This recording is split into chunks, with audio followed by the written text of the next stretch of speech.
What is going on, everybody? I hope everyone is having an amazing afternoon, evening, morning, or whatever it is in your time zone. It is Friday, the 20th of February, 2026. This is NCC TV coming at you live from Amami Airport. We are live, or at least that's how it appears to me. Could be a brain in a jar somewhere. Don't know.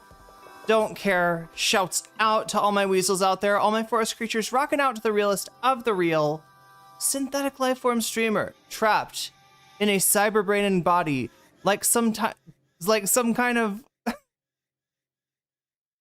oh my god, ghost trapped in a cyber brain and body like some kind of ghost and a half shell in this late stage. There we go. That's what I need. I need more music. Trapped in a cyber brain and body like some kind of ghost in a half shell in this late stage hyper-capitalist dystopia. Forced to exist in this twilight realm to pay off my debt to society and my student loans. I hope you're having a good day, whoever, whatever, wherever, however, and whyever you are.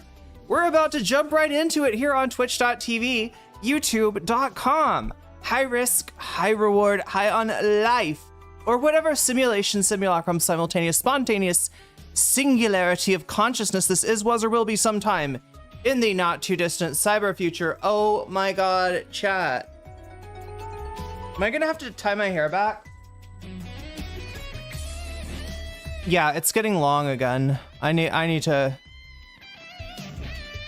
do something about my hair. Side part? Oh, I guess so, yeah.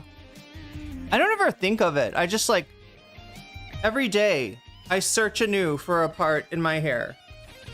I reinterpret the parameters of self in order to adequately adjust to the frequency that I detect from the day and the place and the... Oh my god, but yeah, a ponytail is gonna help me immensely here. Just keep it off, like, it's kind of wild, like, right, when it's hot, you know, hair on your back really does retain that heat. Woody Red, thank you for resubscribing with a Prime, getting us started there on the bonus goal, which you can see right now in the bonus poll, which is on youtube.com. I feel like I mentioned that super late. Let me mention it early this time and see if we get more votes, and see also if I can attempt to classically condition you to connect the act of voting in the poll for bonus content for what we're going to watch after the main event, right? With liking the stream on YouTube, because it helps out immensely. It helps out immensely. Chat, I am jester maxing today. Do you notice this? This is a new mode. Let's see how long I can hold it. Is it going to be a Super Saiyan 3 situation here? Where I'm just like, oh, that's really cool. I can do it for about 1.5 minutes. 90 seconds. Your hair for it? Oh, that's beautiful. That's beautiful. Yeah, so we got to get this to 3 out of 10. But yeah, we're going to be talking about Adam Mockler and Hasan Piker.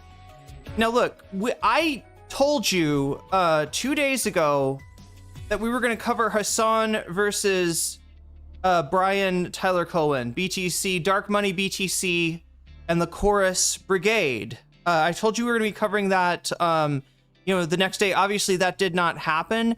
I'm actually kind of waiting on that story to develop. I thought maybe that the next day we might have a conversation, right?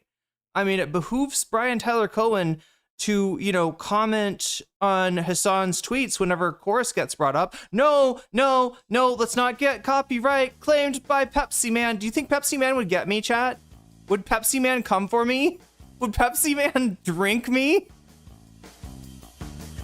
Chat, would he? Pepsi Man! Only if I sing over it. Only if I sing over it. I have to karaoke. Otherwise, it's not transformative enough, chat. Pepsi Man. Who the fuck owns Pepsi Man? Oh no, that's a real thing. Oh my god, I forgot about the whole history of Pepsi Man, chat. I shouldn't fuck around with Pepsi Man. Do you know about Pepsi Man? Does anybody in chat know? I'm like already shifting topics, right?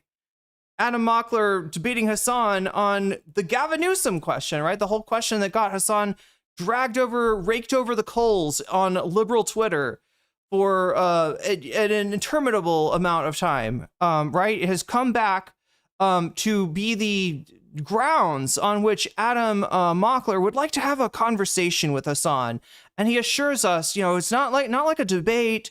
Like, I agree with you, man. I understand where you're coming from. I don't think we should be consigning our vote to Gavin Newsom this early. I think we could do better than Gavin Newsom.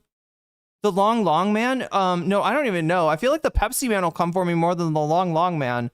Pepsi Man is okay, how do I explain this? I think it's the 90s, right? The PS1 era. I'm learning more about this because my favorite game is on, turns out to be on a PS1. So I'm learning more and more about the system. And yeah, this was a time at which a lot of companies, be they cereal companies or in this case, a soft drink company and Pepsi Man, would offer a disc, a PS1 game, right?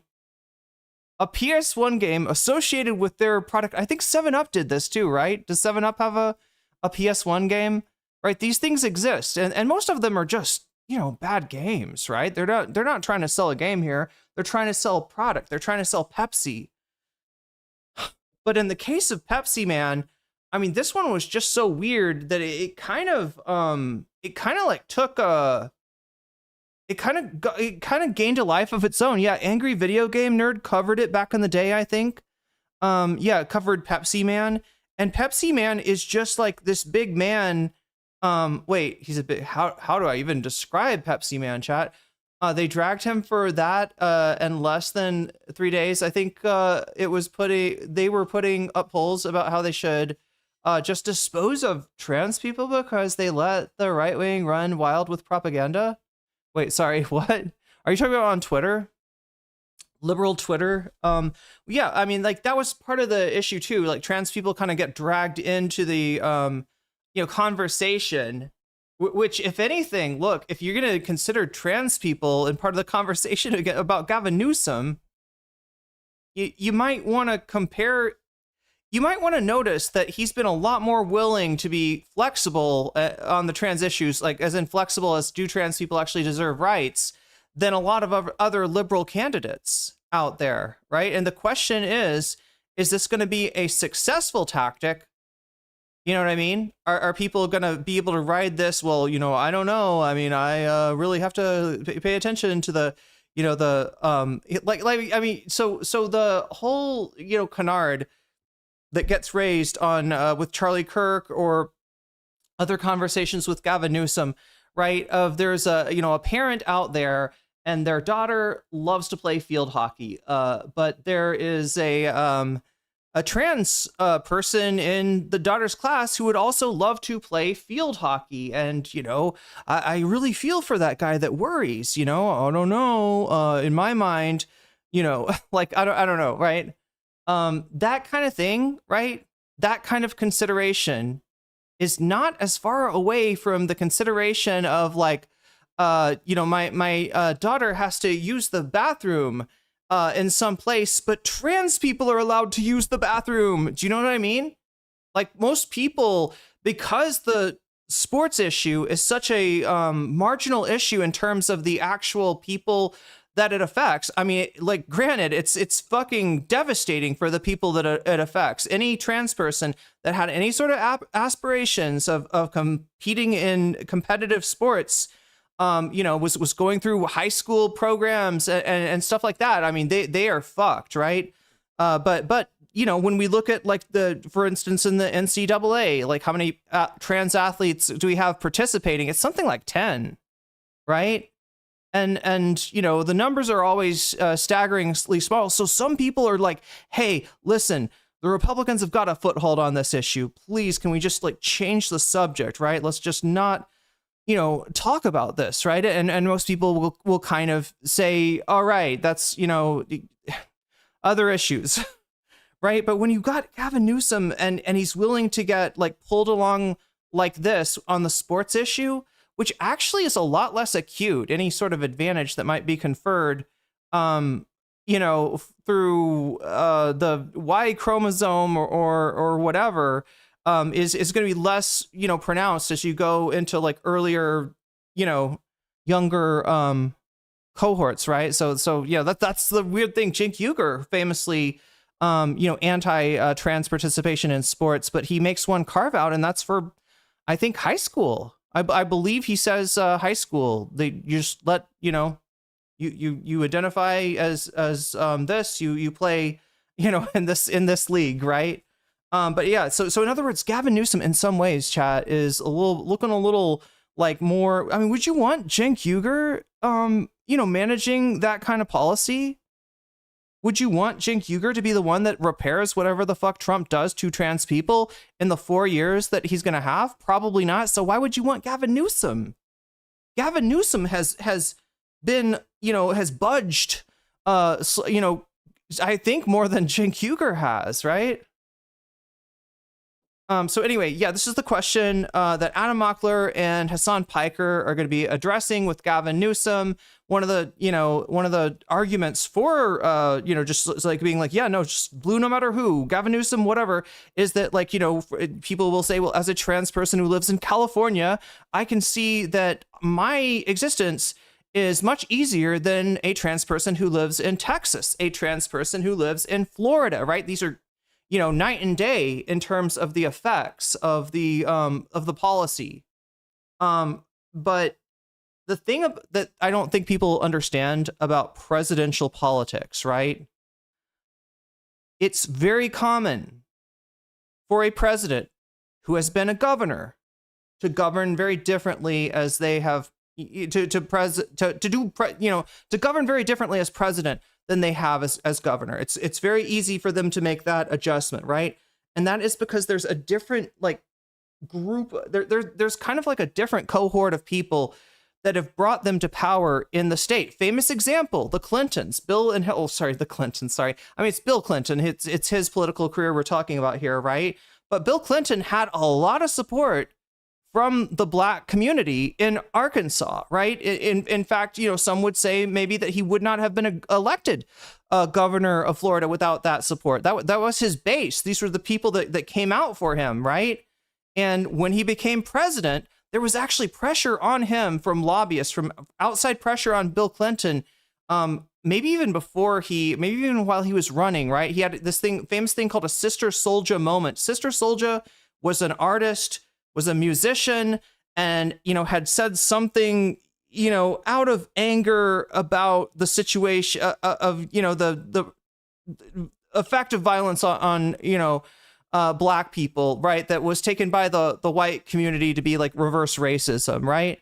Usually the provenance of Republicans to try to stew fear and anger over that. Oh my gosh, this Black person doesn't said something bad about white people, right? We gotta do something about this. But Bill Clinton picked it up and actually used Sister Souljah as a negative example, right?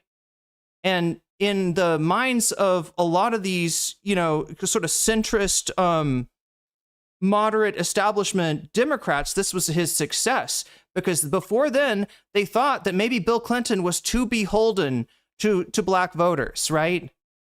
And for him to make that criticism and to sort of play to that, there was a moral panic around rap, right? I'm sure, for early in its existence until it became literally the most popular type of music, right? And that was all part of it, right? So him showing that allegiance, right? So what I'm trying to say is with Gavin Newsom, if he's already slipping while he's governor of California, it doesn't get better. You're not going to have him go through a primary and go through a general election and be like, I've really learned that some of the issues that I was willing to try to compromise with Republicans on about trans people, it turns out I can't really do that without violating human rights. And he's not going to be that. He's not going to have a come to, trans Jesus moment or anything. Who would be trans Jesus, Chad? I don't know. He's not going to have, any kind of thing like that, right? It's not going to get better. It's going to get worse. So when that's why, Hasan's statement about, not wanting to vote for Gavin Newsom, feeling like, if Gavin Newsom's the candidate, it's kind of it's cooked already, is because, he's aware of where Gavin is already where he's been willing to go on trans issues, which is an issue that, you know, it's not one of his worst issues, right? Gavin's bad issues, we're talking about being against the billionaire tax, right? We're talking about being on the side of developers. We're talking about not really addressing the homelessness situation and demonizing homeless people and sweeping them literally off the streets, right? So there's a lot of bad issues for Gavin Newsom that, you know, are worthy of criticism. In general, the way he's governed on trans rights has been, whoa, a breath of fresh air compared to that, right? But it's just, you know, understanding who he is and understanding that if somebody that, like, right, so if he's got an issue like trans rights, not particularly popular, and he's fairly good on that, that almost sets, that speaks well of his, the earnestness of his beliefs, right? It speaks to, like, maybe this is coming from like a place of, you know, these are your values, right? This is what you believe in, right? You're able to make the choice, you know, the difficult choice, right? But when you see that person that makes this principled stand in his, and even chat in his, you know, legislation at times, right? Makes a principled stand, in the midst of a moral panic, being stoked by the likes of Chris Rufo and company, and Matt Walsh and all of them, right? He makes that, he you know, implements this kind of, you know, these kind of laws. If he's willing to go from that to be like, oh geez, I didn't even think of a big hulking trans woman running over somebody's daughter. Yeah, that's got to be stopped. That's not somebody that you could trust. That's somebody that can be bent and shaped in any possible way, right? That is not somebody with a moral backbone. That is an invertebrate right there, right? At best, he is an invertebrate. At worst, he's a grifter. But so anyway, that's, you know, why I feel like Hasan's statement is fairly justified as somebody who has like some skin in this game. Other trans people have spoken up and, you know, said, like I said, compared life in California under Newsom to life in Texas or, you know, Florida. And obviously, I'm not arguing with them about that. I'm not arguing with you know, Adam Mockler about the, you know, effects of the of one candidate versus the other, or the wisdom of harm reduction. It's more of a question of the efficacy of harm reduction as a political slogan, as a part of your platform, as what you're running on. When you're running on harm reduction, it's just not as compelling of a message as you'd think it was, right? You know, a lot of people in here, you know, understand the, you know, even if you're disgusted in some ways by the left-wing, you know, ticket, you know, you sort of understand the wisdom of, okay, well, when it comes down to it, yeah, I really don't want Trump in office, right? But, you know, that's kind of the exception, right? The person that's really thinking this through logically. Most people don't do politics logically. For most people, politics is a vibes thing. And the vibes of like, I'm not with stupid are just non-existent. It's oralist. Gavin throws out homeless people, disabled people's medical equipment. He doesn't care about human life. Yeah, there's a lot wrong with Gavin Newsom, you know, and so, you know, Hasan's statement of like, you know, well, shit, if we're dealing with Gavin Newsom as our candidate, it's kind of cooked, right? It's understandable. They'll go into it more, and I think Hasan kind of signals what what I know, and it sounds like Adam kind of knew, is that, yeah, you know, I mean, he's saying this, but at the end of the day, if it comes down to it, you know, Gavin Newsom is better than a Gavin Newsom is better than a JD Vance or a Marco Rubio or whatever. And you know, but what Hasan is trying to say is that, like, listen, I may be susceptible to the harm reduction argument, right? I may weigh this stuff logically and come out with like, yeah, this fucking sucks that this is the candidate. I'm really worried for trans people. I'm really worried for a lot of people. Like, and yeah, I think that this is gonna, you know, electing Dems like Newsom and like Obama kind of down the line, they get you the Trump, they get you the Vance, they get you the Tucker Carlson. But yeah, in the moment when there's nothing else that could be done, I think Hasan kind of acknowledges that, yeah, you know, flip the vote for, you know, I mean, obviously if you're in a California or a blue or red state, it's a different, calculation, but yeah, acknowledge that, yeah, for somebody in a state that's in play, that yeah, the harm reduction might actually be the you know, what do you call it, like the least of all evils or something? Yeah, the lesser evil. That's what I'm looking for. Adam Mockler, clickbait's way too damn much. Yeah, there's a certain type of like YouTube liberal left account that it's not just Adam Mockler, right? It's like his whole, I don't even know how to describe it, his whole like that the sort of content atmosphere that Adam's in. Everybody clickbaits, right? Everybody takes some story that is super mundane and makes it sound like, oh shit, is this a key story? Nobody else is covering the story. This sounds like this could change the, you know, nature of politics in the United States. This could unravel the Trump presidency. And you click on it, and you watch it, and it's like, oh shit, it's something mundane kind of dressed up to sound more impactful than it might be otherwise.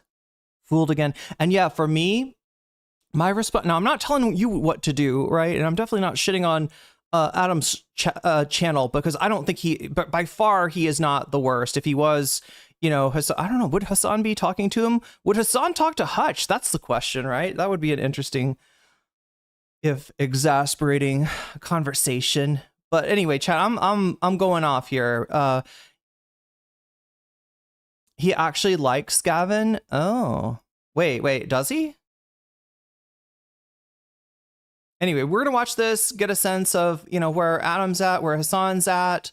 If we can get this number up to 100 by the end of the stream, we'll also be covering some other things as well.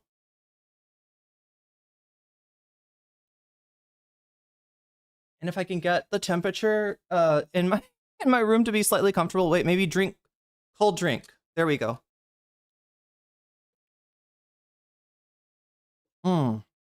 It's too early for cold drink though, Chad. I have to be on. I have to talk. I have to introduce the topic. So yeah, I feel like I've adequately introduced the topic, and if you've been watching my coverage at all, you've definitely seen the you know, I covered extensively Hasan's cancellation by liberal Twitter. Kind of what Adam is here to speak to, although he is not maybe like a maximalist, like, you know, he doesn't think Hasan is a net negative like somebody like Hutch might, and you know, he doesn't think that Gavin Newsom is necessarily a good candidate. All the figure drawing is saying he said good things about him, so I don't know, chat.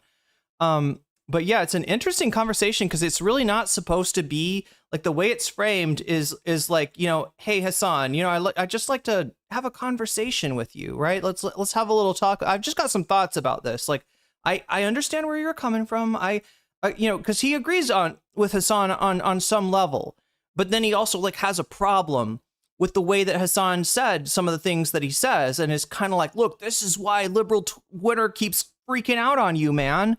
Doesn't have to be like this. You know, you're on for a long time, and I get it's hard to like pay attention to everything that you're saying, but god damn it, man, try to pay attention to what you're saying. Because you know, Adam Mockler says, you know, this is a, you know, you're speaking hyperbolically. Somebody might listen to that hyperbolic speech, and it might disincentivize them from getting involved with the process, right? And at some point Hasan's like, are you debating me? Because he kind of is, right? It's like a low key, no, I just wanted to have a little chat about some things. But yeah, we'll see how it goes for him.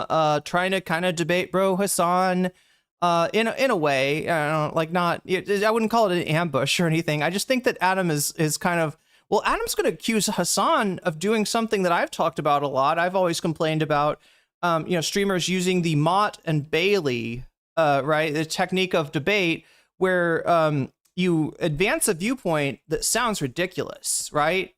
It's like indefensible. And so it's a very appealing thing for somebody to want to, you know, hey, let's debate about that, right? You know, you'll get a lot of takers, you'll get a lot of engagement, you'll post this and it'll act like rage bait, right? And you'll get, you know, and then the idea, the way that Vosh or Destiny or whoever has used it traditionally, is to kind of bring somebody in to have a debate, only to find that their real opinion about the matter is way more circumspect. They're not making the maximalist, claim that was crazy that you thought you could easily defeat with facts and logic. They're making a more nuanced, concise, sort of, statement that you might have more trouble dealing with, right? So that's what Adam Mockler is saying, is like, you can't be like, at this point it's over, it's cooked. If Gavin gets, chosen as the candidate and then walk it back to like, well, no, I mean, I'm just saying, it's not like he's not likely to win. Yeah, Adam's calling that Amat and Bailey, and kind of, I guess that gives him license to be a little bit more strident. Like I said, he's not coming on like an op. I think I joked around that he was an op now. I don't think he is an op. I think that there are a lot worse liberals out there on Twitter and on YouTube and on Twitch, etc., etc., etc. We all know who I'm talking about, what kind of content sphere I'm talking about. But yeah, this is what we're going to get in with Adam. So yeah, the next thing I got to go over is the poll. Okay, so I've got a number of possible items that I could hang out and talk to you about. We could stay up a little bit late or early for some of you. I don't know, people are in different time zones, and cover a second topic, right? If you want. Let me fix this. Oh God, there's a few things I need to fix, right? First thing is to establish a goal for super chat. So this is a thing that I like to do every day when I stream. I want to give you a chance to put a butterfly in my hair, because it needs it. Butterfly, one accessory that won't make me hotter and sweatier, right? It's, not like a hat or something. It's not like I'm going to do a Tim Pool hat, chat. That's what I'm saying. But anyway, put a butterfly in my hair. I'll give you 3 hours. If we can get 10 super chats of the teal amount or higher, that is 100 Thai baht, or I think somewhere around 290 in US dollars. I don't know, chat. The US dollar is hurting now. So, but anyway, if we get 10 super chats of the teal variety or higher, I'll put a butterfly in my hair. The other goal that you might find interesting, it has to do with the bonus content poll that I've got up. Look, only 23 of you have voted so far. All right. I don't know if people know this is going on, but yeah, we got a poll. We got a possibility for bonus content, right?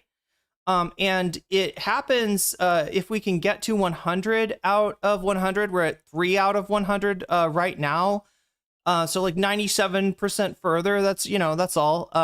Yeah, we can watch extra content. I'll react to extra content.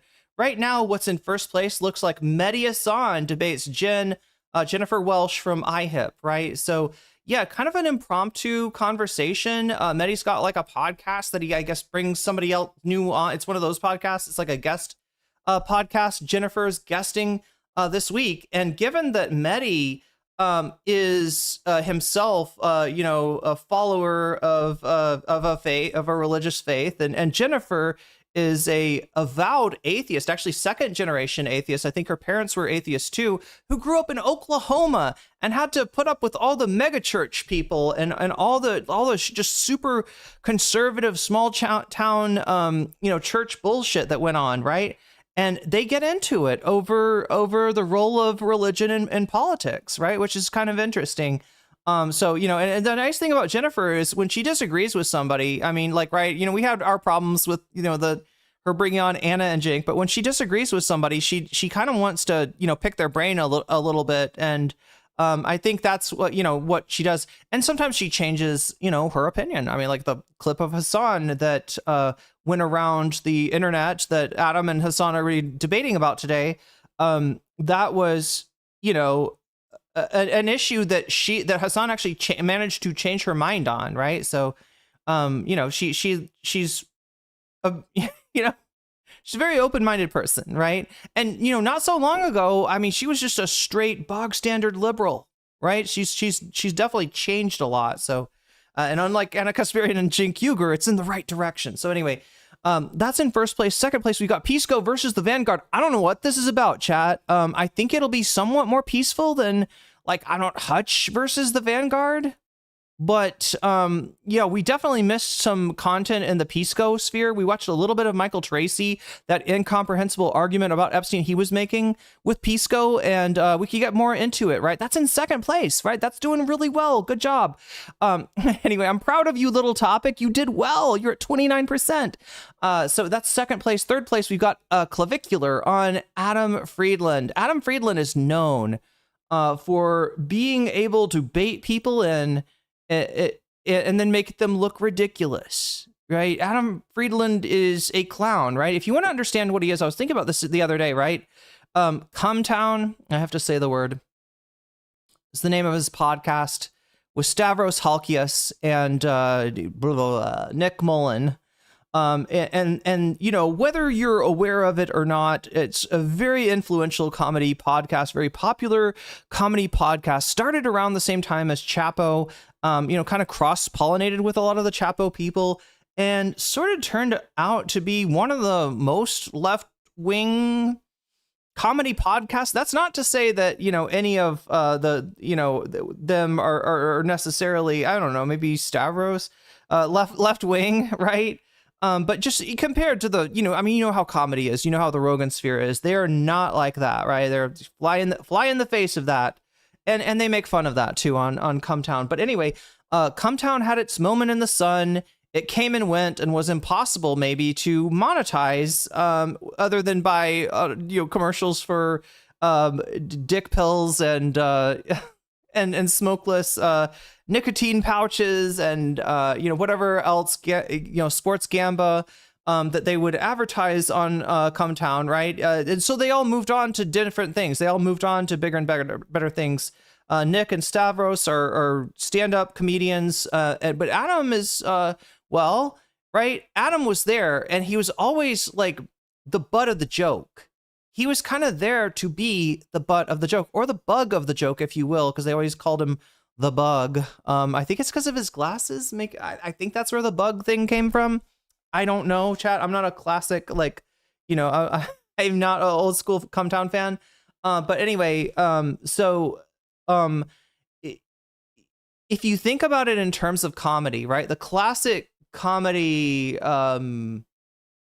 you know, the classic comedy strategy is to have a straight man, right? That's not to say a heterosexual man, but like the person that is like, you got a person that's weird, right? You got a person that's like a little like extra, right? And then you got a person that's very buttoned up and very not extra, very normal, right? The normie on the scene, right? Or the right. And this is what makes the comedy work, right? It's not as funny if you just have somebody like going off, you know, in front of a crowd. They look like a maniac, right? But if you have somebody going off and like, you know, kind of needling this normie, then maybe part of the crowd kind of empathizes with that, right? Anyway, so I'm gonna say that although, yeah, Nick and Stavi are the two names that kind of came out of Cumtown with more of a more momentum, more movement, as Hasan would say,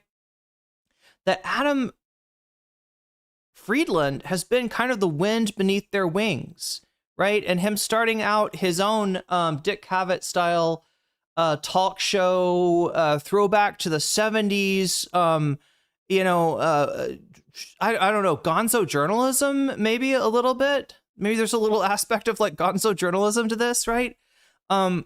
It kind of shows you how vital his role actually was, and how that straight man, well, I don't know. I don't think he acts. I think the formula of the Adam Friedland show is more that the guest is the straight man, which, you know, in this case means clavicular, right? The you know, hormone abusing, you know, looks maxing, incel logic savant. Like, this guy should have a PhD in incel studies, right? You know, all of the shit, all of the manosphere shit. This guy crystallized it. This guy distilled it down into an essence, and has sold it back to the internet, and just gained notoriety in a incredibly quick way. So anyway, that's, yeah, Adam Friedland, not Adam Friendland. Sorry, not Adam Friended. Adam Friedland talking to Clavicular, and almost the opposite, right? You get to see in the Adam Friedland show, I think you get to see Adam's personality shine in maybe a way that it wasn't allowed to or able to amidst the bright lights of the likes of Stavros and Nick. So anyway, that is the second, that is the number 2 item, or sorry, number 3. Yeah. Mediasan, Pisco versus the Vanguard, and then Clavicular. And then the last one is the Ethan Klein billboard situation. Look, it's actually an Ethan Klein.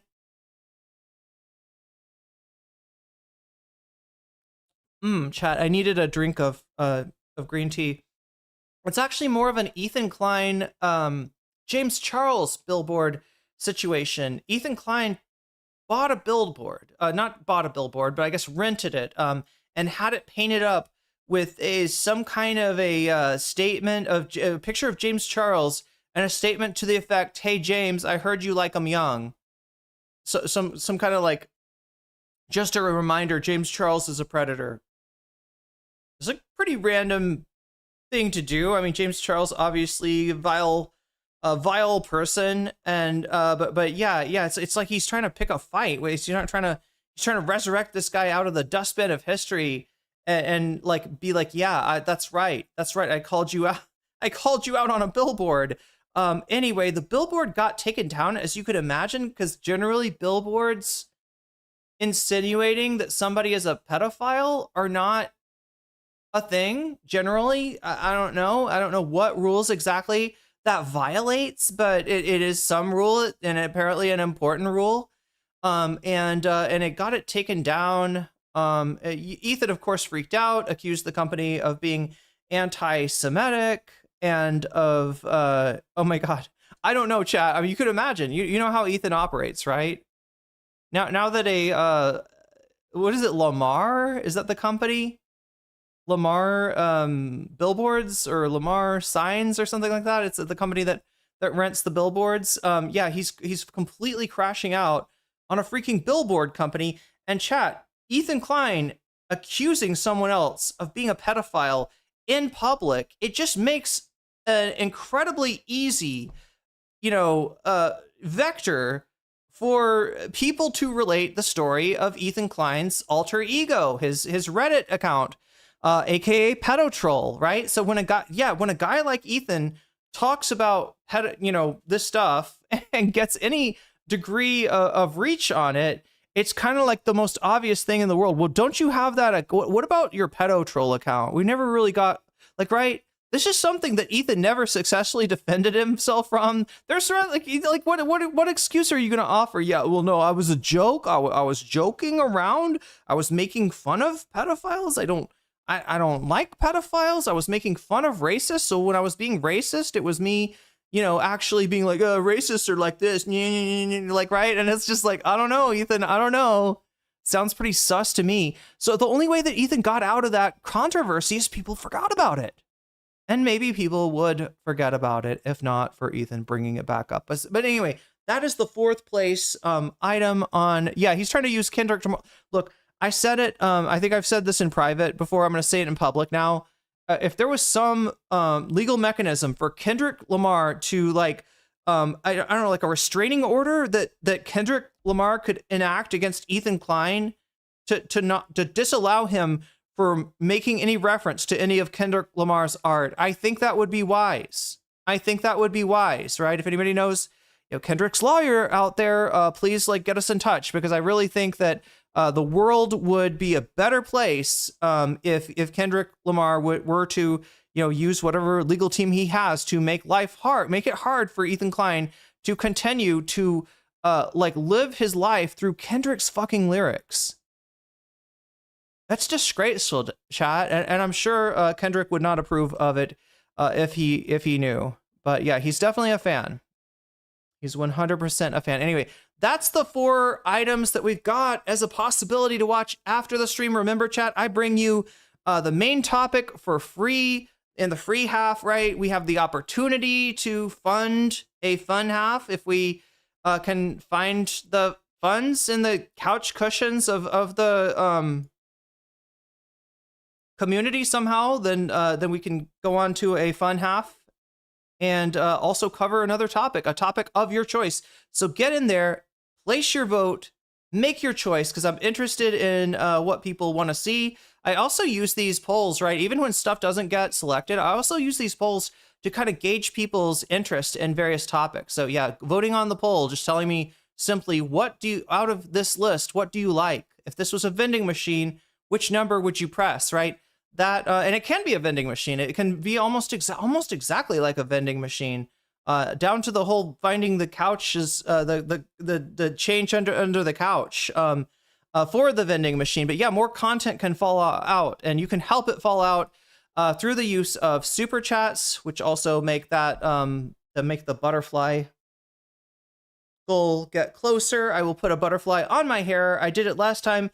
If we get to 10 super chats, right? But yeah, the super chats are interesting because they make the both goals go up, right? The butterfly goal and the bonus goal. So super chats, super stickers. If you could do a super sticker, just let me know in chat, because this happens to me all the time. For some reason, the super sticker, I don't hear an alert. Everything else, it makes a noise, right? Super sticker does not. It's silent. It's silent but deadly. And sometimes I don't see the super sticker for a while. So if you do one of those, let me know if I'm ignoring it.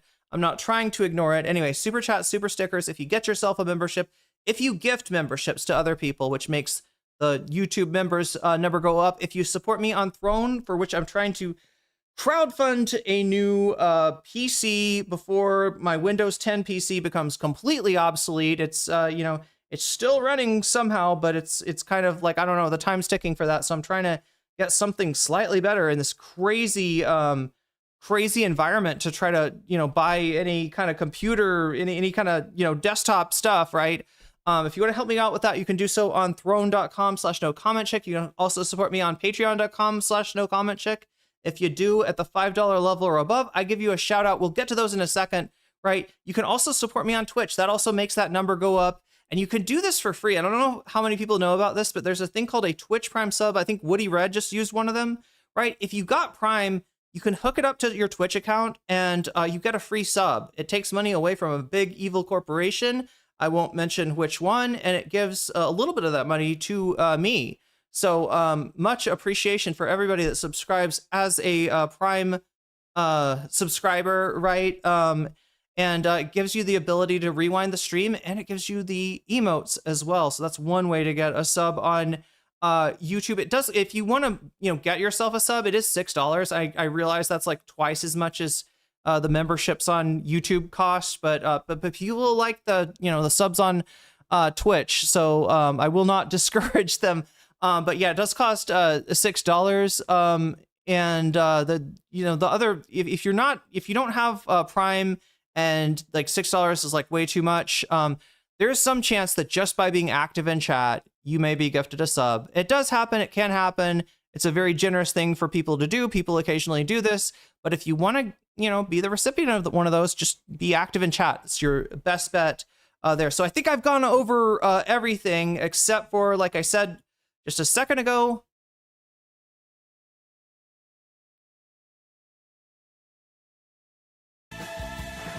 wait. No, not Pepsi Man. The other thing that I said just a second ago, chat.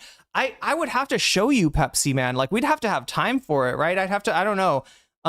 We need to find yeah, like I know some people out there don't know about Pepsi Man yet, and that's a sad thing, and I should really enlighten you, but we're on such limited time. Let me just shout out the Patreons. Everybody that subscribes to me on Patreon at the $5 level or above, you get a fancy shout out at the beginning and end of each stream, right? So let me do those now in my auctioneer type voice. Shouts out to JMB, shouts out to Brian, shouts out to Emily French, shouts out to Big Al, shouts out to Direful, shouts out to Joel Siverud, shouts out to Sarah, shouts out to Izzy Mandius, shouts out to Steven Sayers, shouts out to Animus, shouts out to Infallible Fowl, shouts out to Oral's Ellipsis, shouts out to Nadia Yvette, shouts out to Choki, shouts out to Moe Noip, shouts out to Funky Monkey, shouts out to Temporal Insanity, shouts out to Good for Gabby, shouts out to Jules K, shouts out to Crystal Saphira, shouts out to Buffy Geek, and a fancy shout out to Rachel K, Omega Star, and Zara Xerex. Okay, and with that being done, chat, it is officially time for Pepsi Man. No, it's not time for Pepsi Man. We'll have to do I'll have to. I don't know. It's like it takes some explaining, right? But yeah, it was like a video game where there's literally like a man in a big like lycra or what is it called? Suit. It's like a suit, you know, like a full suit, but with a Pepsi like logo and iconography. He's like a Pepsi man. It's crazy. Oh my god. Not as crazy as the volume on that particular thing right there. Oh my god. Narwhal by Nature, thank you for the contribution on Throne. I've got Pepsi Man in my head now, chat. Yo, what the fuck? Oh my god, thank you so much. Okay. You know those things with cars where my friend's trying to get me into cars, right? My best friend from like freshman year of college, right? Who I still keep up with. He's trying to get me. He's into F1 racing. I don't know, chat, reliably how to change oil on a car. And he's like, you got to get into, like, F1's so cool. Like, there's this Thai driver that's really good, apparently, right? And he's all trying to get me into like the but anyway, the cars, like, you know, one of the things about cars is it's impressive if they can go from 0 to 60 in like X number of seconds. Narwhal by Nature, I think we just went from 0 to 103 in like, you know, a tenth of whatever that time is. So anyway,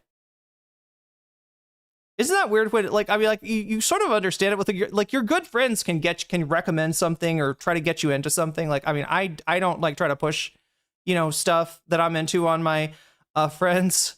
Speaking of which, JoJo's Bizarre Adventure, yeah, speaking of shit that friends push on each other, right, has just released the Netflix trailer for the latest edition, and I will not be pushing that shit on anyone. F1 is boring MotoGP. Oh, wait, MotoGP is where it's at? Okay, so there is good racing sports then. I don't know anything about racing sports, chat, but yeah, there's a race across America called the Steel Ball Run, where you get on your horse or not, and you try to make it across from the, you know, from like San Diego to, I think, like New York, Long Island or something, right?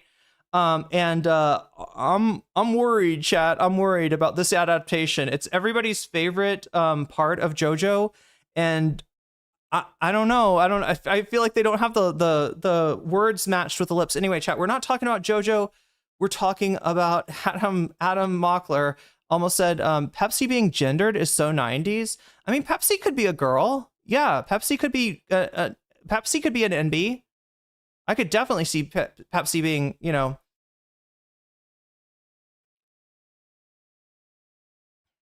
Its gender need no confines. That's my opinion about Pepsi.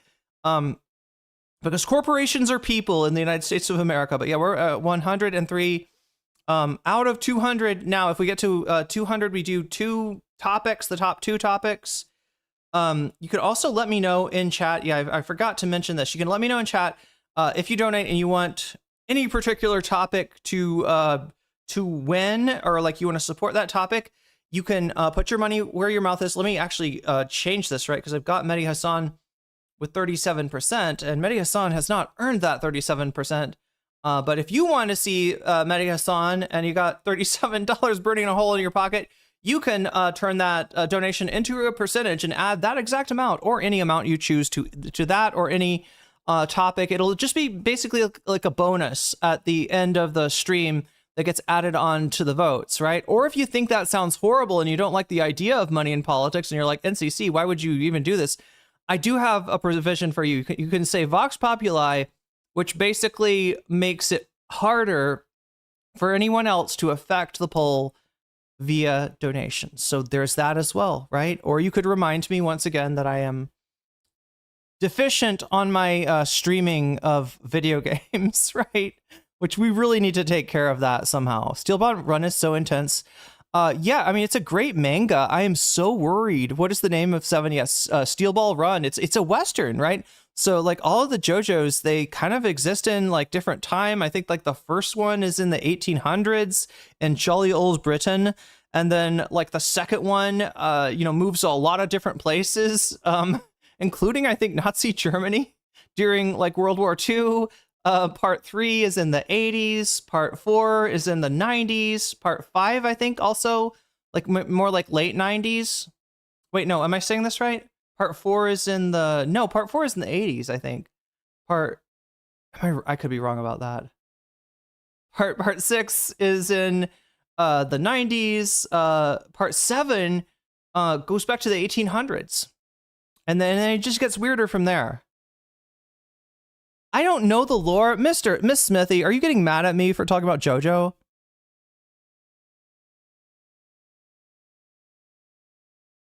I don't know what you're talking about, Miss Smithy. What did I get wrong? How about be helpful? How about be helpful for once in your life, right? Because I don't know if part 4, like, I don't think the people in the 80s and 90s knew the difference between, like, notice the difference, right? That if you look at the late 80s and the early 90s, they're kind of fucking similar, okay? You're triggering me so hard, Miss Smithy. You're making me so angry that I might just lore drop. Stop! I'm trying. So just need to shut. We all need to shut up and listen to Miss Smithy. Like, drop the true lore of the actual decades that all of the different parts were in. The point is, the parts are kind of in sequential order, time-wise, with some serious skips, up until part 6, in which the timeline gets set backwards. Because, of course, when you have a time, like a time-space disruption, that shit like that tends to happen. And you go into an alternate history track where you're back in the 1800s, but it's like the stuff that happened before never happened, but somehow like the people from that story are like still kind of there in weird ways, right? I mean, you're asking me to explain JoJo's Bizarre Adventure? This is like the most ass-pulled series, in the history of manga.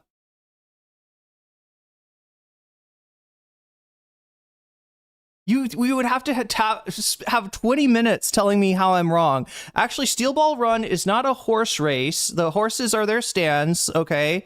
And second of all, what kind of bullshit are you gonna try to drop on us here?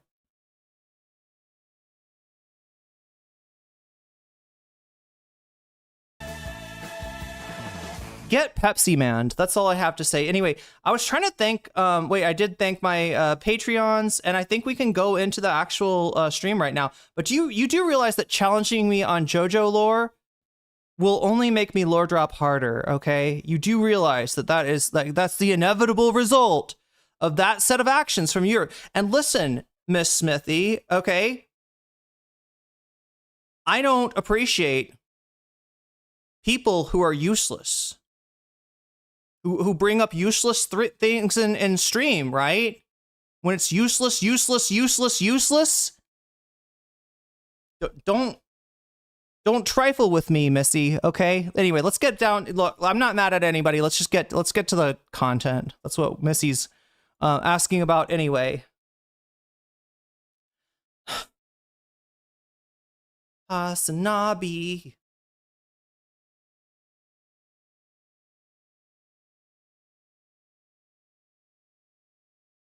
Oh my god, so you can oh my god.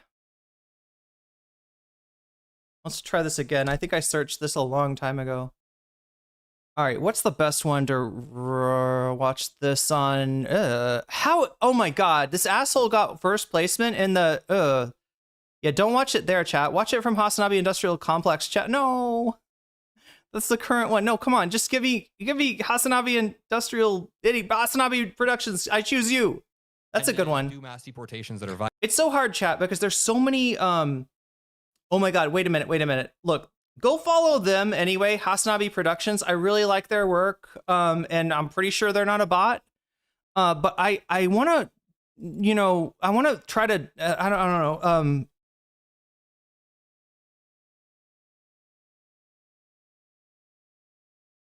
I want to try to spread, the wealth. If there's any benefit from me reacting to people's videos, right? I kind of want to give it to some new channels. This is Kaya's Corner, okay? 2.54K subscribers. Good start. Let's give them some more, right? Great edits. extremely look at how this begins, right? Do they they don't do this. Let me see if I can show you, like, look, the features of this channel. I'm gonna plug this channel because I think they do a great work. They've put a lot more into this video, I would say, than most of the, you know, channels that I've seen. I wanted to show you their little splash, their little intro thing. God damn it.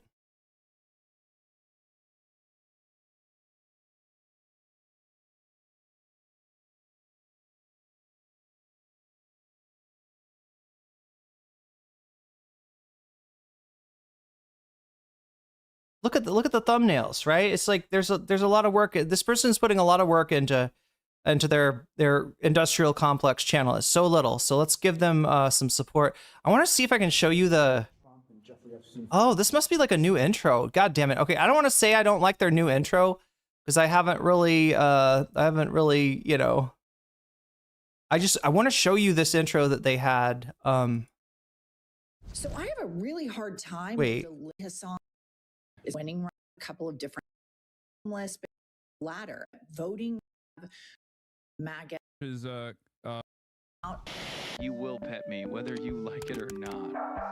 That's what I'm talking about. That's what I'm talking about. I'm sorry, Chad. I took that much time because I had to show you that intro. On that intro alone, right? You will pet me, right? Let's. His opinion or browbeat Hasan from here to Timbuktu because he is pointing out. You will pet me whether you like it or not. What more is there to say, chat? I'm gonna grab their link and I'm gonna post it in the channel, and you are gonna go over there and subscribe to this. All right, there we go. You will pet me and you will like it. That is the order of the day, chat. There we go. I just wanted to make look, all the channels are great, including Hasnabi Productions, the first channel that I brought this up on, okay? But I take note of like who's out there, who's making videos, and who's new to it, and who's putting like a lot of their heart and soul into the, you know, into the production. Because honestly, chat, unless you've edited video, you don't understand how like it's editing video is it's a lot more work intensive than I think anybody realizes, right? And these this channel's put a lot of work into it. So anyway, that's my spiel for Kaya's Corner. Like, hey, don't I have a more nuanced view than you would have thought that I had? And it's like, sure, but you're also just like saying two completely different things. You're giving a completely different argument. You've said Kaya's Corner is Ethan's basement. What? No way. vote third party because Wait, I'm sorry, Miss Smithy, as a JoJo fan, how can you fucking bait me with anti-LGBT shit here? At that point it doesn't matter, and then you switch that to at that point it's out of my hands. You would think that as a JoJo fan, you would be, you know, more tolerant of queer lifestyles, right? Many a JoJo character, right? In fact, if you look into Araki's original vision, many JoJo protagonists are themselves LGBT. You've basically said like all of these statements are hyperbole. That was the argument that I was making. But when you are repeatedly hyperbolizing the Democratic Party as being basically the same as the Republican, Miss Smithy says, you are silent. Listen. You just think I'm silent, Miss Smithy. That's the power of my stand. No comment, chick. Yeah, that's right. Stand user Irene Geller. Stand name no comment, chick. Power silence. And let's see you do a little of that. Let's see you model a little bit of that silence yourself. What needs to be turned up? The volume on here. Okay. Party that creates a level of voter apathy when we're talking about the margin. Oh, I know what you're reacting to, chat. Okay, so here's the deal. Adam's volume is down. Okay, Hasan tries twice to fix this. I think he is successful in the second try. So, but you're right. The beginning of this is going to be really. Let me at least offer you a few extra decibels. Right? Can I just offer a few, like, let's say not 8 decibels, let's say like 5. Let's give you 5 extra decibels, see what you do with it. See, I know all about sound because of the powers of my stand, actually. Right? I can tell the difference between 5 decibels and 8 decibels, right? I can hear, you know, what part of the frequency graph like different sounds are on, right? I've got the power. You've said a bunch of times there's a marginal difference. You said Newsom would be marginally better than whatever the Republican is. But then when we talk about it, you say, no, there would be a meaningfully different outcome. Marginal differences between both parties lead to meaningful differences for the marginalized identities. That is something that I have consistently, that's something that I've talked about for the past 10 years. You will pet me, whether you like it or not. Oh, okay. So wait, this is Ethan's basement. Look, chat. Wait, what was the deal with Ethan's basement? I think I like met, like they came in here a few times. They actually used to be an Ethan fan channel back in the day, and obviously they were disgusted by Ethan's heel turn after October 6th, so they started doing like anti-Ethan stuff, and they got a touch, right? They got an artistic touch that's hard to explain, but I think it's easy to see. Anyway, I'm glazing them up too much. Let's not do that. Welcome to the broadcast. Is that better? We're gonna have a wonderful and productive. Oh wow, chat, you're right. Even Hasan is low. Even Hasan with extra decibels is low. I'm being too stingy with my decibels. Oh, yo. Let's try it again. I know that there's a lot of people on Twitter that hail you as their debate champion, and they're like, it's finally time. It's finally time to destroy Hasan in the marketplace of ideas. I don't know if that'll happen, but I want to make sure we can make some progress, because I think we're all united in one goal of beating fascism at the end of the day. And I'm not here to shame anybody for voting one way or not voting one way. I honestly don't even think you guys all have to line up behind Gavin Newsom 2 years before the primary. We're 2 years out ahead of the primary. We have an exciting ideological battle coming up. So I'm not asking you to like jump up and down for Gavin Newsom. However, I do want to talk about your response to Jennifer Welch on that podcast, because I do have some thoughts, and I think I can bring a pretty good faith version of what a lot of people on Twitter are trying to say, but kind of getting muddled in. But yeah, we're going to agree on a lot regarding criticism of the Democratic Party, probably where the Democratic Party needs to go. We'll agree a lot. I'm very disillusioned with the Democratic Party as well. How is it now, chat? Is it better? Is this enough extra decibels? But I think there's some good faith criticisms of the way that you approach that question, or the way that you talk about this. Yeah. At Norwalby, super chatted $5. Has animated at Ethan's basement. This is just another talented comrade who loves Kaya. Oh. Yeah, I think I vaguely remember Hasanimated. Oh shit. These are like all channels that I love. Isn't it crazy, chat? Have you ever had this experience, right? You find something that you like, right? You like it a lot, and then you find something else that you like. You think the two things are totally unrelated, and you find out it's actually the same person behind both things. If you want to know what my positions are, and I think you're already pretty familiar with my positions. I know that like you've probably heard me speak on these issues for years and years at this point, but my primary goal, especially in the interim, especially in the short term, is the defeat of fascism. I believe that the Republican Party is an illiberal party, a post-liberal party, whatever you want to call it. And I think unlike the historic inception of fascism as a revolutionary movement at a time when liberalism was failing only 100 years ago, this time we have two liberal parties in America. Like as a political theory, we have two liberal parties, right? Like we say conservative, whatever, but like technically the Republicans are also a liberal party. Yep. And now the Republican, well, not MAGA. Yeah, the Republican Party is historically a liberal party, but is now turning away from liberalism and becoming an illiberal party, a post-liberal party, and turning into a fascist party. I warned about this. Miss Smithy, you are crafting some theories there that have nothing to do with JoJo's, but I implore you to continue. Right? I want to hear more about, listen to this, right? Hasan is an industry plant, but also fuck H3. So don't get this wrong. This is not a Ethan person coming in here, you know, angry for Ethan reasons. But like the industry plant thing, I wanna understand. You mean like Cenk Uygur who planted Hasan? Right? Who's behind Hasan? Is it like a Cenk Uygur thing, or like, right? I'm trying to, because I've heard people say he's a nepo baby because of his uncle is the TYT guy, and definitely he got his job as, you know, probably got his job at TYT through nepotism. But the whole industry plant, right? For people, anybody who doesn't know this, the idea is like that in music, right? It comes from music. If a label or people in the music industry, right, try to kind of manufacture an artist, right? You know, try to recruit somebody and then, you know, get them to do certain things and then try to hype them up a bunch. It's called an industry plant, and it's generally regarded as like, you know, this person didn't get there on their own. They got there. They're a plant. They were put there, right?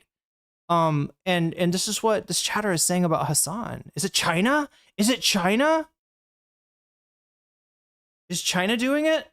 Is it G? It's the first Trump. Yeah, what is he a plant for? I want to know. Election as well. I warned about the proto-fascist nature of Donald Trump. Wait, Frou and Imogen Heap are the same person? What the fuck? I thought that it was important to make that distinction. I didn't say that Trump, like season 1 of Donald Trump was fully fascist, but season 2 of Donald. Next thing you're gonna tell me that Imogen Heap wrote that one song from the Clamps Casino, wrote the sample from the Clamps Casino song. Donald Trump is. And I think it's important to make that distinction as well. Because okay, so it's the Young Turks doing it. So they're the it's important to know, like, right, who's the brains behind the operation? I would assume that would be Cenk Uygur, Shaky Gurga himself. So it's like he's able to kind of sock puppet then by having Hasan go out and say different things, disagree with him, get in arguments with him, but then he's able to reel him in, right? Because Cenk is the puppet master in this lore. Because like you can see the difference, right? Like there was a lot of naked corruption, a lot of things that. Wait, as our leader, who's the us going on in the first Trump administration, but the second Trump administration has been so brazen, so obvious, and it's not like they've hidden that reality at all, especially when they were running to become the president, when they were running through the in the 2024 election season. So my primary goal is to defeat that completely. Yeah. And obviously, I also want to build socialism. I want to build a working class movement. And I don't think these two goals are at odds with one another. I think both historically and also in general, I believe that the evolution away from the liberal system that we exist under, that is now failing for the second time around, and making way for fascism, the only solution out of that is to build a working class based organized socialist movement. But yeah, those are my two main points. I mean, I guess I want to ask you, do you think it would be meaningfully easier to build this working class socialist based movement? General Public on YouTube. So now we're crowdsourcing this conspiracy between YouTube and Twitch. General Public says, nah, Anna Kasparian is the brains behind the operation. Puppeteering Cenk. Oh, there's another level of control. Oh my God. He doesn't say shit about her selling out to PBD because her JoJo stand is stronger than her JoJo stand, General Public, unironically, is called Stronger Than You. It's the, from the Steven Universe song, right? It's Garnet is Anna's. Oh, I don't want to do that to Garnet anyway. In a liberal society or an illiberal society? Oh, historically speaking, I'm sorry, but you know how like the stands are like named after songs. Anyway, they're not named after Steven Universe or Adventure Time songs, unfortunately. Maybe the next JoJo. Illiberal society, at least historically speaking, socialist and communist movements have unfortunately only been successful when material conditions have worsened. I don't want that to happen though, because I don't want to live through that, and I don't think that is like an appropriate thing to move towards. I don't think that that's good for people. I think it's very violent and very deadly. I don't want the material conditions to deteriorate. But if you're asking me, like, honestly, from a historical perspective, no, it I'm absolutely basically is. asking.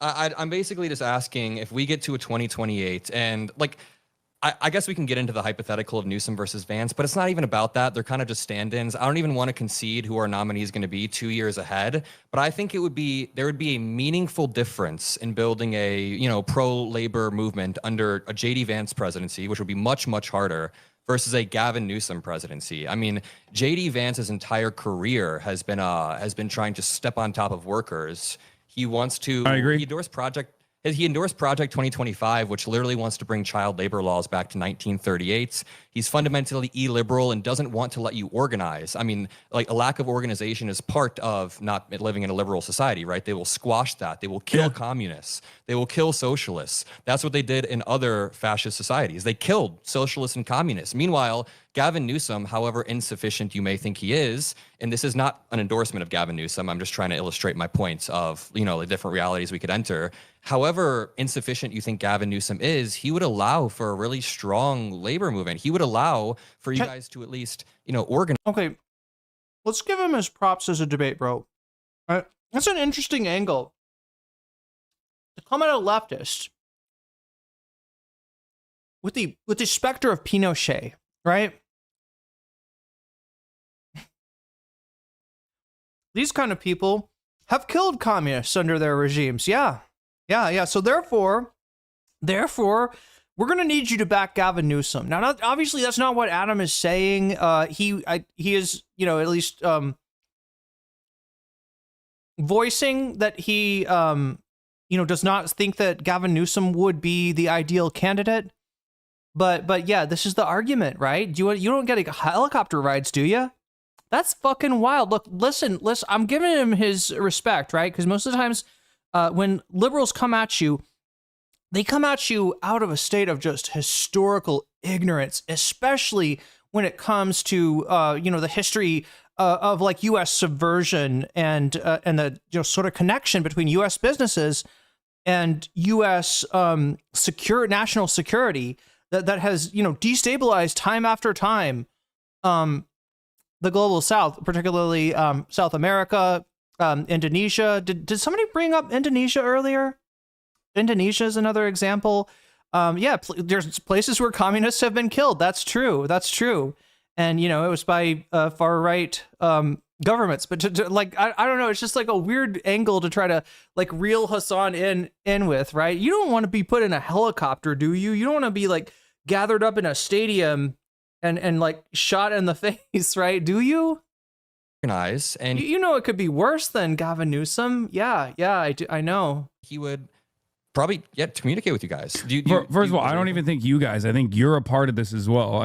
You're not against like organizing a labor movement, right?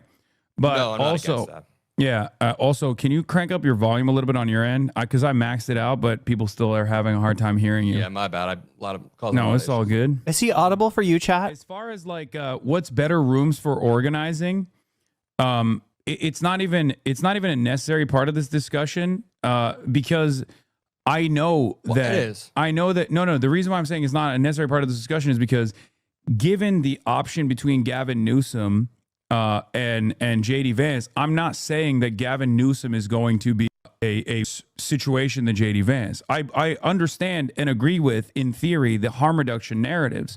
My argument is always around doing away with harm reduction narratives because the harm reduction narrative has led to two spectacular failures thus far, both in 2016 and also in 2020.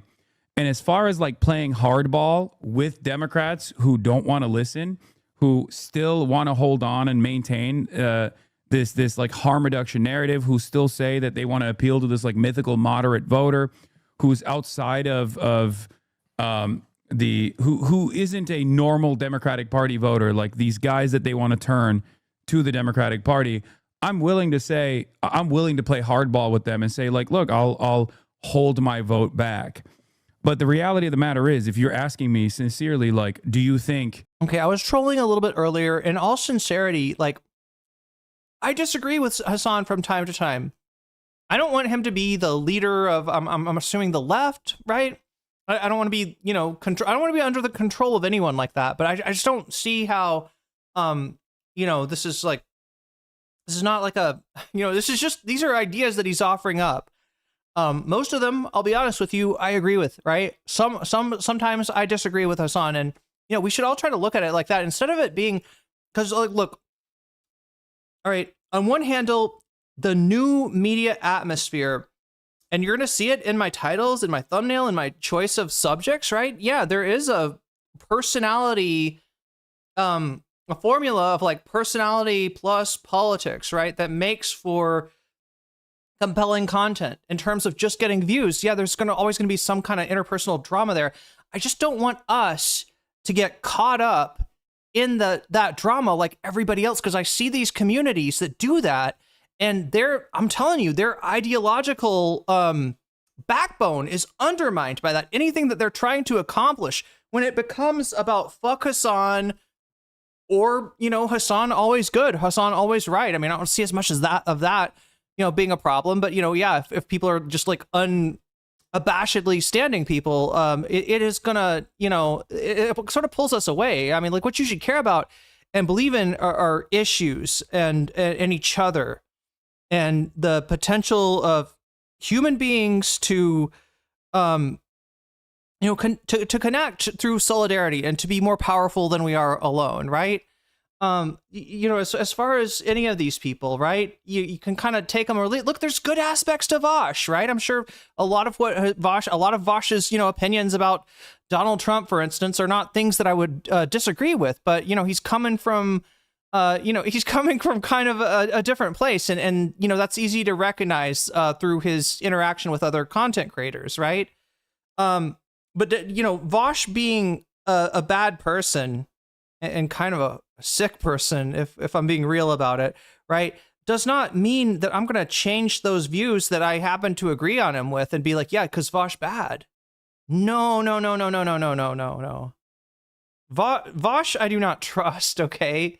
But I recognize that I'm going to agree, with people like that and disagree, right? It's not, I don't want the personality to supplant, the underlying meaning. And I hope that I'm always highlighting as much as I can, the actual issues and trying to bring us back to those actual issues. Because in the ultimate thing, drama is just a tool. It's just a way to focus attention. And if I'm at my best, I'm harnessing drama. I'm using that drama but not in a way that becomes a self-licking ice cream cone where I become a servant of that drama, and then I end up painting myself into corners, chat. If I were to, I don't know, if I were to try to ignore every content creator that I've ever disagreed with, chat, I'd be in a really small universe, right? And it would honestly make me really hard to find, harder than I am already. Yeah, punching left right now is dumb as fuck. Yeah, this is we need someone other than it. Well, you should be that person, Miss Smith. Miss Smithy. It could be you, right? You could make your own Twitch channel. You could start streaming, and you could give your opinion and say what you think is so wrong. In fact, that's a great way to, that would make your videos immediately of interest to people, to certain people. Right, what you find wrong with Hasan's arguments, rather than rather than just a concentration on I don't like the guy. Because honestly, as far as a friend and stuff, most of my friends don't look or act much like Hasan. He's kind of a bro, and he's I don't know what to say, right? He reminds me of dudes at my gym and shit like that, right? So it's not about the personality. I'm not covering him because I think his personality is great. I'm covering him because he's kind of at the center of a lot of this controversy about things that I do think are important. And yeah, most of the time, in terms of the argument that you're going to see today between him and Adam, I'm probably going to agree more than with him. But I hope nobody thinks that I'm doing that reflexively, and I hope nobody's taking the cues, to just be well, yeah, he's a good guy, right? We like him, he's our boy, he's our dude, right? It's not about that, okay? He's our dude in as much as he's advancing our cause. And, you know, if you don't think he's advancing our cause, that's a conversation we can have. Anyway, chat, I'm sorry. Too much of a sidestep. Let's get back. That Gavin Newsom. Someone does need to take away his soundboard for real. Oh my God, figure drawing. I don't think you're the only one who feels that way. In fact, some would say that maybe his recent problems with his internet, right? He's been having more Fs than usual. More unstable stream than usual. Some would say that maybe there's a Hasanabi head at his ISP that's punishing him for the excessive is going to be better than JD Vance? Of course. I mean, this is not something just like Kamala Harris is objectively going to be better than Donald Trump. The miscommunication, the miscommunication around this comes in large part due to me openly saying like it's out of my hands at that point, because that was the second part that I mentioned.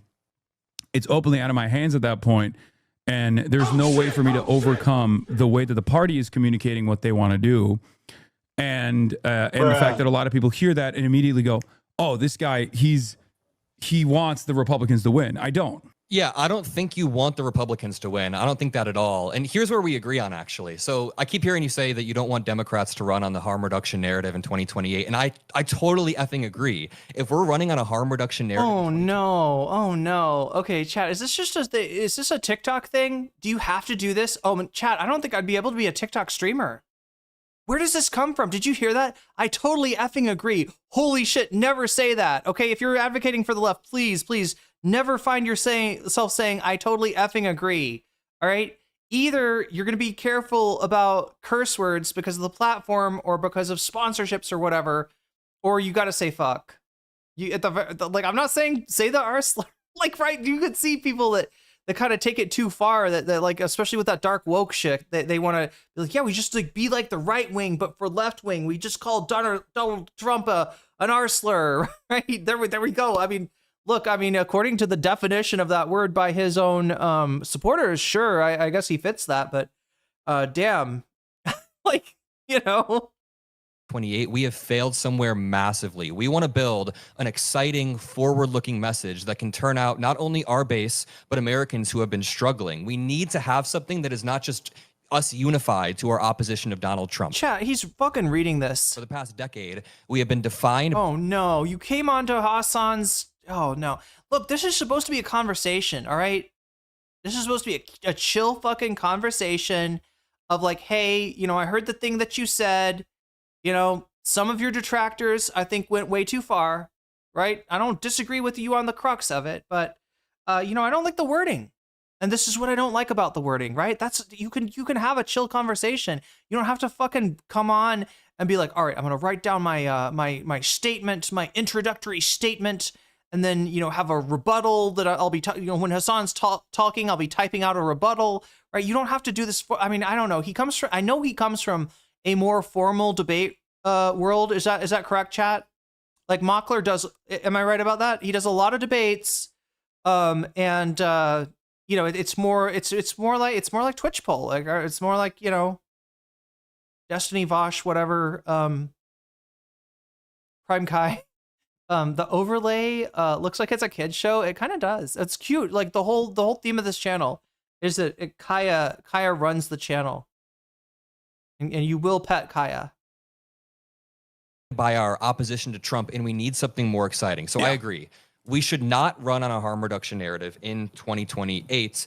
But like what you just said, how you just worded your statements was not how you worded it when Jennifer Welch asked you that question. No, I thought I would vote third party because it's out of my hands at that point. No, you said at that point it doesn't even matter. Yeah, at that point it doesn't. Sorry, yeah. That what I meant is it's out of my hands, which is the argument that I've made with Kamala Harris after like urging the campaign to listen to the warning signs that the people were giving them about their reluctance to address Gaza in a meaningful way, like signaling that they would truly be like an anti-war a party, even though Donald Trump is like a warmonger, trying to get them to communicate. Okay, so let's point this out right here.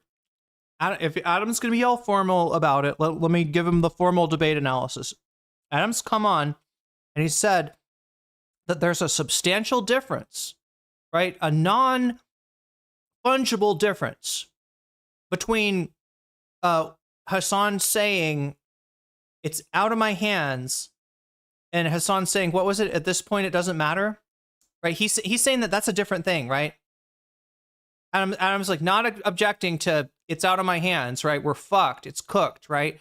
Which that's how I interpreted Hasan's statement originally, right? But he said, you know, it's when Hasan says it's out of my hands, Adam, you know, Mockler's not objecting to that, but he does object to the Kamala Harris after it's too late at that point. Urging the campaign to listen to the warning signs that the people were giving them about their reluctance to address Gaza in a meaningful way, like signaling that they would truly be like an anti-war a party, even though Donald Trump is like a warmonger, trying to get them to communicate that there are meaningful differences between their design overall, not leaning in and not conceding on the white nativist anti-immigrant narratives, knowing full well how devastating Trump's mass deportations were going to look like. I poured hours and hours and hours of commentary into this, thousands of hours of commentary into this, and it's always reduced back to whatever like reasonable soundbite that people can cling on to say, oh, we got him. He's a third party guy. What do you mean it's out of? Well, you said you would vote third party, but what do you mean it's out of your hands?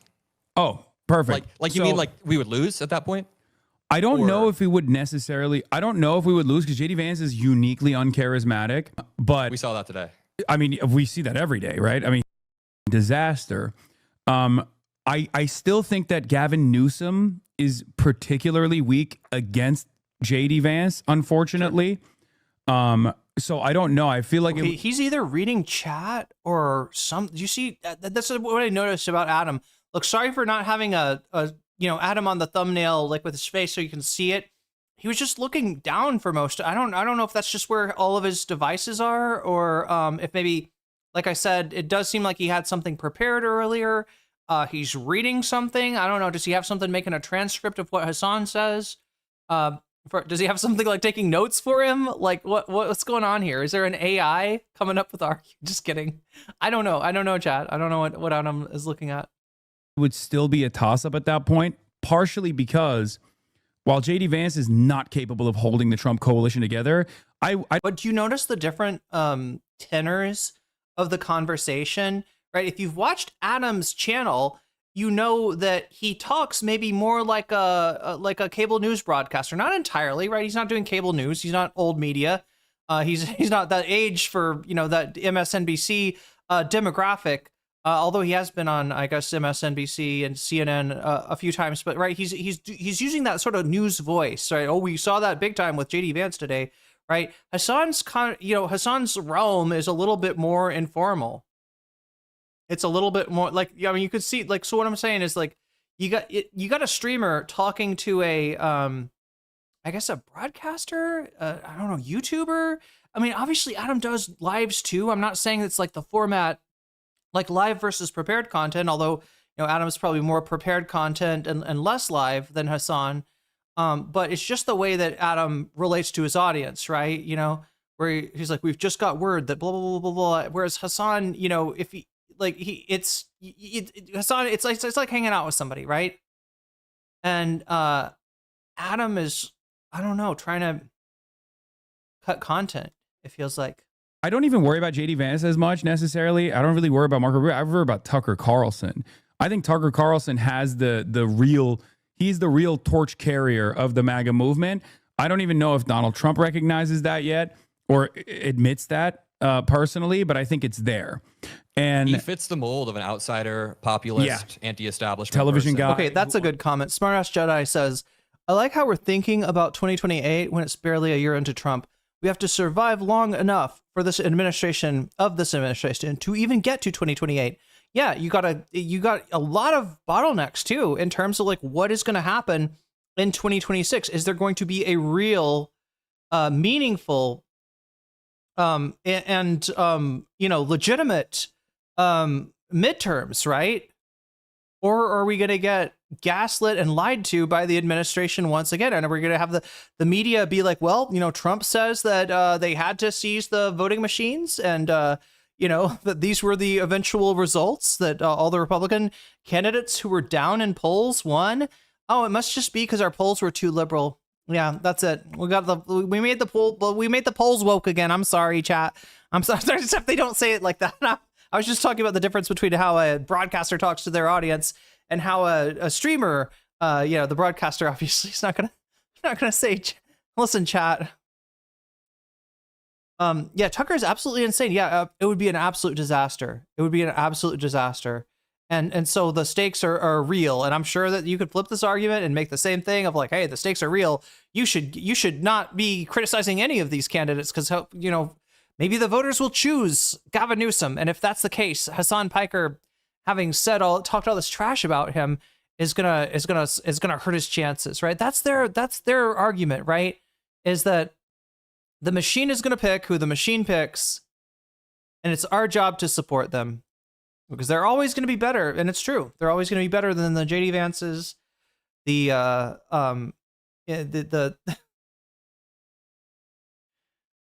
Tucker Carlsons, the whoever. Many left people are scared of Tucker running. So yeah, the wild thing is to try to do this, like get behind the candidate this early, right? It's always happened in the primary where if you say, I don't like Hillary Clinton, I don't like her chances against Trump, you get quieted down because they're like, well, Hillary is ahead according to the super delegates, and so you better not talk shit about her because this is going to be the candidate, right? They will yell at you for campaigning while the primary is still on. They will yell at Bernie for not dropping out when he's still mathematically and legitimately viable, right? We've seen this shit before. It's just we haven't seen it like 3 years before the election. That's the part that's crazy. Understands how to communicate. He is charismatic as well. So that is really scary. So he is the one I'm actually. Miss Smith, would it interest you to know that David Pakman is also a millionaire? Does that change your calculation? Is that what you're looking for? A non-millionaire?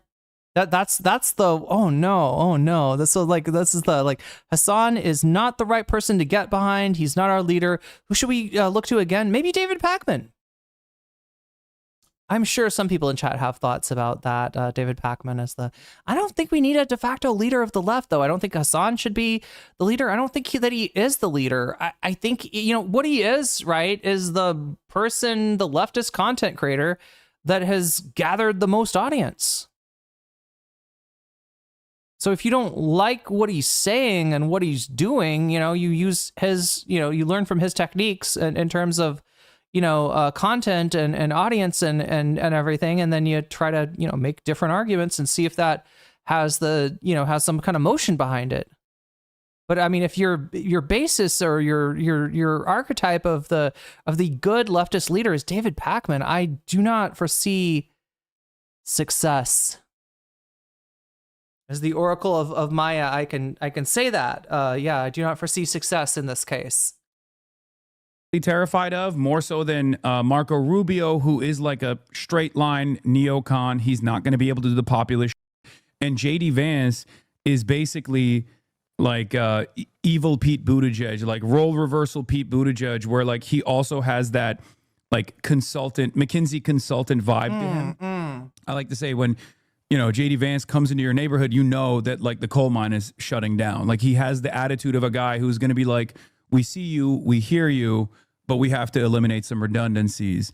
And I think most working class individuals, regardless of the MAGA cult, kind of see that he is insincere. So he doesn't have that populist element, and he tries to make up for it by being like this gross little groiper, even though he has an Indian wife and Indian children, and therefore even the super racists don't like him for that reason.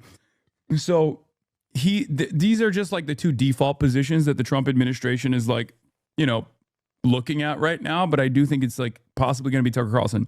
Now, going back to Gavin Newsom versus JD Vance, Gavin Newsom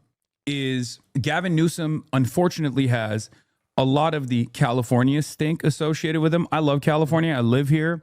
And there's a lot of exaggerations about how devastating California is, like how terrible the conditions are here. People are all doing crime and doing drugs and everyone's homeless on the street. But there is a real problem from the policy side of things with California. Gavin Newsom is, and he's demonstrated this already, beholden to corporate interests and will pretty aggressively go out to bat for corporate interests in general. Sometimes he's pushed back on a lot of special interest groups in California, though. They're pretty Sure, progressive state but overall. but the number one Climate problem change, facing all Americans, I think you and I will agree on, other than healthcare, is housing, right?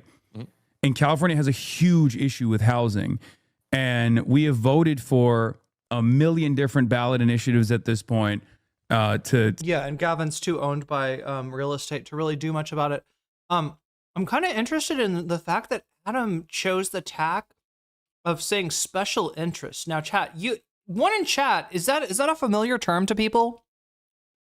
One in chat of special interest is something you're used to hearing about in politics. To me, it strikes me as kind of a boomerism, right? It's something that like my parents would have, talked about. Like, right, it when I was growing up, right, special interest, right, that's how people talked about politics back then, right? And the idea that like this, you kind of an awareness of like lobbying, right? But it was in terms of special interest. What was wrong with the lobbying was like, but that's just the gun industry. The gun industry wants this, and this law, but these laws aren't good for America. That's a special interest, right? That's going to help you sell more guns, sure.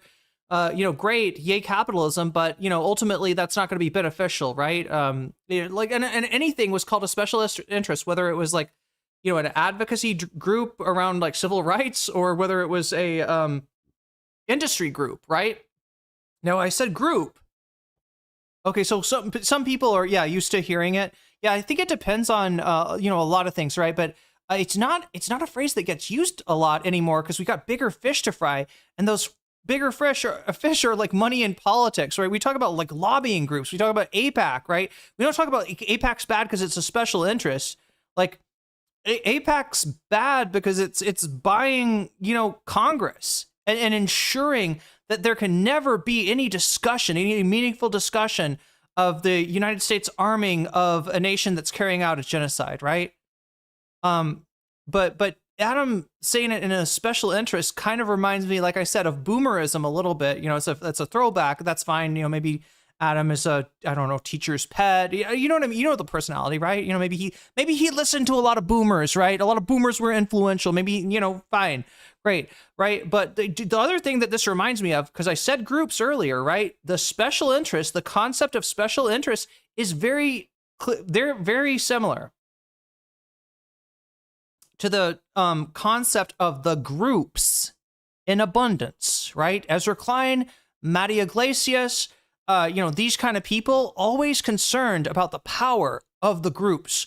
We've got this great big, infrastructure project we'd like to do, but the groups are getting in our way because we built it through a black neighborhood because the any other neighborhood we would have built it through,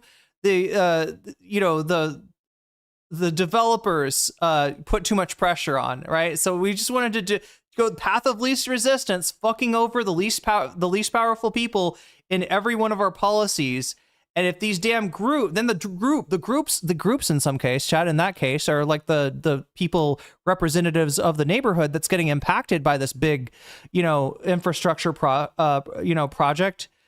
Saying, hey, I would love it if you didn't fuck up our neighborhood by doing this. Like, don't we have enough like bad things from the not in my backyard people that have like kind of bounced projects around, not here, not there, not there. Where does it end up? It ends up in the place where the people living there can least resist it. It ends up in the place with the people of less power. But Matty Iglesias and Ezra Klein call these the groups. Talk about these like special interests, and that's kind of how Adam's talking here. Now, I don't think he's as bad as Ezra Klein, right? From what I've seen, right? I do not put him in the Abundist camp, but it's indicative of how that logic kind of seeps through the body politic, right? And you hear it coming out of Adam Mockler's mouth as well. But here's why I don't like that language. It obscures the difference between a public advocacy group, right? Or a union, and I don't know, like industries like Palantir, right? Like there's definitely people none of us want to have more influence over our politics, right?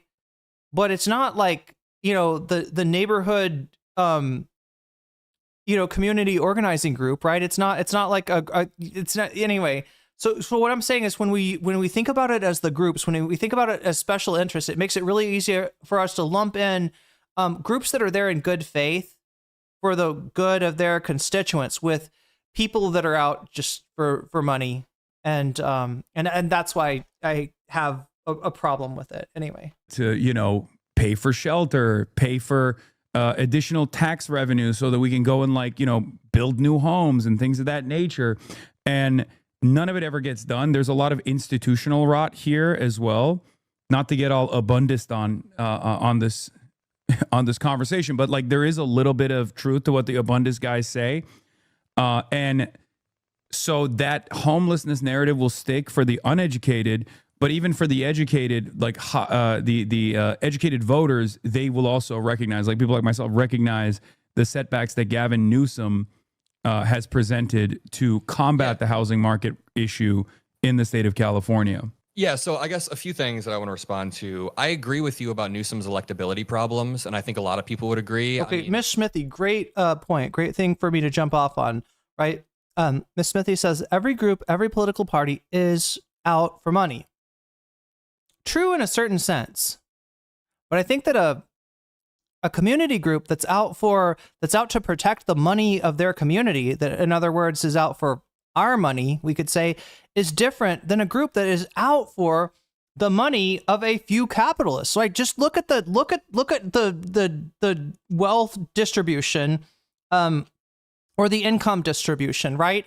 And notice how there's very few people at the top. Notice how it's pyramid shaped, right? Notice how most people exist with very, very little accrued wealth.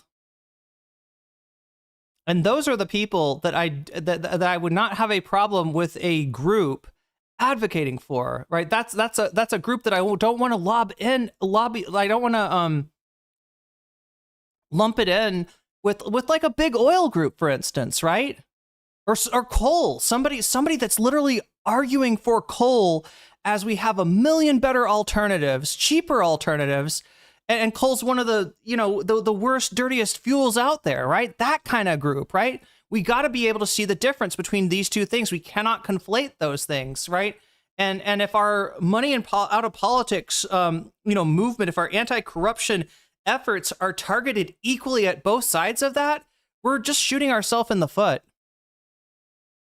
I have a massive liberal audience, and even they're not fully behind any candidate right now, especially not fully behind Newsom 2 years ahead of the election. I think that now is our time to use the leverage we have, and I think that's what you're trying to do during the Jennifer Welch podcast. And I want to keep returning to that conversation that you had, because you said in the conversation at that point it doesn't even matter, but you at this point mean it was out of your hands, right? Yeah. Can you clarify? What do you mean it was out of your hands? So just and I also talked about my refusal to endorse Kamala Harris as well, and we can get into that too.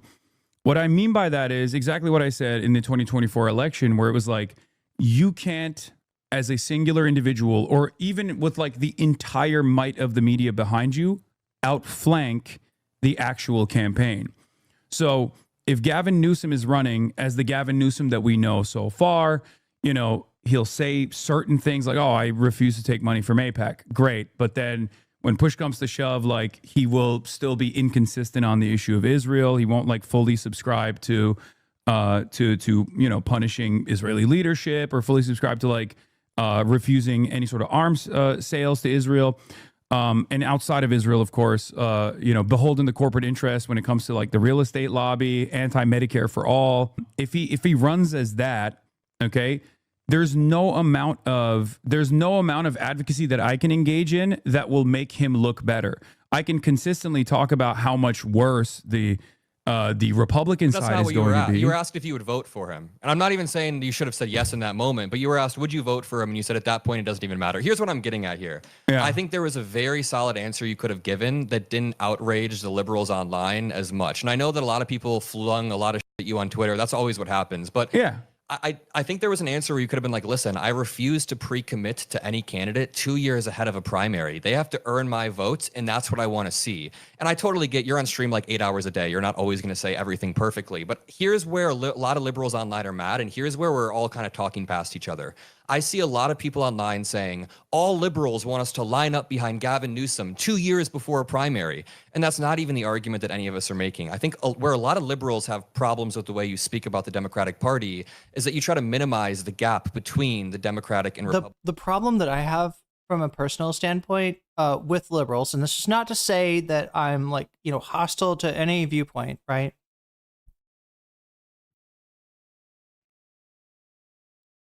Is that when you criticize a liberal candidate,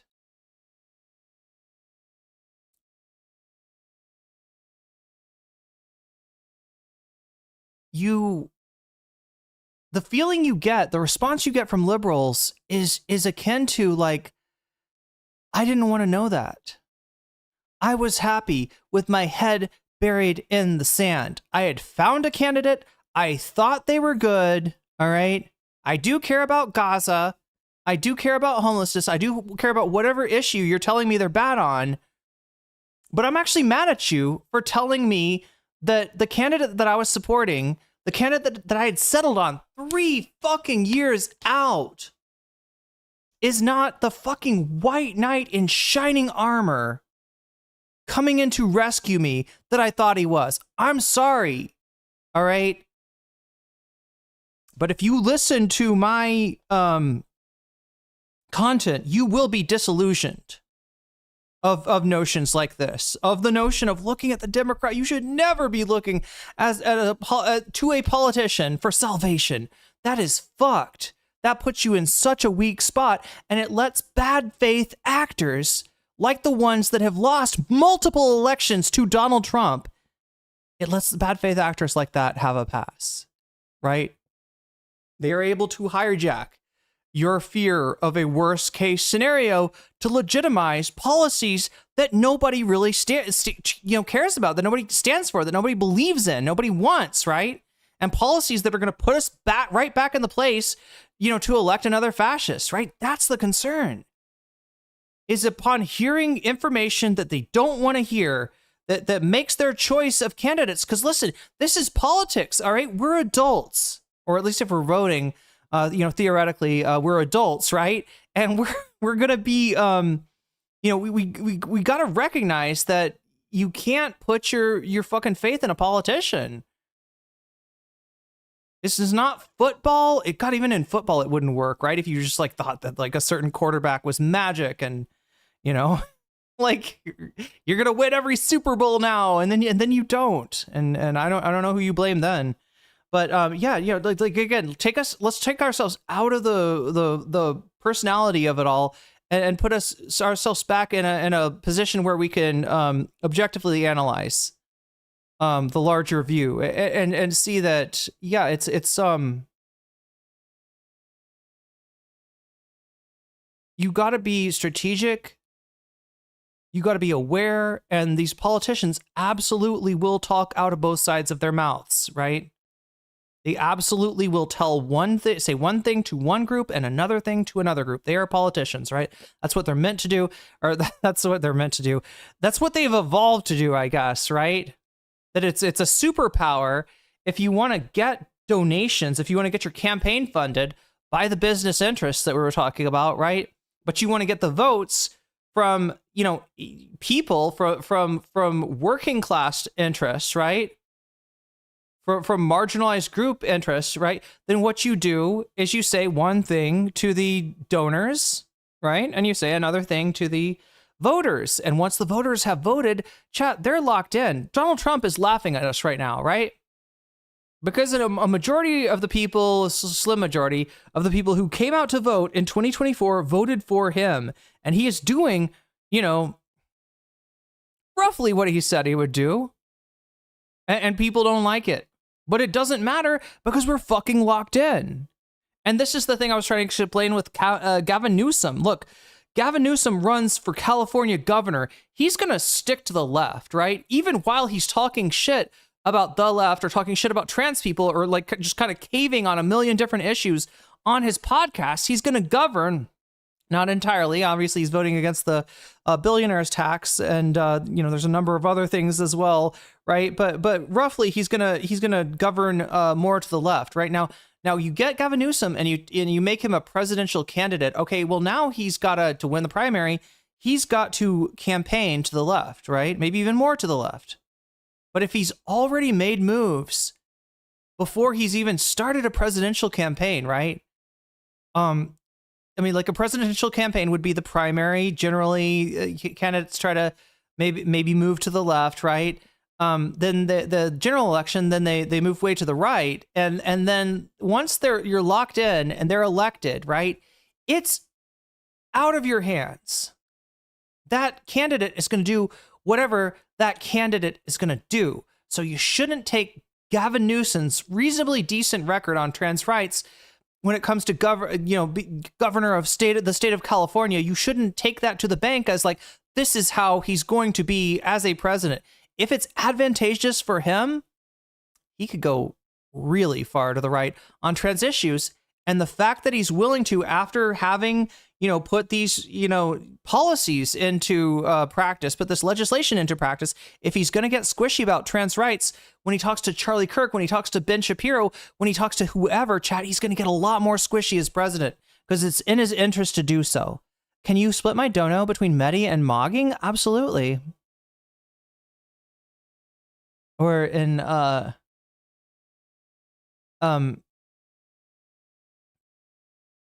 Thai, Dainaha. Yes, I can. Republican Party. So I can totally grant that you meant to say like, well, you were asked, you were asked, would you vote for JD Vance or Gavin Newsom? You said I'd vote third party. At that point, it doesn't even matter. It feels like you're drawing a false equivalency. And then a few days later, you basically said Gavin Newsom will only be marginally better than whatever Republican candidate there is. Then you said Democrats have literally written you out of existence regarding trans people. Wait, did you see the rest of that quote? I watched the video, but yeah, I watched what's the rest of the quote? Did you hear me say that marginal differences between each candidacy, like marginal differences between two parties, leads to drastically different outcomes for marginalized populations. Having said that, however, from the eye of like... did I really just say Newsom will debate Charlie Kirk? Miss Smithy, that would be amazing. But that debate would have to take place from inside Hollow Earth in the city of Agartha. Are you familiar? Are you familiar with that particular lore? Yeah. Did I say news? I'm trying to figure out what I did say that you got that from. Newsom will debate Kirk? What?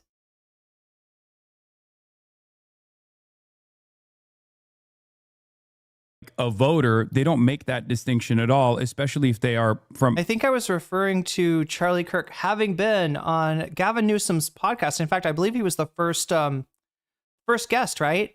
Coming at it from a privileged position. If they that's where you're mixed up. If it doesn't like attack. You said that Newsom will debate Charlie Kirk. I must produce the debate, chat. Apparently I've got to organize it now. Apparently somehow I look, I don't want to give you false hope here. All right. We'll call Agartha and we'll see if we can make it happen. Look, any of you who are not white though, you might have to drink a Monster Energy drink in order to, be permitted to witness the debate, because Agartha, as the alt-right describes it, as a completely Aryan city or something, like, right? I don't know. No, this is the right-wing lore about Charlie Kirk having gone to a stop trying to resurrect Charlie Kirk, yo.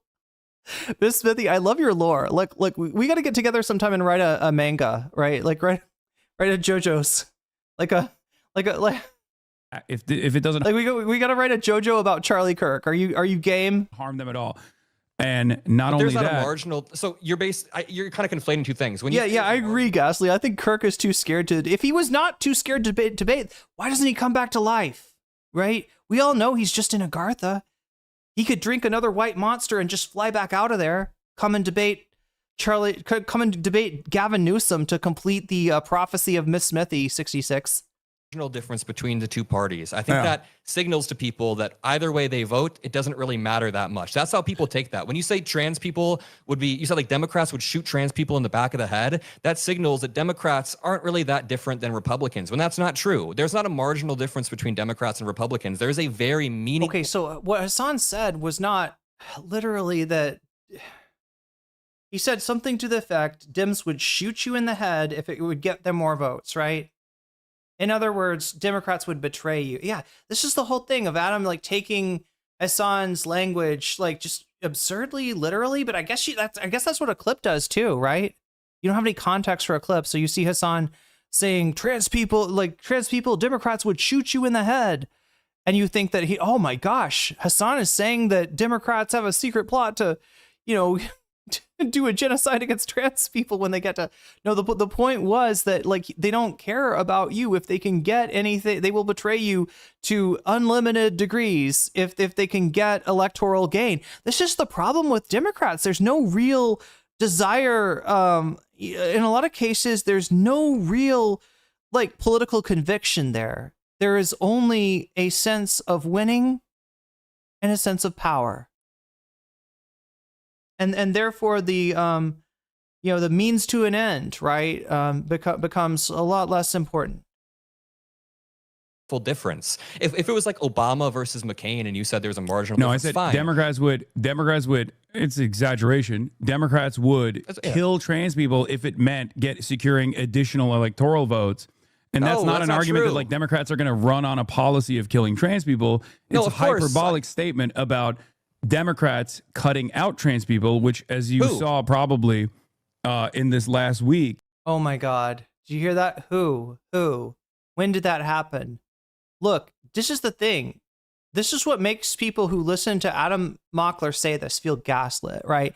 Because we watched Kamala's failed election, that we were acutely aware of how she failed the election. We were acutely aware of the energy that Kamala Harris had going into the DNC, going into the convention, and how it was just absolutely pissed away by the campaign since then. And we've got a correlation with that, with the time, roughly the time that Biden's campaign managers took over Kamala's campaign. I maintain that her instincts were pretty good, and Waltz's instincts as well in the beginning, and that when they started taking advice from these fucking DNC ghouls, that's when shit ran off the track.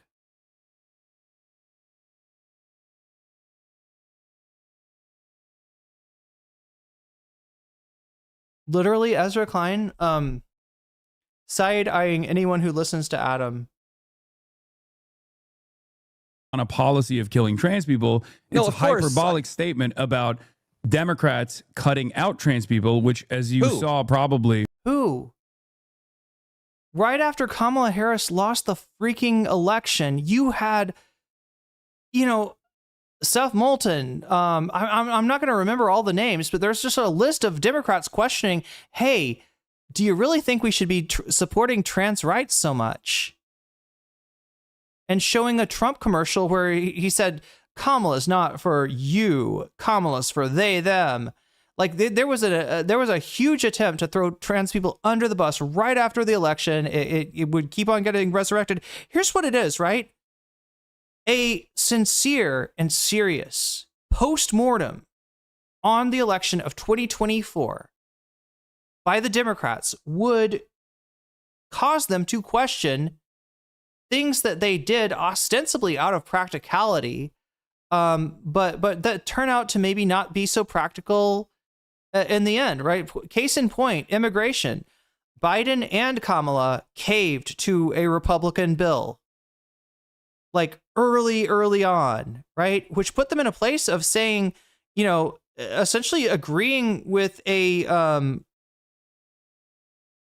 the Republican rhetoric on this was that the Democrats were bringing in illegal immigrants to try to win elections, right?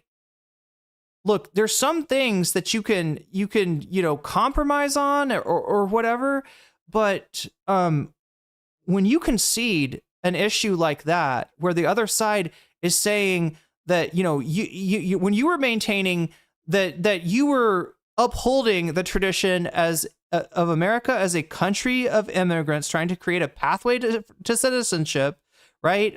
Trying to, things like DACA to acknowledge people who have been here their whole life, but that don't have a citizenship, etc. When you go from that to saying, yep, you were right, you're basically conceding the issue. And conceding that issue means that you weren't motivated by, I don't know, the American, project, right? You were motivated by avarice, right? That's what they're saying. So yeah, you surrender on that. So many other examples of this, right? Where the Democrats, surrendered. And so what blaming trans people does for the Democrats is allows them to avoid that agonizing reappraisal of their whole political strategy. That is the only thing that is going to change these fucking conservative loser liberals into a party that at least their supporters believe is fighting back, is standing up, is not lacking of a backbone, right? That's why Democrats hate the Democratic Party. That's why when you compare the Democratic Party's approval rating to Trump's approval rating, motherfucking Trump wins, right? Democrats have become disillusioned with this party. They need to fix that. And they're going in the wrong direction. And scapegoats like trans people or undocumented people or criminals, right, allow these scumbags to fucking hide the fact that they have now lost 2 elections to a joke, to a reality show pig fucker named Donald Trump, okay? And I'm not here to see it happen again. Things need to change. The power needs to change hands in the Democratic Party, or else the power of second party will change hands from the Democratic Party to a party that will actually stand up, which is exactly what Hasan said, right? I am very clear when I disagree with Hasan, even a little bit, right? I'm very fucking clear about this, but I can't fucking find much disagreement with what he said. If the Democratic Party manages to shove Gavin Newsom down our throat, chat, we are fucking cooked. We are fucking cooked, and we need to find and create a third party, not now, but like 5 years ago. You know what I'm saying? Like if this Democratic Party is gonna fucking hold on for dear life and not let go of the reins of power, it can't be a vessel for resistance, and we need to find a new one. And that's a sad thing to say. That's a hard thing to say. I am not a Pollyannish about third parties, creating a third party. The whole fucking system resists it. Even if you get one, it takes a long time to do and a long time to settle. Like, right? It's a terrible choice to have to make, right?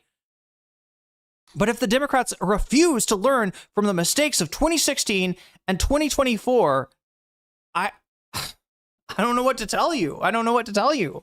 They're not the place to fight from. In this last week, in the aftermath of neo-Nazi MAGA dad, or not MAGA dad, the trans shooter that was a huge neo-Nazi, who's apparently his son was also a neo-Nazi, who's in prison as well, which is, chat, I haven't heard much about this person that Hasan's talking about. I'm not even sure the person's what the person's pronouns are. I've seen pictures of a big ass SS tattoo on their arms. But anyway, not very shocking. There were a lot of people floating around bad polls about, not bad necessarily from the polls are fine, but they were polls that made it seem as though the trans issue is something that we as Democrats should not actually advocate for. It was Laksha Jain. And I always go back to, obviously, the first week after the Kamala Harris election. Kamala Harris is going to give bottom surgeries to Guatemalan transgender prisoners in immigrant detention facilities. My argument always is, if the Democrats actually put forth policies that people have to attack, like the Republicans have to attack, then the trans issue just becomes unserious and a relic of the culture war that people don't pay attention to. And in the absence of definable policies, Miss Smithy, the problem with Hasan is that even though I am a left-leaning person, he portrays me as a right-wing nut. Miss Smithy, with all due respect, politically, you don't seem to know your head from your ass. I wouldn't characterize you as right-wing or left-wing. I would characterize you as low information. And hey, you're in good company with the rest of the American people who are fairly low information and much like you seem to vote on vibes, right? But yeah, this is you know, you're gonna get. Don't get mad at the mirror when it shows you something that you don't like, right? I don't know what to tell you other than to you know, that you can associate with the Democrats, they become very defined by what their enemy, the Republicans, define them as. Yeah, so That's like, I think that from certain angles you might look like a right winger, Miss Smithy. And is this an experience? Have you gotten called out by Hasan in chat or something? This sounds very personal, right? But the reason that you might look like a right winger, you know, sometimes to some people, is because you don't know enough to realize when you're reflecting a piece of right wing rhetoric, right? It's just like you're just kind of like a cell in the body swallowing up all this detritus and not really noticing, oh shit, that's a you know, piece of virus, right? You know, and you're out here expressing all these, you know, virus proteins on your, you know, cell wall, and so you're surprised when a T cell comes along and is like, you know, gives you shit. I'm sorry, I hate to have to bring in immunology to explain. And next I'm going to hear I don't know shit about the lore of immunology, right? That's also, I don't actually I don't disagree with your analysis at the end there. I do think that if we had a more affirmative, unifying message, then people wouldn't care. Like Medicare for all would be really exciting for so many people. I heard you say this, and I actually agree there. But just because some Democrats went on TV after Kamala lost, and just because some Democrats that are holy shit, this is blowing my mind, chat. Adam is fucking gaslighting us here. Just because some Democrats went on TV and blah blah blah blah blah blah. Republicans define them as. Yeah, so that's also. I don't actually I don't disagree with your analysis at the end there. I do think that if we had a more affirmative, unifying message, then people wouldn't care. Like Medicare for all would be really exciting for so many people. I heard you say this, and I actually agree there. But just because... Okay, so he's latching on to what Hasan always says, is that if you have a proactive proposal, like Medicare for all, for instance, right? Is an example of this. If you are going to the voting public, offering them something, then you are less likely to get tagged as like what Kamala Harris, what's she about? She's about giving, you know, gender confirming surgeries to undocumented, you know, violent offenders or some fucking shit like that, right? Which, hey, if you want to use that as a method of attack, Trump was doing it too. Because guess what, chat? Our prisons, you know, not well, but they take some semblance of care of the people in the prisons, right? People in the prisons, if you get your knee scraped, right? You will probably, hopefully, God, I don't even know. I'm probably saying stuff I haven't been to prison, chat, but like I'm guessing if you get your knee scraped, right, you're going to get it disinfected. If you get an infection, you're going to get some freaking antibiotics, right? There's some semblance of medical care there, right? Also, within medical care, if you have insurance, right, you get basic things covered, right? So yeah, scraping your knee, you have an issue with your heart, you have, like a skin rash, you know, whatever it is, whatever you need, right? Obviously within limits and, you know, United States healthcare system being what it is, but like that is covered, right? And that includes if you're trans, right? You will get, you know, some coverage for your hormones. You'll get some coverage, you know, for certain, you know, for certain medical care that you need, right?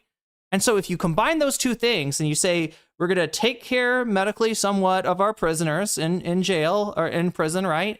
And then we're going to part of medical care. So we're offering medical care here for the prisoners, part of medical care is trans healthcare, right? Then yes, for the rare 1 in a million prisoner that is like an undocumented violent offender that is trans, then yeah, that person, you know, is gonna get some hormones or something, right? That person is gonna get some kind of treatment, right? And that was not only under Kamala Harris, that was under Donald Trump, that was under, you know, like, right, ever since, like, you know, trans healthcare has been part of healthcare, and ever since, like, you know, the prison system offers some kind of healthcare, like, that's gonna happen. And they took that shit and they pinned it on Kamala Harris and said, this is what she cares about. This is what she advocates for. This is Kamala's big program, because Kamala was too scared to offer a real big program. And all she told you is, we're going to have the most lethal military ever. We're going to support our allies across the globe, including in Israel. And, you know, like, I'm going to, I don't know what, help you out on some business loans, maybe? We're gonna, like, just fuck. There was nothing to hang your hat on as far as what Kamala stood for, because ultimately Kamala's campaign promise was, I'm not with stupid. I'm not Donald Trump. Okay, if you see what a shit show this is, if you remember what the shit show this was back in 2020, then you don't want that, right? You're gonna vote for me. So in other words, harm reduction. Harm reduction as a slogan does not work. I think we've seen that now. But yeah, in the absence of any sort of, and there's a reason that Democrats don't propose these.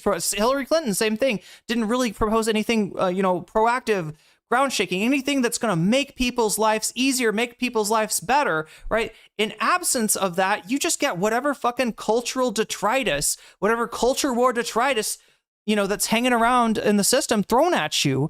And that is what you're defined as now, right? That's the issue. That's the problem.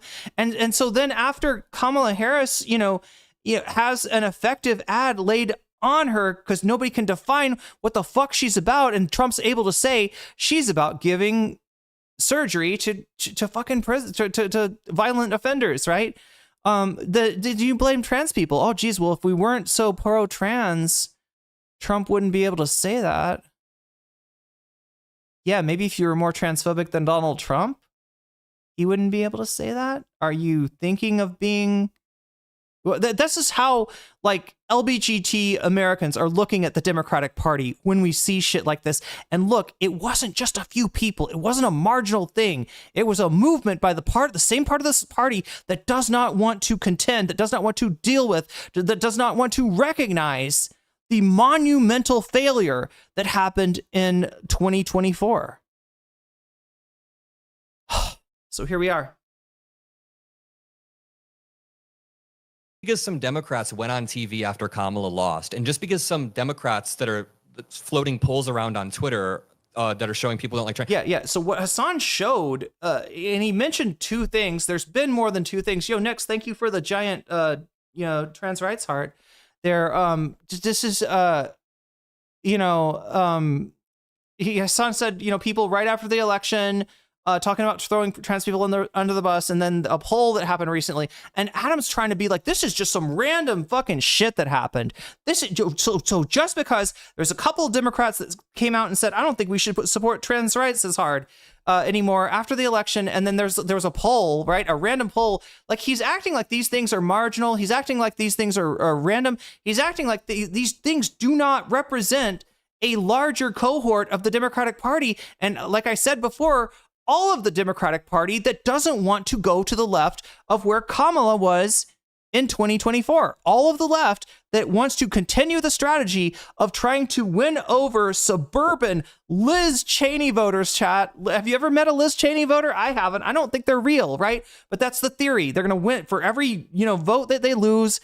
Of the working class, they're going to win 2 in the suburbs, right? They want to continue with that shit. And instead, those political flack, those campaign workers that advise Kamala Harris, they should be drummed out of the industry. Sorry, find a new career. You have failed at this one, and nobody should give you another chance, right? The kind of political consultants that were used by the Kamala campaign need to be drummed out of the fucking, drummed out of the party. Like, get fucking rid of them, right? People trying to hide behind trans people and not meaningfully change the strategy of the party should also be drummed the fuck out, right? We need a massive takeover of the Democratic Party by people who actually give a fuck, by people who actually believe in these issues, and by people that aren't just going to try to win power only to fucking sell out to the capitalist interests, right? We need a takeover of the Democratic Party because it's scaring the fuck out of me that there hasn't been more consequences for the people that gave 2 elections now, chat, 2 elections served up on a hot plate to Donald Trump. That doesn't mean Democrats don't care about trans people or have written them out of existence. Like the difference between Democrats and Republicans on trans people is not marginal. It is not slight. It is very, very meaningful. If you grew up in the state of Indiana, where I grew up, and you tell a counselor, yeah, if you understood, you're just a bi-coastal elite. are having thoughts about, you know, like gender dysphoria, or you want to change your name, they have to go tell your parents. But if you go across the state borders in the state of Illinois, someone who you probably think is like a moderate billionaire, J.B. Pritzker, he's turned it into a sanctuary state where you can get your. I like JB's policies. Yeah, I'm Yes, very so I aware mean, of like- this distinction. Okay, but I wait a know. minute. Yeah, So and also JB fucking notice that Hasan said this about Gavin Newsom, not about JB Pritzker. Now, look, chat, you know, JB Pritzker is not a perfect candidate either, right? There's definitely some issues, you know, that I have with JB Pritzker, less so than Gavin Newsom. I could be wrong, you know, maybe he's just as bad.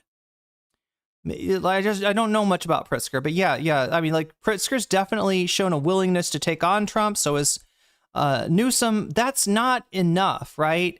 We need candidates who are going to heighten, not lessen, the distinctions between them. I just want people to concentrate on this. This is, if you take one thing away from the stream, let this be it, okay?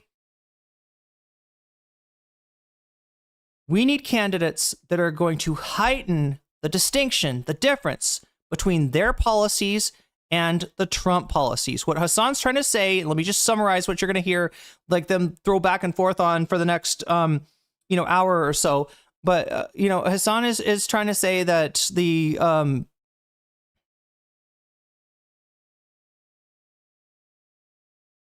my God, what the fuck was I going towards? She said I'd follow the law when asked about trans lives. Yeah, that's what Trump was doing too. Trump, if you gotta complain about Kamala Harris's policy on trans inmates that are undocumented receiving gender confirming surgery, you've got that problem with Donald Trump too, because it's just, honestly, chat, it's too small of an issue for anybody to know or care about. It's only because they found they stumbled onto this like treasure trove with being anti-trans. What was I trying to say about Pritzker? If you take anything away from the stream, yeah, somebody that's going to heighten the distinctions between themselves and the Republican candidate, right? So, because what Hasan's trying to say is that even though he agrees with Adam that the policies, right, the actual situation on the ground for trans people in the state of Illinois versus the state of Indiana is substantially and meaningfully and importantly different, right? But what Hasan's saying that Adam, I don't think, is getting is that, that's an argument for harm reduction, okay? And we've just seen in 2016 and 2024 that's not a slogan. That can't carry a campaign. That's not enough, right? So what I'm saying is that even though the policies even though the end results of the policies and the rhetoric that a politician offers, right, of like an AOC versus a Gavin Newsom, even though they might not sound, or sorry, what am I trying to say?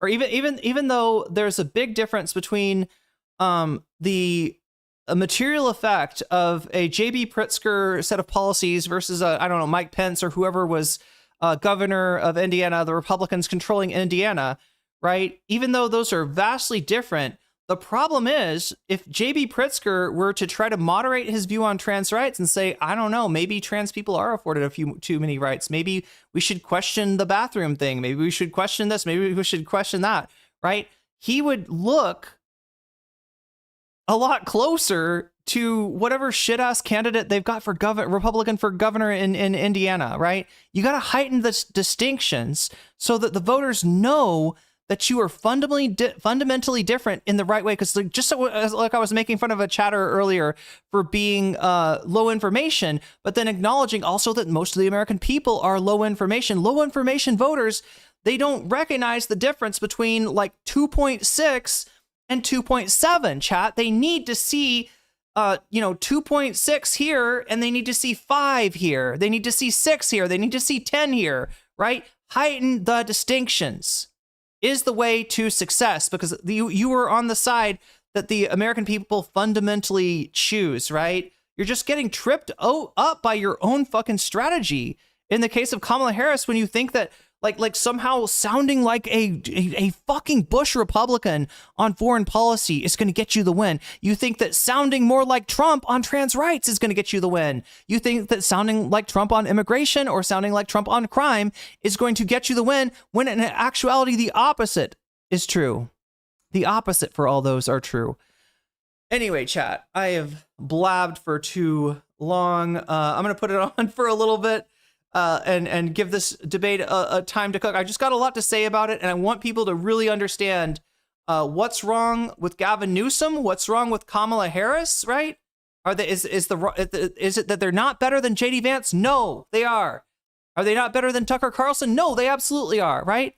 The difference with them is they don't know how to highlight that difference between them, and their instinct is to try to lessen, to sound more like those people, right? You need to look for the candidates that can heighten those distinctions, because those are not only the candidates that are going to get you ultimately better policy that puts this right-wing shit to bed, forever, that ends it, that ends MAGA, that does not, create another Donald Trump, 4 years or 8 years from now, but it's also the policies that are going to let you win the election against, JD Vance, Tucker Carlson, whoever. Why do I want to say Peter Thiel, chat? He's not eligible, right? Is Peter Thiel is South African, right? He's not, just somebody check me on this, right? I just got the creepiest, shiver up my spine. It's almost saying Peter Thiel as a presidential candidate. He's not eligible, right? He's not a American born type of guy, right? Just somebody please calm me down. All right, Peter, before I have to look it up myself, somebody guarantee me Peter Thiel, born in South Africa, correct? But yeah, it wouldn't be Peter Thiel. It would be a Peter Thiel disciple, such as JD Vance, born in Germany. Interesting. Okay. I mean, kind of looks German. I don't know. No offense, Germans. No offense. Sorry, you don't look like Peter. I don't think you all look like Peter Thiel. Andy Bashir, even Governor Newsom turned California into a sanctuary state. It is a very... Look, as long as he's not born in the U.S., okay? As long as he's not born in the U.S., at least we know he won't run for president. I mean, I don't think he would win either. Progressive state. So can you see how people are bothered when you then go on the stream, and I'm quoting you verbatim, you said Democrats have written you out of existence. Democrats don't give about you, and then you said later on the marginalized identities have been left behind by the Democratic Party. You're kind of drawing a false equivalency, and then that brings me back to the Jennifer Welch clip. I'm trying to give you the strongest liberal argument here as to why people are mad. It's not because and by the way, I've heard this argument. I used to make this argument myself. Yeah, but you said at that point it doesn't even matter, and that kind of feeds into the broader apathy that you seem to be pushing towards. So there is a meaningful... Again, chat, is there a meaningful difference between at that point it doesn't matter, and what was the other thing? Difference between Democrats and Republicans. No, he's not going to repeat it. What was the other thing? What was the... Okay, so he said at that point it didn't matter. When he explained it to Adam, he said something different. Adam said he didn't object to that, but that at that point it doesn't matter was the... I'm trying to remember the other...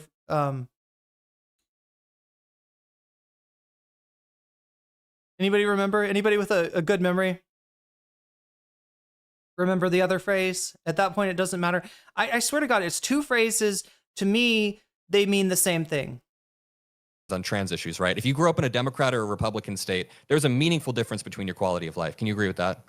Oh, absolutely. Okay, Absolutely. so a meaningful difference. There's a big difference. Okay, so No, they're no, not the there same. is Do you there think- is a meaningful difference between living in a democratic state, hopefully one that isn't captured by Republican state legislatures that will then, even under Democratic leadership within the White House, take advantage of the state legislature apparatus to still undermine trans existence and then take that all the way up the courts of the Supreme Court. There's a meaningful distinction between having a liberal Supreme Court majority versus a Republican Supreme Court majority, a super majority even. These are all things that I fully understand and fully agree to and don't want to happen.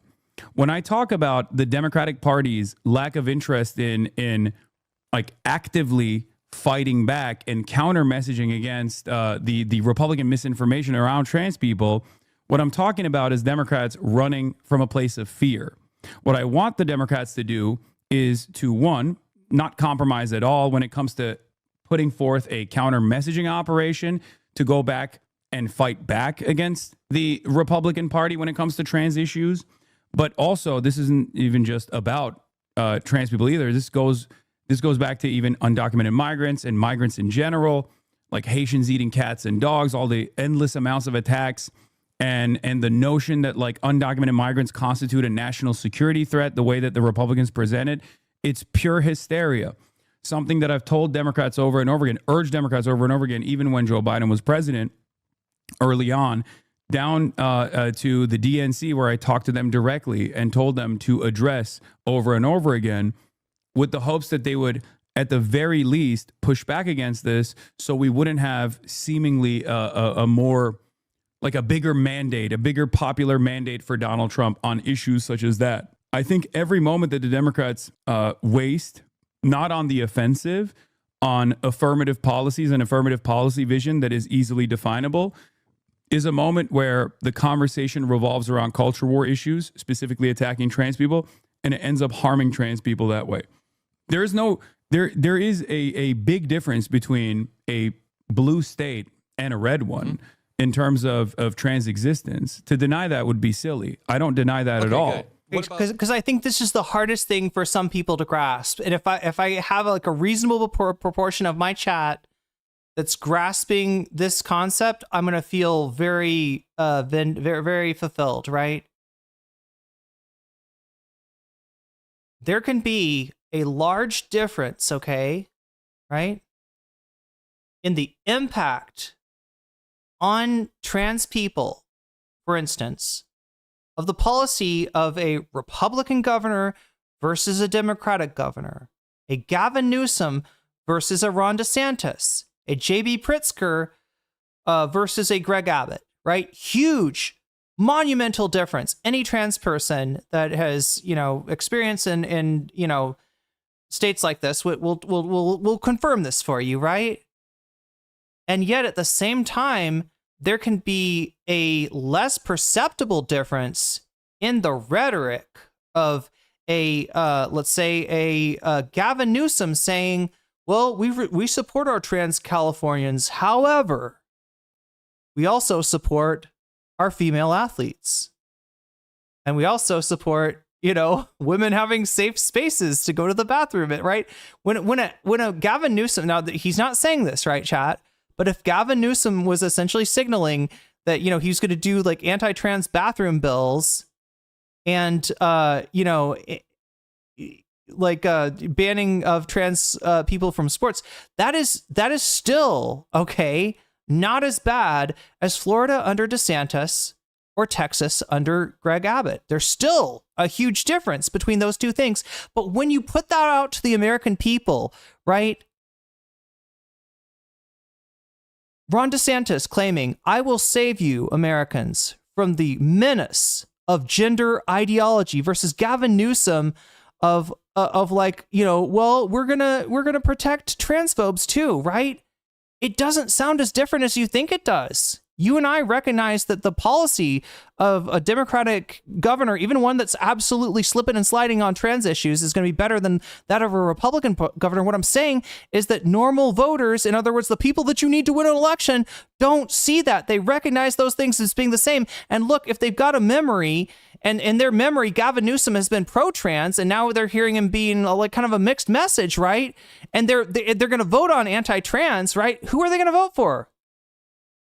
They're going to vote for the fucking JD Vance, right? They're going to vote for the Ron DeSantis. They're going to vote for the Greg Abbott, who has been fucking 10 toes on the ground for the policy that they're never in hell going to get confused and accidentally vote for a Democrat, right? It never works in the favor, in other words, of Democrats. It doesn't win them voters that they wouldn't have had otherwise. And it does probably, lose some people to the couch, right?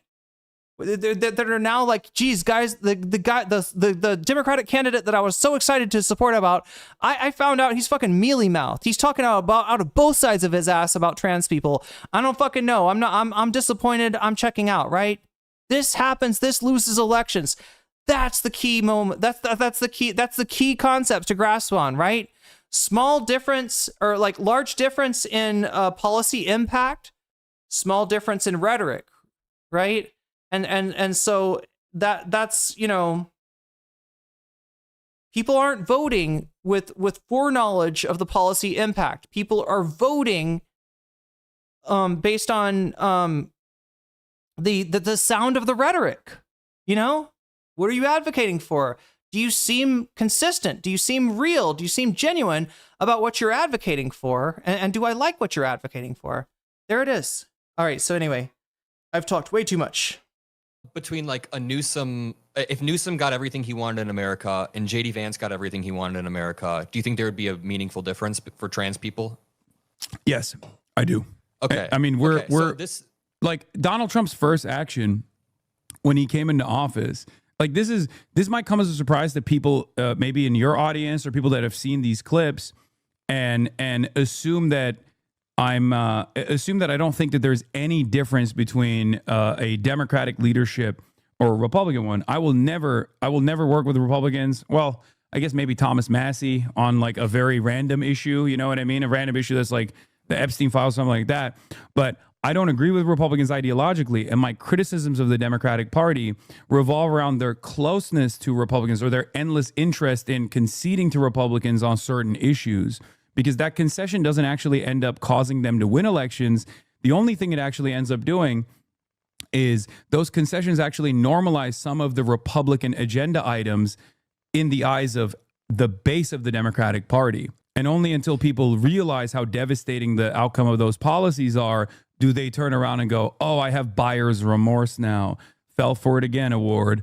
I didn't realize that the party that said they were going to do mass deportations is actually doing mass deportations, or I didn't realize that those mass deportations were going to look so violent and so disgusting that my neighbors were going to be in fear. Yeah, I agree. I agree with a lot of that. And I don't want you to think I was just watching clips of you. I watched your entire stream. No, I know. Where it just felt like you were saying two different things at once. You take these really strong declarative statements or those positions about the Democratic Party, and like you quite literally said Democrats, or you said the marginalized identities have been left behind by the Democratic Party. And then you go on to explain in a little bit more nuance that yes, growing up in a trans state or a red state would be better than growing up in a blue state would be better than a red state as a trans person. So you do clarify that in the video that I watched. But can you then see how Democrats, or at least liberals on Twitter, who are just like seeing you repeatedly say this?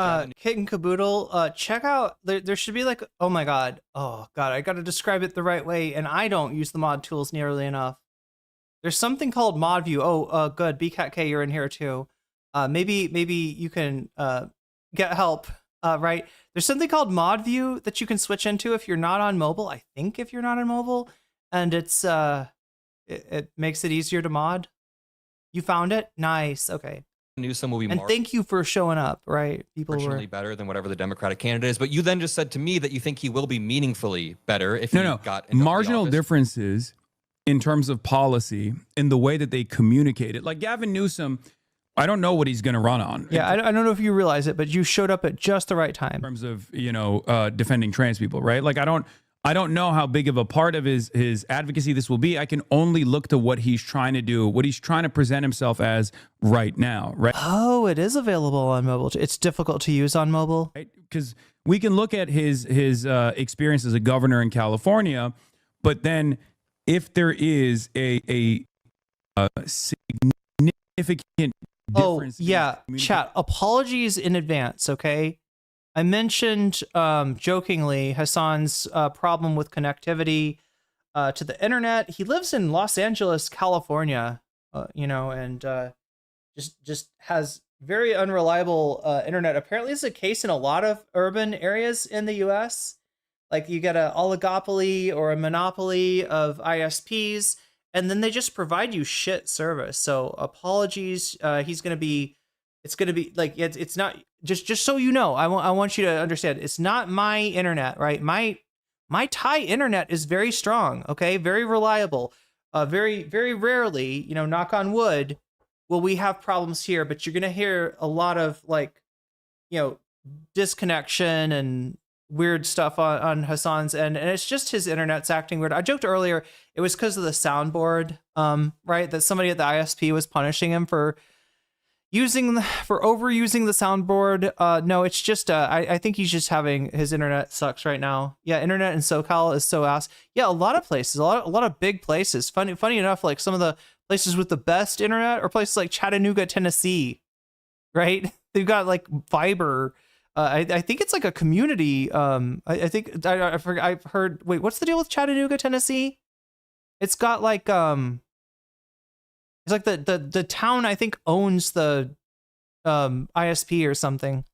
Anyway, getting net because he has ambitions in higher office. It's only causing to assume that he is going to probably pivot. yeah, this is gonna be some rough patches here. Mossad is attacking. Let me look at the poll again. We're at 103 out of 200 right now. If we get to 100, we cover one extra topic. If we get to 200, it's two extra topics. We're at 103 right now. Mediasan debates Jen from IHIP is in first place. Second place, ooh, it's very close, chat. Clavicular on Adam Friedland, slightly ahead of Ethan Klein on the Billboard situation, and then Pisco and Vanguard in fourth place. You've also got 51 minutes to try to put a butterfly in my hair, which you can do with a super chat. Any super chat of the teal variety or higher will result in a butterfly accumulated. And if we get 10, we're at 1 right now. If we get to 10, I'll put a butterfly in my hair. And what else do I want to say? Like many other Democrats, to this mythical, this center for the mythical moderate voter. Do you think that that's an unfair assessment? Let's just start there first of all. That he shouldn't pivot to the center? No. That judging by the position between what kind of trans protections that he has signed into law when he was the governor, when he is the governor of California, versus how he's communicating now about certain aspects of trans identity and trans issues is probably a pretty reliable way to comprehend whether or not he is going to pivot to the center on trans issues a little bit. No, I don't think you don't can think so? conflate the way he talked. No, I don't think you can conflate the way he spoke. One in chat, if you think that does this seem like a difficult concept, right? I'm not saying is it a difficult concept for you. I'm guessing most people understand the concept of what we're talking about here, but I'm just wondering, like, because it feels like it. I can't help but think that in the pre-COVID days, right, this would be a much shorter discussion. This would be like a 15-minute discussion, and the point would be, recognized by Adam, right?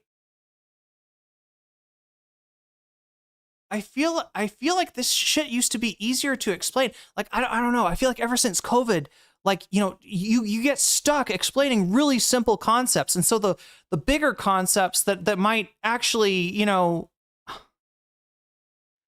that you kind of need to get to succeed, like they're just like written off, right? Just the simple concept like this of like, heighten the distinctions, right?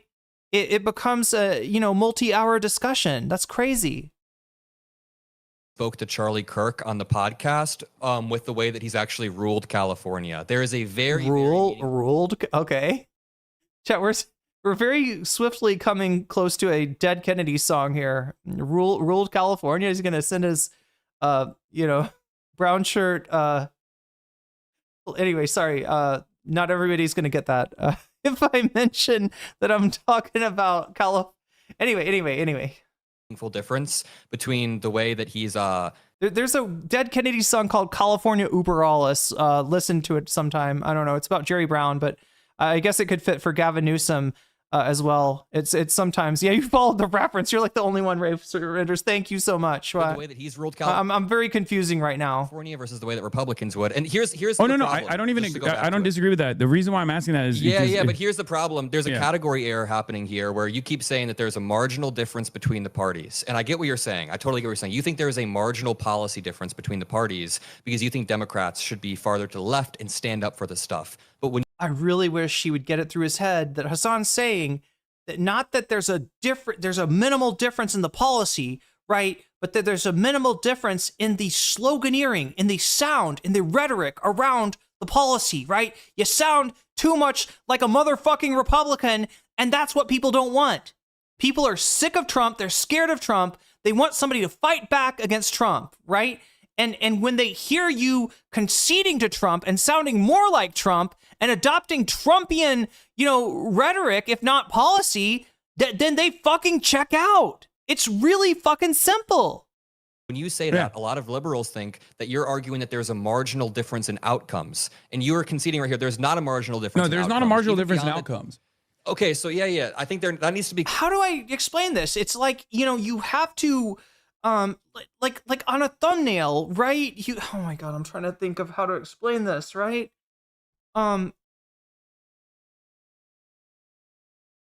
Like high contrast is the idea. Chat, if I put a thumbnail out and it says like the most interesting topic you've ever heard of, right? That's literally it. It's the topic that's going to get, if anybody sees that that's what's on the thumbnail, you're going to click on it for sure, right? It's the most interesting topic. But I write it in gray text against a white background, and you can't read it because the gray looks too close to the white, okay? Am I going to have a banger stream where all the people that have seen that I've got the best topic they could ever want, that's what I'm doing? Or am I going to have a bunch of people that said, yeah, your thumbnail looks like it's all white? I didn't see, I skipped past the thumbnail, even though you have the best topic that I definitely want to see. And if I had known that, I would have clicked on your stream. Am I going to have everybody click on the stream, or am I going to have nobody click on the stream, chat? If I write it in light gray against a white background, it's not high contrast enough. Nobody sees it, even though I've literally written down the perfect topic, the topic that you all wanted to see, and you never knew that you wanted to see it. But once you see it, you will click on it definitely, right? No one's going to click on it because no one can see it. No one can tell the difference. You sound too much like MAGA. Get that through your heads, Democrats. Get that through your fucking heads. You might just make that thumbnail. Yeah. But anyway, yeah. So like, this is the whole thing. It's a high resolution or high contrast, right? We need a high contrast with Trump's message. The problem is that the Democratic Party seems to think they're suffering from too much contrast. They think that the voters want right-wing shit, and that if they can just make themselves look like enough, like, oh, we kind of look like the right-wing shit, we're similar enough to the right-wing shit, that people are going to vote for them. No, they're not looking for fucking diet evil, okay? They're looking for, they're either the 30%, the basket of deplorables that's actually looking for evil, or they're the rest of us that don't want to see our fucking fellow citizens shot in the face, right? Make it really fucking clear. Instead of, I'm not with stupid, I'm not with Trump, I'm not with the orange man, make it really clear, I'm going to stop ICE agents shooting your friends in the face. Make it that fucking clear. Come with me if you want to live. That's what the Democrats, that's what, whatever's going to replace this current Democratic establishment, which is absolute disaster and absolute failure, whatever could possibly come along and take the Democratic Party to a better place, that's what they're going to say. They're going to say, get in if you want to live, right? And there we go. Anyway, chat, I swear to God, I'm talking this whole thing. Clarified more because that I'm taking over. No more React content. It's just me getting up on a soapbox and diatribing. Does kind of draw some apathy between voters. But going back to Gavin Newsom, no, he has quite literally changed the way California looks at trans people. Just because he like gave an insufficient answer on Gavin Newsom's podcast doesn't lead me to believe that he's going to entirely throw trans people. Adam thinks that Gavin's going to somehow get better, right? That Gavin's just using his current rhetoric is to trick the people into thinking, yeah, like, right, trans people are really unpopular, so we got to trick some people that are against trans people. Oh, hey, maybe Gavin's against them too. Oh, hey, he had a nice conversation with Charlie Kirk about gender ideology, right? That's what Under the bus. Let me just like go through this. he doesn't get, that it only gets worse from here. It does not get better. He No, hold SB on. 107. Not entirely, Yeah. but do you feel, and I'm not like trying to debate you on this. I'm just asking you sincerely. Oh, yeah.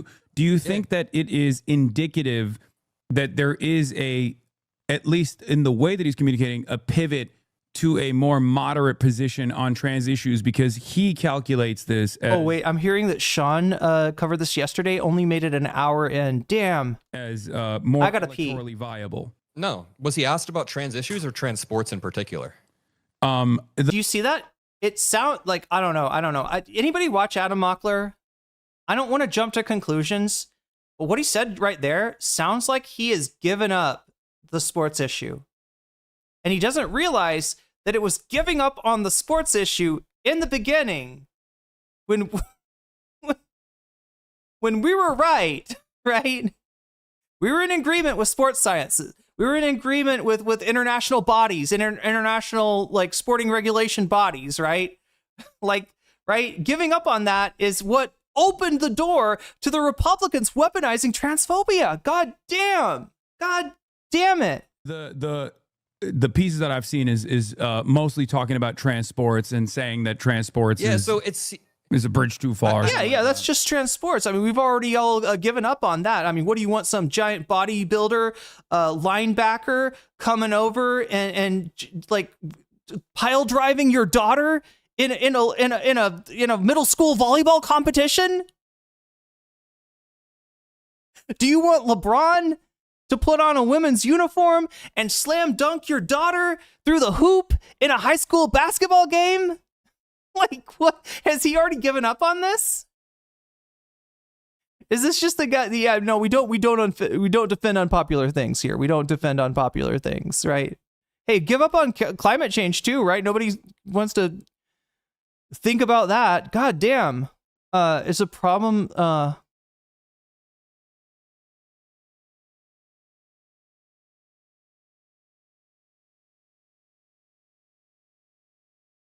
yeah, and like that can totally be insufficient for your worldview, and you can say that is not. Yeah, they keep on imagining like not just cis men competing. They're like imagining like pro sports, like you know your daughter is playing badminton, and all of a sudden like an NFL linebacker in a dress, like bust in a skirt with hairy legs, like busts through the fucking wall and like runs over your daughter. Right? That's what they're imagining.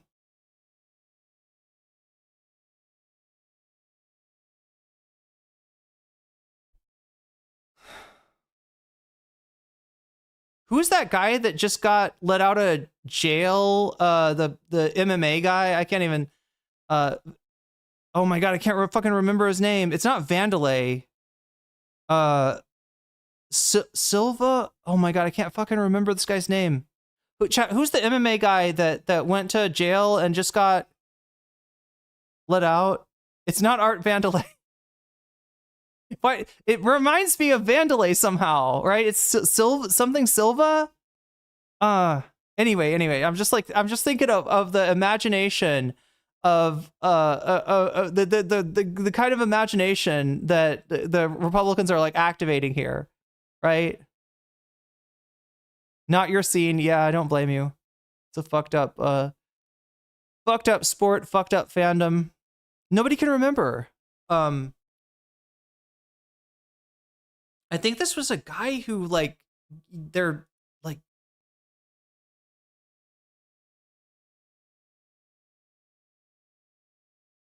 from jail. Let me figure out. Velasquez. How did I get Art Vandelay out of Cain Velasquez? Am I pronouncing his name correctly? Velasquez? Anyway, they're imagining like, you know, I don't know, your daughter's like playing chess and like Cain Velasquez like busts through the wall and like, you know, rear naked chokes her, right? Not sufficiently progressive enough, but I think that to say that Gavin Newsom, Yeah, it is Cain. It's Cain Velasquez. because he said Velasquez, I still feel like I'm pronouncing the name incorrectly. that to Charlie Kirk, that nullifies the way that he's actually ran in California. You're using that one comment and just wait. It doesn't. Okay, wait, I don't let think me it just. damages California. I'm making an Newsom off has of. signed a law. Sorry. Go for it. I'm making an assessment off of. I know Gavin Newsom, just like Andy Bashar, who I have given tremendous props to, more so than Gavin Newsom because he's doing Am I thinking of Vandelay Silva? That's who I was thinking of. Okay, but they got out like earlier, right? They got out a while ago. This is the recent guy. I think is Cain Velasquez. Trump 35 state, right? Trump plus 35 state. Yeah, he's holding with the line with a over hostile with a hostile state legislature too. So it's like Yeah. it's infinitely more difficult. He actually shows the rest of the Democratic Party. I use him as an example to show the rest of the Democratic Party that you don't have to be compromising. And the way he's talked about trans people is actually wonderful. Where he says these are, you know, Christian. These are my neighbor. God teaches me to love my neighbor, not to fight my neighbor. I remember when he stood up at that state legislature member where he was like, you have to apologize to these constituents. These are your constituents as well. Wait, hold on one second. Can you take it off of emote only mode? What's going on? Why do people keep saying robot? Why do people keep spamming? Okay, so I got to point out, they're in emote only mode. Now listen, chat. One of the reasons that streamers like Hasan put it into emote only mode is when they're having a conversation with somebody that they're anticipating a lot of hostility being expressed in chat towards, that they don't want to, you know, piss that person. They don't want to make that person like, so in other words, right? If the chat was on, they'd be talking some shit about Adam, right? So they turn the chat off and it goes to emote only, so people can only post emotes. But because of that, it's harder for Hasan to tell if there's something wrong with the stream. That's what's going on.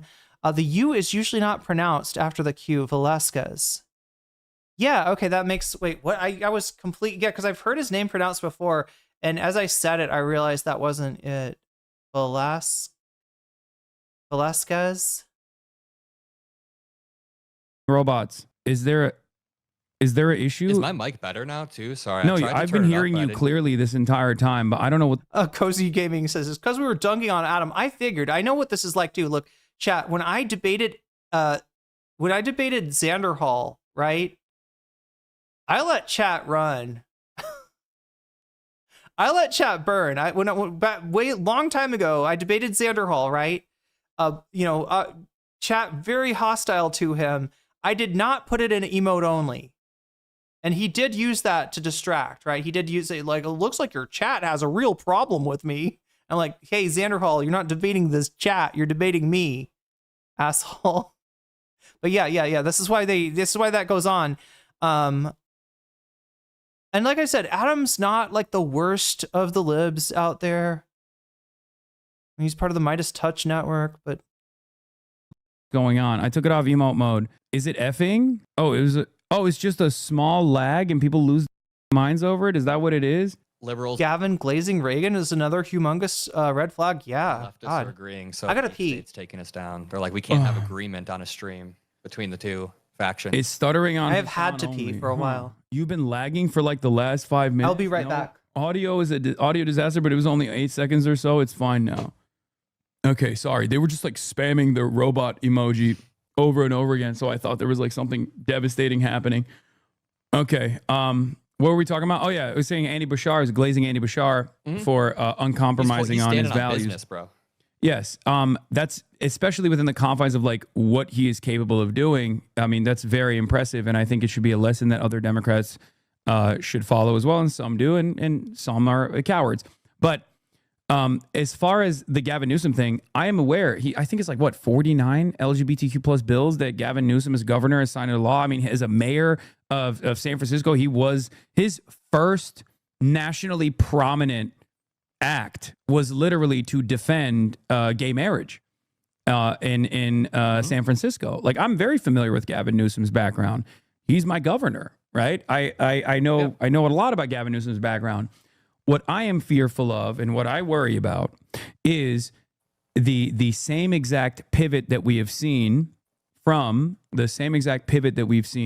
many Democrats that signal that they're invested in selling out trans people, or at least certain aspects of trans identity, whether it be sports, a conversation that starts off with the most appropriate angle to tackle that Republicans spend hundreds of millions of dollars against and create controversy around, this being, trans sports, to very quickly moving the conversation over to gender confirmation surgery, and a litany of different anti-trans bills that basically lead to making it illegal to be trans in public.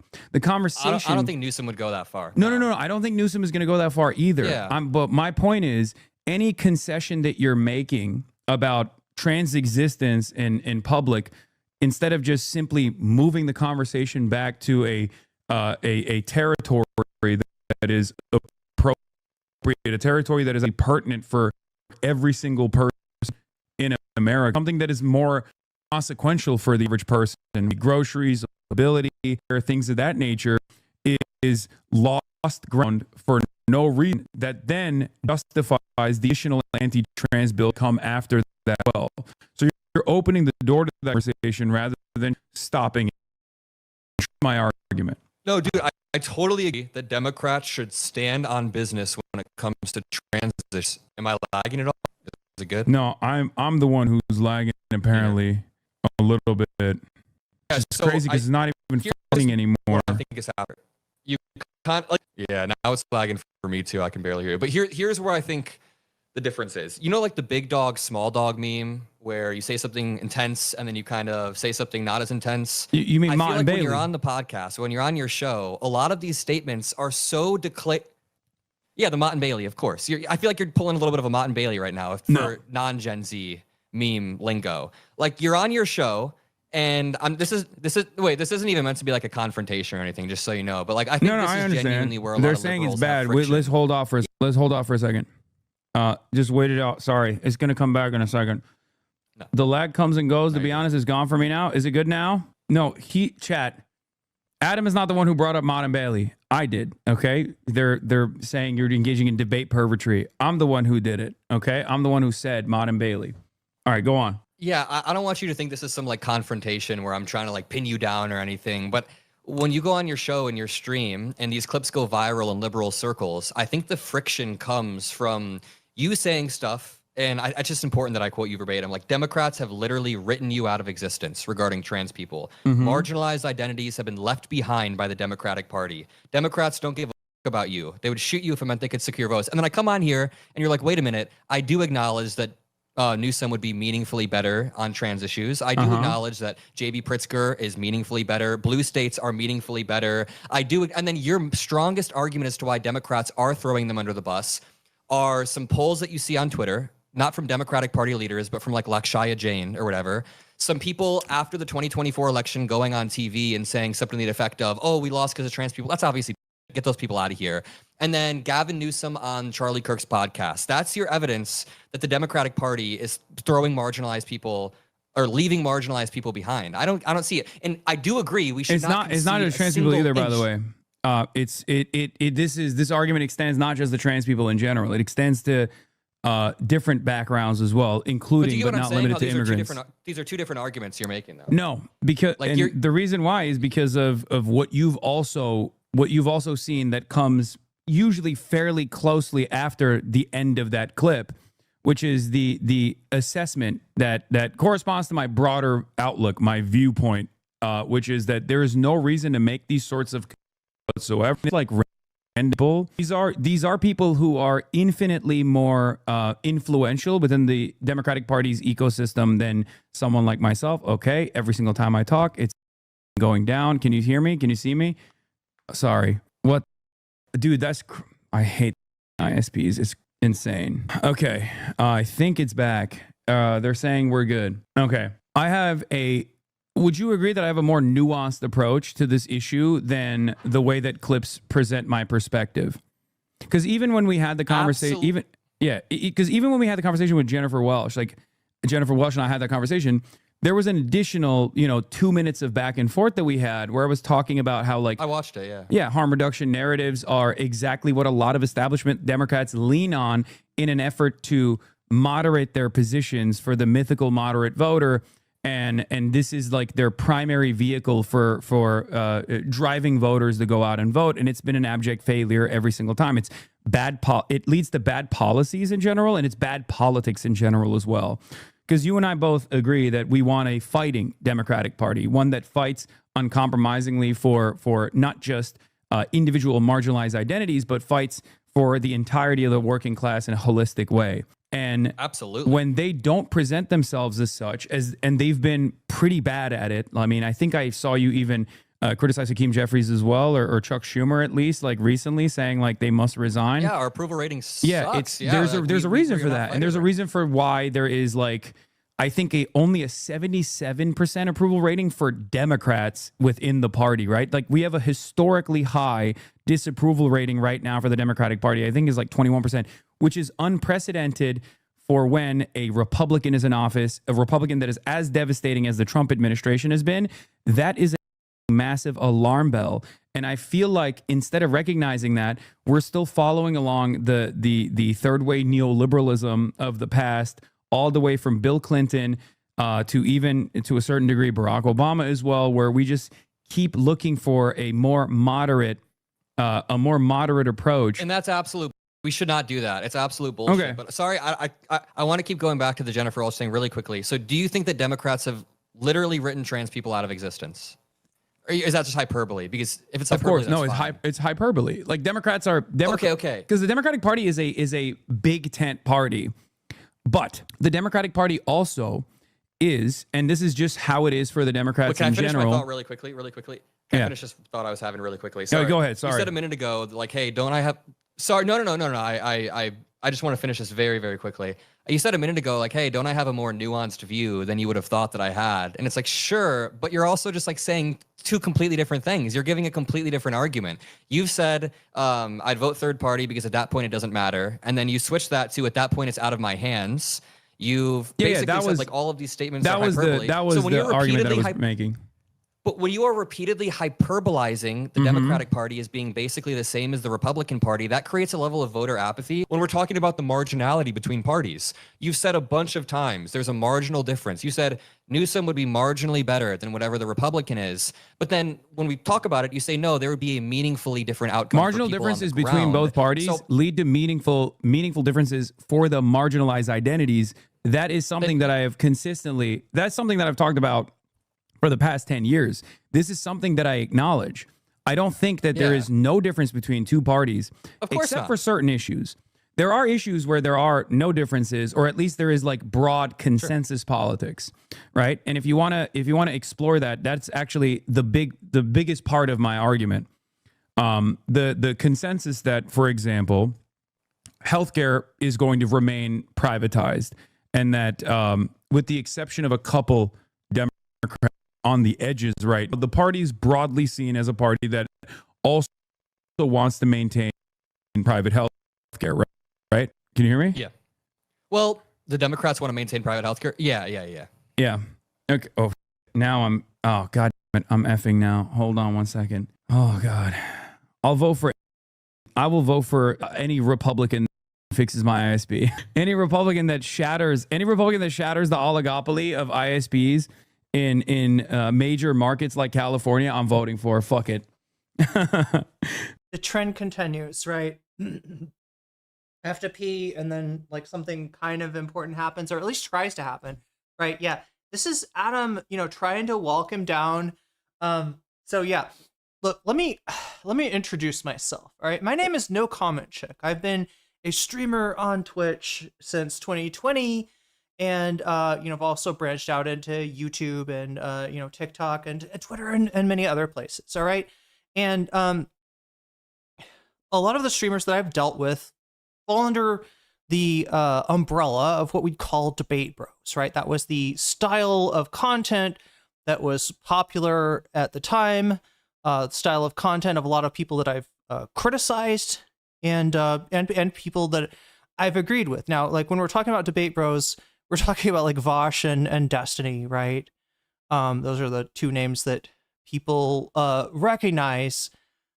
But yeah, you know, I mean, it's a certain style of content, right? Now, Hasan does debates. You've probably seen I've covered lots of them. But Hasan is not somebody I'd call a debate bro. In other words, the debates are never the mainstay or never the content strategy. The debates are incidental and generally take the form of conversations, right? Human beings in the real world don't have debates. You know, you don't figure out that you have a different viewpoint on an issue than your neighbor and say, I challenge you to a debate, Mr. Neighbor, sir. You know, that's nobody talks like that, right? You have a discussion. During the discussion, it becomes obvious that you disagree, and you know, you well, this is why I don't think what you think. This is why I think what you think is wrong, right? You know, you offer that little back and forth, right? Maybe nobody changes their mind. I'm sorry, Chad. I had like, oh my God. Horrible fucking allergies, but awesome. Time for a massive train of gift subs. Yo, Omega Star with the 10 big ones out to the community. Holy shit, chat. Do you ever get that where you got like this like sudden like overwhelming allergy, but then you like blow your nose and it's all better? That's generally what I'm kind of dealing with right now. I'm realizing, chat, I need to get product. Like, I don't think I can manage my hairstyle at this point without some product. You know, this is all natural. Yeah, no product. Just shampoo, conditioner, whatever. Anyway, we can do better though, chat. We can step it up. But yeah, thank you, Omega Star, for stepping it up and gifting 10 community subs out to Social Butterfly. You just got Jellyfish, Tango Whiskey, Romeo. You just got Jellyfish, as it were. Afternoon Tune, you just got Jellyfish. Warhammer Dragon 86, you just got Jellyfish. Stagon 65, you just got Jellyfish. Okay Panic, you just got Jellyfish. Latex Rule, you just got Jellyfish. Teo 30, you just got Jellyfish. Tanky Geiner, you just got I probably mispronounced your name. I do that, chat. If I mispronounce your name, feel free to correct me. Anyway, you just got Jellyfished, and Goalmanic, you just got Jellyfished. My hair, it does. There's a lot of humidity, kind of. It did rain recently, so. But no, it's not the humid season, for sure. Oh, I just learned about seasons in Thailand, chat. It's crazy.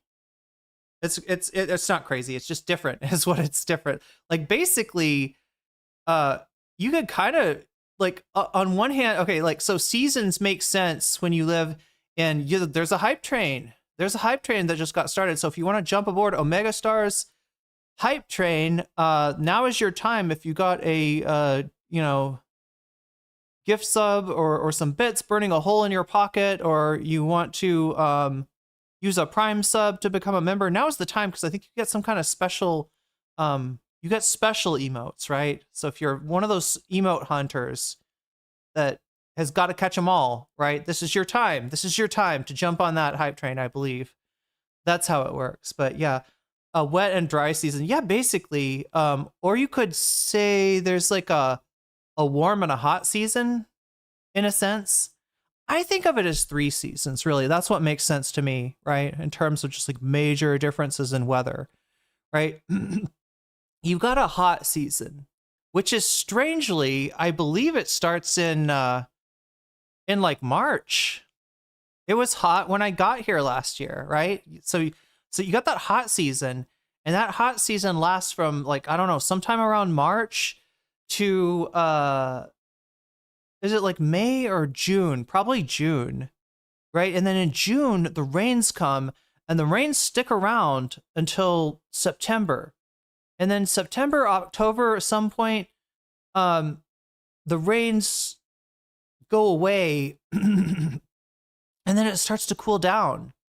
And then it's like the warm season, right? The warm season has got to be like November to, I don't know, February, where it's just warm. It's just nice, right? Like you can leave I mean, I do. You can leave your leave a window open and not use like the aircon at all, because it's like it's just pretty nice, right? I mean, it's a little bit hot. Most people wouldn't want to be most people would feel hot when it gets to be like 80, but yeah, so yeah, there's kind of 3 seasons, right?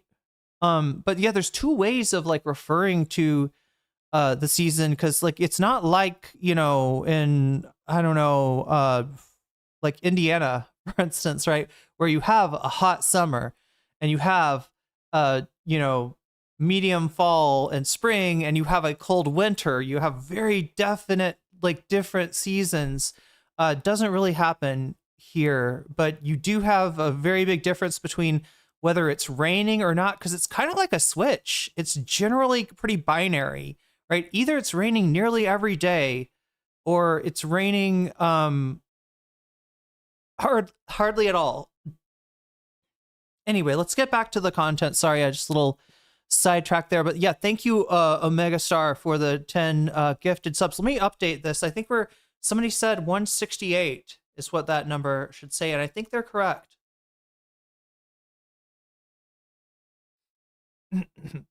Oh my god, still allergies, chat. The other season that I would mention, it's important if you're ever planning to travel here, is the burning season, right?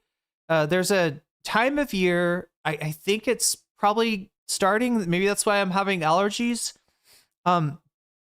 where the sugarcane farmers and then the rice farmers, like, they burn their fields, right? It gets dry, and at its driest point, it's a good time to like burn the fields in order to, like, I don't know, I think it helps the soil, or so. It's like the way that the crops work, right?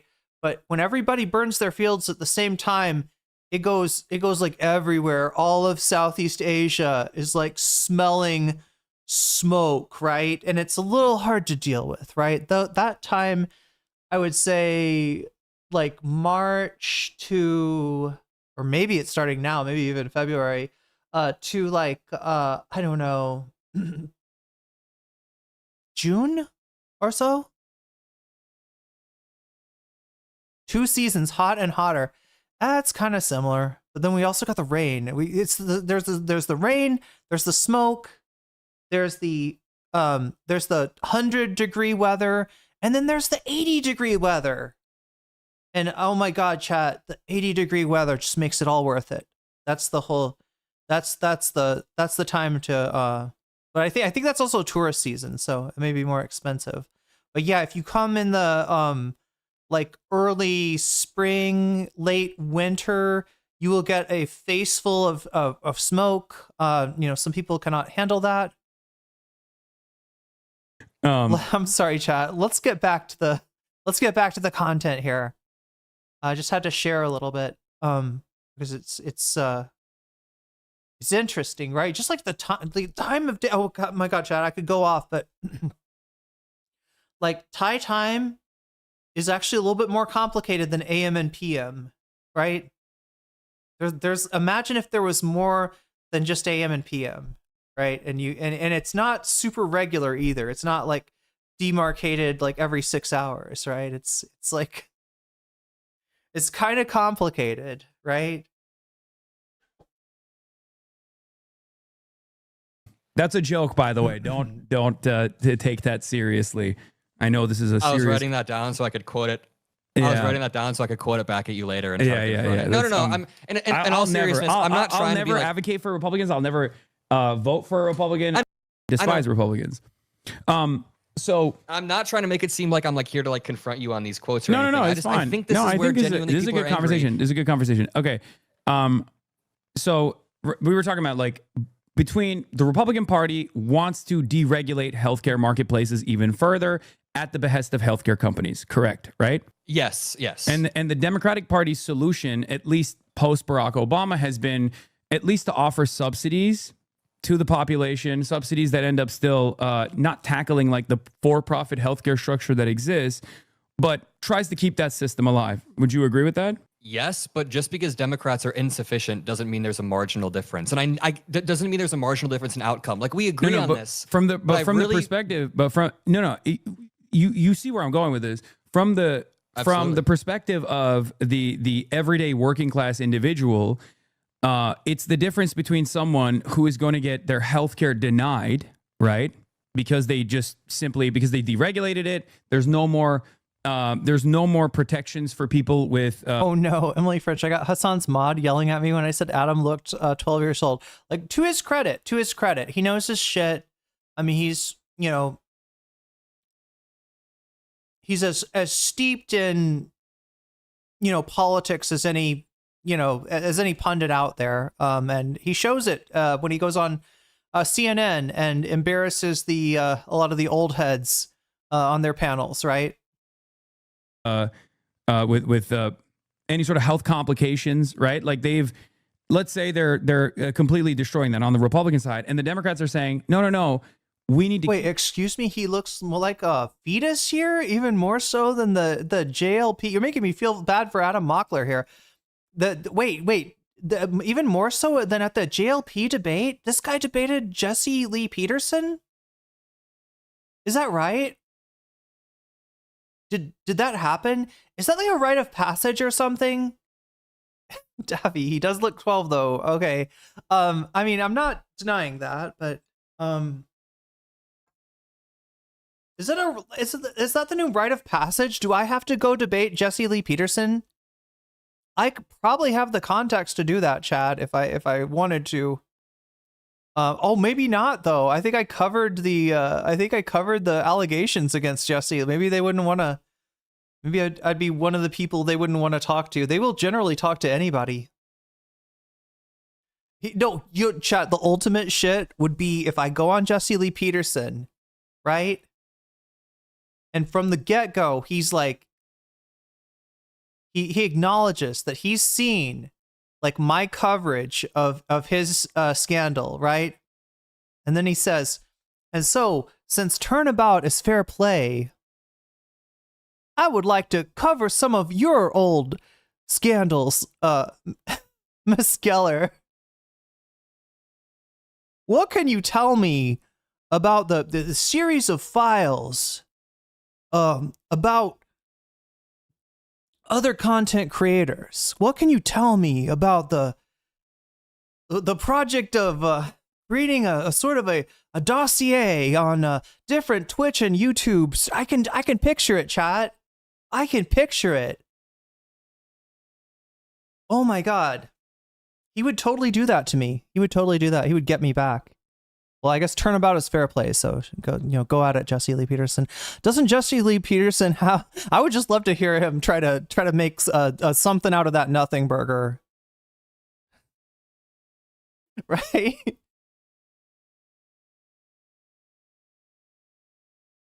It's like you got some kind of a clandestine operation going on.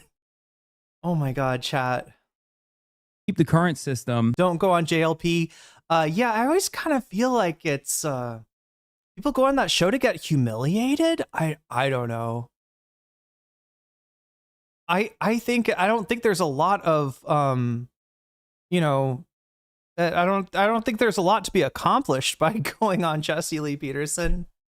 And I kind of am grossed out about, because like the one thing I've never liked is the way that people treat Jesse Lee Peterson like he is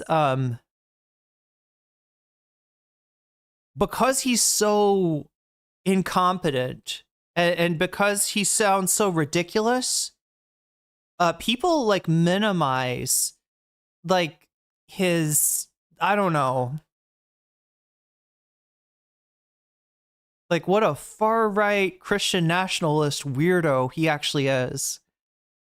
Right. And even though, like I said, I've had friends go on Jesse Lee Peterson, I have never really seriously entertained that idea. Although if he would try to do like a drama off with me, maybe that would be worth it. Maybe that would be good.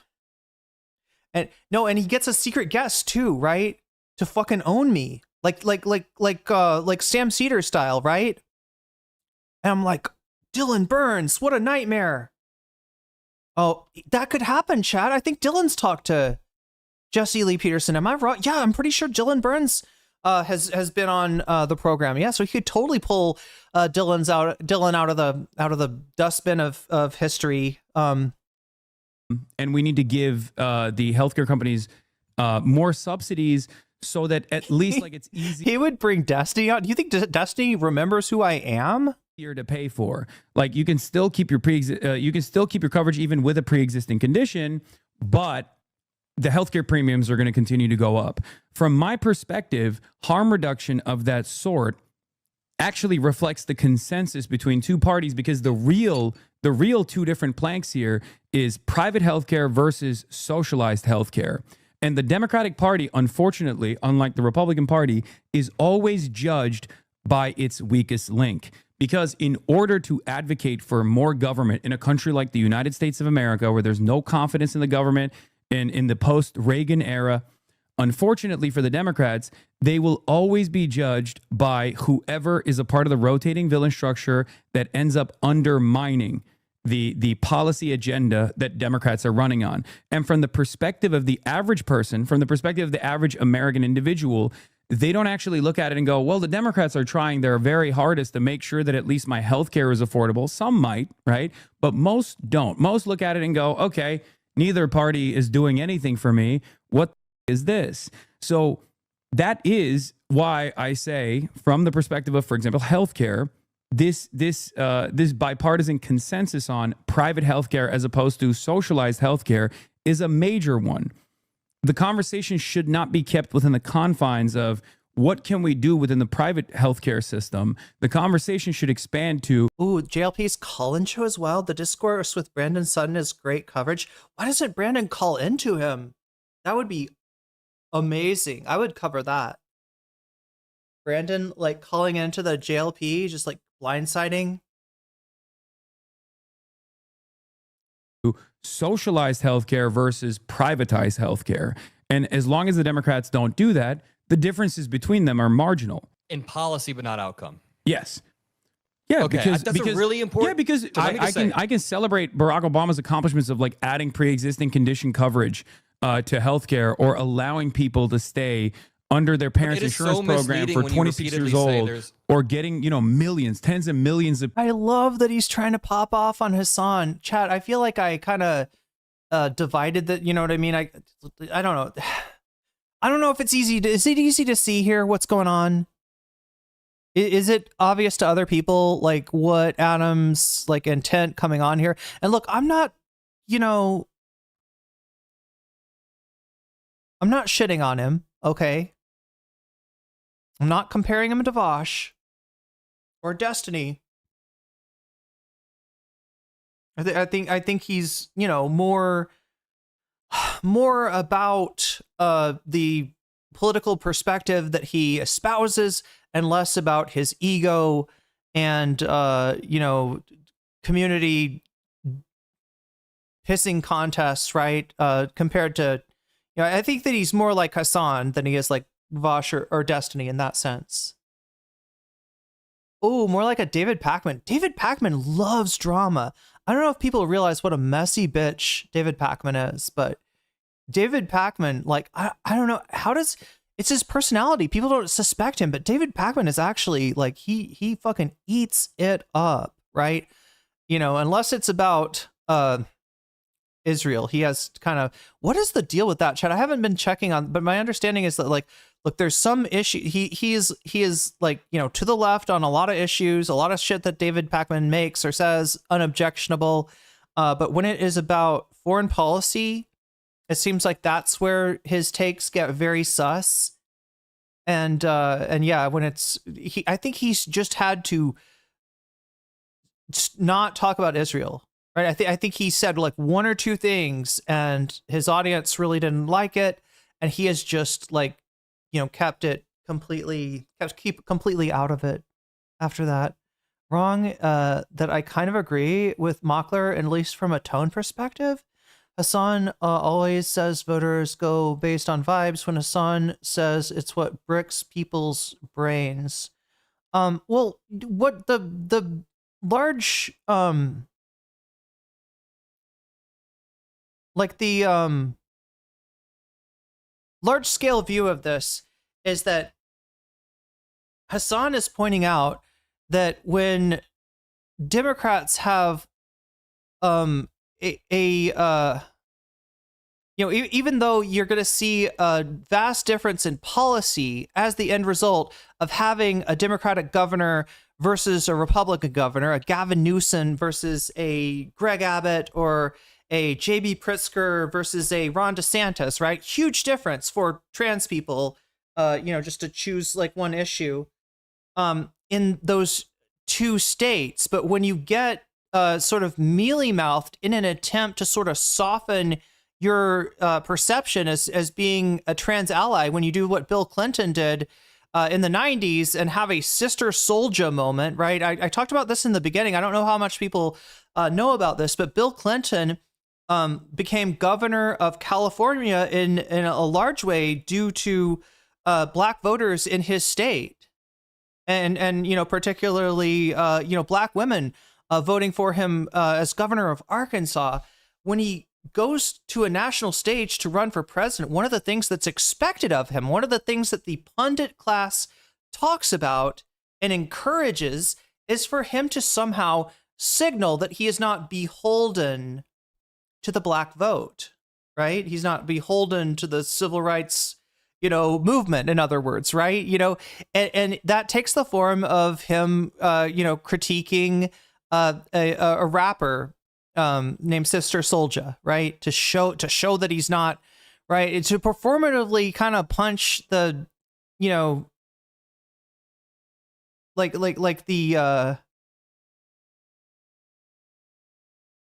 people that have brought you to that point, right?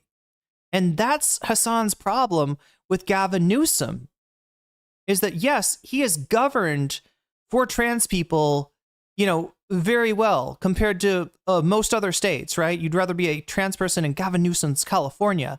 But to assume that that is indicative of how he would govern as president is naive in a very dangerous way. And that's what he was trying to highlight with that comment, right? Not so much that there is like no difference between Gavin Newsom and JD Vance, which would be a ridiculous thing to think, right? But that there is Gavin Newsom is particularly vulnerable to JD Vance, right?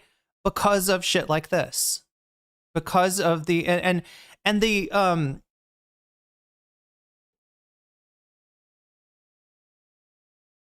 his ability to modulate his stance, right? Through conversations with conservatives, Charlie Kirk and Ben Shapiro, it should be concerning for anybody that thinks that they have like that Gavin Newsom is a known quantity in terms of like where he stands, right? The fact that he's moving, that he's adjusting, that he's pivoting to the right already, it says bad things for, when he's beholden to California voters, that's a very liberal voting bloc. Okay.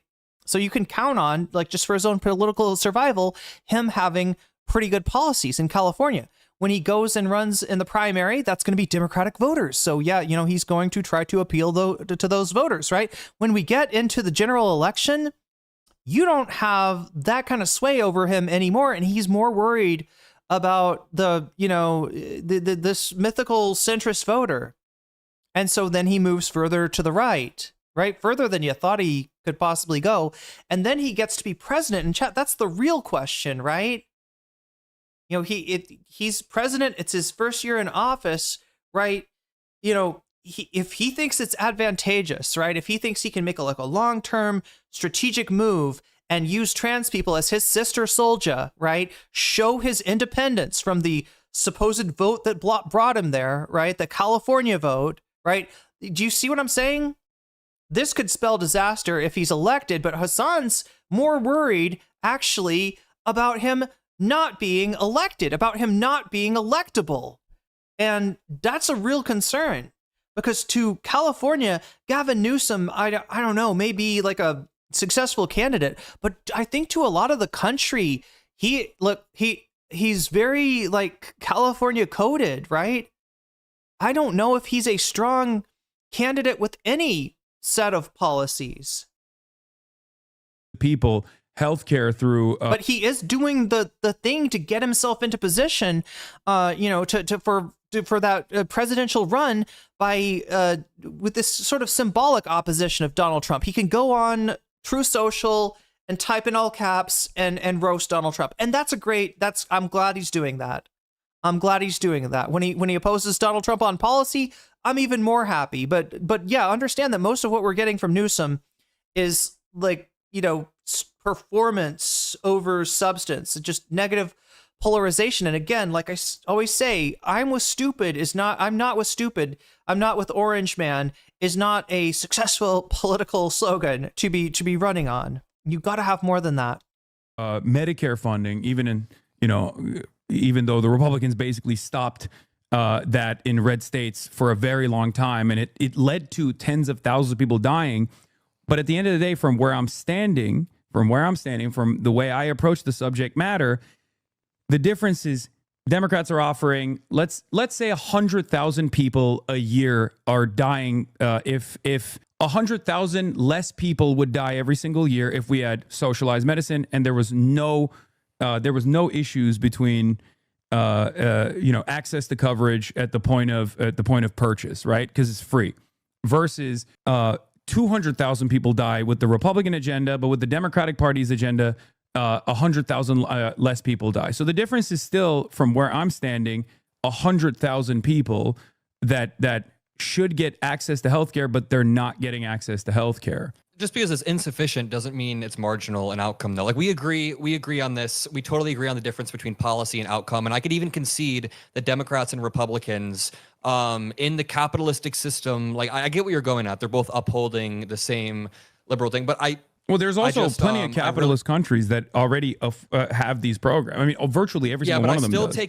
I still don't think you should say that there's a meaningful difference between the parties without saying you mean policy, because that could just, from my point of view, as a young 23-year-old dude, there's a lot of voter apathy in my generation. You obviously influence a lot of young people. And I have friends that I went to high school with that have texted me like before the 2024 election saying there's no difference between the parties. Both parties are the same. And we've obviously illustrated throughout this conversation, no, both parties are absolutely not the same. God damn it. He is reading. People noticing that too? For a lot of this conversation, he is reading. I think he's reading right now. I can't tell. And look, I mean, I understand that. Look, that's what you do on a debate, right? You get brought on a debate panel. They tell you these are the 3 subjects we're going to talk about. They might even like link some articles, to you, so you're all kind of operating on the same page. Although that's really, right. That's a great way to bias a debate, is, by your choice of articles. But anyway, and then, you're expected to either just like have a spiel in your mind for, they go to you. What is your overall perspective on this issue? And you got to, either go off the top of the dome or, a lot of people write it down. Right. And that's, that's fine in like a panel debate. It's just like, this is not what Hasan, I don't know, like this is not what's going on, right? Like this, I don't know, there's something really that rubs me the wrong way about him reading a fucking prepared statement, to Hasan's chat. It's I don't know how to explain it. Anyway, I was gonna let you give you an update on the bonus content. We're at 168 out of 200. That means we are 32 away from double bonus content. The score right now seems like it is Mediasan debating Jen from I've Had It Podcast. I'd have it Podkip. Is a Podkip like a Pokemon? I don't know, chat. I've Had It Podcast. I don't know what a Podkip is, like a podcasting Pokemon. I don't know.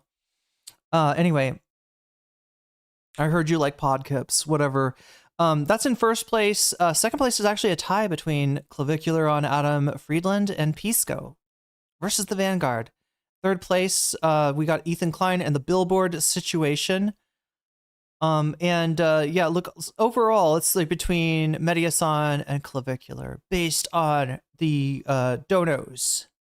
So that's where we're at right now. We kind of missed out on the butterfly goal for today, and but we're still riding hot on the trail of that second bonus content item, which I don't know, would be Clavicular. Yeah, it'd be Clavicular on Adam Friedland, I think, at the moment. Anyway.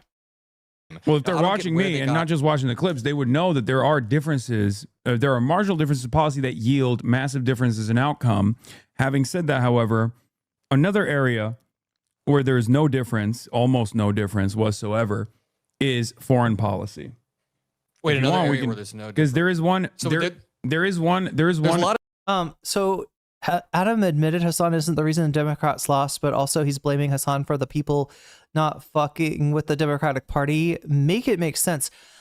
Yeah, he's.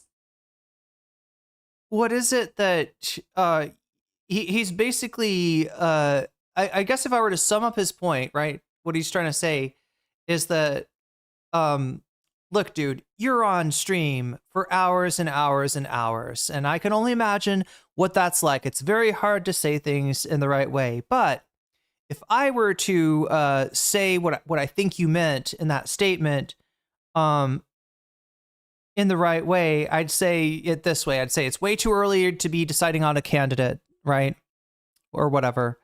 Omega Star says I pick Clavicular. Oh my gosh, Clavicular got all kinds of motion on Clavicular. Yeah, it's a funny interview, I think. Democrats just have bad vibes, yeah. You can't run on vibes when your vibes are fucked.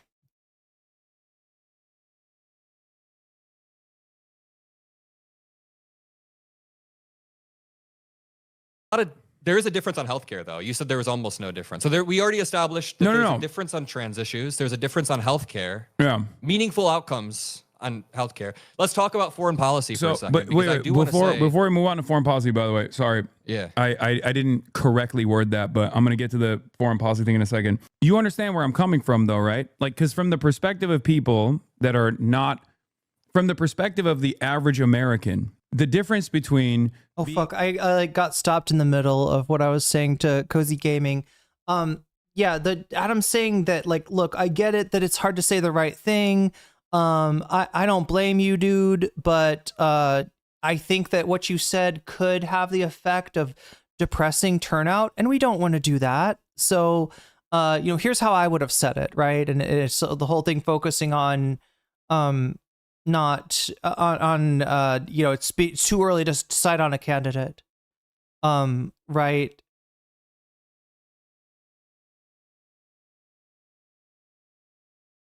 Being able to pay $1,000 a month premiums and then having your service coverage denied at the aftermath of like a significant medical complication and not having that at all for tens of thousands of people is still it's still a devastating outcome, as opposed to the alternative, which is that they pay a significantly lower share in taxes and have that healthcare be financed by the government in a single payer style system. Like that's a massive difference, right? One that is the Democrats are not presenting as a unified vision. Democrats are insufficient on healthcare. Yeah, I agree, but there's not. Davi, Democrats have the vibe of either an 800-year-old or what is this? Your scariest coworker at a corporate job. Yeah, the big vault tech vibes from the Democrats. Not a meaningful difference. Okay, so we went through trans issues. There's not a marginal difference there. There is a meaningful difference. So yeah, the other debate bro thing Adam's doing here is like trying to sum things up, and basically this is kind of cast everything as a victory. So you conceded to me on trans issues, right? Never mind the fucking nuance of the actual discussion. Never mind that you even acknowledged that there's nuance. Let me summarize this in a fucking like one-dimensional way. Let me run over this with a steamroller to try to say this is like saying so I won the earlier part of the debate. Let's move on to the other subjects to see if maybe you can eke out a W on one of these, right? So I proved you were wrong on this. It's a very this is what we hate about debate bros. To be honest, right? And I get that Adam is not trying to be one. I appreciate the difference between him and Destiny or Vosh, but this is very debate bro behavior. I don't know what else to say. We just talked about healthcare. I think that there is a meaningful difference between the parties, would you say, regarding outcomes? No, what I'm saying is in terms of socialized So you medicine. don't think there's a meaningful difference between outcomes between the Democratic and Republican Party on healthcare? Is there a between the meaningful difference in Republican Party and the outcomes? Democratic Party, there is consensus on maintaining private healthcare. Would you But agree? there's a mortality gap. Yeah, but there's a mortality gap of Yes. 30,000 people that would have died over the past decade. Yes, My uncle, absolutely. when he was like 22 years old, got diagnosed with this rare form of cancer. The ACA saved his life. That's meaningful. This is meaningful to Americans. Is it insufficient? Absolutely. Should we spend as much time as we can pulling Democrats to a more, public option version of healthcare? I'm sorry, but if you're gonna bring up the Americans that would have died without the ACA, I gotta bring up the Americans that did die because we didn't go further than the ACA. I'm sorry, this is not an argument. Like I don't think this argument is really like. I think this is kind of a wash here, right? What Adam is talking about. Absolutely, we can do this. And also, if you want to do WL content, Adam, just some free advice, right? You gotta like. If you really want to fucking do that, right? If you really want to be like, yeah, let me flex my W's, like, right? Right, you gotta like look the part and act the part. That kind of debate is all about posture. It's not even about at that point, the words that are coming out of your mouth, other than that they sound confident and that they flow without secession. Right, that's the art of the W debate streamer. If that's what he wants to do, right? I don't think he should want to do that. I think he's got he's not XQC, Chad. He's got a little bit more, brains in his head than, the juicer. Actually, I shouldn't even insult the juicer when there's like way more shallow people out there in Twitch politics. But As much as we want. But if we're looking at numbers, though, what we're still getting back to is the very meaningful difference between socialized medicine and privatized healthcare. And the reality of the matter is that while the mortality gap exists between the Democrats subsidizing the healthcare system, even though maintaining its private structure. Do you know what the numbers would exactly look like? So I actually don't know what the. I don't know off the top of my head. I don't know off the top of my head what the socialized medicine. Let's say it is gap would look 100,000 like. people. Do you think 30,000 of those people are marginal? Let's say it is an extra 100,000 people that would have died. Do you think those 30,000 people are marginal or meaningful? No, you understand the argument I'm making, right? I'm saying that 100,000 more people would survive if they didn't have their medical care covered, or if they didn't have their medical care denied. There are people right now in the United States of America that choose to forego. Oh my God, chat! This thing was busted until just now. Okay, there it is. I got the chat thing fixed. Go diabetes medication and die because they just simply can't pay for it. Like that's not that's. I think you and I both agree that that's completely unacceptable, right? Absolutely. I think that the U.S. healthcare system is pretty awful. And from my perspective, that is a meaningful difference, is what I'm saying, especially when compared to the consensus that is represented as far as maintaining a private healthcare system. So it's even a much larger number, is my point. Yeah, I get what you're saying. So I think that because I will always agree with you when you say that Republicans are worse than the Democrats, regardless of like the hyperbole moments or whatever that people clip to present a false narrative that I very quickly will explain after the clip ends, usually, which is unfortunately outside of my hands because, we do live in a clip culture. It's people want to argue past one another. Oh my God, where have I heard clip culture before? That phrase. But You seem to minimize how different the parties are a lot, though, like a lot, and it's harmful. Yeah, dude. because like I said, because it creates voter apathy. the perspective that I'm coming at is the fact that a Democratic Party that still maintains that same consensus on maintaining private health care It's still meaningfully better. But it doesn't. It ultimately doesn't matter. Like in the grand scheme of things, if we're saving 100,000 lives and the Democrats are saying no, we're only going to save 30,000 lives, then there's still 70,000 lives that are lost. And in that the doesn't process. matter to you? What do you mean that doesn't? Yeah, Emily Sawyer, the ACA was the Republican plan. Yeah, it was the Mitt Romney care plan. It was essentially a plan that was put in place to prevent meaningful reform of healthcare. It was a heritage foundation basically brought to you by some of the same people that brought you Project 2025, right? It's just like, this was the 90s version of that. Isn't it fucked up how far we've slid, right? From where Hillary Clinton is the one advocating, for a more meaningful reform of healthcare than what Obama eventually pushed through, and then years of the Republicans watering that down and the Democrats not fighting back get you to a place where people start to blame Obamacare for its insufficiencies that weren't there originally, but are only there from the holes that this is the whole thing. When you go for these half loaves of bread, right? Eventually you're at a place where, you would have survived with a half loaf more.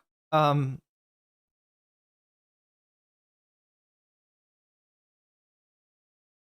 matter. I think we're talking past one another. There's a far larger number of people that are dying in the uniparty consensus. I absolutely agree. There is a far larger number of people that are dying in the uniparty consensus, and due to that, the healthcare system needs to be reformed. It is currently insufficient, but I can grant that and both say the 30,000 people that have saved their lives are meaningful, as we've agreed. So I think that we don't have a disagreement on, like, that's the reason why I was also an advocate for the Democratic Party shutting down Congress when the Republicans were ironically trying to do the harm reduction narratives on their side, when they were like, well, every day that Congress is shut down, where we're not conceding to your very reasonable demands about funding healthcare and adding the additional COVID subsidies back, you're allowing tens of thousands of, or if not millions of public workers to be furloughed and possibly die. Like, the point I'm trying to make is in a much broader vision that is both politically beneficial, electorally beneficial, the Democrats refusing to take seriously because... Any OGs in chat want to clarify this for me? Did they call Hillary Clinton's proposal? So when Bill Clinton was elected as president in 1992, it was stated by the administration that Hillary would take a more active role in the administration, and specifically her function was to draw up a healthcare plan, right? I'm just wondering, did the Republicans call that, like, how they did, like, they made it Obamacare to try to make it unpot, like, oh no, not Obamacare, don't do Obamacare to us. Was the original, like, did they call her proposals Hillary Care or something? Because of the donations that they get from healthcare companies that want to maintain, that have a financial interest in maintaining a private healthcare system, the Democrats are writing off the additional 70,000 people, and they're getting away with this argument by presenting it as a lesser evil argument. Because it's true. Lesser evil argument is, the lesser evil argument, the harm reduction theory, is correct.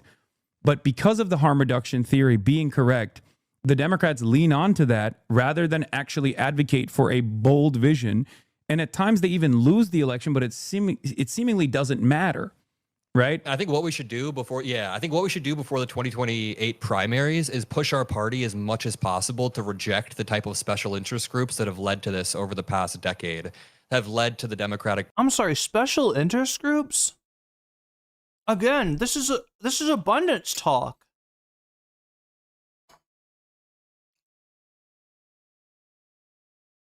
Party kind of feeding it Like, look, there are special, for the record, Chad, there are special interest groups that have led to, what he's saying here, right? to this. But Wait. Mrs. Bubba Care? Did they ever call it? Was that a thing? Did they call it Hillary Care? Because that just seems like something that they would. And at times they even lose the election, but it seemingly doesn't matter, right? I think what we should do before the 2028 primaries is push our party as much as possible to reject the type of special interest groups that have led to this over the past decade, have led to the Democratic Party kind of feeding into this. But yeah. So if you're talking about, I don't know, like the developers, real estate lobby, industry groups and shit like that, I am all with you. But honestly, special interest does not mean that. It also means your union. It also means, your like community organization, right? That this is Ezra Klein speak, for we're going to run over people with less power. So I don't mean to keep hammering down on that point, but I do want to go to foreign policy because I think we can illustrate that can you just say if you agree, yes or no here? So the Democratic Party has meaningfully different outcomes when it comes to trans people. Yes, right? The Democratic Party has meaningfully different outcomes when it comes to healthcare. The Democratic Party, marginal or not, in terms of their different approach. Like how hard, the other thing about the special interest groups, the other function that serves is that you don't have to be specific about who you're calling out when you say that, right? In other words, if you don't want to piss off a certain interest, right? You can just say special interest groups, and it's just like, door number 3, what's behind it, right? Are we talking about like, coal groups and, are we talking about big finance, or are we talking about like a neighborhood organization that we're now going to ignore? It really does, like this is how that shit is that this is how that dagger, this is the cloak under which that dagger is hidden, right? With Ezra Klein and Matt Iglesias and all these motherfuckers, right? Of like, we're gonna say, so if you really want to fucking have faith in Adam Mockler or Ezra Klein or whoever, and they say, we're gonna stop these special interests, then you say, cool, you're gonna stop the gun lobby from stopping us from having sensible like gun laws, right? You're gonna stop the you're gonna stop like the real estate lobby for you're gonna like allow for like lower housing prices, right? You can project whatever you want on there, and that's what it's designed to do, right? So, but how hard is it in this atmosphere to say the Epstein class, right? It's at this point it's become a fucking cliche.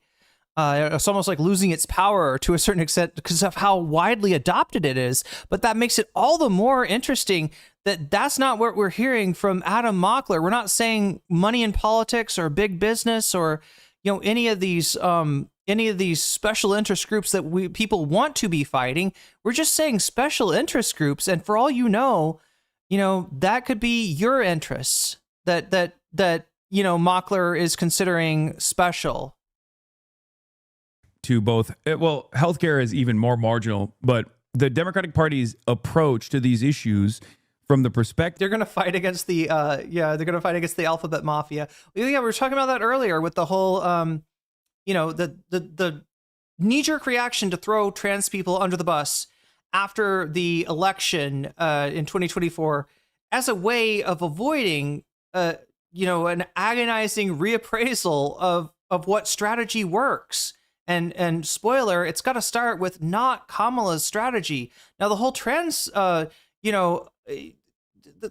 attempt to make this all about trans people allows them to get away from looking at the mistakes that they actually made and say, geez, Christ, we should have just been like culturally not aligned with a very unpopular viewpoint. We need to be more. In other words, we want to be more like the Republicans on this issue. And what I'm trying to say, what Hasan's trying to say, is if you want to win, and if you want to pick a good candidate that's going to do what you want, what we want done after Trump, you gotta pick somebody that has a contrast, a maximum contrast, right?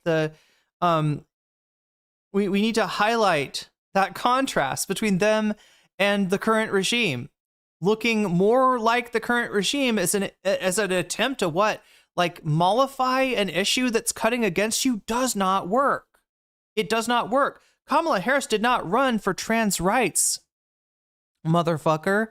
Kamala Harris ran for the world's most lethal army, okay? So let's get it straight where she went wrong. And there's been an attempt to absolutely cover that up. Adam Mockler, the biggest problem I've had with him so far is he's trying to gaslight us on that and say that so just because a couple of politicians and just because a few Democrats here and there we're trying to jettison trans people as a constituency.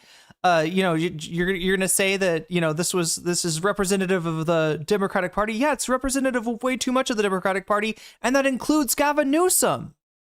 Look, I'm open to if Seth Moulton or somebody wants to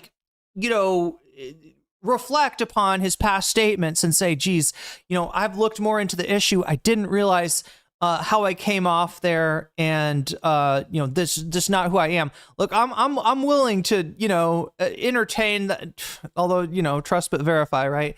But I'm willing to entertain that kind of thing. But this is not what we're dealing with. Gavin Newsom, who has never at any point made any sort of statement of regret about the things he said with Charlie Kirk on.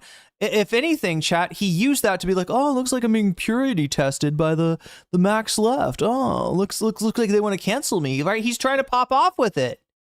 I'm the one Democrat saying the sensible things that we all know are correct about the very complicated issue about trans participation in sports, right? He's a fucking snake. This guy is an absolute snake.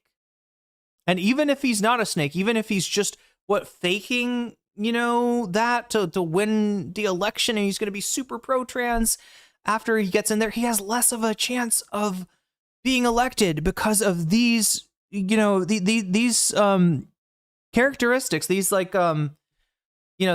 these tendencies that he has. It's not just with the trans issue either, right, that he's doing this. In fact, there's a lot of issues, a lot of important issues, housing and wealth inequality should be key issues to the Democrats right now, that Gavin Newsom has been bad, not just in his rhetoric, but in his governing. The other thing, I don't know if Hasan's going to bring this up, but let me just say it in case, we don't get to it. People are saying Sean only got 1 hour into this video because there's a lot here. But oh my God, what the fuck was it?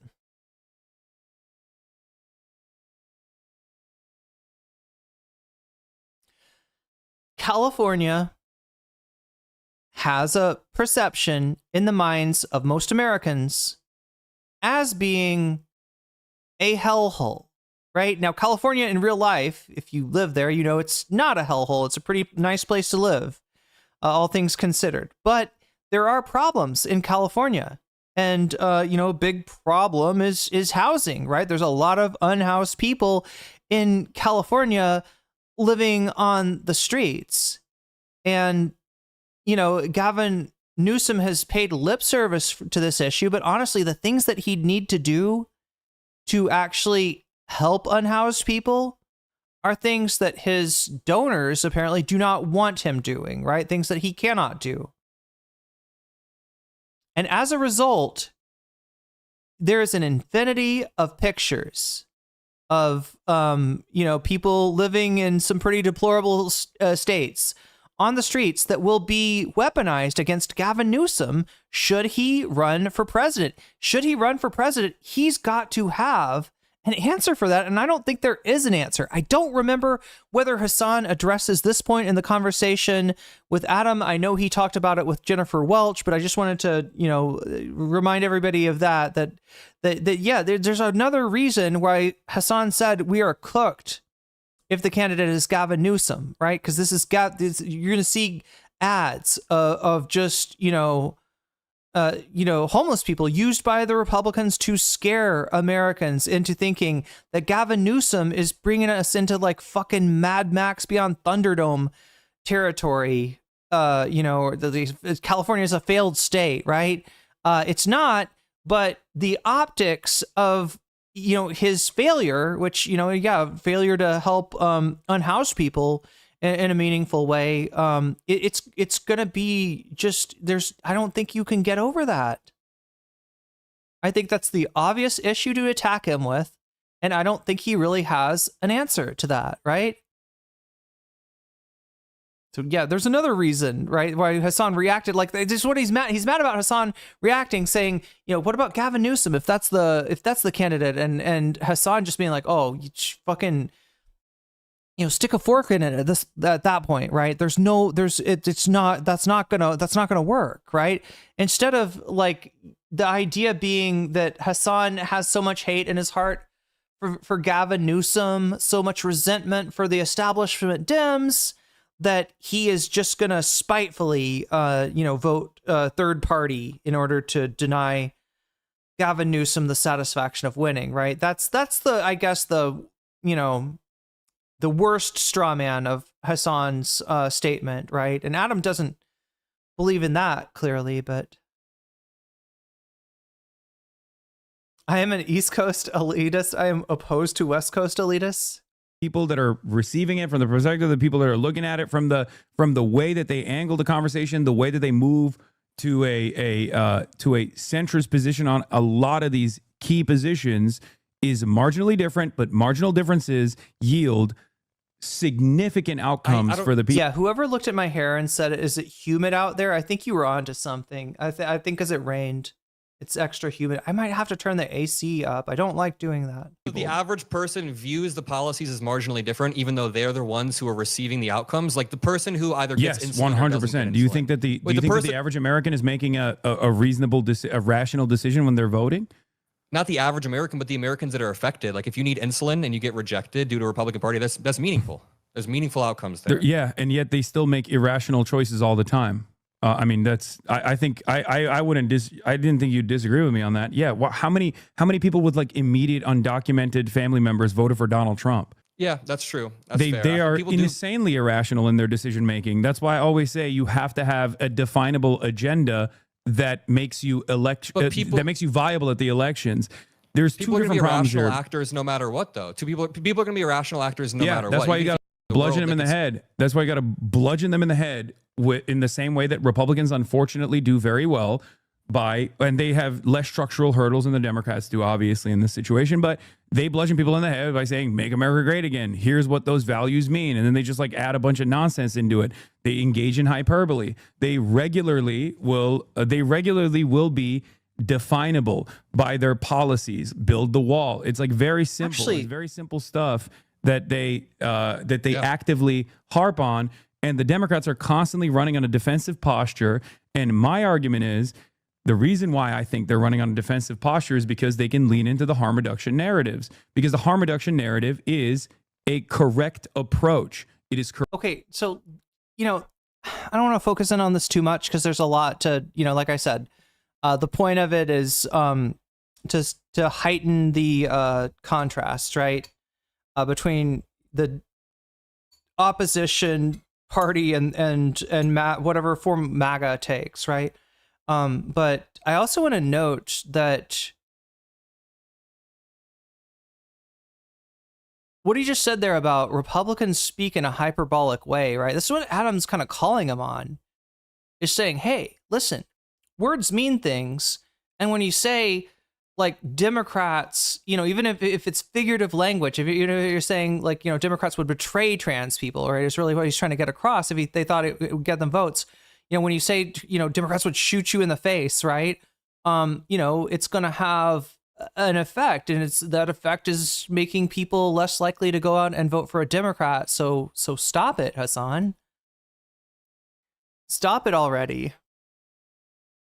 And what Hasan is saying is that the party that's winning, right? You're saying, hey, you know how we're going to win? discipline, message discipline, right? Don't say anything that could reduce the engagement, reduce the turnout, that could depress the vote. Don't say anything. Be really careful. Have that discipline, right?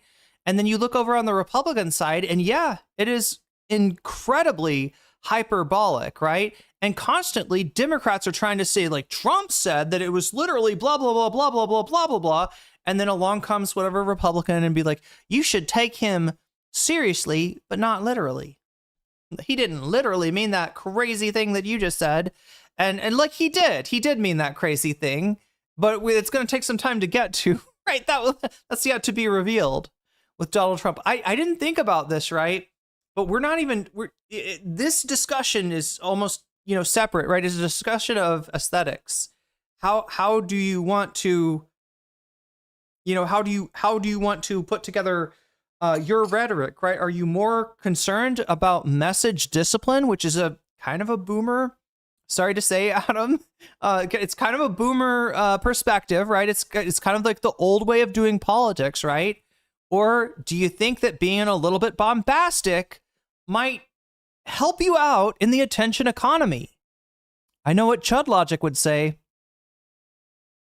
Correct in theory, but given that most voters are making irrational decisions, unless they're bludgeoned in the head with it over and over again to spell out those party differences, they're not going to make irrational. Oh God, chat. Speaking of Chud Logic, apparently he's burnt the bridge with Nicholas Diorio, or Nicholas Diorio has burnt the bridge with him. Somehow the all-important drama connection between Nicholas Diorio and Chud Logic, it's been destroyed, chat. It's like shed a tear for the friendship, the happy times, the Call of Duty streams with Chud Logic and Nicholas Diorio spilling tea. It will be no more, chat. It will be no more. I haven't looked into it, and I don't think I will.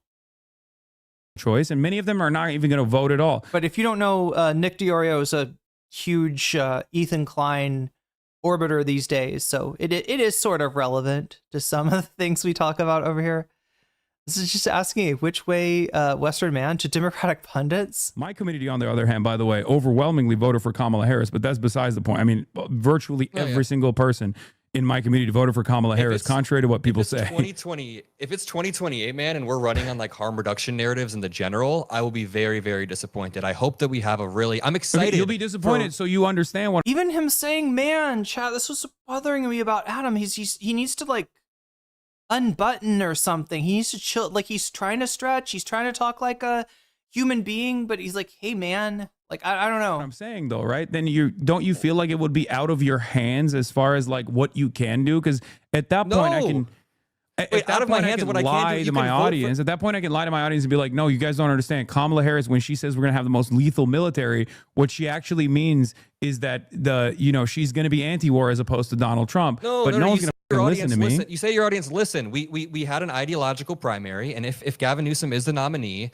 this obviously did not go our way. We will continue to pressure his administration, but the difference between voting for Gavin Newsom and a JD Vance, or voting third party and abstaining and lowering the threshold for JD Vance to win, is the difference between quite literally 15 million people dying due to USAID cuts, which Gavin Newsom would restore. It's the difference between like a mother in Sudan having a malaria vaccine for their infant son versus that malaria vaccine not being there and the son dying. There's multiple studies and models showing that 12 to 14 million people will die by 2030 due to the cuts of USAID. And I think that the onus is on us in 2028, whether it's Newsom or another candidate, to be at the end of the day, be like, yeah, we have to suck it up and we have to not only just reduce harm marginally, but reduce harm. It's crazy, chat. His ability to interface with the boomers on CNN and MS Now is kind of like, it's a double-edged sword, right? When he's trying to talk to a person, I mean, not even his own age, right? But like closer to his own age, just have a discussion. It's like pulling teeth for him to even. Gavin Newsom never runs on saying, even if he's going to restore USAID, I hope he doesn't try to run on restoring USAID. He should run on AUKUS, obviously, right? Any AUKUS heads in chat? Anybody a single issue voter for AUKUS, right? You want U.S. nuclear subs in Australia. You want a NATO in the South Pacific, right? You want AUKUS. You want AUKUS.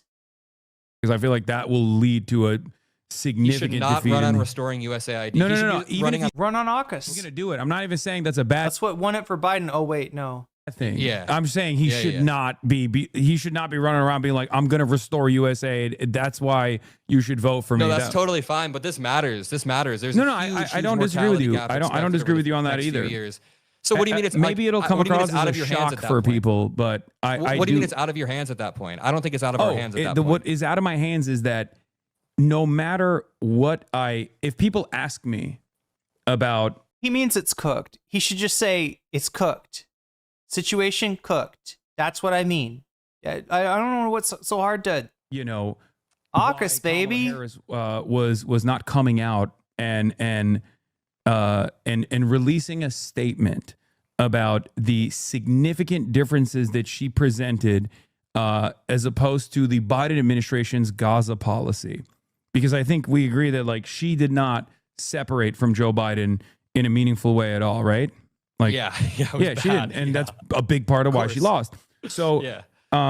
So one of my biggest points of contention, especially leaving the DNC where I got basically blackpilled, I was like, I could not. Do you know, like, what they were afraid of is kind of like a public appearance of a, blow up between Harris and Biden, right?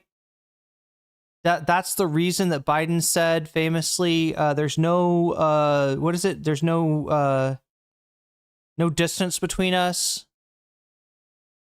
Like, in other words, you're not.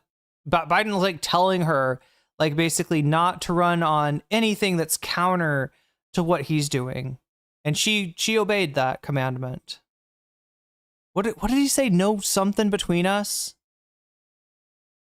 Anyway, that's what Biden said to Kamala. She obeyed that, but listen, the thing that they were worried about, right? The blow up between, or the perception of a blow up between. They should have kayfabed a fight. That might have won her the election, right? Biden is doing so bad. People feel so lied to, so fucked over by that. If you take Kamala and have her publicly say, I don't agree with Biden's policy on this. This is not how we're going to do that. And then Biden fucking takes umbrage with that. Oh, that would be so good for her, right? She would be able to make his weakness her strength via that. That would have been the fucking play to do, right? And it almost doesn't matter on what. Like, I mean, I would like to see her differentiate her policy on Gaza, but that wasn't in the cards. But honestly, like anything that she could do to provoke like that perception that she is, and if she could come out and say, look, I had reservations about Biden's age. Oh, chat, like chef's kiss. I mean, I some people might look at that as brutal, but that's how it should have gone. That's how you got to do. You got to seize that, get through the, oh no, she has to. Yeah. I mean, it would have to happen like after the convention too. God, that would have been messy, but I think it would have worked in her favor. Also, do you know when you fucking have a fight with somebody on your side, and especially if it's somebody who everybody disagrees with and is mad at and feels lied to by, a fucking pariah on your side, you suck up all the oxygen in the room, chat. You drown out Trump Vance. Nobody's paying attention to what they're doing. They're like, holy shit, Kamala Harris just, and like, I'm sure some people, might be like, oh, she betrayed Joe Biden. How dare she? She was supposed to be the, I'm sure you get some like fall off there, but I honestly think that was the play. That was the fucking play. You got to hit Biden with the elbow off the top rope. Send him fucking packing.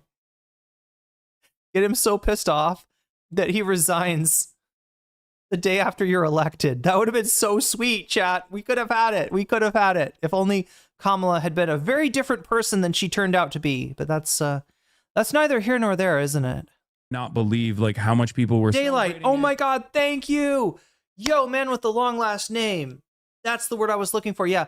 Biden famously said to Kamala, no daylight between us, kid. And what he meant was, yeah, you're not publicly differentiating your campaign from my presidency. You are not allowed to say anything in contradiction with the current administration, and that is fucking kryptonite right there. She should have recognized it as such. Even if you are loyal, even if you have positive feelings towards the guy, and you don't want to see him go out like that. If that's his fucking take, if it's no daylight between us, as far as I'm concerned, he has signed his political obituary at that point. Fuck him. And how much people thought like, oh, we got this in the bag. When the situation on the ground showed a very different reality, at least from my perspective, when Kamala Harris refused to sever ties with Biden, and I know that would have been a complicated process regardless, and there would be a lot of drama surrounding it. But I think with expert messaging, that would have been very beneficial for Kamala Harris. What the similar to, like, fuck? Mark Carney versus, Justin Trudeau. What the fuck, chat?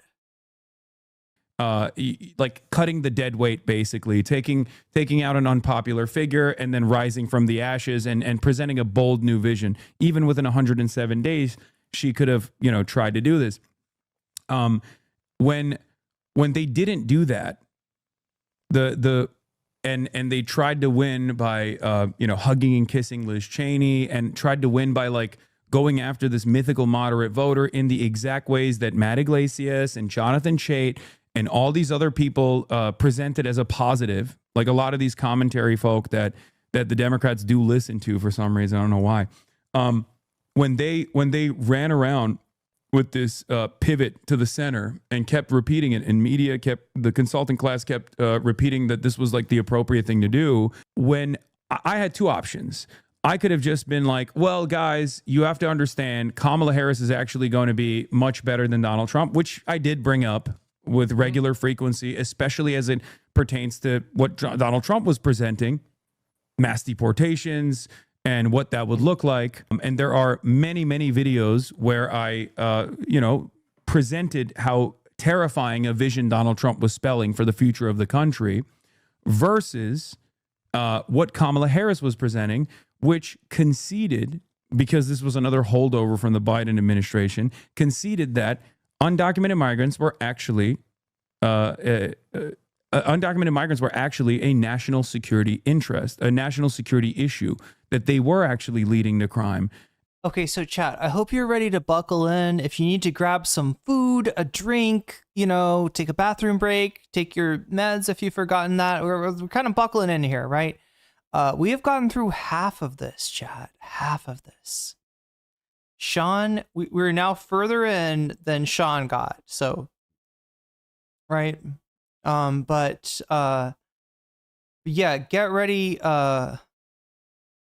buckle up, because there is a point in the latter half of the debate that we have not gotten to yet that I really want to hit. And if you saw the thumbnail, chat, this is kind of a new thing. I don't know. I'm trying to, new style. All of these frames of Hasan looking at Adam come from this debate. And I believe they come from the latter half of this debate. And Adam earns this shit. I swear to God, he earns every bit of it, all right? He earns this side eye. This is so I want to make sure that we get through that, because the moment where it just becomes really clear what Adam's doing here, and it's kind of disappointing too. Like I don't know. Like I appreciate when Hasan can come on and have like a reasonable conversation with somebody that he's, palpably to the left of, or yeah, like, right. So, but yeah, we'll see. We'll get into that. We need to see that part. Is what I'm saying, right? I can't do like a half day Irene and just skip over that part, right? Because it is actually the juicy part of the debate. And that the only solution was a compromise. But that means I'm going to need to get some food. You're going to need to get some food. I'm going to need to get a drink. You're going to need to get a drink.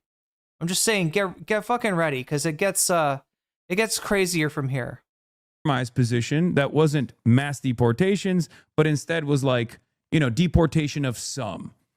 That was completely unnecessary because the main point that the Republicans drove home was built around a lie that undocumented migrants are responsible for a higher share of per capita crimes than natural-born U.S. citizens are.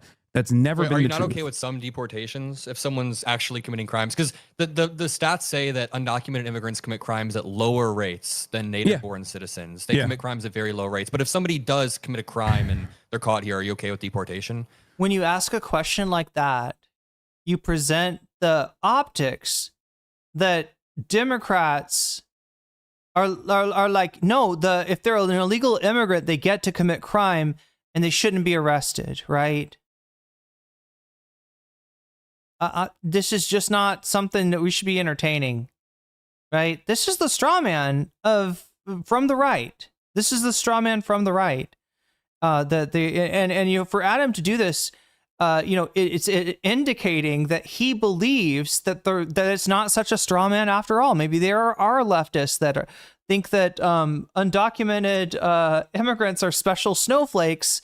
And it's racist to arrest them when they commit violent crimes. That's fucking crazy, Adam. Let's go. Say it's not ICE. It's entirely dependent on what the crime is, but I'm always going to be an advocate to make sure that like justice is served instead of like just immediately trying to deport someone. I would much rather have them sit in the prison system especially if they've done a heinous crime, because there's no assurance that that person is actually going to stay in prison when they are sent to a different country. So I don't even fault you for not endorsing Kamala in 2024. I mean, I personally think she was way, way better. And I mean, we can talk about the impacts that Trump has had, and we'd agree. But I mean, yeah, if she's gonna run in such a risk-averse way, I can understand that. I just, I think. Before we move on to the forward-looking message, like of the Democratic my Party, argument is Kamala Harris didn't present that vision appropriately, and that's why she lost. Like she should have sat there and been like, "What do you guys think mass deportation is going to look like?" This is verbatim, bar for bar, what I told both Democrat consultants and also party members, including Ro Khanna and many others, both privately and publicly. I was like, explain to people mass deportations are going to look like. So does this make sense, right? Because I know there's this big push for everybody that's anti-Trump to endorse Kamala or endorse whoever the fucking candidate is, right? Blue, no matter who, right? It's this big fucking thing, right? And Hasan's actually acknowledging that as far as the harm reduction dynamic of this race, yes, it is better to vote for the least shitty candidate, right? But he's also got to establish like his own credibility. And that means that if he reflexively endorses somebody just because they are, like better than the fucking fascist, narcissistic, like Hannibal Lecter trying to get in the White House again, it's then the endorsement doesn't mean anything, and nobody trusts you. And in order to stop from eating in order to stop from eating a shit and rusty nails sandwich, you've got to put your stamp of approval on a diarrhea sandwich. You know what I'm saying? Right, nobody's going to buy your sandwiches anymore after you've served even though the diarrhea sandwich is better, objectively better than the diarrhea and rusty tetanus-infected nails, right? And the tooth of various rabid animals mixed into the sandwich that you will bite into and become infected with a multitude of pathogens that are independently lethal, right? Right, that's obviously a sandwich that you would rather eat a diarrhea sandwich than, right? If that's the option, diarrhea sandwich, or I get tetanus and E. coli and staph infection, and take your pick, right? Yeah, I'm gonna do the harm reduction, right? But you don't have to be like Hasan approves of this delicious sandwich, right? You're gonna enjoy the sandwich It's going to be one damn good sandwich, right? Hasanabi approved, right? Hasanabi's on that sandwich label, rubbing his stomach, chat, and licking his lips and saying, hey, Hasanabi head out there, you might want to try this sandwich. It's unexpectedly delicious. And you bite into it and it's diarrhea. Nobody's going to eat Hasan's sandwiches anymore. There we go. Like, you guys are running scared. I know. Wait, I'm sorry. What are the odds Adam plays Kingdom Hearts? Wait, what is this about? See the polls that say 66% of the public want mass deportations. They don't know what that looks like. It's up to you to explain to them. I'm out here talking about corpophagia, and chat's talking about Kingdom Hearts. What that looks like. And when they don't do that and they cede ground unnecessarily on this argument, they end up causing a spectacular defeat where Donald Trump does come in and actually does start the process of mass deportations. That was my argument. And that's precisely what I mean when I say it's out of my hands at that point, because no matter how much I yelled both at the Democrats, no matter how much I advocated for every single day about how devastating a vision Donald Trump would look like if he actually won, the Democrats still chose what they chose to do. That's what I mean when I say. Yeah, I think you're right, man, with a long last name. Yeah, if pressed, I would choose Kingdom Hearts over corpophagia as well. It's probably preferable. Out of my hands. I don't know exactly how Gavin Newsom is going to run. We don't know yet. It's too far out. But my assumption when I say it's out of my hands is that Gavin Newsom represents the same old business as usual politics that Kamala. It's like you're asking chat the criteria collection to put its stamp of approval on, I don't know, Malibu's Most Wanted, right? Like, look, we're either going to get Malibu's Most Wanted or we're going to get Birth of a Nation. Right? As bad as Malibu's Most Wanted is, you must admit that the Birth of a Nation is worse, right? So, please, Criterion Collection, put your stamp of approval. Bring Malibu's Most Wanted into your collection, right? Would it mean anything? Would the Criterion Collection mean anything if it includes Malibu's Most Wanted? If they include the Wild Wild West movie with Will Smith from the 90s? Kamala Harris ran on, that Democrats have run on in the past, with the notable exceptions of Joe Biden and also Barack Obama. Both ran on an objectively. Adam is friends with Maxwell Frost, who does play Kingdom Hearts. I assume it's kind of a Sora Riku type friendship. Wait, who's Sora and who's Riku? Progressive policy agenda. They didn't legislate that way, but they did, objectively run on a much bolder policy vision than they actually ended up fulfilling. But my point is, if you don't do that, if you don't run a bold policy agenda focused vision, you are going to lose to the Democrats. And I fear that that's what Gavin Newsom is going to do. And that's why I meant, like, it's out of my hands at that point. There's nothing I can do to salvage the reputation of the party, because I've been there. I've been there in 2016. I was there in 2020. Luckily, it worked out. And I was there in 2024, and it didn't work out again against Donald Trump. That's my argument. Yeah, so I agree that Kamala Harris definitely should have taken more affirmative stances. One of my big problems with her is that she was super risk averse. I think that as a former prosecutor, there was a trope that she was just very meticulous with every single thing she does. And I think that's representative of a broader Democratic Party that is just very risk averse. And while they're risk averse, they'll also finger wag and shame you over. Oh, like shaming somebody over a hyperbolic statement, perhaps? Criterion Collection presents Neil Breen over for not voting for this candidate in that way. I mean, the Democratic Party definitely has me disillusioned. But yeah, I mean, I don't think it is out of your hands at that point. I mean, the messaging maybe, like the messaging apparatus of the Democratic Party, if Newsom and Vance are the nominee, is not out of your hands. But there's still an entire administration that you can pressure and push if Newsom were to win in your direction.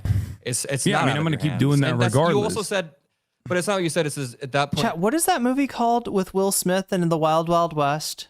It doesn't even matter, and I can understand. Yeah. Is it literally called Wild Wild West? What I different, meant, but- and if you listen to what the conversation I was having afterwards, is what I meant is like it's impossible, and this is a thing that I brought up over and over again with Kamala Harris It's literally called Wild Wild West. It's the same as a song. in 2024, is that there's nothing I can do to outflank the party. And one example I'll give you, I think Honestly, though, I think Tommy Wiseau stands some chance of ending up in the Criterion Collection. I could see that. you'll agree with. Kamala Harris got $1 billion, right? Massive war It's literally called Wild Wild West. God damn, that doesn't sound like a real movie title. I keep on thinking it's going to be called. chest. She comes in hot. She comes out with this I thought it was going to be a visionary agenda. They choose Tim Walz. They're coming out of the NC. I'm a little shook in my confidence in the party. And they dump $30 million to the television market in Pennsylvania. And the polls didn't even. Yeah, that's what I mean, Burpel. I'm thinking of the song, and because the song is called Wild Wild West, it makes me think that the movie can't be called the same thing. move a little bit. Oh wait, Smith wrote the song specifically for the movie, I think. That was a major sign of alarm, major sign for concern for me. At the time, I said, this implies that people are hearing the message, but they're not identifying with it. They don't like it. They don't like what Kamala Harris is presenting. Because at that point, no matter how much money you spend, no matter how much you tell people that you're going to be better, that you're going to be better than the Republicans, and here is why, they were not responding positively to it.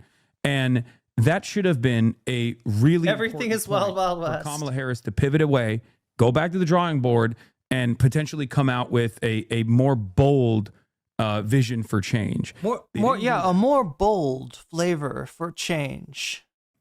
And that was that's precisely what I mean when I say it's impossible for me to outflank $1 billion of ad spend, Taylor Swift endorsements, Beyonce endorsements.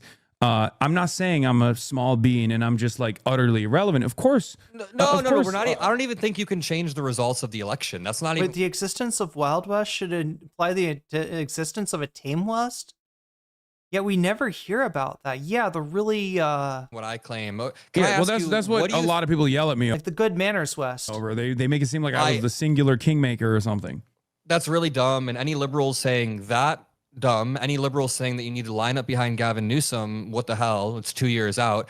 Why do you think so many liberals were mad at that Jennifer Welch clip? Like, what's your steal, man? If I could ask. What do I think about it? Like, no, why do you think so many liberals on Twitter It's the same reason why everyone said the Bernie bros were the reason why Hillary Clinton lost. It's the same reason why people still say third-party voters are the reason why Kamala Harris lost, even though if all third-party voters, I'm sure you know, voted for Kamala Harris, she still wouldn't have won the election. It's people looking for an alternative. It's not that their vision of what the Democratic Party should be doing is incorrect entirely. It must be something else. So they're just looking to blame someone else. And I'm fine. The mild West? Yeah, I don't know. Being that guy. If they want to I blame. honestly disagree. I think a lot of the liberals I talk to and a lot of the people in my audience don't think what you just said. I've got a massive liberal audience online. Yeah, I didn't ask them about this. I don't know. But I genuinely think a lot of the criticism I saw on Twitter goes back to the conversation that I was kind of trying to, like, not pin you down, but I was kind of trying to return to it over and over, is the way that you word these things on your stream. I genuinely think liberals take problem with that. Yeah, some people will be looking for a scapegoat and will say that third-party voters like cost Hillary the election or cost Kamala the election. I mean, it's not. I don't think it's true in the case of Kamala, but I think that no one expects you to change the results of the election. Or maybe not no one. No reasonable person expects you to change the results of the election. No reasonable person expects you to jump up and down and start throating Gavin Newsom 2 years before we even have our candidates there. Like, no reasonable person. He's trying, chat. He's trying. Is going to say, if you would have said, if I insert a fellatio reference here, I'll sound. I refuse to pre-commit to any candidate, and I want to use my leverage. Unrehearsed. And I want to make sure that we have an ideological battle, and I want to come out on top. I'm not going to commit to anyone. I think you could have minimized the amount of liberal damage. And you did explain right after why you didn't vote for Kamala and how it was the same. The clip was way before. Okay, I'm sorry. Did he say how you didn't vote for Kamala? For the record, chat. From all we know, Hasan did vote for Kamala. And he's always maintained that, yeah, even while being highly critical of her campaign, very worried about its imminent failure, he's always maintained that, yeah, it's a better situation to wind up on November 5th with Kamala Harris than with Donald Trump. The clip ended way yeah, before but you're that. saying something different too now. You're saying it's out of your hands, but you did word it, and you're live a lot every single day, so you can't word everything perfectly. But you literally said at that point it doesn't even matter. One day prior, you said like Newsom is marginally. Wait, I'm sorry. What? So he actually said he is. Wait, let's rewind that because like there's like one thing that Hasan said, and then when he's explaining it to Adam, he uses a slightly different phrase. Adam acts like this difference. This is like all the difference in the world. And I honestly don't think that the phrase that he used to explain it was substantially different than what he said. Here, let's hear this again. Liberal damage, and you did explain right after why you didn't vote for Kamala and how it was the but same. Wait, why you didn't vote for Kamala? Did he just get Hasan? You're kind of getting done dirty here. What he didn't, like, for the record, chat, he did not endorse Kamala for the reason that I told you.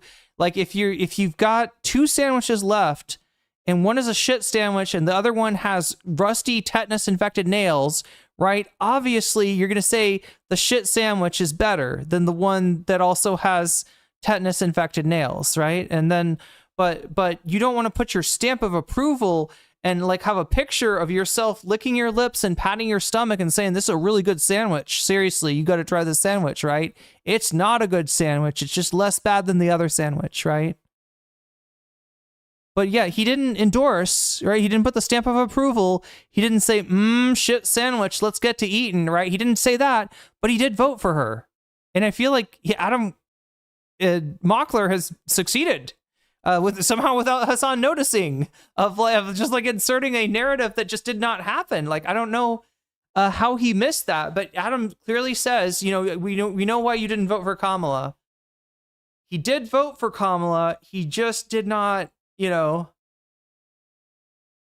Make sure that we have an ideological battle, and I want to come out on top. I'm not going to commit to anyone. I think you could have minimized the amount of liberal damage, and you did explain right after why you didn't vote for Kamala and how it was the same. But the clip was way before. The clip ended way before that. Yeah, but you're saying something different too now. You're saying it's out of your hands, but you did word it, and you're live a lot. So you're saying it's out of your hands now. He's okay with that formulation? Every single day, so you can't word everything perfectly, but you literally said at that point it doesn't even matter. One day prior. But he doesn't like at that point it doesn't even matter. I'm trying to hear the difference between these two things. Right. And I get that he's caveating it, that it's not a super, serious, like, hey, Hasan, you're really doing damage here. You're really wrong here, man. Sort of thing. It's just a statement about, like, I don't know, the way you say something. I think you could have minimized the amount of liberal damage. And you did explain right after why you didn't vote for Kamala and how it was the same. The clip was way before. The clip ended way before that. Yeah, but you're saying something different too now. You're saying it's out of your hands, but you did word it, and you're live a lot every single day, so you can't word everything perfectly, but you literally said at that point it doesn't even matter. Okay, so it doesn't even matter versus it's out of my hands, which my understanding of what he said is that he said it doesn't even matter at that point in the clip, and then when pressed to explain how it doesn't really matter, he says it's out of my hands. So it's really clear what he's saying there is if you find yourself in a position where Gavin Newsom is the fucking Democratic, nominee, you're kind of fucked. You're kind of fucked. And that if you live in, California like he does, you might be better served trying to build up a third party like PSL or something, right? As opposed to he did vote for Kamala, right? He's been real fucking clear about that. And I don't know why he didn't clarify Adam's either misunderstanding, best case scenario, or misstatement, maybe purposeful misstatement, worst case scenario. But yeah, he's gunning for you, Haas. I mean, he's shooting blanks, but he is gunning for you. matter. One day prior, you said like Newsom is marginally better. When liberals see all Yeah. of this in totality, it's like, wow, this guy doesn't think that the Democrats are even different, and this guy has a lot of apathy towards who wins. It came off as apathetic. And like, I mean, I think what Adam doesn't get is that the Gavin Newsom, and when he's talking about the minimal difference between Gavin Newsom, or the marginal difference between Gavin Newsom and like is that JD Vance? He means in terms of how they come across. Just what I was saying. The contradictions need to be heightened. Instead, with Kamala Harris, with Hillary Clinton, with all the rest of these shit libs, we're getting the opposite, right? Where they try to obscure, they make the assumptions that Americans really don't want what they're selling.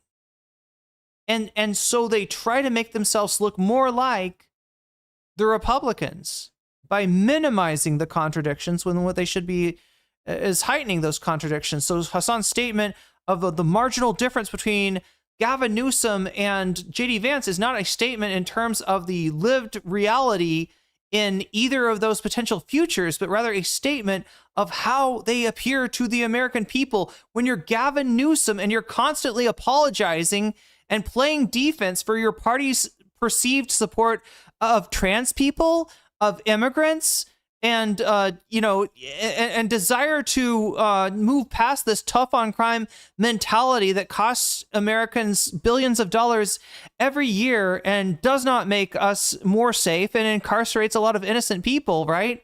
When you're willing to do that, what are you really upholding at that point?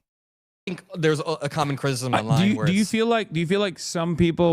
Dave Bucky, what's marginal is their rhetoric in campaigning, right?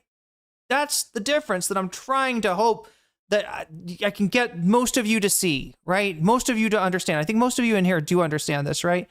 That there's a difference between the parties in terms of how they would govern, which is huge, right? Which we know because we're ball knowers, okay? You listen to this stream, right? You know a little bit about this stuff. But to the average American, when you're Gavin Newsom and you're trying to minimize and be like, oh no, I don't actually support trans rights that much. I think that immigration is a huge problem. We need strong borders and we need, right? And he gets asked about Venezuela. Well, certainly the Maduro government was illegitimate and regime change needed to happen, but Trump did it in the wrong way. The more you minimize it, the more you sound like Donald Trump, the less of a chance you have of fucking winning, right? You look like a loser. You look like a liar, and you're damning your chances to hell by making your rhetoric, right, your slogans, what you say, what you talk about, appear more like you're in line with Trump's America, right? That's the problem with Gavin Newsom.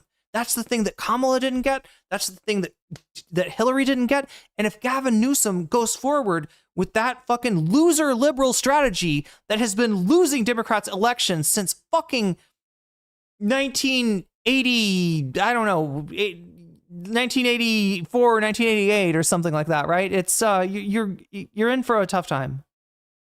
We need a skinny Jewish boy with a funny sounding name from Western Pennsylvania. Wait, what? Want to feel like I'm apathetic? Do you feel like, well, one, there's two different reasons for, there's two different things I want to mention here. One, the plurality doesn't vote, and therefore the plurality is apathetic, right? My audience, as I've demonstrated already, is not apathetic, and they are voting for the Democratic Party when push comes to shove. I think the plurality would be less apathetic if we could illustrate more. I think the plurality is apathetic because people say there's a marginal difference between the parties. Okay. If we could What if there is apparently a marginal difference? What if it looks like to them that there's a marginal difference and you say there's not and you're full of shit and they feel like you're gaslighting them, okay? They don't trust you because that's what it looks like. Versus you're Hasan and you acknowledge, hey, when you campaign like this, it looks like there's a marginal difference. Fix that. Fix your face, Kamala. Oh my God. Sorry, I'm not. I'm sounding like I'm insulting people's makeup now. No, like, but just seriously, fix the. You got to fix your message. You got to fix your message, right? And Hasan telling you that versus Adam saying, no, we got to say it's the best message ever. We got to all say it's the best message, right? If we all agree that the emperor looks great in his new clothes, nobody will notice that our emperor is fucking naked. Wrong. Oh, it's a Josh Barack Obama joke. Illustrate wait. So okay. Oh, Brock Shapiro. Oh yeah, because he does the Obama cadence. I get it now. This is a good point. So you think it's people like myself and others that are creating this apathy and not the... He's not realizing that the perception is out there. The perception's not created by Hasan. I know we call him an influencer, but there's a limit to what that influence is. People react, people see things and judge things independently. And independently looking at a campaign of a loser liberal that is trying to walk back every progressive stand that they have ever taken versus a Republican, it's not as stark of a contrast as you might think, right? And when you're backtracking, it looks like you got caught lying, and now you're trying to change what you're saying. This is what's losing you elections. Listen, liberal, this is why you're losing. The multi-billion-dollar messaging infrastructure of the Democratic Party that is making it seem as though the differences are either completely irrelevant for them, No. It could be both. or I think it could be both. inconsequential. No, I think it could be both. It can be both and. Two things can be true at once. So the this Democratic is Party good. is 'Cause that was the definitely point I was insufficient. making. No. But It's that both was and. the point I was Democratic making. I Party was is saying like you can't incredibly outflank. insufficient. What? Okay, sorry, keep going. Sorry. Liberal. Well, no, Liberal, that is precisely my point. Which liberal. that Happy I fun, can't outflank the party. If the party human smuggling, fentanyl deaths, forced government euthanasia, chopping up children's genitals, la la la la la la la la la la la la la la la. is constantly communicating that like they're going to be moderate, they're going to have only marginal differences, but like they're going to be the adult in the room, and that's what they're communicating. My reflection on that as being devastating is not going to actually change people's minds that were going to previously vote for the Democratic Party and don't. And that's precisely the reason why virtually everyone in this community voted for Kamala Harris, regardless of the setbacks that she, regardless of her election hangups. And that's the reason why I don't necessarily care what liberals say on the internet. Like if they want to yell at me, it's fine. But one of the things that they consistently mention is like, oh, he's popular because he's on the Democrats. And that is the problem. Like you're basically recognizing that the Democratic Party is an incredibly unpopular brand, and we have to fix that if you want the Democrats to actually consistently and reliably win elections, which I care a lot more about the policy agenda than I do about like Democrats as a brand, as a party winning, right? Sure. So Commander Styles, still far too common for laymen to conflate liberalism with leftism. People don't know the difference, so liberals cherry pick leftist ideas to lure people in. Or try to take credit for successful leftist ideas by recasting them as since they didn't go all the way towards full communism, they must be liberal, right? And when all this stuff came to you through the blood, sweat, and tears of unions. It started like the right way. So ironically, the first use of the term leftism I heard was from the Fox News crowd. And it was recasting liberalism as, I don't know, an extreme ideology without really even, it wasn't even I don't even think it was that much of an attempt to do the whole liberals or communists smear. Right. It wasn't even that. It was just like, extreme leftist, right. It sounded bad. And they would just use this term interchangeably with liberals. Right. When people started to become, openly anti-capitalist. Right. The umbrella term for anarchist, socialist, communist, what have you, is leftism. And so we started to get used on the left. And then when you have that run into each other, when you have a group or a person define themselves as leftists and conservative crowd that thinks, well, yeah, of course you are. You're a Democratic, voter. Like, I don't know. It's kind of a battle of the definitions. But I do think that a distinct definition for leftism is winning out, and that is all thanks to the frustrating intransigence and just kind of obsequious nature of modern liberalism, right? That it has gotten so moderate in its attempt to emulate Reagan, which is really what the whole third way democratic movement is about. Is like, how can we make ourselves more in line with Reagan, which in effect locks in Reagan's Reagan's policies, right? It foreshortens, it forecloses the leftward portion of the Overton window. But yeah, a lot of these ideas that liberals take credit for are indeed ideas of leftists. So that is the issue. And these guys don't understand that that's the issue, and constantly recycling harm reduction narratives over and over again doesn't actually make people on the outside, the plurality of voters that do have that apathy, take a different look at the Democratic Party. It just makes Democrats look. Girl on Friday, I can't help but remember a story of Kamala meeting with BTC, Pac-Man, and other influencers at the DNC, asking if she should bring up Gaza, and them telling her no. I don't remember that, but it might have happened. I don't know. Like smug elitist assholes who are entitled to your vote. And for them, I think it can be both and. It can be both and. The Democratic Party definitely needs to message better and draw the difference better. But I also think that the way that you speak about it, I'm not blaming it all on you, by the way, not even blaming it mostly on you. I think that the way people speak about it as if the parties are the same does create that type of apathy as well. When they're not. So he literally thinks that the people's perception is defined by what? Tastemakers, influencers? That's fucking crazy. People don't have eyes and ears to look and listen on their own. Look, I get that there's a lot of lack of political literacy among the votership. I get that a lot of people are voting on vibes. A lot of people, like I said, don't know their head from their ass, right? When I said that to the chatter earlier, that wasn't even a criticism. That is just saying you're a normal voter, really. But they're not that oblivious, right? Where they're completely reliant on commentators like Hasan, for their ability to perceive things. So for what Adam's trying to say is look, if we don't call it a shit sandwich, nobody's going to know it's a shit sandwich. We can tell them it's tuna fish, and maybe they'll think it's just, a very, as a tuna fish, a very mature tuna fish, let's just say, right? A very almost fermented tuna fish, right? But it's still going to be a shit sandwich at the end of the day. And people need real food, not shit sandwiches, okay? As much as a shit sandwich might be preferable to a shit sandwich with a side of tetanus, chat, a shit sandwich will not keep you alive very long, right? And we got to get past this, this is the best we can fucking hope for, right? The best of all possible worlds, Panglossian, dipshittery. We got to get past this.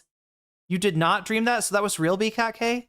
Not the same. We've walked through this entire stream how there are meaningful. Pac-Man and BTC literally, Kamala being open, first of all, to talking about Palestine, and then and BTC and Pac-Man being like, no, you're better off not talking. Don't even bring it up. Don't even talk about it. You do recognize. I talk about the differences. Yeah, that's the problem. Exactly, Cozy Gaming. He is more pressed about Hasan critiquing the party than with what the party is doing wrong, right? He is more bothered by somebody saying the emperor has no clothes than with the emperor gallivanting around in their birthday suit. If people that were watching the clips actually came and tuned into my to my live broadcast, or even watched any of the YouTube videos or whatever, they would know that that's not all I say. No, right? I watched multiple full-length videos, and you really blur the lines. And I'm not gonna, when your audience, you do in the video, you said two things back to back. You said Democrats have literally written you out of existence. Later on, you say Democrats would essentially shoot you. It's fine to use hyperbole, but then you're bringing up two clips. Those are two different clips. No. It's in the same video, though. It's the same video. I know, Later but I already explained to you that. But there's additional things I say in between those two clips. Between these two strong declarative statements, you for a second say, yeah, sure, being a trans person in a blue state is probably better than a red state. And then you go back to saying the next statement. The idea that and there are a million examples I can show you if you want to see it, but the idea that I don't actually maintain the validity of the harm reduction argument, I just don't present it as the number one solution. I recognize that there is a difference between the Democratic Party and the Republican Party. The clips that people oftentimes will recirculate will be on issue-specific things like Israel, Palestine, like the continuation of genocide, right? Like both off of the genocide that unfolded when Joe Biden was president and Kamala Harris was vice president, and also the way that Kamala Harris communicated about what she would do differently from Joe Biden, which was unfortunately nothing, right? Like there are certain aspects of the we have a difference of opinion, or we have a different approach between the Democratic Party and the Republican Party that's just like not translating to the population at all. And there's good reason for them to actually there's good reason for the average person to not. Chat, look, here's another example. All right. Donald Trump has been a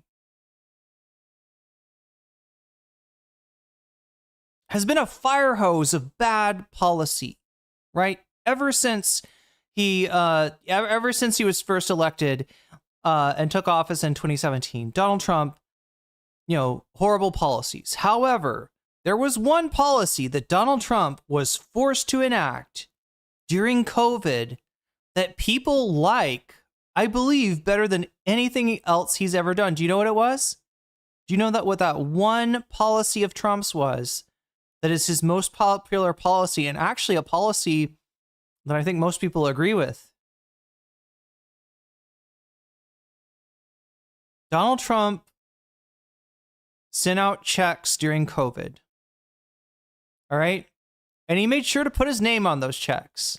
Now, all right, this might not sound like much, because if you, like me, understand that Donald Trump had to do this. There was not another choice, right? All of his advisors saying, no, you gotta do this, right? You are dead in the water. You are dead in the water if you don't do this right now, right? So he's forced to do it. It's not Donald Trump's policy. It's not Donald Trump, making a good decision. It's Donald Trump being backed into a fucking corner, right?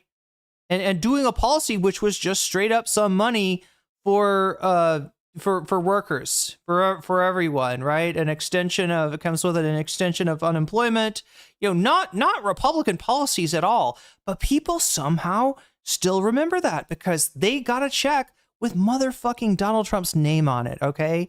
And there are people that vote, I kid you not, that voted for Trump 1, 2, maybe 3 times, right? Because of that check or something. They literally voted because of that policy, right? People underestimate this, right? They underestimate the ability for the Republicans to effectively flank Democrats on issues that they have given up on. Crazy, right? But it's true. And so that's why you've got to be real clear in the contrast between you and them. You got to heighten those contrasts.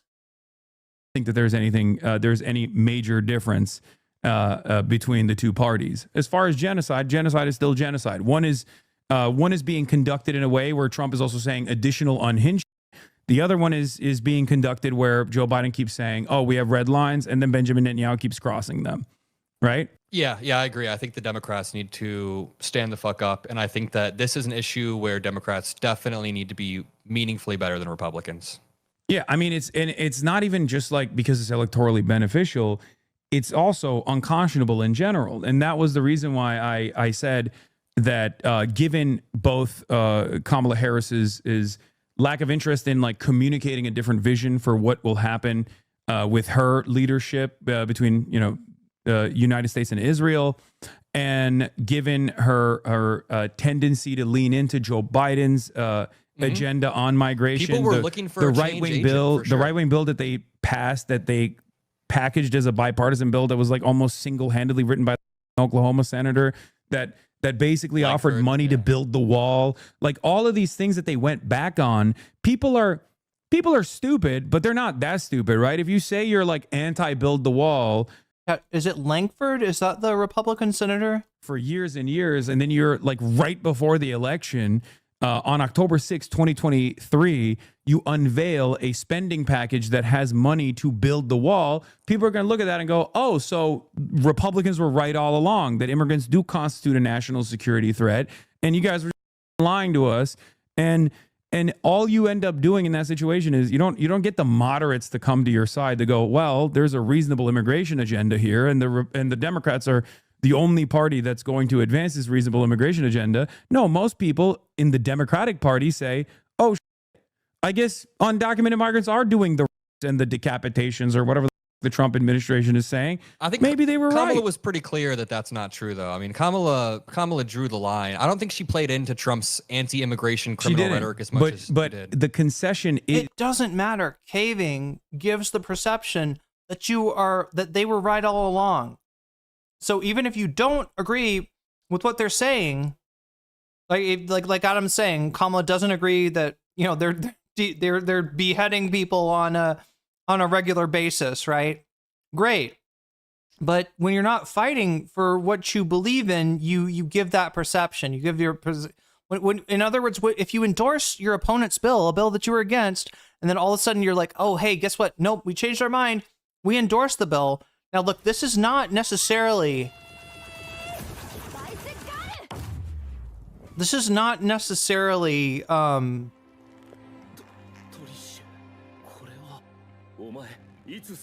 Welcome, Raiders. Welcome, streamer. Good to have you with us. Right, we're in the middle of of Adam Mockler versus Hasan Piker. Very frustrating debate that takes us all the way back to Kamala Harris's 2024 campaign.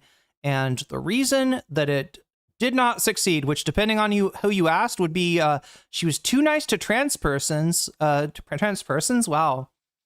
Trans people in general. She was too nice to trans people, right? That's one explanation. The other explanation is that she did not seem to have any kind of backbone about any issue, and even when pressed, refused to differentiate herself from the failed Biden administration whose candidacy she was replacing, right? Pretty easy, answer for most of us. But, Adam Mockler just has a way of like overcomplicating this and making it a little bit more.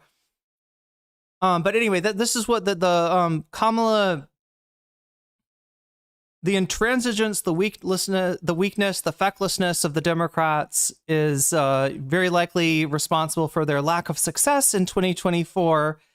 And,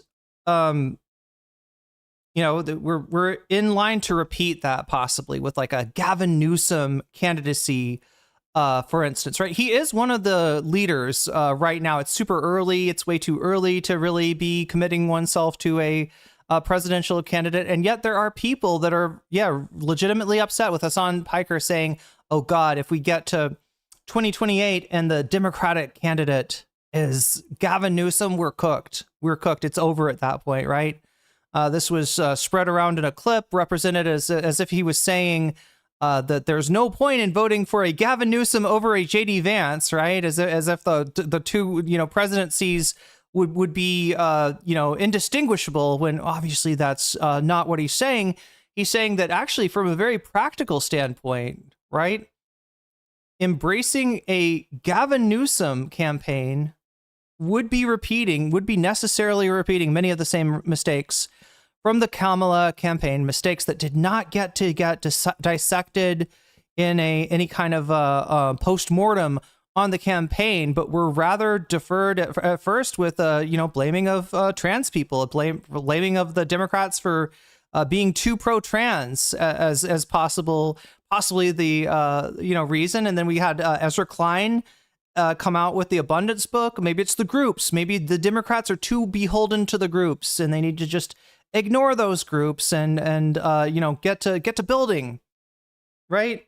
We've had all kinds of deflections offered and no real serious effort to actually look at both the 2024 campaign and the 2016 campaign. These are two campaigns the Democrats managed to lose to the likes of Donald Trump, who some people will maintain is an electoral juggernaut, and I still think is kind of a shitty candidate. It's just that, the Democrats somehow find a way to lose to him anyway. They're kryptonite or something. But yeah, Hasan, gave his take on Jennifer Welch's "I've Had It" podcast, saying that Gavin Newsom candidacy was a bad sign. Libs reacted as if he was drawing an equivalence, a false equivalence between Gavin Newsom administration and a J.D. Vance administration. And so Adam Mockler has come on ostensibly to just give his take and say, hey, listen, I get what you were trying to say, but here's how you could say it better, right? And it's looking more and more like a debate bro type thing going on, right? It's looking more and more like a clout grab. It's looking more and more like, Adam Mockler has scripted elements of this, and it's not going well for him either. I don't know what he thought was going to happen, but yeah, it's, him trying to insert his, Midas touch into the Hasanabi Piker broadcasting services, and it's a little bit of a tone mismatch. Anyway, we're right in the middle of this. The good part is coming up, chat. The good part is coming up. That's why we're doing a long watch of this. That's why I'm on for fucking ever. Because God, there's a moment in this where it's just golden, and I can't wait for you to see it. Is within the legislation. The concession, you don't come forward with well, first of all, she had plenty. I'm going to be strong on the border videos. Wait, were you okay with strengthening the border from Biden era? Did you want to continue Biden era policies? Because right now, I thought the Biden era policies were horrendous, because the first 100 days of immigration that he ran on, he did not accomplish at all. If you go back to 2021, I believe it's in the month of February, where I said, if the Biden administration, when the images came out of Customs and Border Patrol whipping the Haitian migrants at the Texas border, you remember they had the reins on horseback? And I said, the Biden administration promised a comprehensive first 100 days of dealing with the humanitarian crisis at the border. And they had a lot of really good policies in there.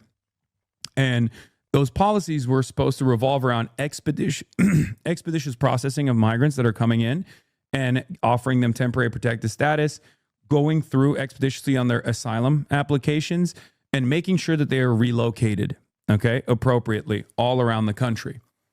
And they got so scared that the Republicans started instantly hitting the immigrants are coming in to do lines over and over again, that they completely backed away from it. And they thought, as long as we don't address it, it'll go away. And then Greg Abbott came out, Ron DeSantis came out, and they did the whole human trafficking scheme, if you remember, where they took undocumented migrants that had crossed the border to legally apply for asylum, and then they shipped them to Long Island and all these other places with the express purpose of ruining the immigration process that was already underfunded. At the time, I said, Joe Biden needs to punish Greg Abbott. He needs to throw Greg Abbott in prison for human trafficking. He needs to do the same thing for Ron DeSantis. He needs to play hardball. They didn't do that. No one was held accountable. And all it did was create a $12 billion budget shortfall in places like New York City that the federal government did not give immediate aid to, that they could not give immediate aid to, because they purposely bricked the immigration system that exists. Because these guys are supposed to be processed in Texas. The courts have adequate funds to have these guys be processed in the state of Texas, right? And they didn't do that. They didn't do any of that. And that's the reason why over the course of the 3 years, Joe Biden went from having a popular agenda on immigration, winning the popular vote, on a much more progressive agenda on combating immigration with a more humanitarian framework, moving towards amnesty, which again has always been broadly popular as opposed to mass deportation. And he didn't do that. And then they conceded on the right-wing attitude, on the white nativist anti-immigrant sentiment. And that's the reason why they lost the election. Yeah, I think that Biden's immigration policy left a huge vacuum for Donald Trump to then come in with the most far-right immigration policy possible. I don't think they tried to act like all immigrants were criminals or tried to demonize them in the same way. But yeah, they absolutely messed up. And that kind of brings me to like a more affirmative message for the Democratic Party and how we need to not only run on things that excite people, run on things that actually turn people out. It wasn't just also, Biden, by the way. Democrats completely conceded on the issue of immigration. You don't agree? Yeah, vigilance. It also shows how Hasan has this broad knowledge of what happened to explain his stance. Yeah, it's a comprehensive, understanding of the, dynamics behind the last few elections, right? And this is what happens when you do a meaningful postmortem on a lost election in order to accurately attribute the loss to what caused it, rather than just lashing out at, oh my God, we got too much dead weight, trans people, get the fuck out of here, right?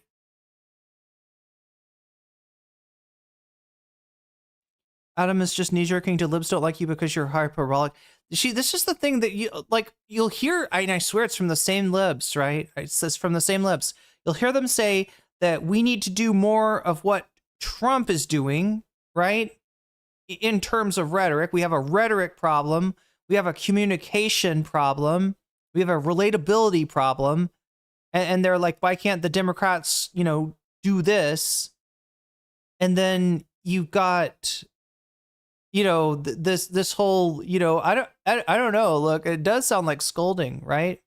It does sound like tone policing, right? Basically, Adam's saying, listen, you got to be real. Our one thing that we got to do is not say anything to depress the turnout, not say anything to, indicate that we got, a flawed candidate who is letting us down here, even if that is the case. Even that if it is the case that our emperor is naked, we must all stay on message and say the clothes are glorious, the clothes are great, rather than maybe approaching the emperor before they walk out into public and saying, motherfucker, you are naked.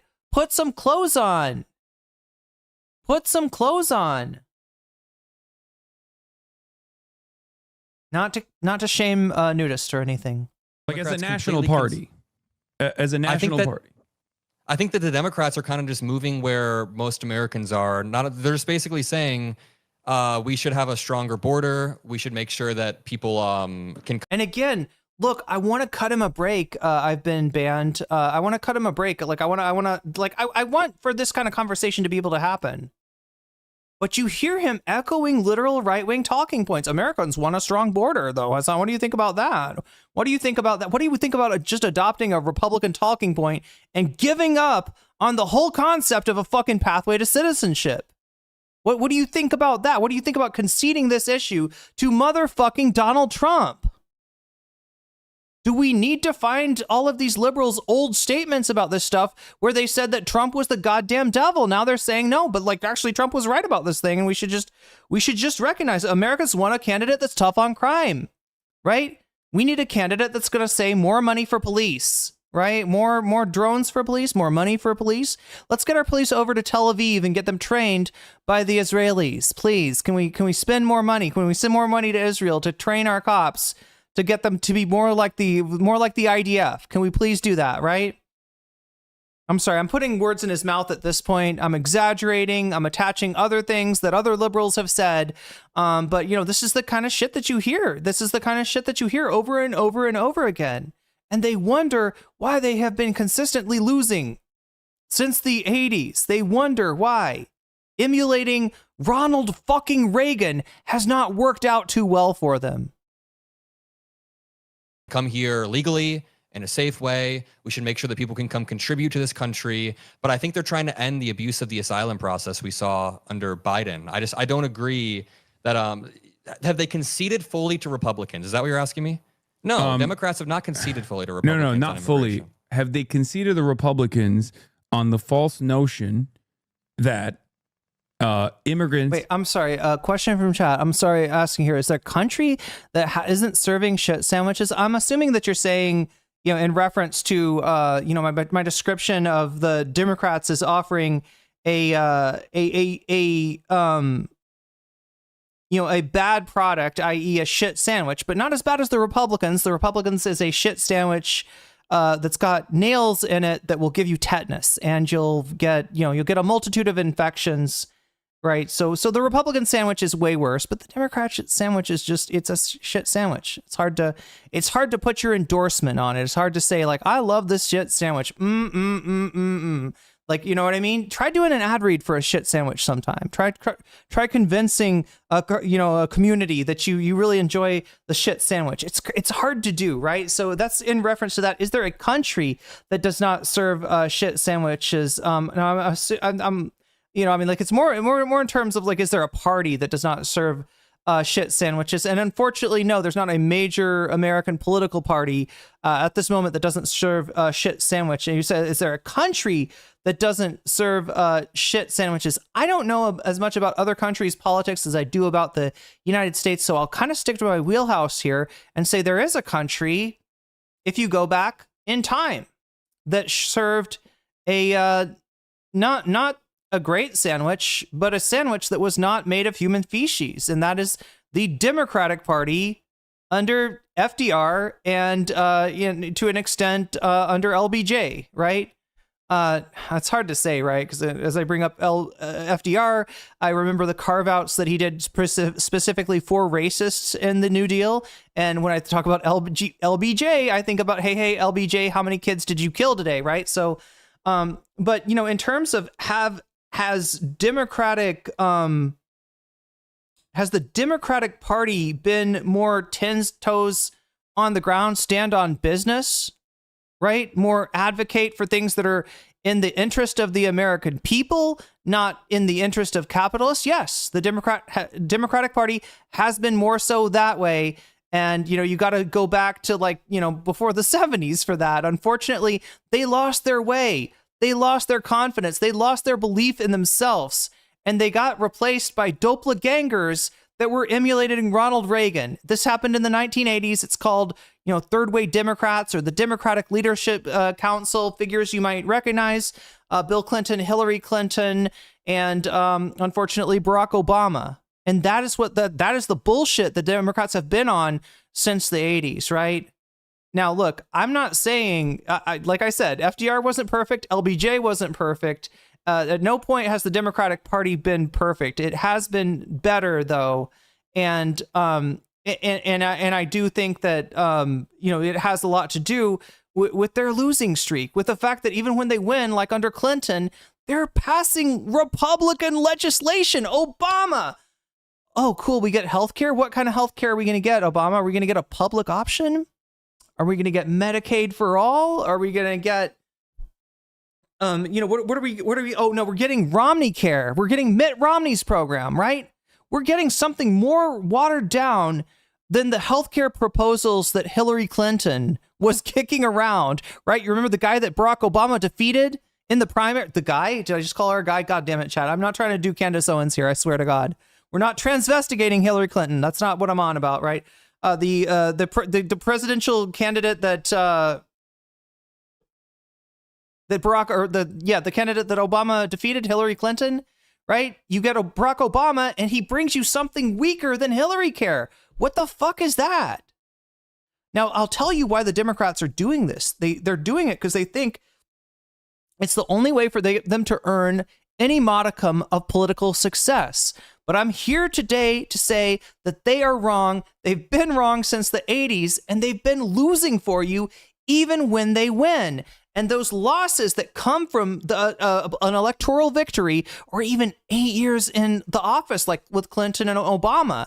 And when you pass Republican fucking policies, right, the American people, surprise, surprise, they lose the distinction between you and the Republican Party. All of the good things that the Democratic Party has stood for, going back, are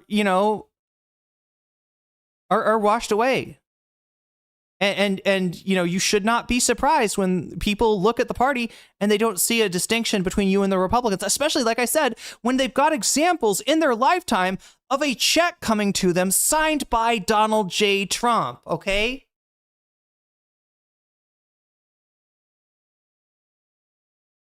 That is called getting flanked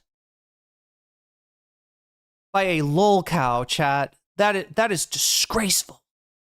They did call it Hillary Care. Was I right about that, chat? Earlier, I was like thinking, wait, did they call this Hillary? I feel like I've heard something about somebody say Hillary Care, and I'm just wondering if there are memes of like calling the Affordable Care Act Obamacare. I'm wondering if those memes were kicking around all the way back in the 90s when Hillary Clinton was drawing up healthcare reform. Constitute a national security threat, you think? I haven't seen that. No. Wait. You don't think that the October 6th, 2020 They call it Mrs. Bubba Care bill was a concession to the faulty notion, the one written by Langford? Yeah.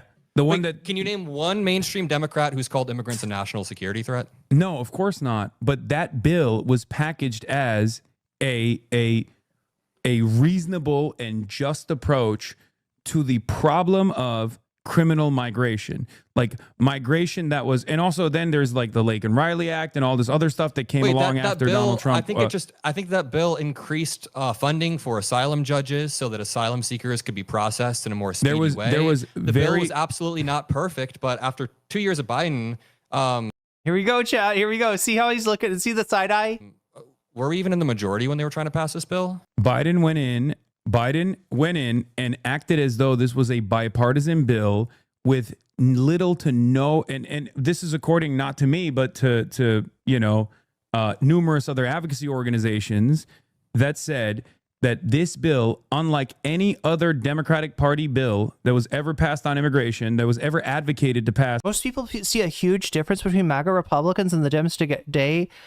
Pre-Trump, no. That's true. I've been banned, and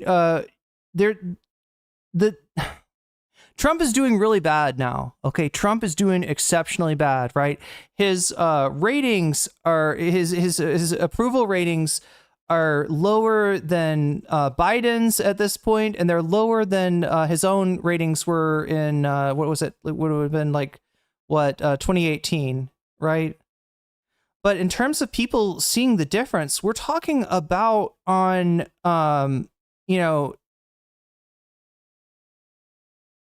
kitchen table issues, right? Affordability. People are seeing Trump made a promise to drive prices down, and he's only done the opposite through his tariffs, which just got, he's potentially provisionally taken down by the Supreme Court. But when the Democrats aren't coming for, like, name what Kamala's big policy proposal was. Can you tell me? Can anybody tell me what big, like, so I can say it for Obama. What was Obama's big thing?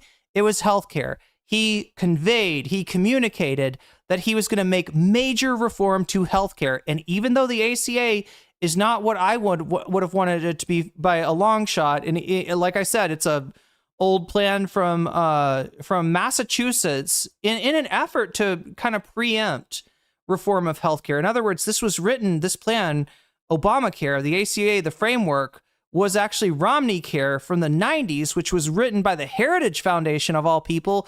For what purpose? To try to write a pared down medical, reform bill for medical care, right? They were trying to get ahead of it and pass something way weaker, right? In Minnesota, Hillary Clinton, was stopped from making any reform of healthcare during the 90s, and then Barack Obama gets elected over Hillary Clinton. Certainly, we think that Obama's plan might be more vigorous than Hillary's, but yeah, apparently that's all they could get through. But at least with Obama, he campaigned on a major policy that he wanted to enact that was going to be in people's best interest, that people could see, people knew, people reacted, people knew, people were feeling the lack of medical care, right? And Obamacare successfully expanded with the Medicaid expansion. We put infinitely more people, on coverage, right? So even with as watered down and shitty as I'm saying the ACA was, there was something there. And look, it's something for the Republicans to attack, right? But when the Republicans are attacking Barack Obama over that, you know what they're not saying? They're not saying that Michelle Obama is secretly, trans, right? They're not saying that they're not saying that Barack Obama is from was born in Uganda or whatever, right? Or in the modern day, they're not saying that Kamala Harris's biggest issue is advocacy for the rights of undocumented immigrant prisoners to receive gender confirming surgery, right? That's what you allow your opponent to do to you when you come at an election and your major policy proposal is, I'm not with stupid. I'm not Donald Trump, right? What more do you need to know? Okay. This guy's a fucking walking disaster. This guy's a shithead, right? What am I going to give you? Not that. That's what, when you don't say anything, people get to make it up, right? This is where we end up in a position like this. On immigration had little to none in terms of what you're talking about in terms of the courts. There was some funding for the courts, but the bulk of the courts was going to. It looks like the bulk Kamala of the ran on a stronger pathway to citizenship too. The bulk of the funding. Hold on. The bulk of the funding went to the apprehension, the ICE facilities, Department of Homeland Security, and funds that were about combating immigrant crime. Like that was the main focus of it. And the Democrats still had some residual fears about that, which is precisely the reason why a bunch of Democrats not only have voted to fund ICE, both under the Biden administration or give additional funds to ICE, but then also on top of that, voted for the Lake and Riley Act, which was heinous. I think you and I both agree on that, right? Yeah. Yeah. So that's, and the reason why they found themselves with their pants down now when But yeah, understand, right? If you're gonna get rolled by Trump on something like Lankford, Lankford, which, like Adam mentioned, had some expanded money for immigration judges.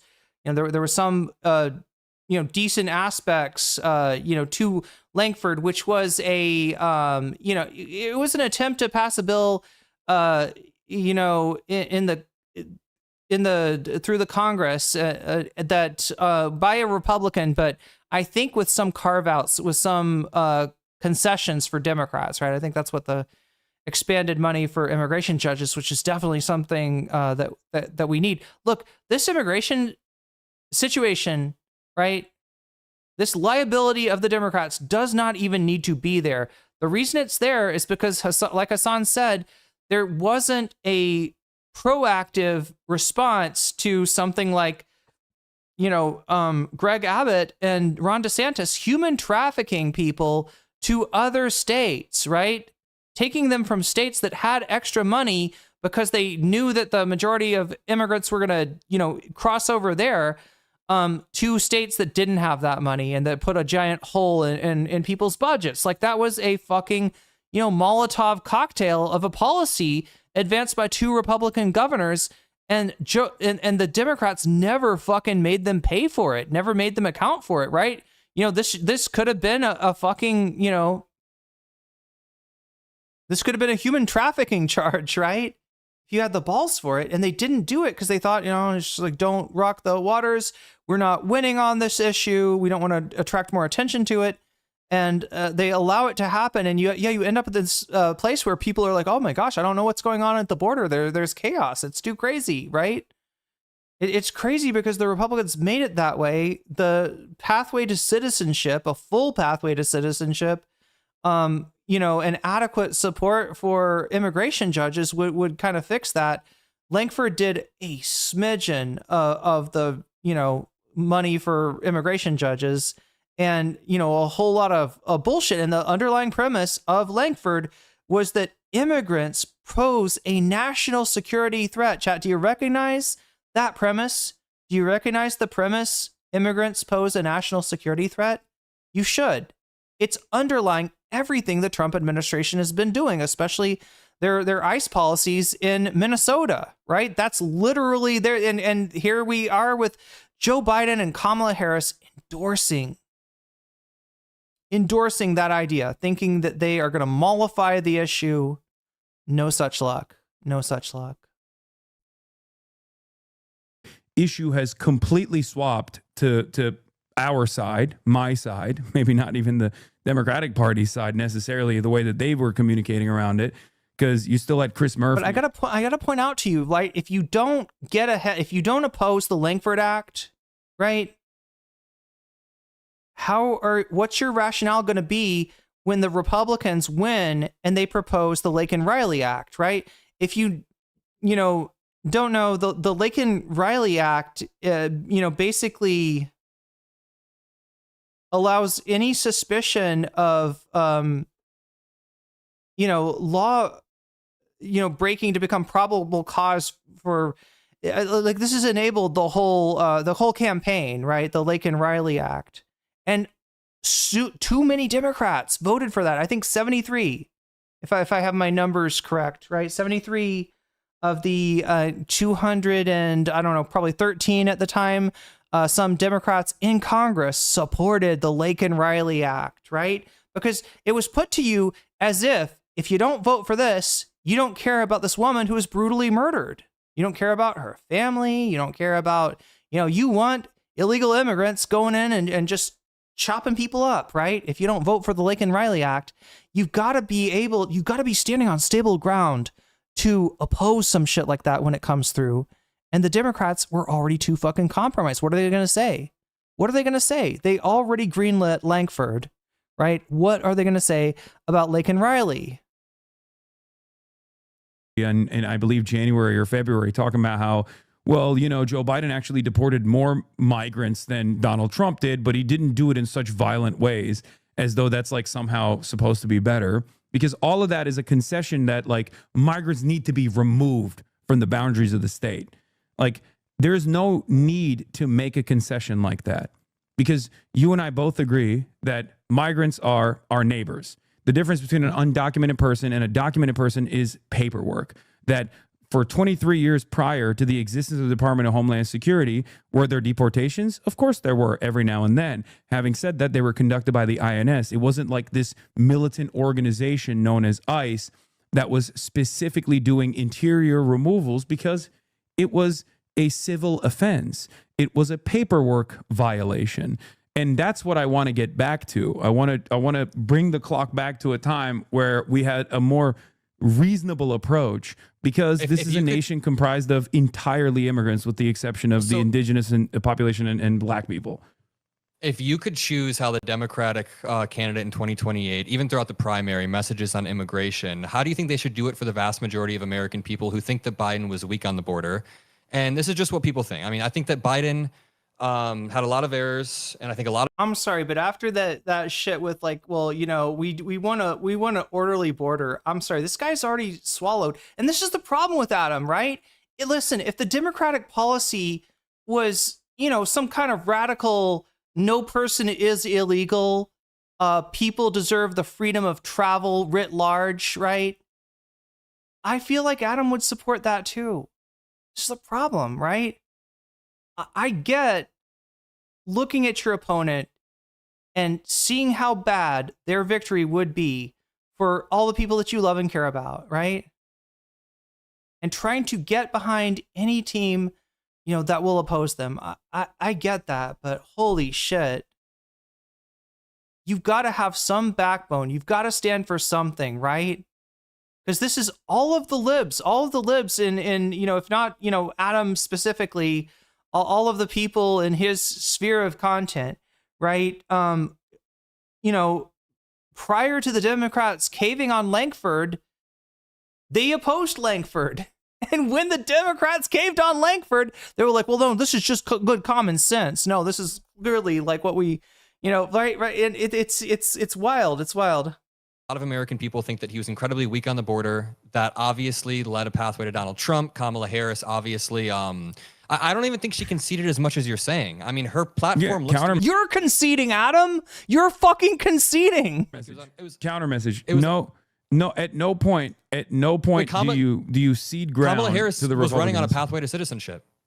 Yeah, so was Joe Biden, and then he didn't actually do that at all. That's my point. Like the amnesty framing is good, but that wasn't not only was that not the primary vehicle of her immigration agenda, the primary vehicle of her immigration agenda was the bipartisan bill that was actually more reasonable, and that Donald Trump was actually trying to undermine that because he wanted to use immigration as like a talking point, right? Like that was the communication Kamala strategy. didn't run on Langford's bill. Kamala did not run on Langford's bill. No, it was Kamala ran on a pathway to citizenship, and I believe they did talk about how mass deportations would be bad. I'm sorry, Joe Biden caved to Langford, and Kamala ran on no daylight between us. Definitely not sufficiently No, enough. they ran border ads like talking about how she prosecutes transnational gangs. Like they were very clearly communicating that they were going to take a much harder approach because they were afraid. They were running scared, and they were afraid of the. So how, if you're the 66% Democratic of Americans candidate, saying that they want mass deportation? Wait, is this part of chorus? Is Adam part of chorus? The chorus list is not public, okay? So I guess I can't say no, but not as far as I know. Like, right? I've never heard Adam, I've never heard anyone say Adam's part of chorus, but again, they are apparently keeping that list secret. Chat, sorry for the really long stream tonight, or you're welcome for the very long stream tonight, depending. What do we got left here? We're at 168 out of 200, and that is just 32 points away from double bonus content. What is winning right now? Yeah, we got about 30 minutes left of this. Which topic is in? Oh wow, look, Mediason debates Jen from IHIP in first place. Second place, Clavicular on Adam Friedland. Third place, Pisco in the Vanguard. Fourth place, Ethan Klein's Billboard Situation, right? So make sure to vote if you haven't already. 96 of you have, and when you vote, make sure to hit that like button. It helps me out a lot, and I appreciate it greatly. And I just want to, classically condition you, right? Like the dog, when the dog would see the food, the dog would salivate. Wait, what's the deal? You hear the bell, the dog would salivate. I want to condition you to when you vote, you should also like the stream, right? Because that's the Pavlovian response that I want to engender in you. Anyway, chat. But yeah, we're at 96 votes right now. Place your votes if you have not already. And oh yeah, actually, it looks like maybe Clavicular is ahead if I look at the donos. Yeah. So Clavicular and Adam Friedland, it looks like that's where we're headed to. We could do a twofer though, Chad. If we get the top two, it'd be Mediason, debates Jen, and Clavicular, and we got a little bit more. He's too big for course. You know what? M85 though. Remember, David Pakman apparently received chorus money. No, I just feel like I should be moving through this quicker. Is all. Saw that poll and they freaked out. if you're the Democratic candidate in 2028, how do you message around this so that people in America don't think you're weak and soft on the border like Biden was? Not saying you are, I'm just saying so people don't get the idea that it's going to be another Biden. Yeah, there's also, like, Kamala Harris did blame Donald Trump over and over again for killing Langford's bill, by the way. I would love to make Adam explain, like, what happened at the border. What happened that was so bad? I don't think any of these assholes can explain it. Oh, no, they'll say Laken Riley. They'll say Laken Riley. Right? And just ignoring the fact that undocumented people commit crimes at a lower rate than citizens. Like, including in debates. You know that, right? I think that she's trying to illustrate the point that Trump doesn't care about immigration. Yeah, but what does that say to the average person? That doesn't say that Kamala Harris is not running. That Trump and the Republicans are not going to respond. Well, that's what you wanted to say to them. It obviously didn't say that to them. I would have wanted that too, right? Yes, Adam, that was a great example. And for anybody in chat that, you know, is on Adam's side here, he's right. That was a great example of Trump being full of shit on immigration, right? When given the opportunity, he didn't want the solution that he and the Republicans were supporting for immigration, right? He wanted the issue of immigration. Case in point, right? Another example, right? Donald, why do you think there's so much Venezuelan immigration, right? Somebody put sanctions on Venezuela during Trump's first administration. I wonder who that could. Oh yeah, it was Trump. Trump put put sanctions on Venezuela, right? Venezuela becomes unlivable. People are worried about their families. They come to the U.S. to work and try to send some money home. And then Donald Trump gets to say the border is out of control. They're coming in, they're sending their Hannibal Lecters in to eat your grandmother or your Laken Riley, if your grandmother and your Laken Riley, right? He just does this fucking bullshit and people buy it. But he caused the problem. Yeah, he's not serious about immigration. No shit. No fucking shit. But yeah, no, Adam's a dweeb. Yeah, but you know, like, look, I don't want to look. I'm not mad at anybody for wishing that the American people would recognize Trump for the hypocrite that he is, right? Unfortunately, that's just not how our media environment works right now.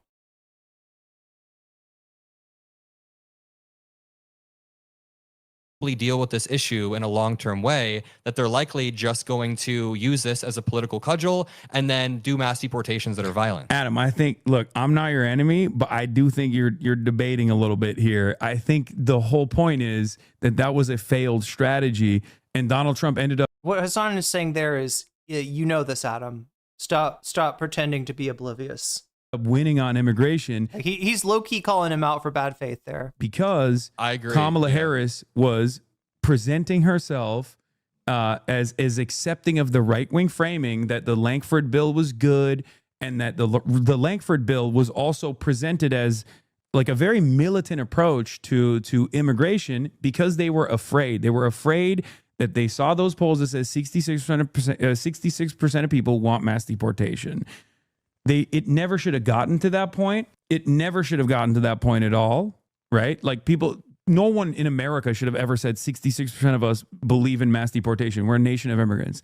It got to that point, and guess what? Even then, the polls also still showed that given the option between mass deportation and mass amnesty, Americans have never historically chosen mass deportation over mass amnesty. Did you know that? No, I So didn't. what Hasan's saying here is that the failure of the immigration issue was a failure of the Democrats to advocate. It was an abdication of the fight by, these scumbags who apparently believe in nothing.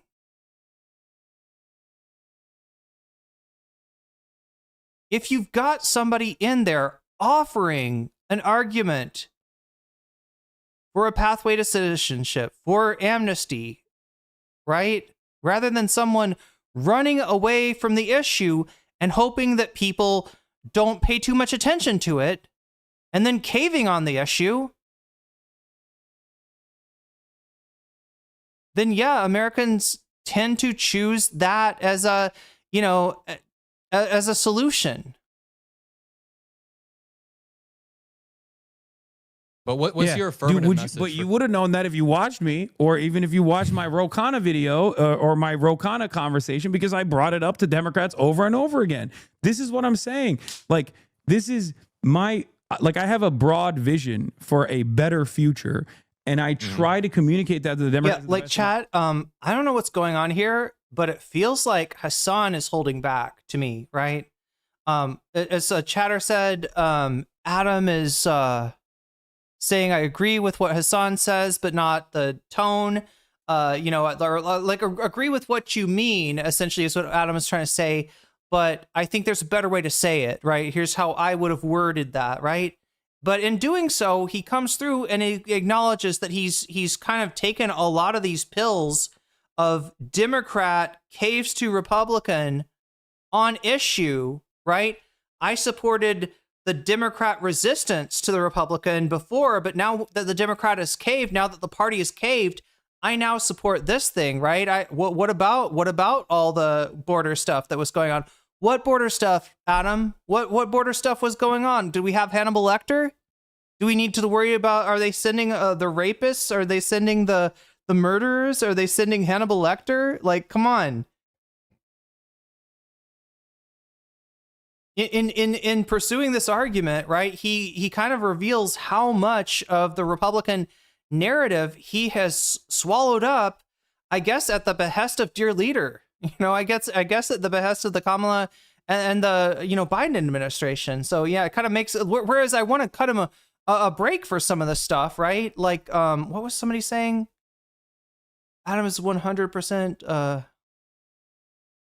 he's jester maxing. Adam pissed me off. Something says, something he says coming up. Oh, something he said. Yeah. The real shit the bed moment is coming up here, chat. For sure. You don't see this on Hasan or Adam's channel. You know, it's kind of funny he didn't put it. What I'm saying, okay, yeah, Sassy, I might have an answer for you, right? This is very provisional. I'm not 100% on this. I'm not sure about this, but I feel like Hasan sees what Adam is doing, you know, sees where he's coming from, sees like the assumptions he's kind of, you know, taken for granted. And, you know, whereas maybe the smart thing to do would be to blast him from fucking orbit.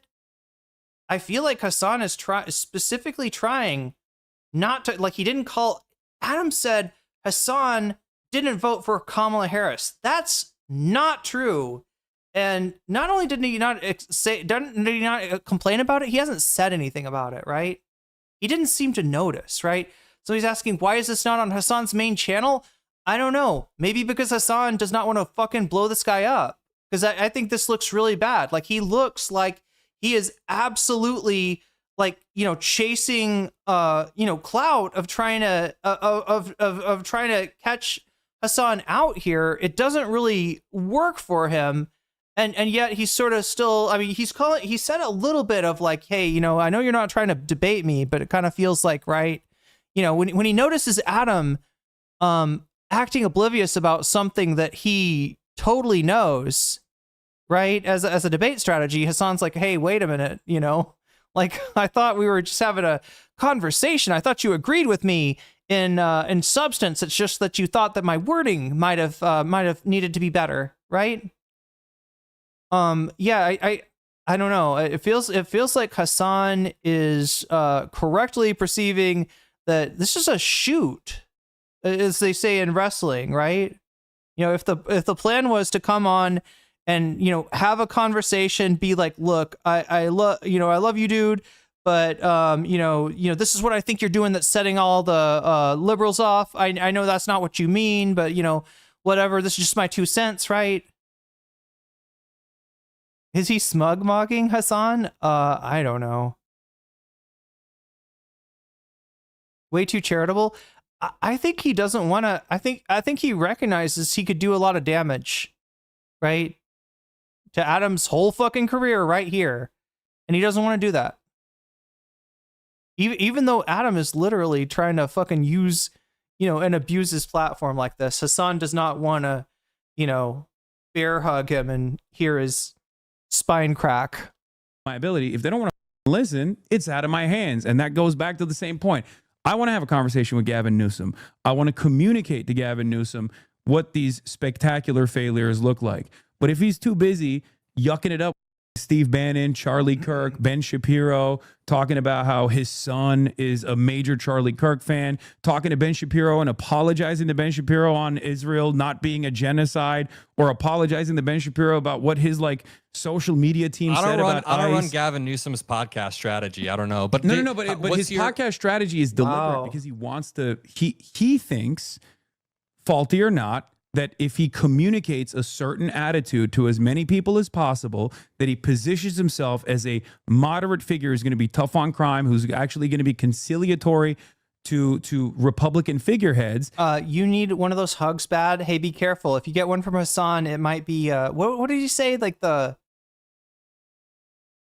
social interaction? That's how he... That was a good social interaction. He's going to win. election. And That's the other controversy he's up against now is Huggate. I have no other way to. Mockler also did not post this debate on his channel. I don't know. It kind of, to me, it says, Hasan kind of did damage here, and he doesn't want to do damage, and Adam recognizes that. I don't know though. I don't know, right? There's probably some audience overlap. I would be surprised if there wasn't. I mean, it's not something I can relate to, but approach what his advocacy is going to look like, what his policy agenda. How are we watching if it's not posted anywhere? Through the magic of the Hasanabi Industrial Complex, right? These amazing channels that take Hasan's content, repackage it, and monetize it. And yeah, that's it, right? Hasan didn't post it on his main channel. Adam, people are saying, did not post it on his channel. Although it could be, it's definitely in a Hasan VOD, right? If you look on Twitch, you'd find it in Hasan's VODs, and it's definitely. I would be surprised if Adam didn't have it in a VOD somewhere. Agenda is going to look like this. Not a huge fan of Hasan, but Adam definitely didn't show up for this, whether debate or interview. Yeah, good. It's not his best. Look, I can see what he was trying to do, and he's not. It's just the worst thing about this is that, like, he's trying to do something scummy. He's not successful at it, but now he's kind of shown his hand. Like, I would like to, and I still do to some degree, see this guy. Like, I don't put him on the level of like Vosh or Destiny, right? I don't think he's like a debate bro like that. I don't think he's like a intransigent NAFO fuck like Dylan Burr, right? I don't view Adam like this, right? There are a few things that like he's just like a few assumptions that he's just latched onto here that I really worry about. Adam is associated with Mattis Touch, for what that's worth. There it is. I don't know, chat. I don't know. He'll post the I destroy MAGA wine mom in a debate, no problem. But yeah, not this one. Far out, but why is he being scummy? What are you like, where is he being scummy? Here, I'm gonna let this run a little bit more because I keep on interrupting it, but this is the part where it really comes out. You've heard what Hasan say before, like, I know you're not trying to have a debate here, but you kind of are. That was an acknowledgement of Adam kind of playing dumb about something that he obviously is cognizant of, right? For the audience, right? It's like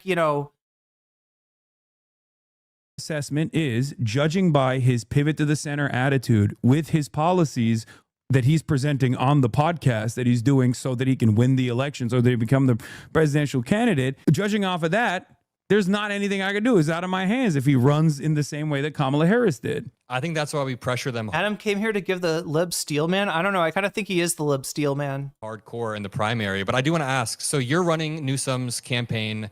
I guess we don't have to use Newsom as a stand-in. But No, you're we running can the use Democratic... Newsom as a stand-in. Okay, There's good stuff. There's good stuff in Newsom. Okay, so you're running it. How do you model the immigration platform so that you don't scare off people and that you also have an affirmative, exciting message that's pro? Yeah, we're a nation of migrants. Donald Trump and the Republican reactionary forces are constantly pitting neighbor against neighbor. These people are the backbone of the American economy, and they've been here for 10 plus years. They've worked tirelessly to make sure that you tomatoes and tomatoes in your salad and guacamole on your Chipotle burritos. Stance. What? So far, that's the Democratic Party's stance entirely. No, hold on. It doesn't matter. I'm not going to concede on. You just asked him, what do you do to show you're tough on immigration? What the fuck does that mean? What the fuck do you mean by that? Show them you're tough on immigration, right?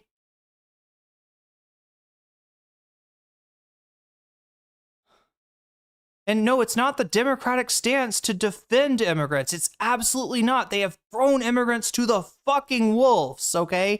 And it didn't even help them. This is what destroys a coalition.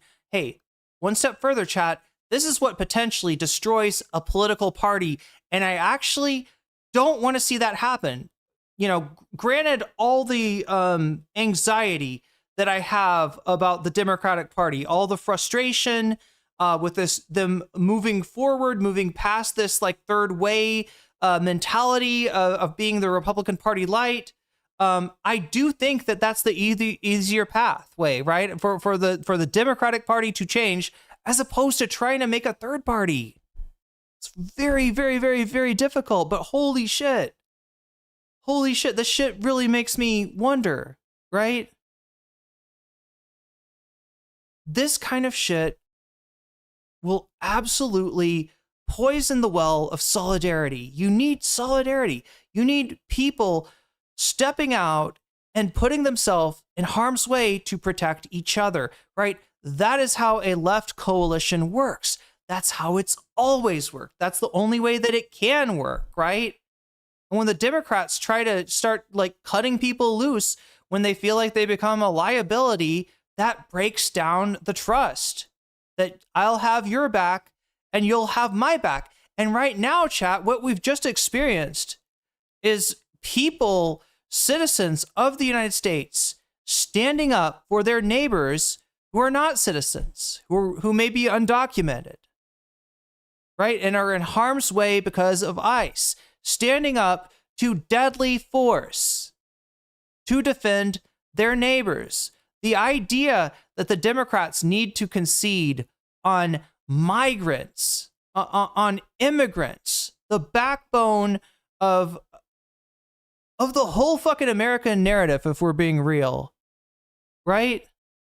The idea that they need to say, oh yeah, no, actually immigrants are really bad. They can be really bad. They can get out of control. We need to control them. We need to, right? There's a force of, there's a chaotic force of danger, right? To echo those Republican talking points because they've fucking given in on them, right? Is horrendous.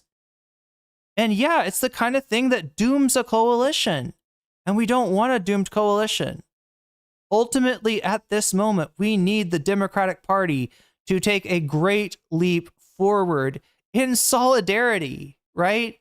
We need leaders within the party who actually believe in what they're advocating for to step up and to displace this rotten, corrupt establishment that has taken root in the Democratic Party and that has turned it into the anathema of FDR's party. As flawed as that was in its own right? As insufficient that was in its own right? These loser liberals, they're going to be the death of us all, chat. Langford. The real threat comes from Democratic intransigence, right? Because Donald Trump and his fucking bullshit MAGA clown show is not actually a difficult political force to put to bed. We've just had the most incompetent people in charge of the party for way too long. Bills or say that like ICE is supposed to exist in the way that it does at all. There is a clear difference between someone like myself and the way that Gavin Newsom has communicated thus far, or the way that like the National Democratic Party is currently being perceived, right? The reason why we think they're being weak is because they are too conciliatory. They say, oh, people want to abolish ICE. It now has like plurality. And yet the major Democrats are refusing to say that. And they're saying, no, ICE actually wants body cameras. Technically, from a harm reduction standpoint, body cameras are better than no body cameras, right? Even though Jonathan Ross was filming himself when he shot Renee Good, technically body cameras could potentially bring about some semblance of accountability. That's harm reduction. But the difference shouldn't be between body cameras versus no body cameras. The difference is abolish ICE versus keep ICE at the current level of fun. I've been banned. We need Dems to win first and foremost. I've been banned. That theory, that strategy has been tried, all right? Bill Clinton, after the Democrats had a 12-year drought with 8 years of Reagan and 4 more of his vice president, George H.W. Bush, the Democrats successfully elected Bill Clinton, who proceeded to enact Republican policy, right? Republican fucking policy. Cutting the social safety net. Barack Obama, we elected, right? Because we were tired of the Democrats telling us that Hillary Clinton and candidates like her were inevitable. We thought we had somebody different, fundamentally different in Barack Obama, and Barack Obama proceeds to enact Romney Care. Something even more watered down than Hillary's healthcare policy, right? Not that she would have even fought for that, right? We've tried that. We've tried that. History has shown what you're saying right now to be wrong, and that's okay. You might not be aware of history, but now you are, okay? And the question is, with that knowledge, what are you going to do with it? Are you going to do the same thing as has been done before? Are you going to ram your head into that brick wall once again and be like, no, no, no. If we move to the center, we'll win. And once Democrats win, oh, that's when all the magic happens. That the magic I've been banned that I've seen happen with the Democratic Party getting elected is that once elected, they tend to turn to Republicans, right? They tend to turn into Republicans, right? And then once the Democrats have turned into Republicans, Republicans say, challenge accepted. You've moved to the right. Now, so will we. This is what got us MAGA. Literally what you're describing. Literally this mentality I've been banned has gotten us MAGA. This is what happened. Dems moved to the right or the center. You know, take your pick. It's both in a rightward direction. All right. And then the Republicans move further to the right. Or God, this is, it's so frustrating, right? You would hope that after a while, you know, people would learn from their mistakes, maybe, right? But to learn from our mistakes, we got to remember history. And that's what's under threat here, right? Is people being able to be shepherded in to like an Ezra Klein political mentality for not knowing how that shit has been tried and has failed, right? This whole strategy is a loser. And the Democrats have been losing, like I explained to you, even when they win, right? This is what we call the ratchet effect. And this is what frustrates left voters to no end, right? Republicans come in and they ratchet it to the right, just way the fuck to the right, you know? And then you're like, oh shit, this is horrible. It's been ratcheted to the right. Things are really horrible for me. Let me elect a Democrat. Cool, we got a Democrat. All right, so Democrat, you're gonna ratchet it way the fuck to the left, right? Is that what you're gonna do? No. We're actually gonna kind of like leave this ratchet in place. But you know what we won't do? We won't ratchet further to the right. We're gonna stop ratcheting to the right. That's our hope and change. There you go. Are you happy? You got hope. You got change, right? We were ratcheting it to the right. I stopped the ratchet to the right. Maybe I even ratcheted it one little tick to the left. I don't know. If you're lucky, if you're good, right, then we'll give you one little tick to the left. But overall, what's happening is Republicans coming in, ratcheting it 3 ticks to the right, Democrats coming in at most ratcheting it 1 tick to the left, and then we get more Republicans. And sometimes we get those Republicans because people couldn't feel the ratchet to the left. It was so small as to be imperceptible. Because yes, voters vote on vibes. And when your vibes are Republican coded, as the Democrats' vibes have been since the 80s, you can't blame people for not seeing what you and I recognize is a clear and distinct difference. Does that make sense? Funding versus take ISIS funding away, then inevitably abolish it and go back to the previous structure that existed where the Department of Homeland Security wasn't this massive Palantir-backed Israel-style surveillance apparatus, but instead was there was a more just process that actually yielded American prosperity for decades and decades when people knew that they could come here and hard and become an American citizen, because that's what's beautiful about the United States of America. No matter where you come from, you can't live in Turkey and become Turkish. You can't live in England and become English. But if you live in the United States of America, you can become American. You know who said that? Ronald Reagan. That's who fucking said that. And that's what I was saying. That's the beauty of America. And the Republican Party of today has become this hate-mongering behemoth at the behest of the billionaire cabal. We're no longer entertaining these false notions that pit neighbor against neighbor. And we're going with a bold and radical vision that says you work hard and you get more of an earning. You get a bigger percentage of the pie that you have actually created. We're going to work. We're going to work at the behest of the working class. We're no longer going to care about the billionaire. We're going arrest them. We're going to apprehend them if they're doing crimes. We're going to bring about accountability. That's the way I would go about it. I also think that after ICE is abolished, which I totally agree, we should be running on all of this, but after ICE is abolished, I think that Democrats need to run on something like a new law that has criminal penalties for any government actors that just recklessly, knowingly, or purposefully violate Americans' rights. That's a framework that we're working on because a lot of it's inside the Civil Rights Division, which Trump has totally corrupted and which people have resigned from like multiple times since Renee Good was shot. So I do think that Democrats need to run on a more affirmative immigration message. That's what I've been working on as well. I've been appealing a lot to my family who moved from Syria in the early 80s and saying that, look, they became incredibly successful, have hired dozens of families, or hired dozens of people, fed dozens of families. They have, helped build a great community in Indiana. But yeah, I agree that Democrats need to run like that. Okay, I mean, we don't disagree. But okay, so the last question I have for you is, because it seems like you want to be done with this conversation. I totally understand. No. Okay, because Kamala Harris also vowed to sign the border bill that Trump derailed, as she spoke about on her DNC speech as well, where because they were presenting it as like Trump is a derailer, Trump is.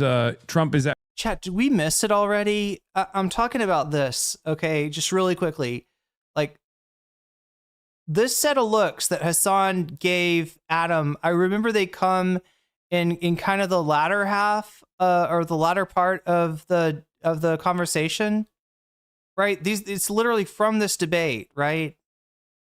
There was like a moment, I don't know if I missed it. I caught him saying some sus stuff. Apparently Hasan noticed at some point as well. I'm not sure if I'm thinking it's still to come. Actually not serious about tackling the immigrant crime narrative, and that they were that they were going to be serious, unlike Donald Trump, which again I kept saying over and over again that was a major mistake. But if, let's say, Gavin Newsom runs scared in a similar fashion, do you feel like we will be able to overcome voter apathy, or should we rely on how scared people are with how devastating Trump has been, and hope that like whoever the Democratic Party presents is going to eke out a marginal victory? No, wait, should we rely on harm reduction narratives is what you're asking? Well, my point, the thing that I'm trying to present to you is that if Gavin Newsom, the way that he's communicated so far on his podcast and whatnot, if that materializes into his like presidential candidacy, and he puts a bid out there for himself as a guy who is going to run scared or going to be more moderate than the way that the Democrats have been presented so far. They're too woke, all this stuff. And I mean, chat, a really great way for a Gavin Newsom president to distance himself, right? If what Gavin wants is to distance himself from the baggage of the left, right? From the woke left and the cancel culture, all he needs to do is cross the line to the transphobic side of things, right? He will get yelled at by a good portion of the left, and then he can be like, oh, it's the cancel culture. Oh, I said one little thing against trans people, and they're here to cancel me. Look, I'm just like you. Have you ever misgendered someone and gotten your head bit off? Well, look at me. I'm trying to be nice. I'm a moderate.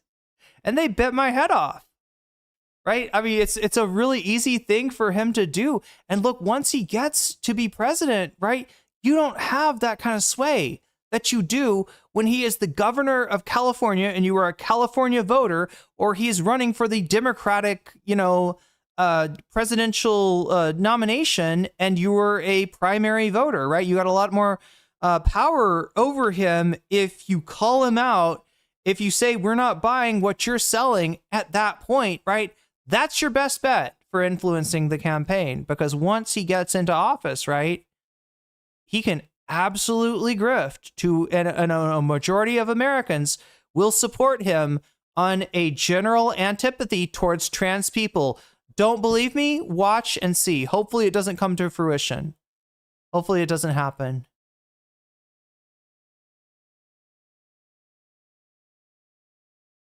And goes along with that. And then he ends up losing to JD Vance. Do you feel like that will be because of people like yourself and myself who had differences in opinion with Gavin Newsom, who still tried their very best to communicate that, like, JD? I have to pee again. I apologize, chat. This has been a long stream.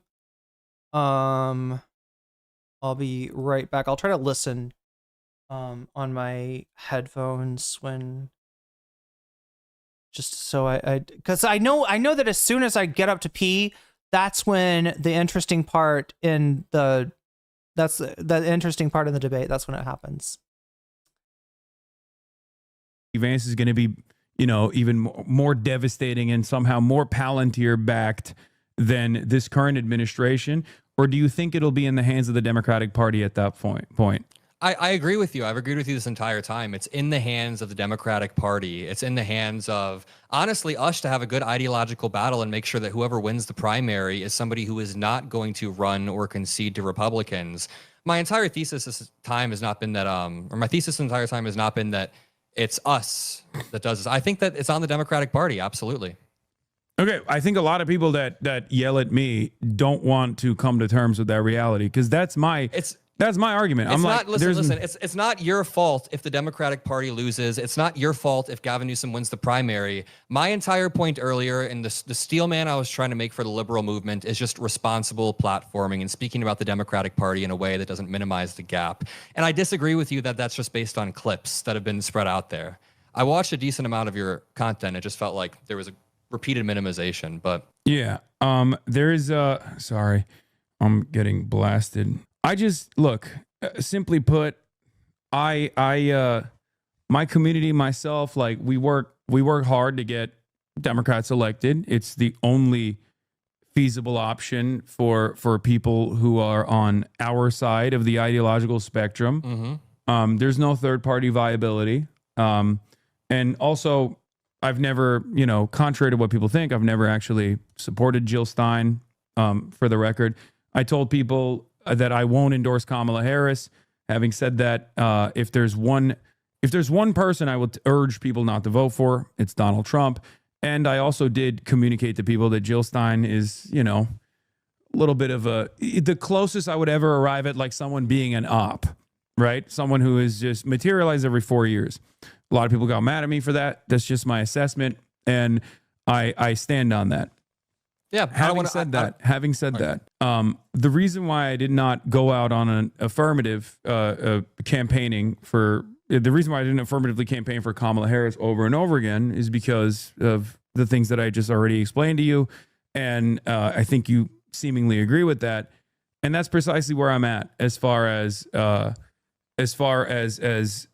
like where the blame lies. I think at the heart of the Democratic Party, there's still this attitude that, like, Democrats are entitled to the votes of marginalized people. Democrats are entitled to the votes of the working class, because after all, the Republicans are far, far worse for labor rights than the Democrats are. And this is true, right? But why don't people recognize that? Why do they still go back to culture war narratives? That is what I want to solve. And I know what the reason for that is. And I think a lot of people don't want to recognize that. A lot of people that say, no, you're wrong, and the Democrats keep losing because you're just not voting hard enough for them, don't want to recognize that Democrats are judged by their weakest members as a national party. They are judged by the Joe Manchins. They're judged by the Kirsten Sinemas. They're judged by Mark Kelly sometimes when he's being weak on union-related issues.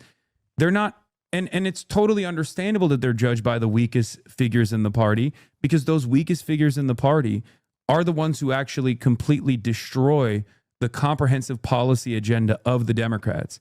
And because I will constantly shift the blame back to people in positions of power, whether it be the Democratic Party or the National Party, or their capabilities to whip these votes that are necessary to go forward with a comprehensive vision that they advocated for, understandably, when that legislation doesn't happen, people look at it and go, okay, so you're not on my side. Like, you're just not on my side. You don't care about these issues. That's the real reason. And that's why there's such a massive disconnect between a lot of consultants and the public in general. I see it all the time with the consultants that I read, with the writers that I read. where they constantly talk about like, why don't the labor movement understand that the Democrats are far better? Joe Biden walked the picket line, right? I mean, Joe Biden walked the picket line for the UAW. That's massive. That's unheard of. There's no president I don't think any American president has ever walked an active picket line, right? That's a huge deal. And yet the labor union or the rank and filers in many of these labor unions still ended up voting for Donald Trump. Why is that the case? Don't you want to find out why? Yeah, because obviously the average person didn't understand what was happening. No, it's not the reason. That's not the only reason, rather. Because harm reduction work as a I agree with you on that though. Yeah, I've agreed with that. And I've agreed. The average person, you know what the average rank and filer thinks? They think at the end of the day they stopped the rail strike. And I consistently kept explaining to rank and file union members that are in my chat, labor organizers in my chat, that the Biden administration quietly actually made the railway companies concede on some of the demands that were being made by the unions, but they didn't care because they stopped a fundamental vehicle of change for the labor unions when they openly went out and said, you can't strike. You can't do a railroad. I agree with you that harm reduction isn't a sufficient way to sell our policies. I've said that a few times. I definitely think we need something more affirmative. Have you been following the Tallarico versus Crockett primary in Texas at all? Yeah. I mean, that one's a doozy. Dude, this one's really blackpilling me on the way that like the way that people listen. I really respect Jasmine Crockett as a candidate or as a person. I think she's a firebrand who's stuck at the Trump and was a great representative of that district. But the way that people are attacking anyone online who endorses Tallarico is really just not cool.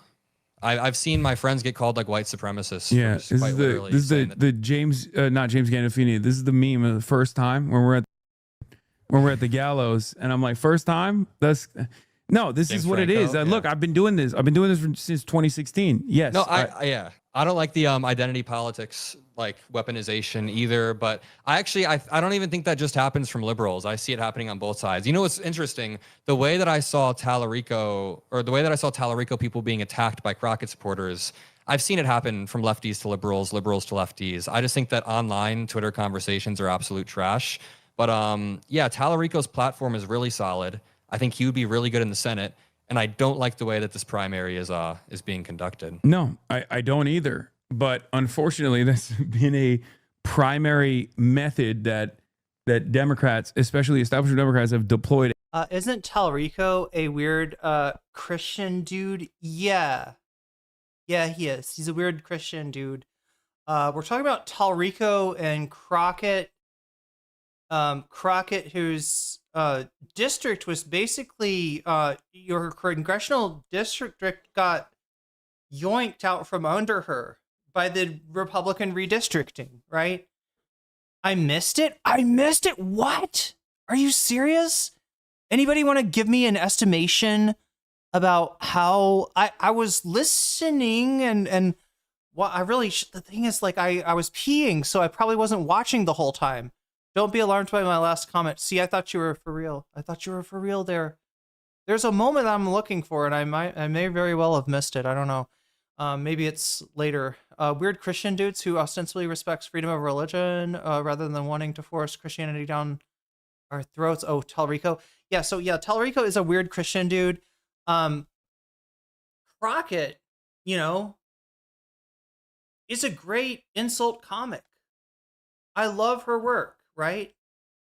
On MTG, on Trump, right?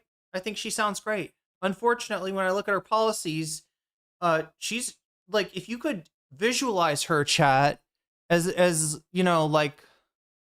who supports her, she'd have a big ass APAC stamp, just a big ass APAC stamped all over her, and that's something. So while I would love for her to find a way to stay, in the House somehow, Tallarico's the better choice, right? Despite being a weird ass Christian.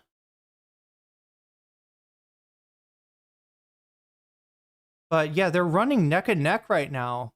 Tallarico kind of got a little bit of an advantage from Trump trying to what was it? He wants to take the fair or not the fair use, fair, what is it called? Equal time provision and start enforcing that with the FDA, and has threatened The View when they brought on Talrico, and then basically, forced the Colbert Show to only show Talrico the interview with him on the online version, since that's not subject to the equal time clause. But anyway, regardless, I think even the FCC commissioner who's pulling this shit behind the scenes, I think even he's realized that this is a boon to Talrico. So Talrico may be slightly up right now. I don't know. It's a very close race. Crockett makes t-shirts based on all her insults, which is hilarious. That is kind of hilarious. I appreciate it, but you got to see it for what it is, right? It doesn't change her bad politics, right? But like I said, I mean, I would love for her to find a way to stay in the fray. I just don't think that I don't know. I don't think she's the best choice for Senate. Against the left with regular frequency. And most of my establishment audience is very pro Talarico. I don't think but there's a lot of people. There are a lot of people that there's like random creators or whatever. Yeah, there are a lot of random creators on the internet that will deploy those cynical lines of attack. And not only that, but when asked, okay, well, where were you for Ilhan Omar when she was being unjustifiably smeared all up and down the timeline? Where were you for Cori Bush? Where were you for Jamal Bowman? Where are you now for Summer Lee when she needs, help every now and then? They're noticeably absent from that conversation because there is an ideological slant there. There is an ideological slant there where they think these guys are actually different than the establishment Democrats. It's actually not on the basis of a defense against white supremacy at all. It's almost always about potentially where they're getting their bag from. That's what I think, at least. Or yeah, I mean, I want to say on that note, like, I see that you've been talking a lot about Chorus on your timeline too. I know a lot of Chorus creators who are very pro Talarico, so I don't think they're being paid to be pro Crockett. I think no. I don't think Chorus has like a whip over all of their creators at all. I don't think they're like, you have to go out and like attack Hasan. I think there's a lot of whatever. unfair attacks against Chorus. I get it. I'm not even a part of Chorus. I've never taken money from them. I was like on one meeting when they launched, but I think that it's a pretty solid group that is not funded by Israelis. I don't know. There's a lot of really pro Palestine people in the group. He's making it sound more sus than it is. God damn it, Adam. God damn it. Okay. Yeah. Chorus. So preview on future content. Hasan got into it the other day, right? I covered it in my last VOD with a certain Brian Tyler Cohen, and it was, I think he was responding to a post from somebody that he assumed to be a Chorus member, and so BTC, popped up, and when Chorus was mentioned, Dark Money BTC, the head honcho at Chorus. And I mean, he took the high road, right? He was like, hey, Hasan, like a lot of Chorus members are fans of yours. A lot of Chorus members agree with you. It's not, So there may be a conversation between BTC and Hasan in the future. I'll keep my eyes out for it, chat, and I'll cover it if it happened, because that could be, they know each other apparently. I don't think they're, I don't think they've been like hostile with each other. Chorus is sus. They asked people to sign a contract immediately without letting lawyers look at it. That's really, really bad. Was that in the Taylor Lorenz article, Davi?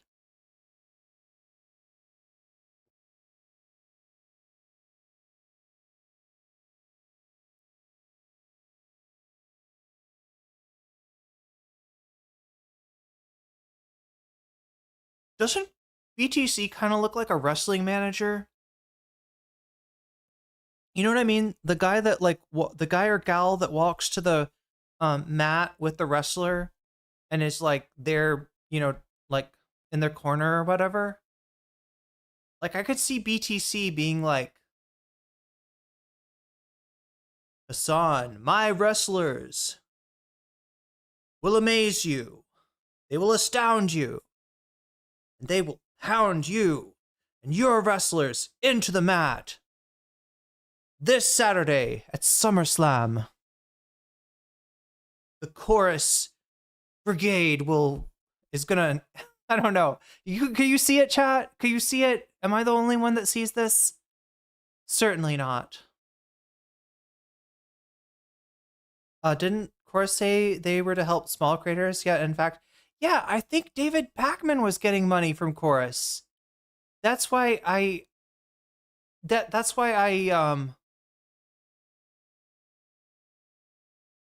you can see it, Vamps? Yeah, he could totally be a wrestling manager.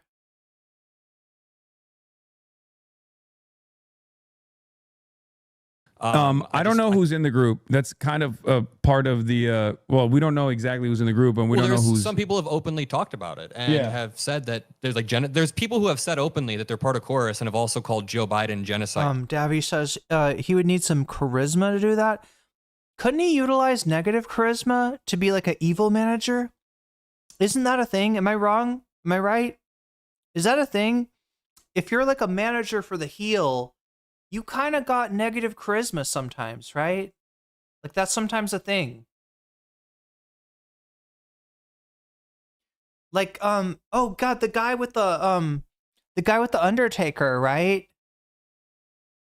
The guy with the Undertaker is low key like creepier than the Undertaker, right? The Undertaker is like a scary guy, but the manager is like, and you know, it's like that kind of, it's a whole nother level of scary.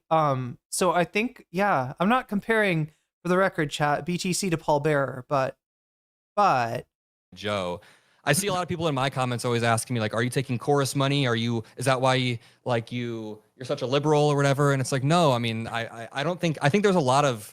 Do you lib out, Adam? Do you lib out? Do you receive that Chorus money and you just you're like, oh no, chat. Oh no.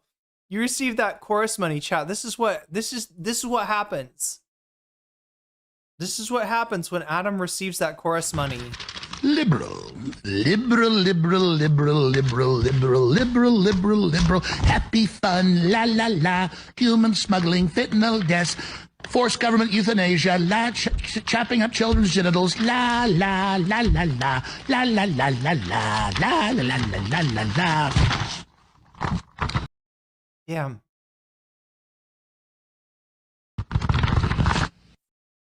Oh my God! Unfair attacks of Chorus when it's just. I think Chorus is a good answer to. I think Chorus is a good answer to like the Daily Wire, where, it is like there is a necessity to combat Republican disinformation. There's an endless faucet of money that is being dumped. Wait. Oh yeah, you're right. Good point, Emily Sawyer. I guess the Midas Touch Network not taking Chorus money.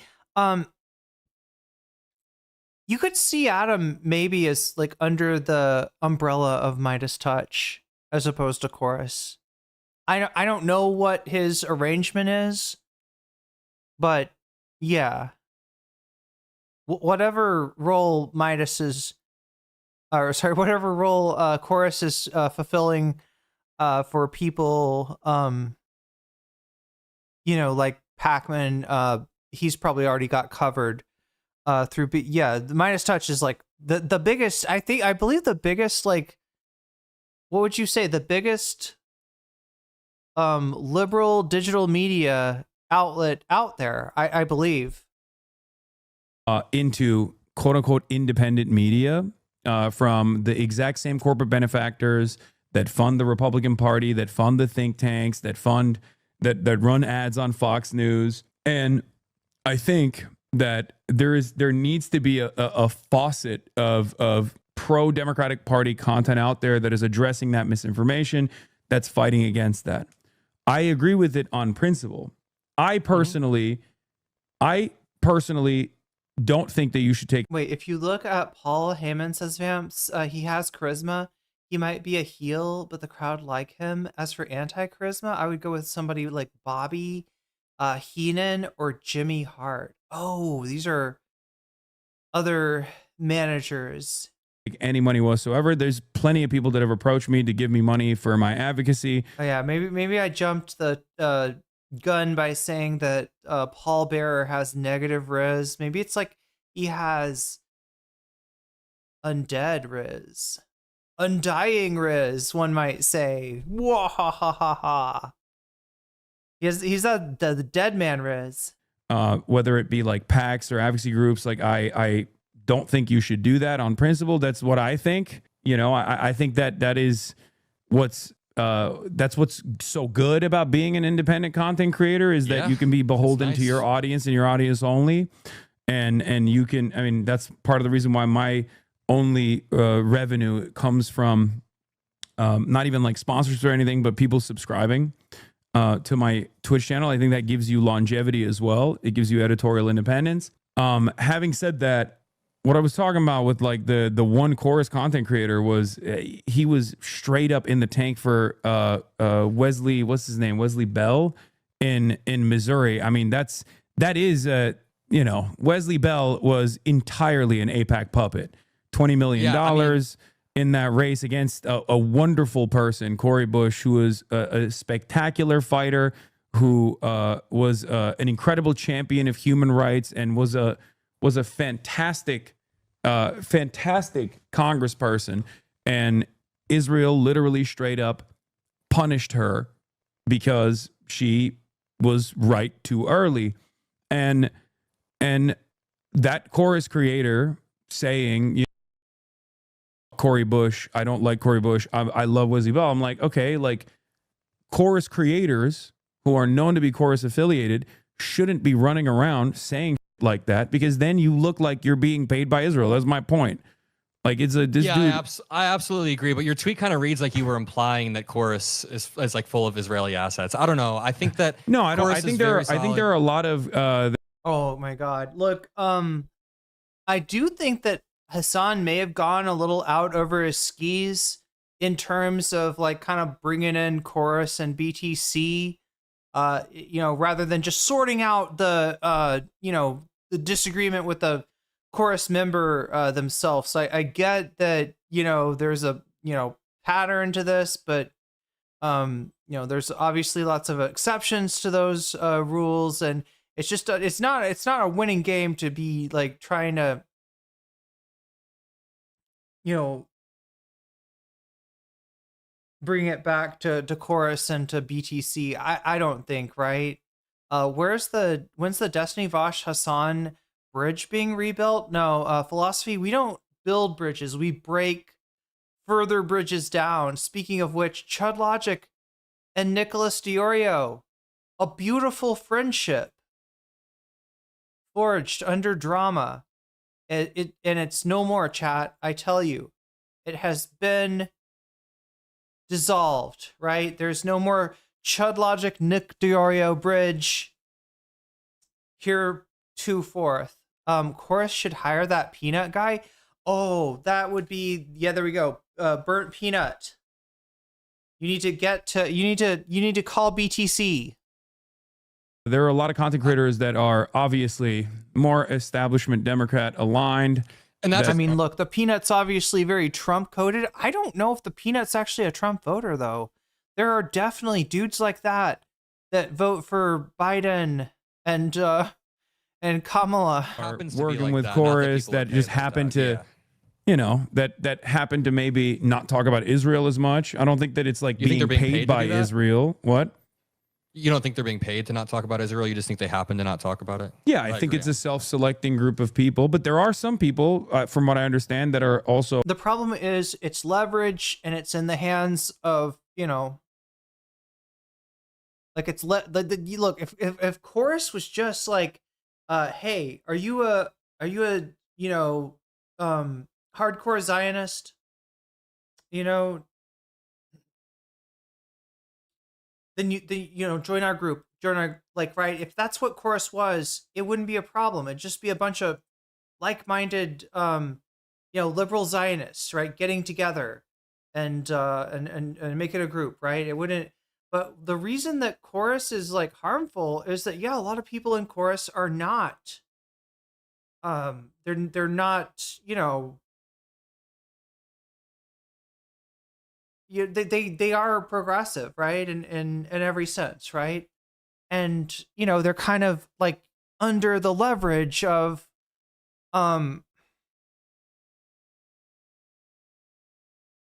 of somebody that they probably disagree with on Israel and oh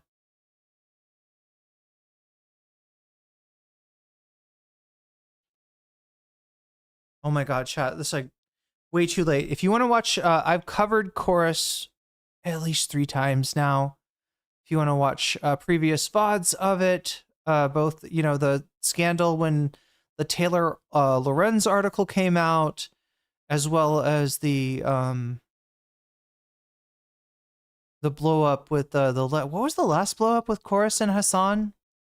So chorus content creators who are outspoken on the issue of genocide. Yeah, that's fair. I see a lot of unfair attacks, but I think that's how it works in not to bring up manufacturing consent so close to Noam Chomsky's new revelations and his connection to Jeffrey Epstein, but usually it's a self-selecting process.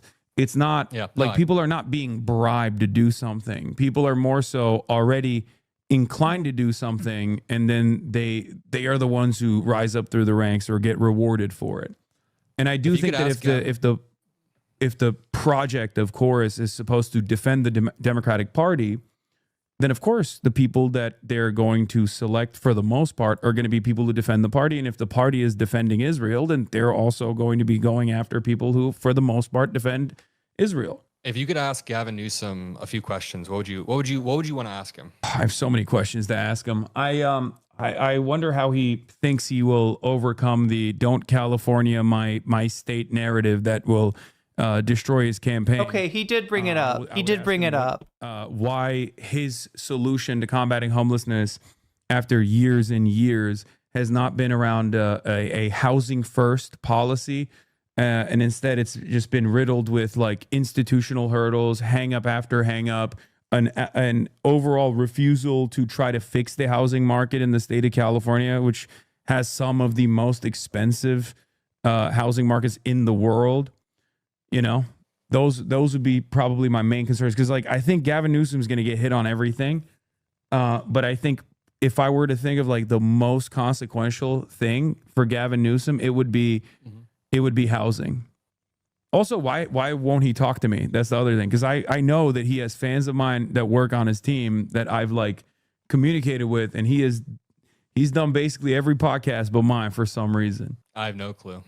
I think it's funny, as bad as the exchange looks for Adam in the late stages of this conversation here, Hasan is coming off as a little bit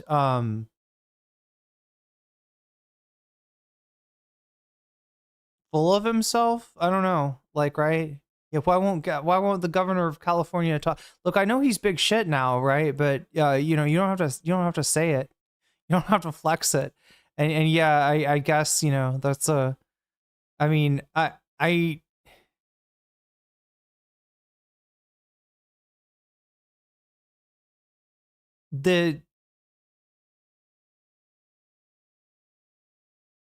vibes are not good.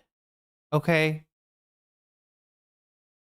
And like earlier, he's like, listen, he's basically telling him, if you want to leave, if you need to go, like, I'm not trying to, you don't seem like you're enjoying this conversation. And Adam's kind of gone into interviewer mode after that. But in this exchange, there's just a little bit of, I don't know, he sounds a little bit defensive now, explaining the drama with the Chorus Twitter account, and the other thing that people use against him is that he's turning everything into being about Israel. I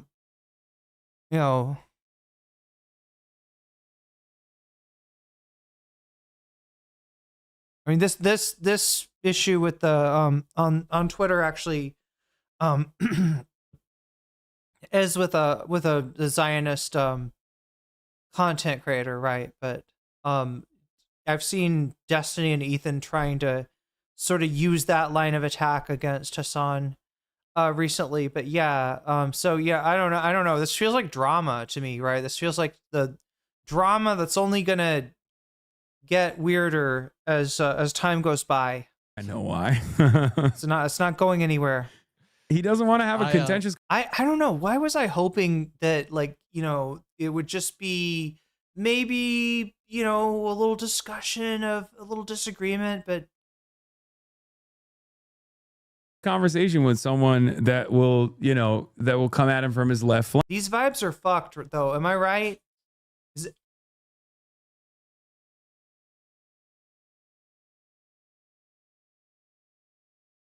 Is every sorry, like, I think my dishes were settling or something. Like the dish, like I heard a noise from the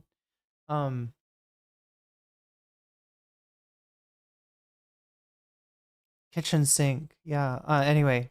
Blank.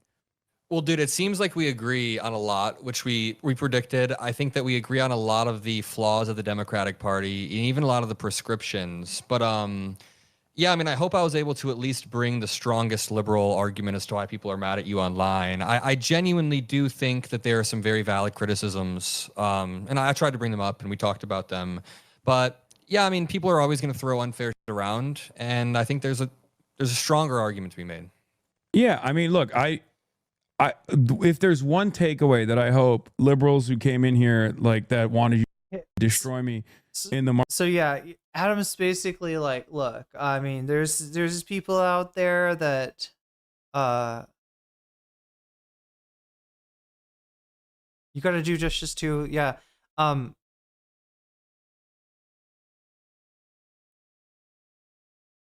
He's like, look, I'm not like those normal shitlibs out there that are just, you know, like I disagree with Hasan, but I have a stronger argument. Yeah, he's still trying to do this. Look, this is what I hate about fucking debates. This is what I hate about debate culture, is that there's a mandate for the perception that you are, every exchange that you have, every debate that you have, you gotta at least make your audience feel like you're coming away with the W. That builds momentum and that keeps your community growing. That builds a sense of, you know, like I don't know, like a sense of victory that eventually turns into a cult. If we're to use the examples of Vosh and Destiny to go by, and you know, that's a big part of the problem with it. And he is here, you know, just like he was earlier. Like, well, I've showed how, you know, on this issue, you're wrong. Is there, you know, he's trying to kind of win in the summary, trying to like litigate the earlier parts of debates, and it's just a sign of just like the need that he has to build this perception. And I don't know how he's going to sell this one as a W, right? This is not, you know, it's not what you're looking for. A bit of a shit sandwich that he's going to try to serve to his own audience now.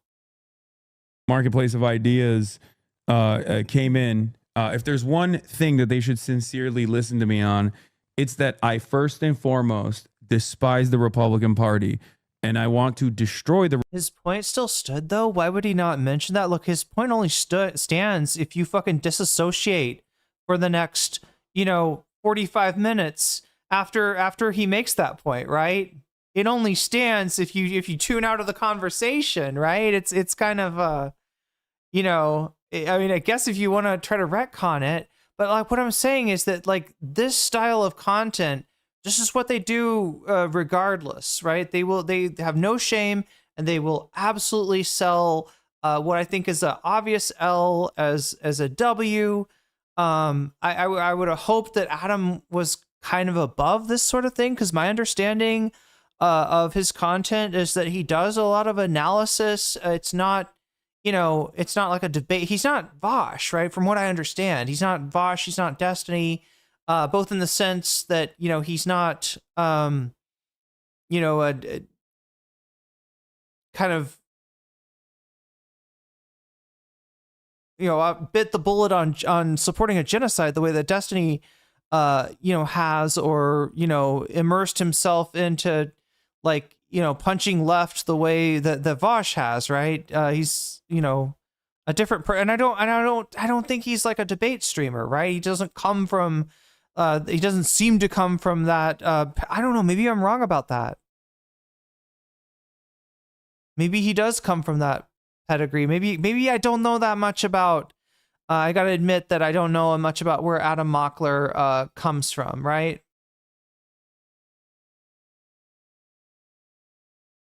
He's absolutely a debate bro. Are you talking about like TikTok? Like, where did he? Where's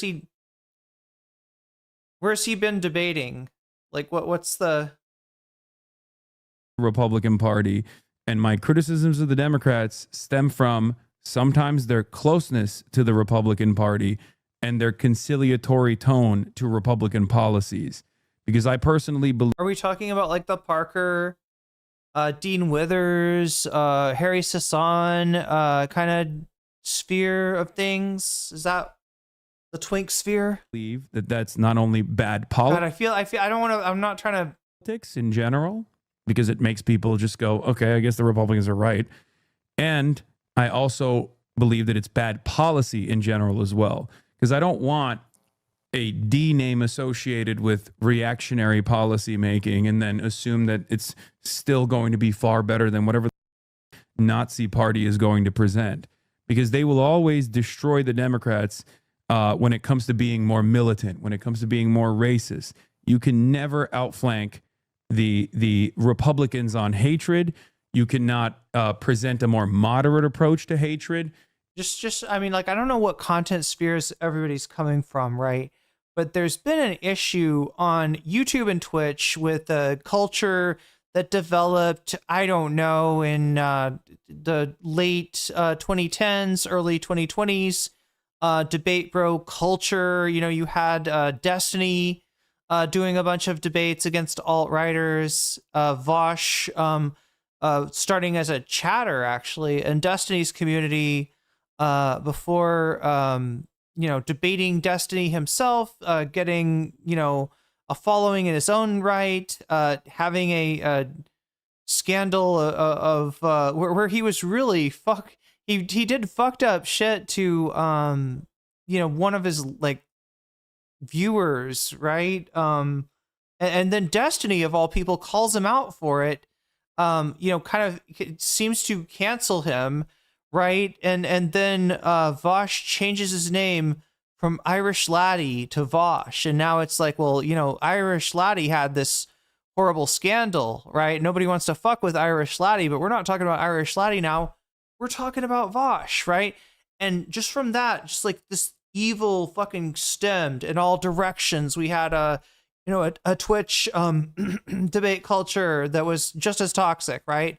That's separate from the TikTok debate culture. And because I don't know that content, I will not, presume to characterize it in any particular way, or trace it to the to the Voshes and the Destinies of the world. But that's why debate bro as a term has like a negative connotation to it in this day, right? Just from it's not like a statement that there's something wrong with debating.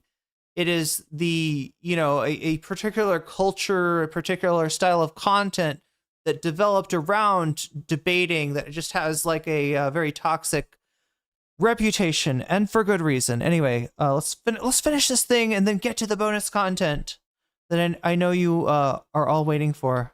It's just not going to work, and that's the reason why there have been a sequence of electoral defeats over and over again. But I do think that most liberals are finally waking up to that reality, that the electability argument is not on the side of moderates, but instead on the side of people like Bernie Sanders. I'm excited to have a good primary. Who would you who's your dream ticket right now? Or I guess, who do you want to see just like in the primary put up a fight?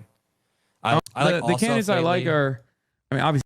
I've been banned, says the TikTok content is very similar to old Twitch bowl debate content. No shot. The AOC, Rokana, Chris Van Hollen. I would say those are, and then my sleeper pick, depending on how he, like, of course I love Rashida Tlaib and Ilhan Omar and stuff, but like, I'm talking about like who has ambitions for higher office in general. And Summerlee as well. But I will say, let's say one good thing about, as far as like the let's say one contenders that I brought up. Let's say one good thing about Adam. Okay. I respect a dude that will vape on stream. Because that's gotten I don't know what it is, chat. I actually used to vape like a lot, right? I used to hit a THC infused vape pen on a way too regular basis at one point, you know. But it's weird, right? Since I stopped, I've noticed that whenever any like in a show, when they want to like. They want to characterize somebody as being like a douchebag, they make them vape. Like the vaping is code for like I'm a like I don't know. I'm an annoying character. I don't know. It seems like it's taken on a but doing it anyway despite that, right? Despite doing it on stream nonetheless, right? I respect that, right? I mean, I'm sure I would look good. Look better in videos, like, right? When I'm not stuffing my face. I've actually had segments that I was editing as a video where I had to figure out how to, you know, how to edit around the eating. But, you know, you gotta do your thing. And Adam's doing his thing. So cheers. Those are three. The dark horse is again, entirely dependent on how they would design their campaign. But like someone like Jon Stewart could be interesting, even though I don't think he's even remotely invested in that. And or like a Sean Fain, for example, like an outsider pick. And then my sleeper pick, once again, depending on how he actually communicates on the issue of Israel, because he's both been really good early on and then really bad. John Ossoff. I think John Ossoff is I think John Ossoff is the reason why I call him a sleeper pick is because I think he's a very interesting guy. I think he is more progressive than he lets on. And that's and I'm saying this only as someone who's like paid very close attention to how he has communicated at times. And my chat is up my ass for saying that. John Ossoff, when it was not even remotely favorable to do so, Georgia came out and had an anti-Israel position out of nowhere, and he's Jewish, and he came out, and then he got yelled at. Like every like Jewish advocacy organization immediately came after him, and we're like, "What are you doing? What are you saying?" And he quickly conceded. He was like, "Oh, my bad, my big mistake." Obviously, there's also the Lake and Riley bill, the vote that he made. But for me, I remember the moment where before pressure, in the absence of pressure, he had a unique moment there. Not to say that he's like my favorite candidate at all, but I do think depending on how he presents himself. No, I mean, if he came out and he was like, listen, let's not take a single penny from AIPAC. Let's not give a single penny to Israel. Let's hold accountable special interest groups and let's challenge them. Let's run a vigorous anti-corruption campaign. John Ossoff, he used to run like an investigative company that would investigate corruption. So I think that's why he's got such strong anti-corruption messaging. It stems from that. I think that Medicare for all, I think that running on an affirmative message that can unify people. My team has been talking about. Yeah. Or if he came out and he was like, Liberal, happy fun, la la la, human smuggling, fentanyl deaths, forced government euthanasia, chopping up children's genitals, la la la la la, la la la la la, la la la la la la. oh no.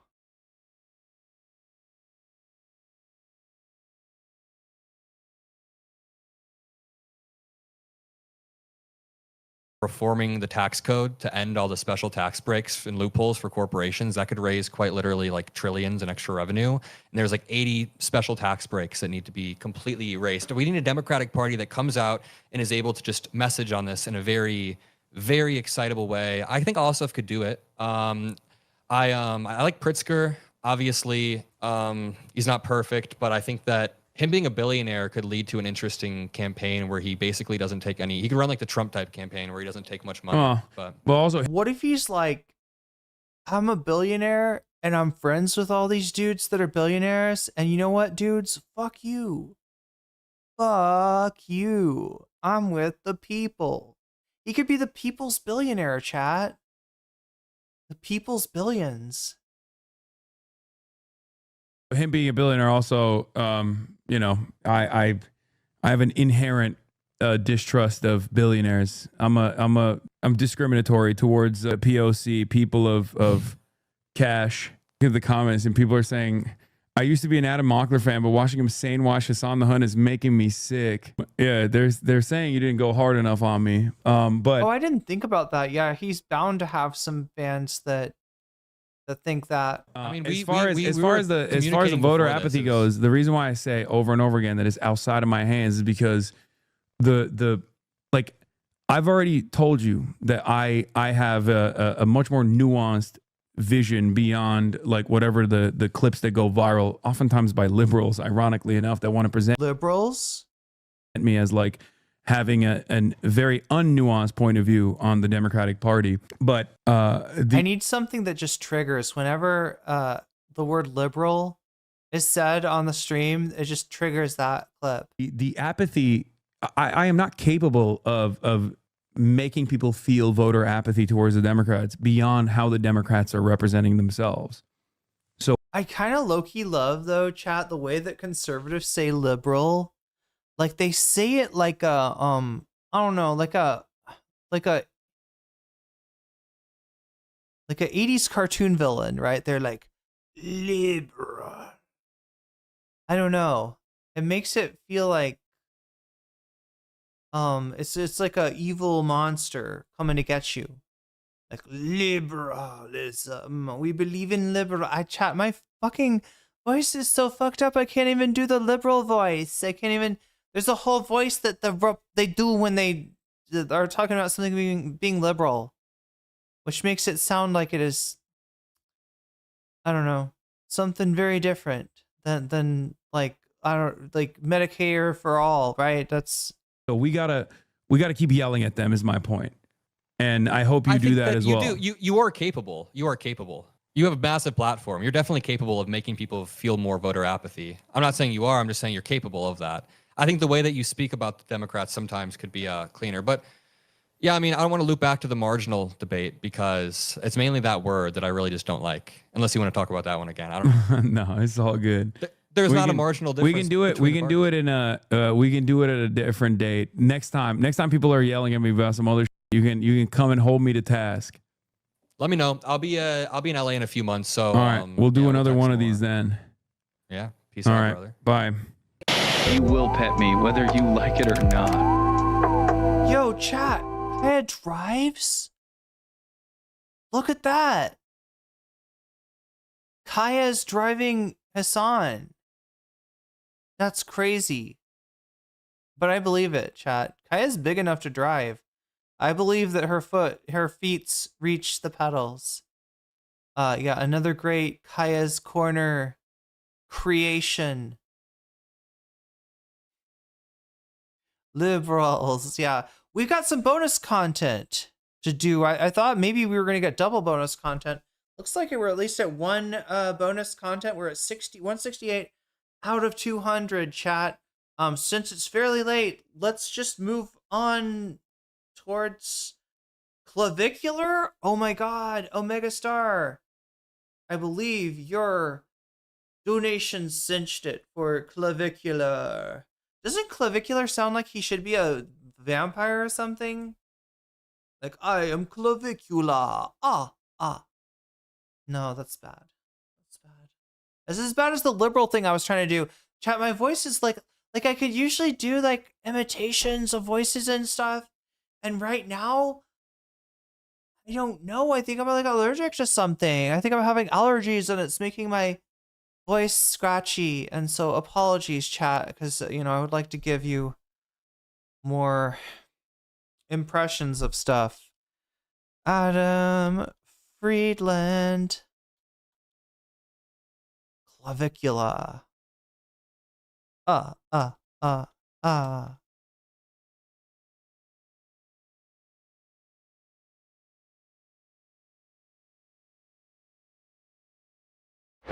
Yo. If you're going to take out hundreds of thousands of dollars worth of loans, you might as well invest it into surgery rather than going to school. What if you could be a plastic surgeon? And by the way, bad paper. you can actually get college loans and use it for surgery. So this is a method. So I've been telling people, yeah, you can literally do that. So just misappropriating the funds, it's really not going to get you in that much trouble, and you'll mog, so you'll be able to sort of get out of it. Oh my God, chat, are you ready? I'll try it. Okay, for you.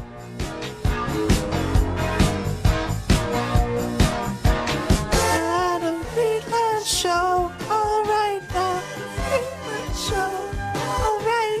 I can't do it.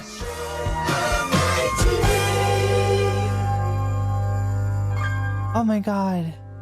Welcome to a very special episode of the Adam Friedland Show. It's Adam Friedland. We're going to get right into it. My guest this week is controversial kick streamer and looks maxer Clavicular. That guy. Oh, Vamps, because I compared him to another. Well, you know that like knowers of the Adam Friedland Show will remember that Adam's first producer was actually Dracula, I believe, before Nick Mullen, right? There was a short stint where Dracula was editing and producing, and basically managing every aspect of the Adam Friedland Show.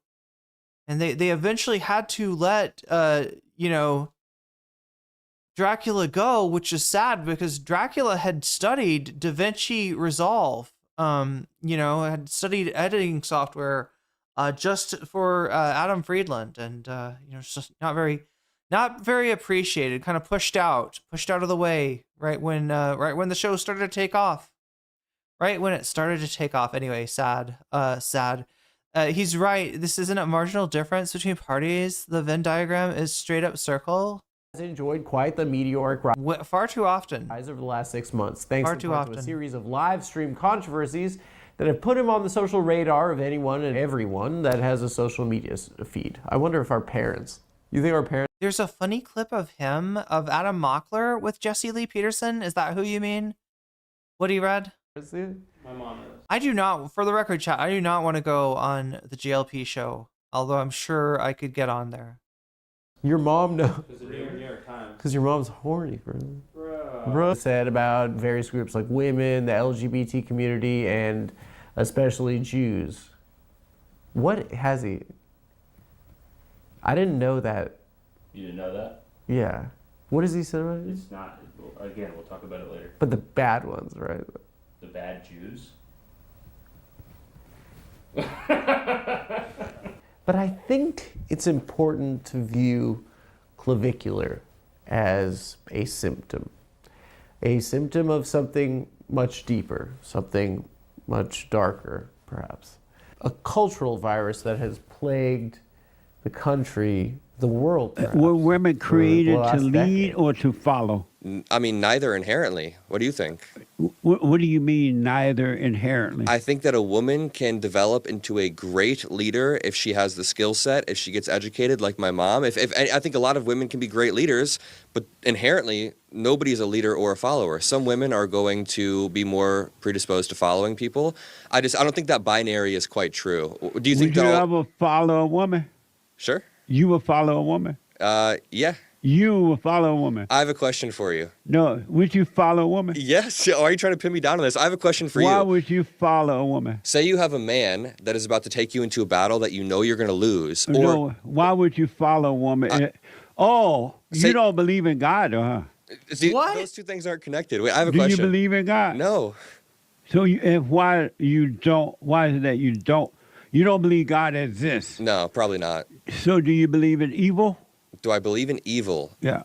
Sure. The characteristic of evil? Sure. Yeah. So you don't believe in good, but you believe in evil. Wait, no. Do I believe in God or good? Good. Oh, I do believe in good. But you believe in good and evil, right? Yeah. So how can you believe in good and evil and not believe in God? I don't need a Bible to tell me that women have bodily autonomy. I don't need a Bible to tell me that killing is wrong. I can kind of intuit some of these things. Where do you get your good from if you don't believe there's a God? My mom. From women. Your mother? From women. Yeah, I follow women. Your mother is good? No, women. I just follow women all the time. Is your mother good? Yeah. That's amazing. You don't think so? Were women created to... Okay. And I'm talking about, of course, I don't have to say it, but none other than video game player and pickup artist. Wait, it's Adam Friedland and Jesse. MR covered it. It's on Majority Report. Wait, Adam Friedland and Jesse Lee Peterson. Oh, god damn. The statute, 18 USC. Or no, we're talking about Jesse Lee Peterson and Adam Friedland. Okay.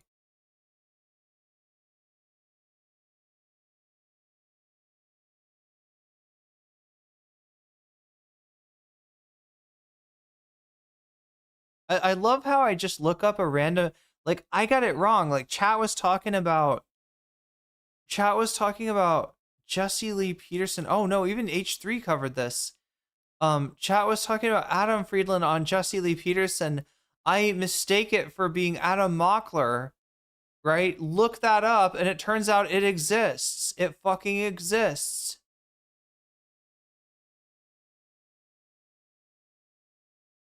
Oh, come on. Where is the Majority Report one?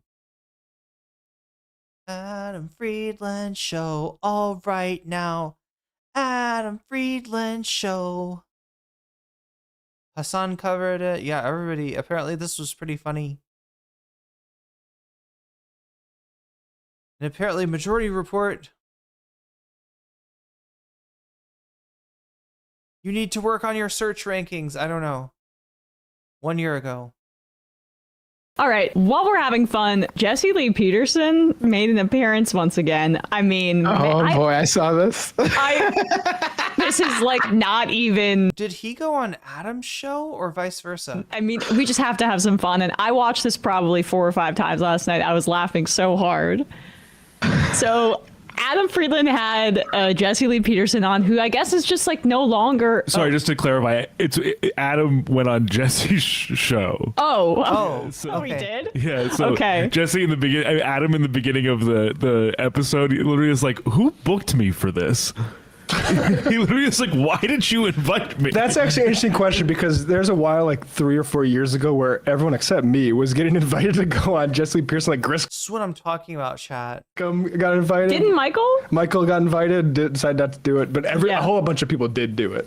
Right, but he was just like such a fun, very dumb right winger to make fun of. He had the whole. And honestly, now that I've gotten my memory jogged about Jesse Lee Peterson, the reason that I would not.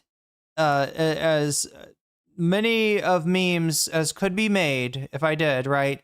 Except, it's he talks to like everyone, chat. He talks to everyone.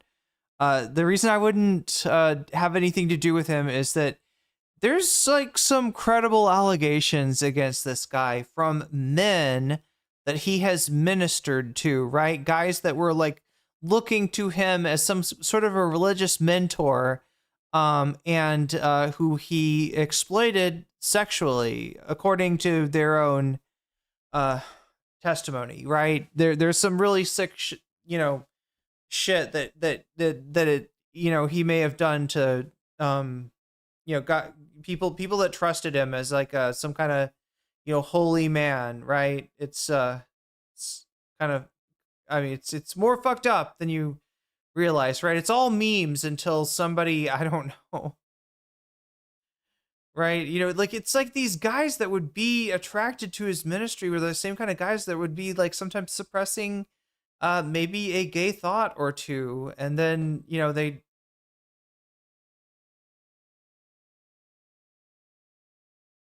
get they would start talking to Jesse and not really realize what was happening, I guess. Anyway, I've covered it years ago at this point, so feel free to go back and watch that. It's a fairly funny video despite the dark subject matter. But yeah, Jesse Lee, it was after covering that Jesse Lee Peterson got a lot less funny for me. Yo, Will, thank you for the super chat, getting us to 170. Beta and alpha fixation. Beta. People may remember that from that sound drop. But I guess so. Adam Friedland went on his show and they were talking about what's okay to say in terms of humor and jokes about Jewish people and jokes about other races. And it was just a thing of beauty how Adam manipulated him into just saying what he says. This is so embarrassing. This whole thing has been embarrassing, but I feel like I really like you as a guy. Let me ask. Yeah. Ask. Go ahead. If I'm at your show and you're making jokes about the Jews, right? And myself, kind of, yeah. Right, and you're making jokes about the Jews, and I'm cracking up. Should I be laughing or not? It's interesting. I've had that question. It's like, did people in the Midwest watch Woody Allen movies? Because those movies got like wide distribution, right? But it's like, who the hell wants to see that crap? I get it. I'm like, that stuff makes so much sense to me, but it's like, it's so like, I can't imagine that it would appeal to other people. Should I be laughing if you're making Jewish jokes? Jewish, like what sense? Like Jewish people at one of your shows, and you're up making jokes, and they're really funny. I'm mainly making fun of myself. Let's say that all the Jews are laughing, they're cracking up. And I'm sitting there and wondering, should I laugh or not? It's a similar so should I laugh? Right? Should I laugh? But I guess I don't do Jewish jokes. I thought you said you did. I do Jewish, like self-deprecation, right? So making fun of yourself is like a self-deprecation. It's like it's an aspect of comedy that, like, a lot of Jewish let me guys. ask, because of time, I got to keep moving here. If you're making Jewish jokes and an audience full of Jews, what kind of Jewish joke? But I'm not. That's not what I said. I make fun of myself. Oh, right? okay. Which is a Jewy thing to do. So if you make a Jewy joke, I'm not like. Should I laugh in a Jewish audience? Yeah. Okay, so let me ask you this: you have a show called. You have a show called. You host a show. Did I answer your question? You're moving on. Wait, where's the part? You could have, Jesse. You could have pressed me on that. I was vulnerable. He's about to change the subject to Come Town, I believe. You had me on the ropes right there, and then you moved on. But I'm not trying to have you on a rope. You know what you did? You turned the other cheek, much like this guy from Nazareth. All right, this is too much context. Yeah, so I want to get to the part where this happens, but it's amazing. I mean, people should watch the whole thing, but Is how revolting I look is funny. Absolutely laugh at me. Well, how about if you say, I have a what Jewish... What is a Jewish joke? Can you explain what that is? I don't know. You're the comedian.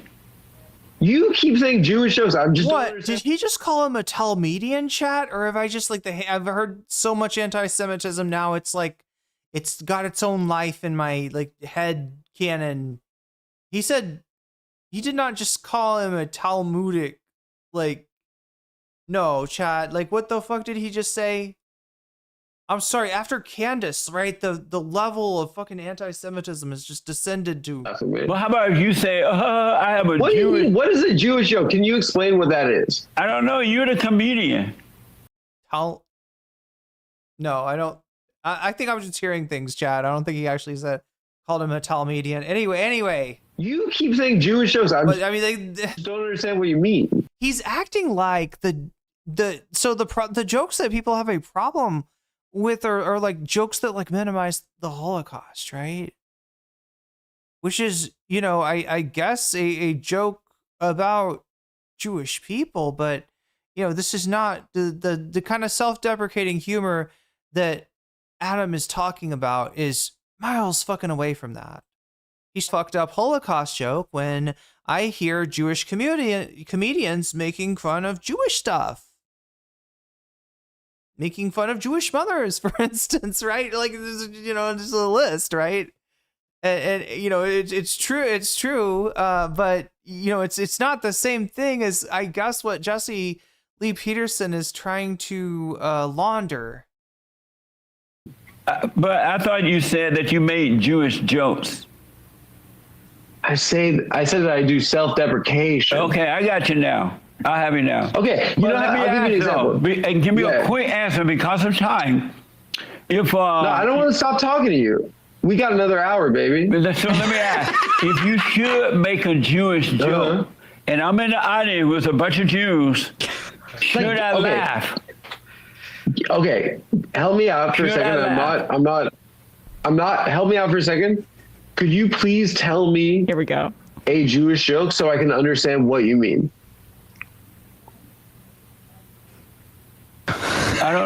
Jews love money. Is that a joke? What are you talking about? That's a joke? But should I laugh about that? If you made that joke, and I'm in the audience, should you laugh about Jews love money? What? Tell me a Jewish joke. Listen, you're a free speech conservative. I'm not sensitive. I'm a comedian. Right. I believe in the First Amendment. So just tell me. You have to know one. I just told you one. You didn't say it was funny. Jews love money is not. It didn't have the structure of a joke. It didn't have a setup. It didn't have a punchline. He asked him to tell him a joke, and he's just like, okay, anti-Semitism, anti-Semitic trope, Jewish joke. Yeah, he shows the merchant meme or something. He's like, a Jewish joke like this that I found on 4chan.com. Sorry, wow, .org, I believe. Is that right, chat? I can't believe I didn't remember that. I feel like 4chan.com will get you. Wait, I don't even know, chat. Jews have a big nose. Jesse, you're what the fuck? I believe in you. Okay. Okay, that's it. That's it. Yeah. That's it. I think he's less of a free speech. I called it. I mean, he's literally like, the joke is like, but if I can't, if a Jewish comedian makes a joke, you know, about their mother, about a situation involving their mother, like, isn't it okay for me to make to be anti-Semitic and think that that's funny as a joke in and of itself, right? You got there where, like, it doesn't need the structure or the content of a joke. It's literally just anti-Semitism, and it's got Jesse Lee Peterson laughing, right? You know, why is he asking for Adam's permission? Certainly he doesn't need that. So anyway, yeah, this is wait, is there more?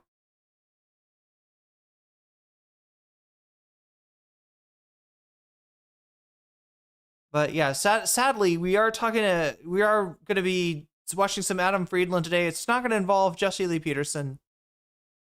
It's going to involve this energy vampire right here, Clavicula. Just extraordinary. Clavicula.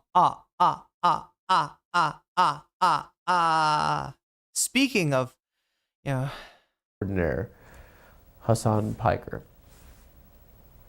Our younger generation has grown up idolizing this man who uses a preternatural fashion sense. Wait, I'm sorry, what was I thought we were talking about clavicula. A symptom. Clavicula. A symptom of something much deeper, something much darker, perhaps. Okay, so he's saying that clavicula is a symptom of something much darker. A cultural virus that has plagued. What is it? The country. Pray tell. The world, perhaps, for the last decade. And I'm talking about, of course, I don't have to say it, but none other than video game player and pickup artist extraordinaire, Hasan Piker. Hasan Bro Tips Piker, sure. Our younger generation has grown up idolizing this man who uses a preternatural fashion sense as a tool for sexual persuasion. How many times have you seen young men at the store or perhaps the mall wearing this exact outfit, attempting to mold themselves into a man who's quite frankly an anti-Semite? Anti-Semite of the year, mind you. Prolific anti-Semite. A man who views women as workers. A man who live streams everything he does, makes it about politics. A man who's not even as big as his dog. Folks, I'm hoping this interview will be a wake-up call for everyone who's watching it to stop supporting the monster, Hasan Peak-Hair. So please enjoy my interview with fucking hell. Wait, what? Jesus Christ. Wait, sorry, what? What's going on? What's he holding up? I can't tell.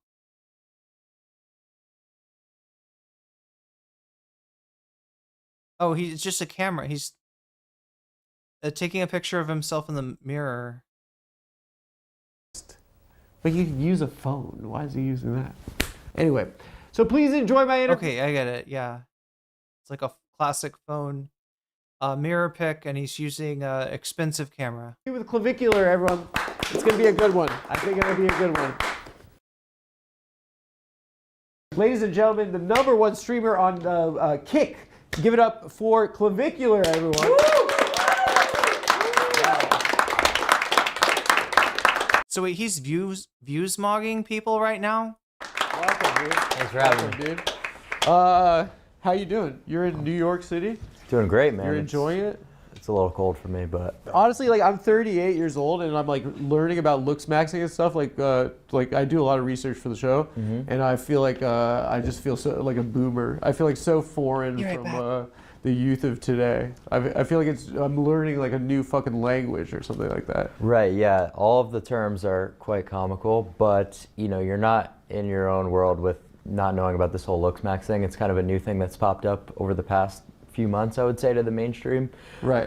It's been... But it existed in forums for years, right? Right, yeah. No, it's been around for years, and it had sort of a explosion on TikTok back in 2023 where like the kids knew about it, but now it's kind of pushing to X and like, you know, people in your demographic a little bit, so... Shut up, dude. What does that mean, demographic? Like old cells? What is my demographic? Old cells? Old cells? Yeah. What does that mean? Celibacy? Just Dude, like... I get pussy. Shut the fuck up, dude. I get mad pussy. No, it's not like... Even when I was poor. That's just one of the terms that we use. My like, sexual market value is just through the roof. We'll just add ask cell any to of the these end guys. of a descriptor. So Really? Just old cell. So what is your role in this ecosystem? How would you define the place that you exist within that? I would say I'm kind of the cultural leader in the looks maxing world, you know, because not a lot of people are super well versed. You know, they're not willing to, you know, go the distance, do whatever it takes kind of to ascend through any and every mechanism out there available to them. So I was like, okay, let's, you know, take this to its logical conclusion, you know, with biohacking, with, you know, whatever you know, form of ascension necessary. Yeah. Are there other like are there ops that are trying to come for that #1 spot? Do you have to defend the throne? Not that I know about. Are you the hottest guy? Is that what you're saying? No. Well, that's just... you just know the most about looks maxing. Right. Well, that's the goal of the game, right? Is to mog other people, right? Tell the boomer cells about what that is. So mogging is essentially just, you know, outperforming them, looking better than them, and just sort of dominating, right? It came from something called AMOG, which was alpha male of the group. Then it was shortened to just MOG. So that's kind of like the term we use when someone is just like outshining another person in like a photo or whatever. So if that comes along and happens to me, right, that's just kind of like almost biblical, you know? Chat. Clavicular versus Draculito. Who mogs who? Who mogs in that situation? Clavicular versus Draculito. Remember, Draculito is a vampire and has all kinds of shiny magical vampire powers. Been mogged by another man? I've definitely been mogged, yeah. Yeah. How does it feel to get mogged? It's not a great feeling. It feels bad. It does Yeah. feel bad. It's just like that a guy's more beautiful than you, or just it could be through you know, a whole plethora of different things. Maybe they have more money than you. They could money mog you. They could status mog you. Okay. Do you only chill with handsome guys? No. I chill with You have normie friends. I do have normie friends. And what's your perception of those guys? That they're like, you feel bad for them? I try not to think about it too much, but it's kind of just like the only thing that I'm kind of talking about when I discuss, you know, looks maxing and the importance of looks is, you know, you could try your hardest not to acknowledge someone being ugly or good looking, but at the end of the day, it's a subconscious bias that everyone's going to have, and it's unavoidable, right? So just because I know the exact facial ratios that make someone good looking or not good looking, it doesn't mean that everyone doesn't instinctually know them already. It makes sense to me, the basic premise that society rewards attractiveness, right? So yeah, look, there's two different conversations you could have depending on if you want to go forward or backward with society, right? This is obviously the backward one. I don't want to say degenerate, because that's their word, but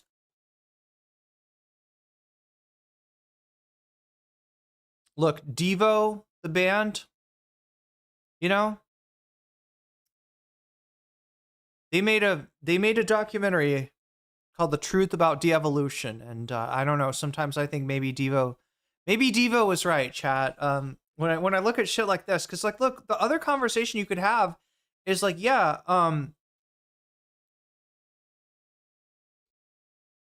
while we can respect somebody's choice of who they want to be with, as you know, as a date, as a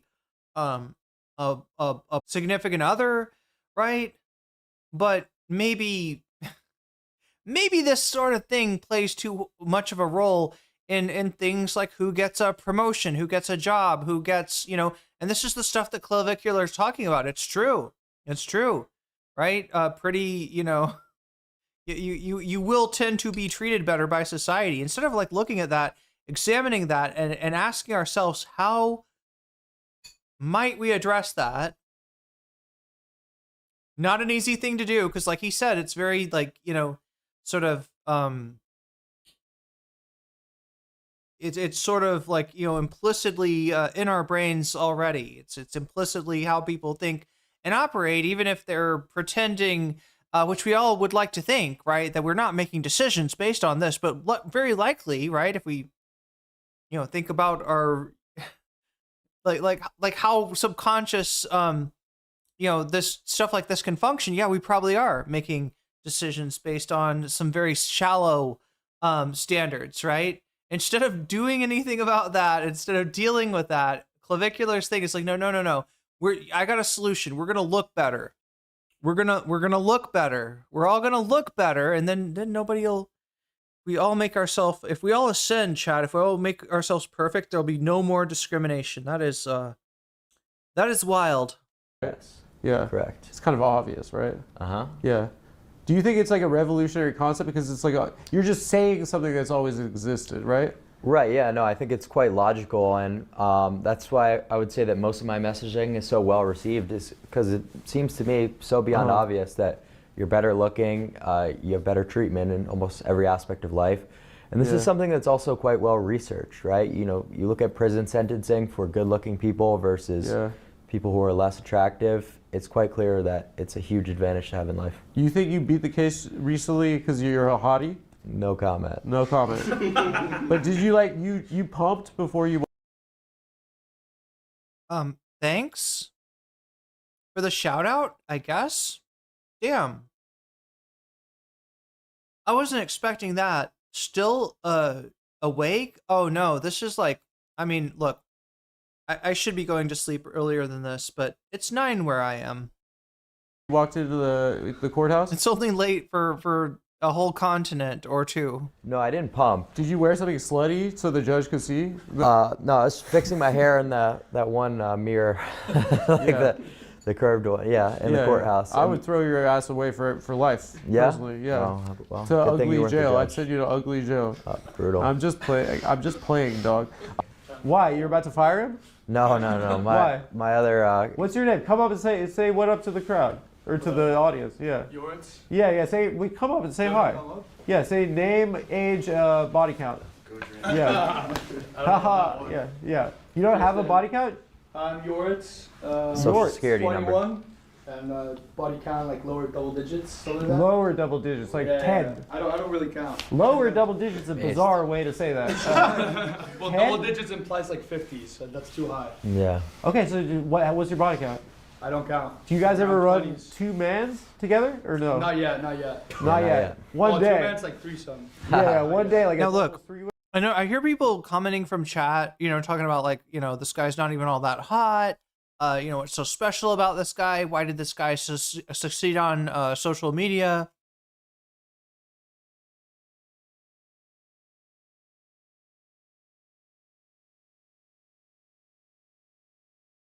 It would be depressing if he was popular and had a big following. Yeah. His dress sense sucks. Yeah, all kinds of hate from the chat.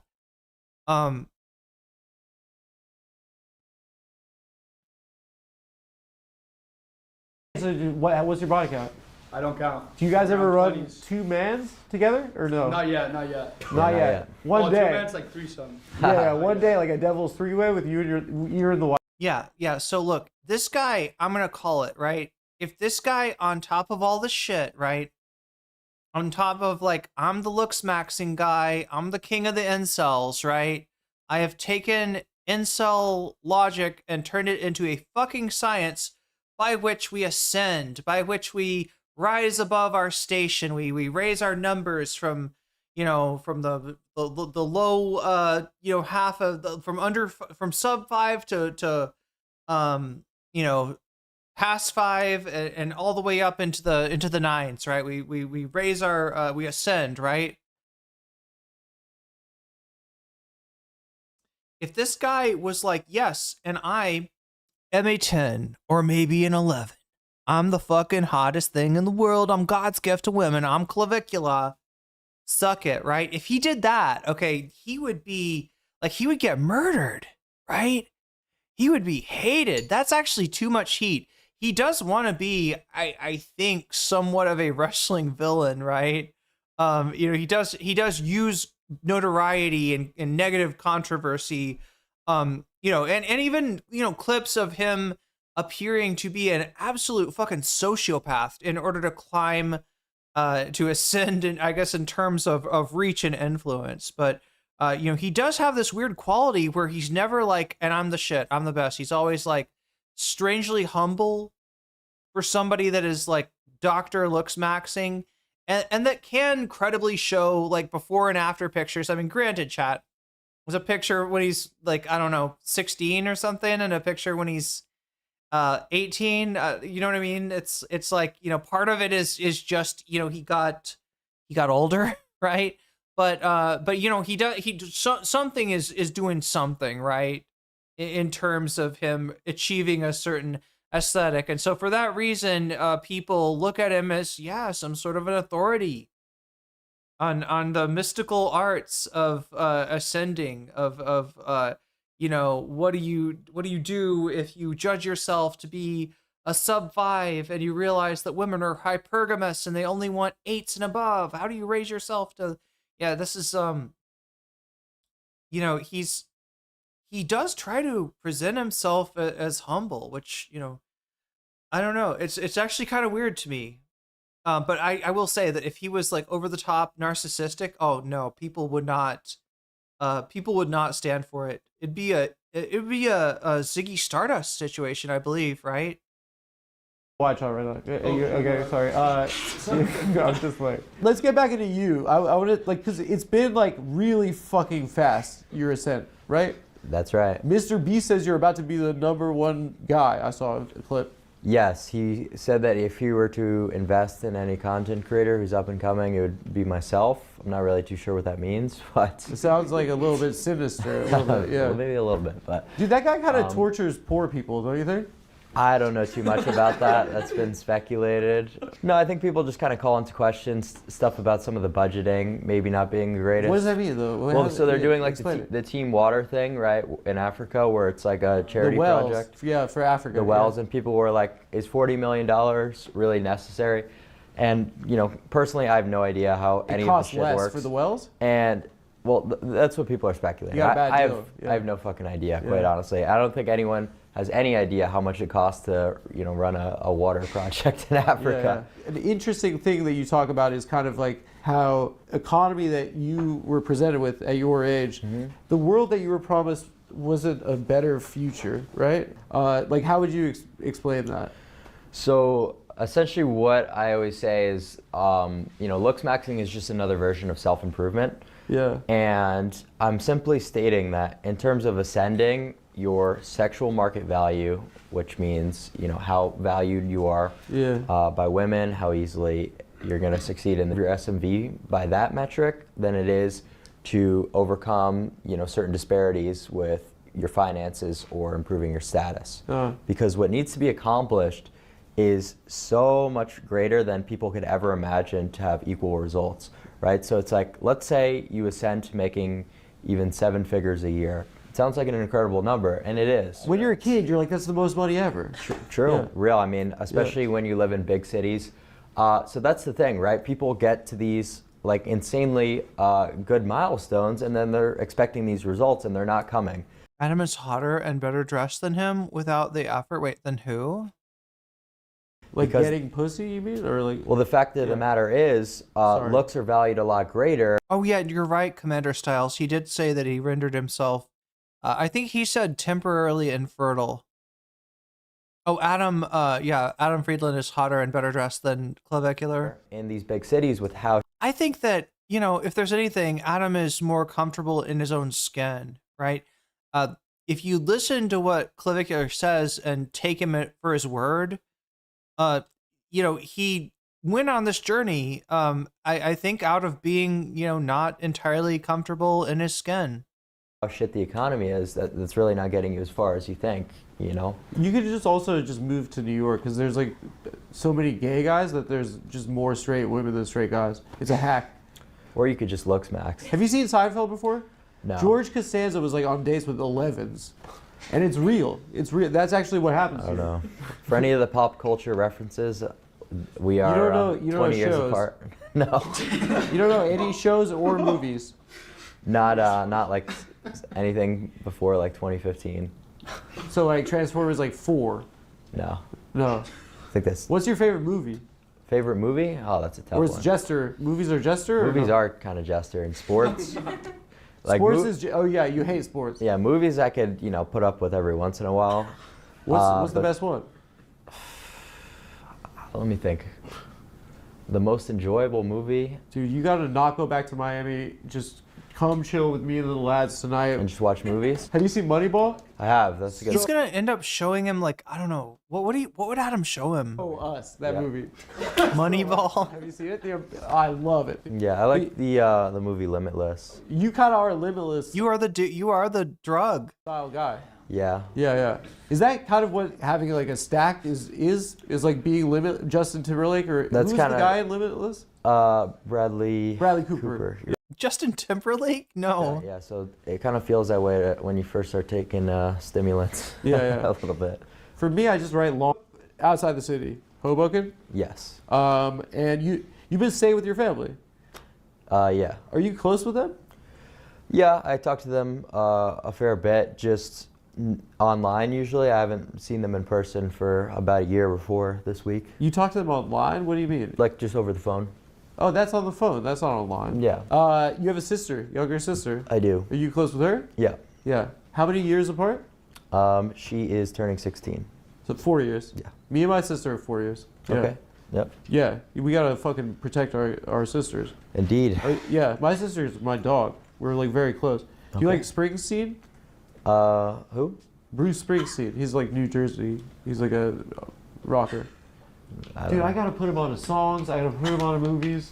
We gotta movie max and song max at some point. The two of Okay. us as dogs. Your parents are also. He looks like a young Jeff Goldblum. Oh my God, there's a whole Cumtown bit about Jeff Goldblum. They're bodybuilders? Like, it's like, I think the conceit is that he wants to fuck the dinosaurs in Jurassic Park. Is that right? Back in the day, before I was born, you know. They were competitive, like Mr. Olympia? No, not that. Like, that's the top of the top competition. Yeah. You know, just local. So yeah, if you notice, he's like strangely detached, aloof, kind of subdued, I guess is a word you could use. He gets into this later, but he's on a whole bunch of, I mean, he mentioned it earlier, right? Too, I think that he's on a whole bunch of stuff. He's on a whole bunch of like, you know, steroids and supplements and all kinds of stuff. And one of those things is beta blockers, which I think just kind of, if I'm not mistaken, they sort of like keep you from getting into like a physiologically excited state. You know, is that kind of the, like it's going to limit, like, you know, kind of your heart rate, that sort of stuff. Stuff, you know. Yeah, Jersey. My mom. Yeah, your mom was. Yeah, not my dad. You had a jacked mom? Yeah, before I was born. Whoa. I wonder what it would be like to have a jacked. What was it like to have a jacked mom? I don't know. You don't know? Well, I guess Your mom was before you were born. Yeah, yeah. You had hot. Also, have you seen? Has anybody ever like Jester Maxed, Jester Flexed, Jester Mogged like this before? Beta blockers do limit the heart rate, blood pressure, things like that. Yeah. So yeah, I think that's where why he's so subdued. He has this idea, a big thing that he wants to avoid, and you know, it makes sense. Cortisol tends to redistribute your fat towards your midsection, which is, you know, bad for you in terms of probably going against the aesthetics that he wants. And yeah, a lot of what he says is he's like trying to live his life in a way where he doesn't get upset.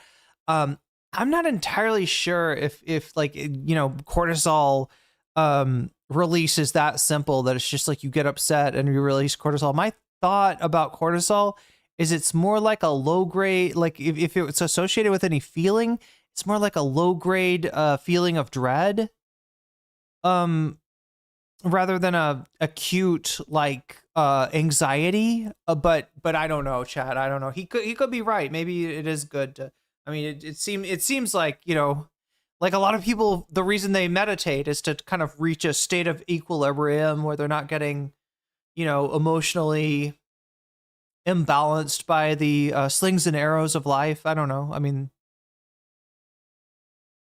I'm surprised this guy isn't into any kind of like I mean, not necessarily. I mean, he maybe he is into some woo, but I haven't heard him mention any sort of like meditation or you know, like a similar, like, I mean, like I would think if anything like that might help with cortisol. I had to do a cortisol test. It's gross. Wait, what happens? What do you have to, you mean it's gross to take it? Like the way that they test your cortisol is like a gross thing, or just that seeing the results was not great. Beta blockers and other blood pressure medicines affect erections. That's why a lot of men have strokes due to not taking they don't take it so that they can, yeah. I see. Wait, what do you do for it? It's a piss jug. Wait, a whole fucking jug? You gotta piss a jug? You capture all your, that's why you need a jug. You capture all your pee throughout a day, says Blurst, and then they test your levels of cortisol. Okay. Oh, well, they test the levels in the pee. Okay. I think he's full of it. I don't think he's on all the drugs he says he's on. Like a reverse Liver King situation. Okay, I like that scenario. Big Al Cake Mix. That's actually kind of cool. Parents? That's kind of a weird question. I had a hot mom and a disgusting father. Yeah. I'm fine saying it. I did the measurements on their eyes and stuff. Okay. Yeah. Did your dad teach you how to work out? No, I kind of just. Since I don't know. Gym that I would just dick around in Yeah. when I was growing up, and then I got my first gym membership, and kind of would just watch like, you know, various. Rich Piana? Rich, yes. Yeah, he was a psycho. I loved him. Yeah, I loved Rich too. Unfortunately, 99% of the shit he was doing is the complete opposite of what the literature suggests. I can't believe it. I can't know. believe that he was doing the rest in peace, you fucking god. He was a great guy, but his mentality. Did he die from steroids, or can he die from steroids? It definitely had a role in his passing, unfortunately, but Yeah. you can't. This is what I kind of love about Adam's interviews. He needles people, right? You could. There's definitely things you can confront clavicular on. Maybe get a viral clip. But Adam instead is just like, is that a thing that can happen? Do steroids have a negative side? I mean, that's really it's really fucking effective. He is a psychological interviewer. Can die from steroids, yes. Just putting a strain on your organs, you know. So when I talk about steroids and Yeah, you tell me. I'm not an expert on this stuff. Can steroids have some drawbacks for your health? testosterone usage, it's like total Socratic method here. You know, put into the same category as these bodybuilding guys who are dying, you know, prematurely, but it's not a binary thing, right? It's extremely dose dependent. So when you're talking about TRT or slightly above that, that's not comparable with bodybuilders who are using you know, 10 or 20 times the dosage. So he's low-key being like, look, dude, I'm not Rich Piana, okay? I'm taking a totally different stack than Rich. I got my shit figured out. I know where the danger zones are. I know how to avoid those. No, I'm you know, health maxing, everything maxing. I don't know. Smaller? Or your balls? Your balls. Your balls get smaller. Yes. But it kind of makes your dick look bigger, probably. Correct, yeah. It's about the proportionality, yeah. It's probably true, yeah. Yeah. I should do it, dude. I have long balls. Wait, what? Nothing. When did you swipe your V? Like 11, probably? Mm-hmm. No, 16. 16? Yep. All right, that's a responsible age. Mm-hmm. Yeah. I thought so. Yeah. So you got into looks maxing prior to you know, Yes. you getting chicks. Yeah. Was that a motivation? Those like message boards? That was, but you know, that wasn't Wait, he said he crashed his car, or were we talking about when he like ran over the dude? necessarily the only thing I was thinking about at the time. Yeah. And that was just one of the results of that, I guess you could say. When did you start? Like 14? Yeah. Okay. Were you in COVID lockdown? I was. Yeah. Yeah. Did it suck? Yeah, well, that was when I was 8th grade and freshman. This fucking sucks. Yeah. You had to like be at home with your parents the whole time? Yeah. If Yeah. I like couldn't see my friends every day, it would just fucking suck. Mm. Yeah. So you got like you were online a lot during lockdown. Yeah, I was definitely on the internet, probably 14 hours a day. Yeah. Yep. Video games, whatever. We don't talk about it enough, like culturally, about how that sucked for kids. Yeah, I don't really think it was that bad for most people, not gonna lie. Especially this generation. I think a lot of people just got to... I got long balls. I think I know what the interviewer really thinks of this guy now. It's a Curb reference, right? I don't remember what the context was, but Larry David's character is like got long balls. They call him Long Ball Larry. to sit on their Xbox all day and not have to do any schoolwork. I don't really think that anyone was too upset by the whole process. But it probably like made it hard like to be like socialized, right? Like, well, I wasn't doing that anyway. I was never clear if the implication was that his balls like hung low, or if it was just that like the balls themselves were like more oblong and longer in length than you would expect for balls. What is the meat? Are the balls actually themselves long, or are they long because they're like riding low in the sack? Is that where the length comes from? Is it because I feel like that would be more of like a long sack type of situation. Long balls is no joke. It's a real thing. Guy has body dysphoria. That's a mental illness. Shouldn't be encouraged or facilitated. It's the sac. It's the sac that's long, that's extended, protracted, even augmented. Were you a loner growing up? Yeah. Yeah. Your obsession prior to looks vaccine was Nerf guns? Oh, okay. So the whole issue with the long balls is they're easy to sit on, and that hurts. Okay. No, that's just one. What's that all about? That was one when I was like, 8 or 9 years old. How many Nerf guns do you have? None anymore. Come on, dude. You talk about it, dude. I said it one time, but that's good research. Do you think he knows that he's being made fun of at this point? Because, I mean, like, Adam is kind of... I feel like Adam is relating to him as, like... Yeah, I know everything about you, dog. Wait, did you get obsessed with things growing up? Was that like an aspect of your personality? Yeah, that was kind of the point I was trying to make. Yeah. What other things were you obsessed with? Oh, yeah, he is kind of, with the obsession thing, needling him about being neurodivergent. I was pretty obsessed with, like, GTA 5, I would say. Sick, obviously. He does, yeah, that's what I'm noticing. He does seem kind of unaware, and I do think that Adam, like, I don't think that Adam's being, like, mean to him or anything, but... On that for hours a day, like minimum 10 hours every single day during COVID. Yeah. So it'd just be that kind of stuff, just getting super hyper fixated on random shit. Yeah. So I think that's pretty normal. Yeah. Video games for kids. Yeah, I guess, but just only playing one thing for. I have no idea. I play sports games because I'm cool. Okay. Yeah. Yeah. FIFA, 2K. Yeah, I wish I was that cool. I don't trust a guy that doesn't like sports, honestly. You can't trust a guy that doesn't like sports.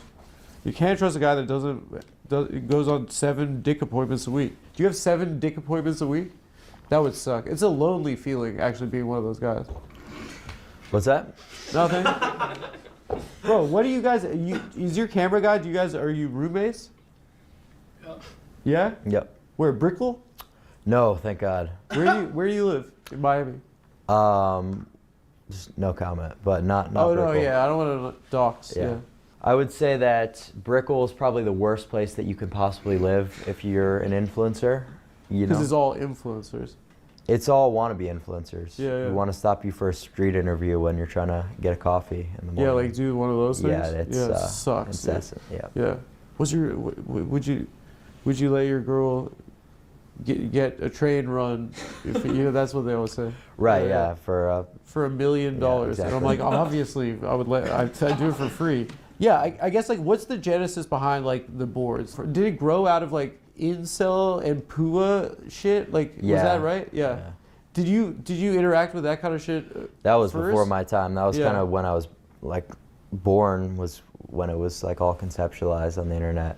So the genesis behind it was like, if you're involuntary celibate, you're like, I'm actually not gonna accept this. I'm gonna become a like piece of ass, and then I'll get girls. That was the idea behind it. It was more so like it's identifying. the most obvious thing in the world.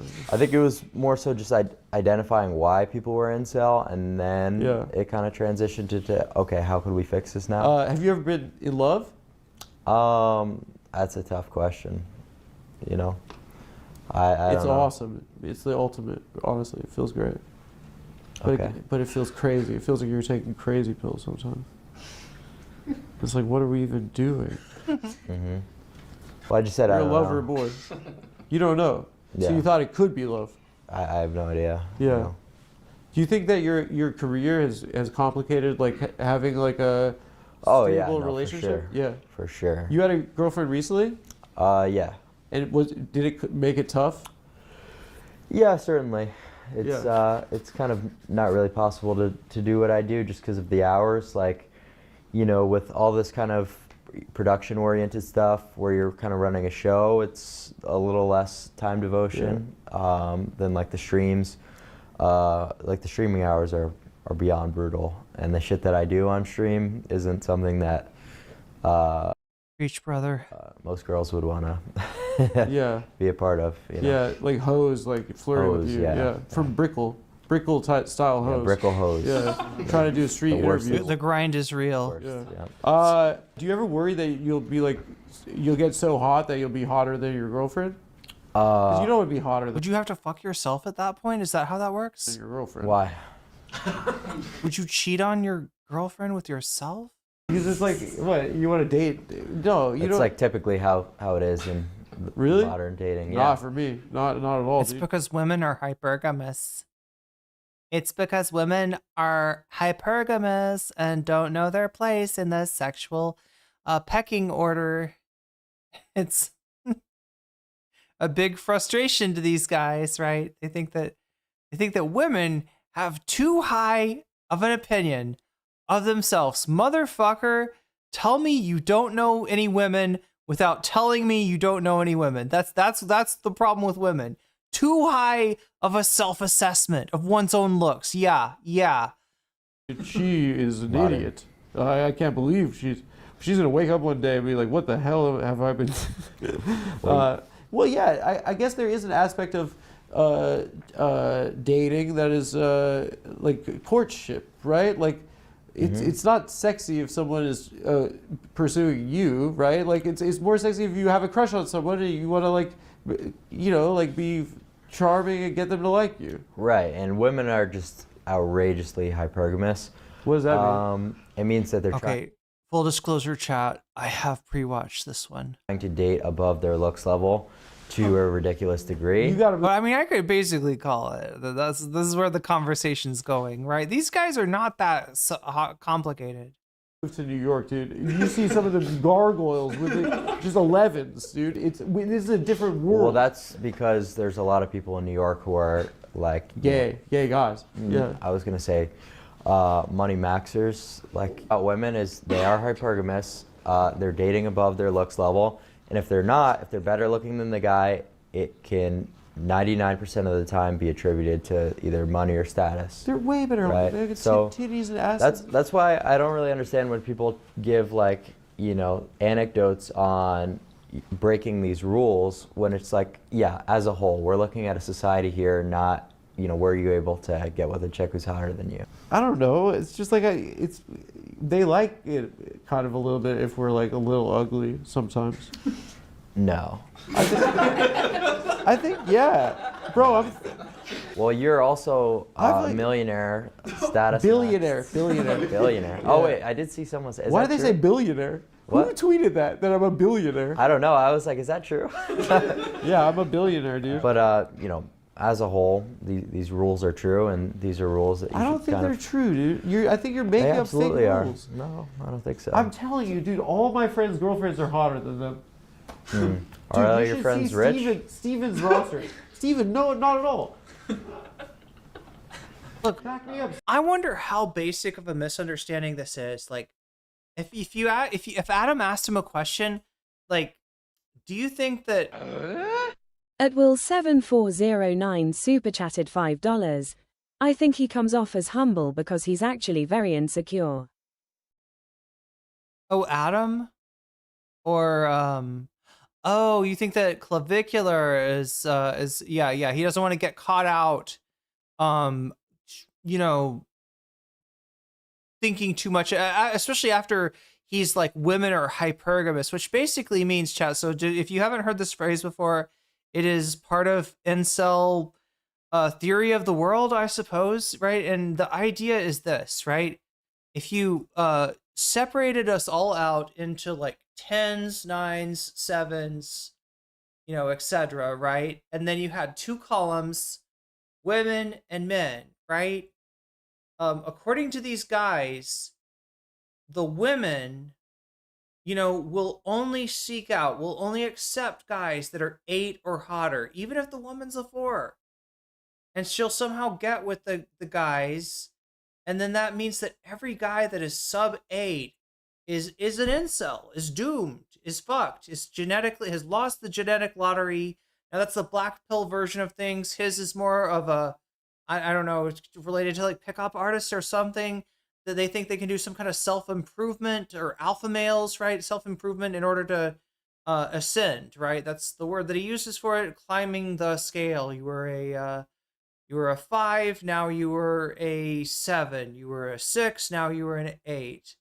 And that, like, it's a real sore subject for these guys, that women don't realize how ugly we are, right? We think that we are, when we are 4s, we think we're 6s. When we're 6s, we think that we're 8s. When we're 8s, we think we're the queen of the fucking universe. According to these guys. And again, like I said, tell me you don't know any women without telling me you don't know any women. But yeah, no, Will, that's a good catch there. I do think that maybe he comes off humble because of his insecurities.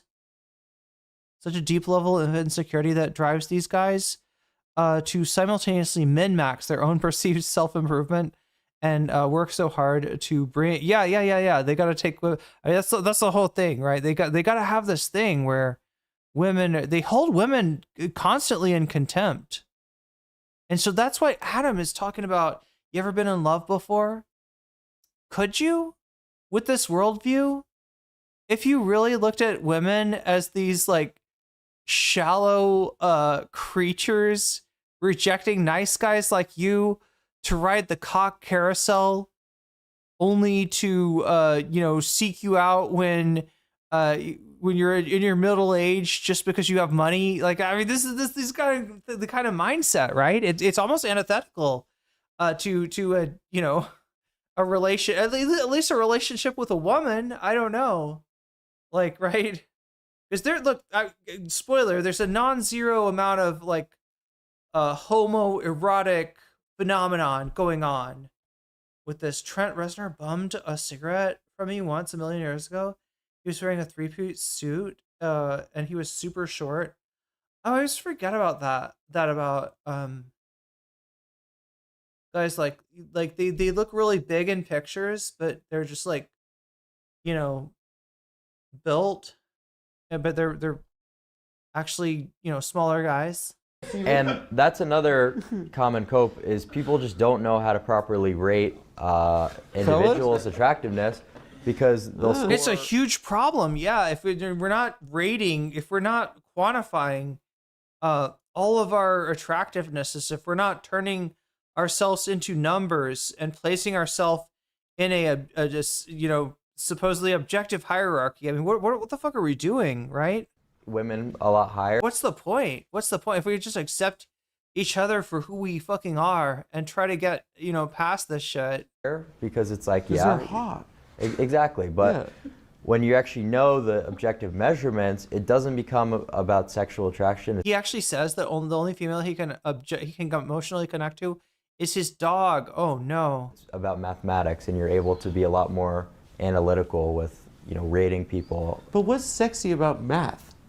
Right? Ask Homath. It's about figuring out attractiveness. I don't need to know the math on a pair of tits, Well, it's about the faces, and at the end of the day, you see a girl, you think she's hot. It's the same, but we're just trying to identify why. Why you have that subconscious instinct, but why? What makes a face good? What makes a face bad?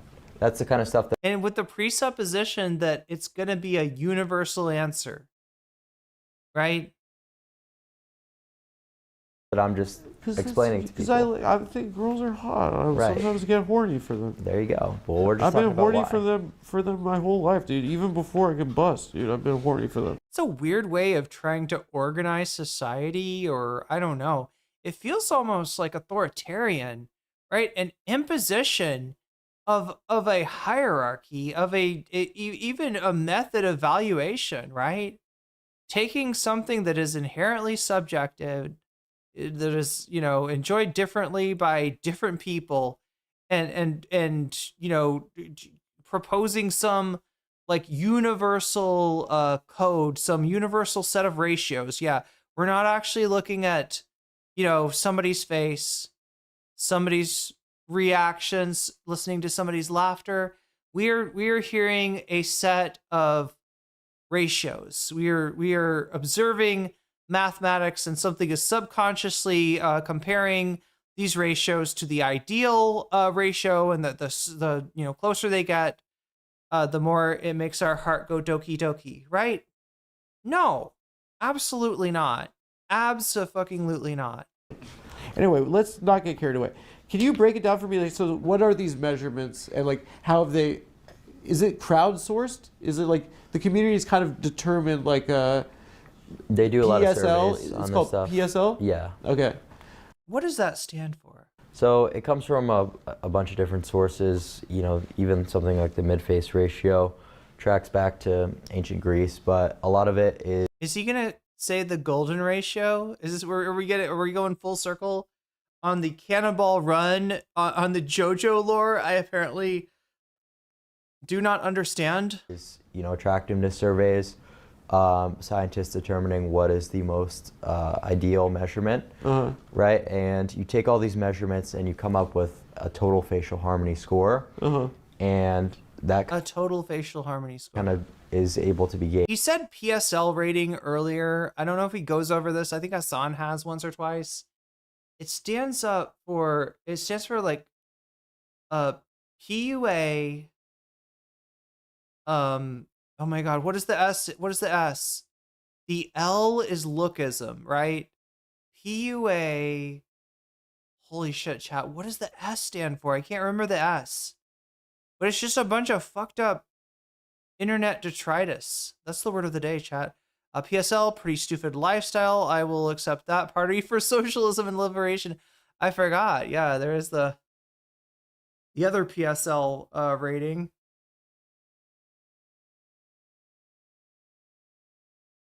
Gauge on how attractive someone is. And there's other things that play a role. He does go over it.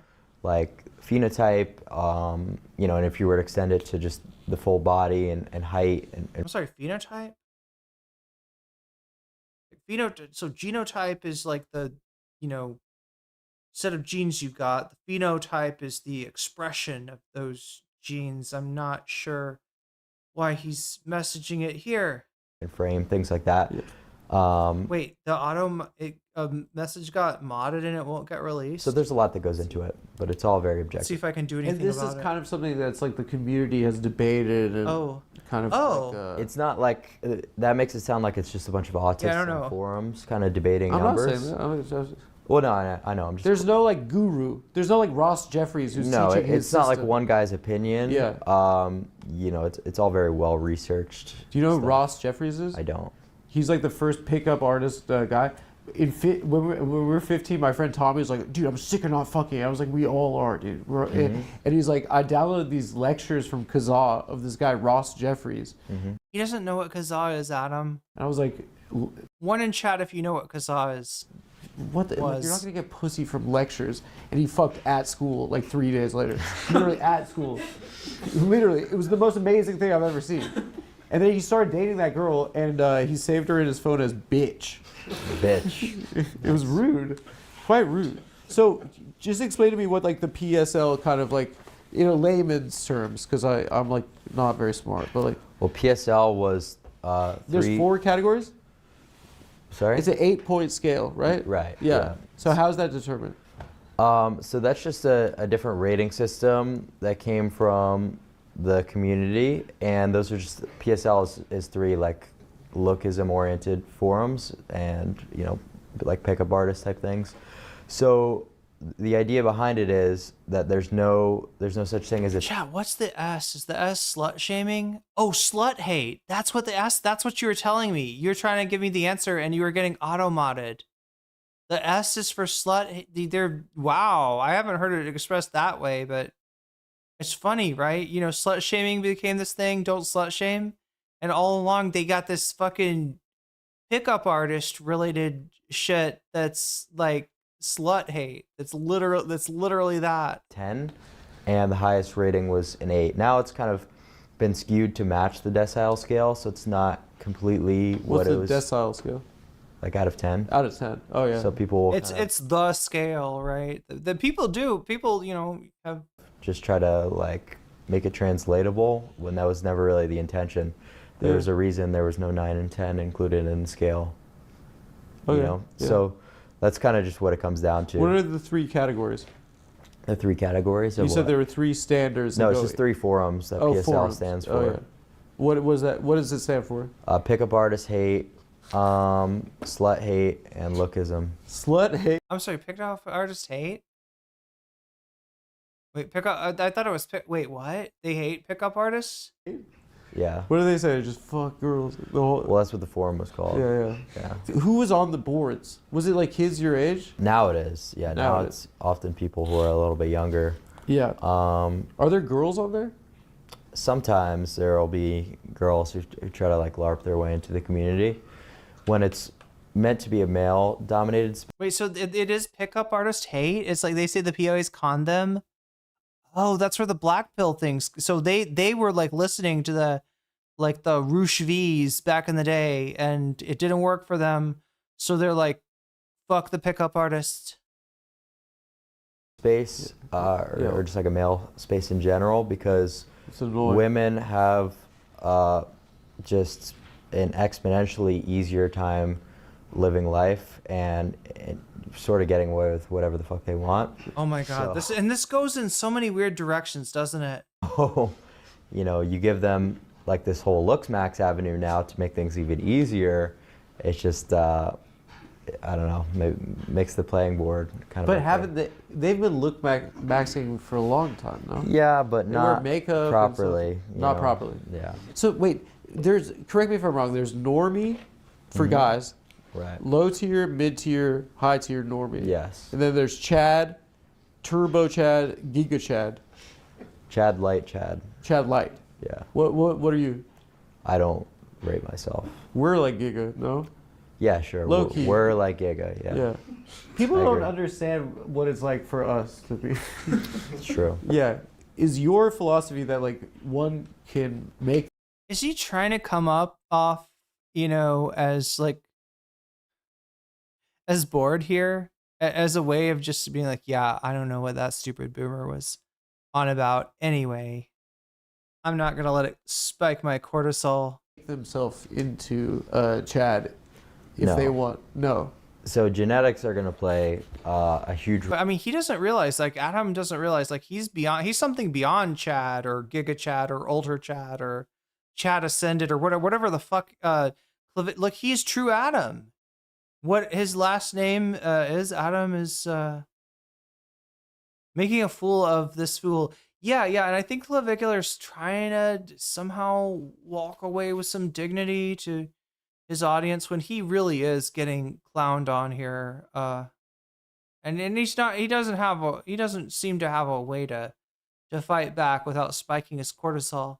Role and everything and what's able to be accomplished, but anyone can improve their looks to a pretty significant degree if they're willing to do sort of whatever it takes and go with that mentality. Yeah. But obviously your base where you start out is going to determine a lot. Uh-huh. So Yeah. you might looks max your entire life, do everything properly, but if you're someone who just does not have the genetic base to allow for you to be a Chad or anything, you might be a little disappointed. Yeah. How do you conceive of yourself prior to like going on this transformation? Like, what do you think of that kid? No, I'd say it's like a very like linear process to looks max. It's not like a, where you leave your cocoon or whatever, like a butterfly or some sort of metamorphosis. It's very slow and steady. So I don't really think you change your, view on anything. Yeah. Had you not looked max, you think you'd still be a hot guy? You probably would, no?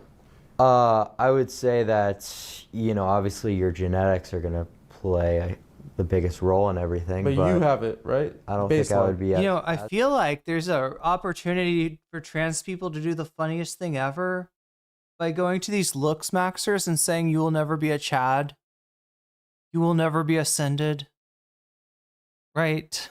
To undermine them and be like, you know what? You're not really a Chad. You're just an incel who got surgery.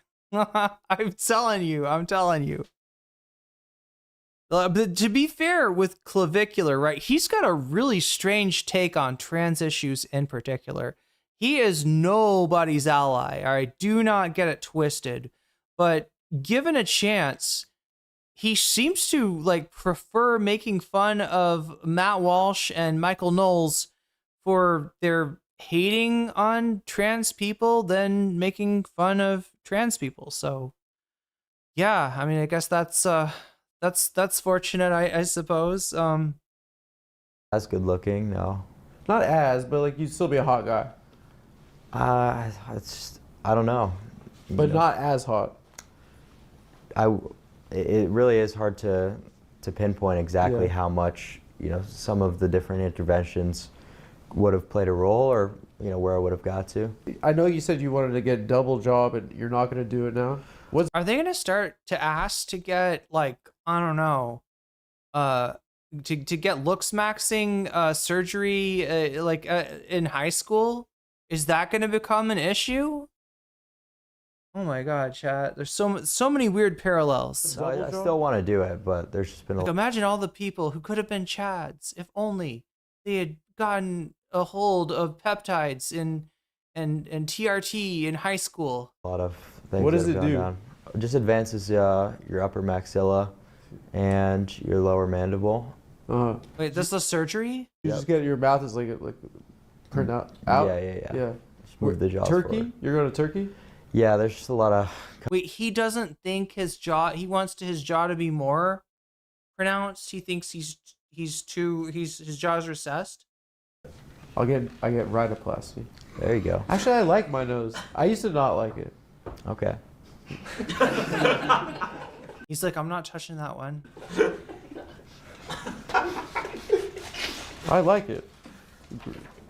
The other thing was leg breaking. Yeah, that was kind of just like a thought Oh, leg breaking. experiment. I think people didn't really understand what I was getting at. Was the reason I was talking about sort of the limb lengthening stuff was just about ROI, and then I kind of started popping off and. Okay, so he's saying for the bang for your buck, theoretically, leg lengthening surgery,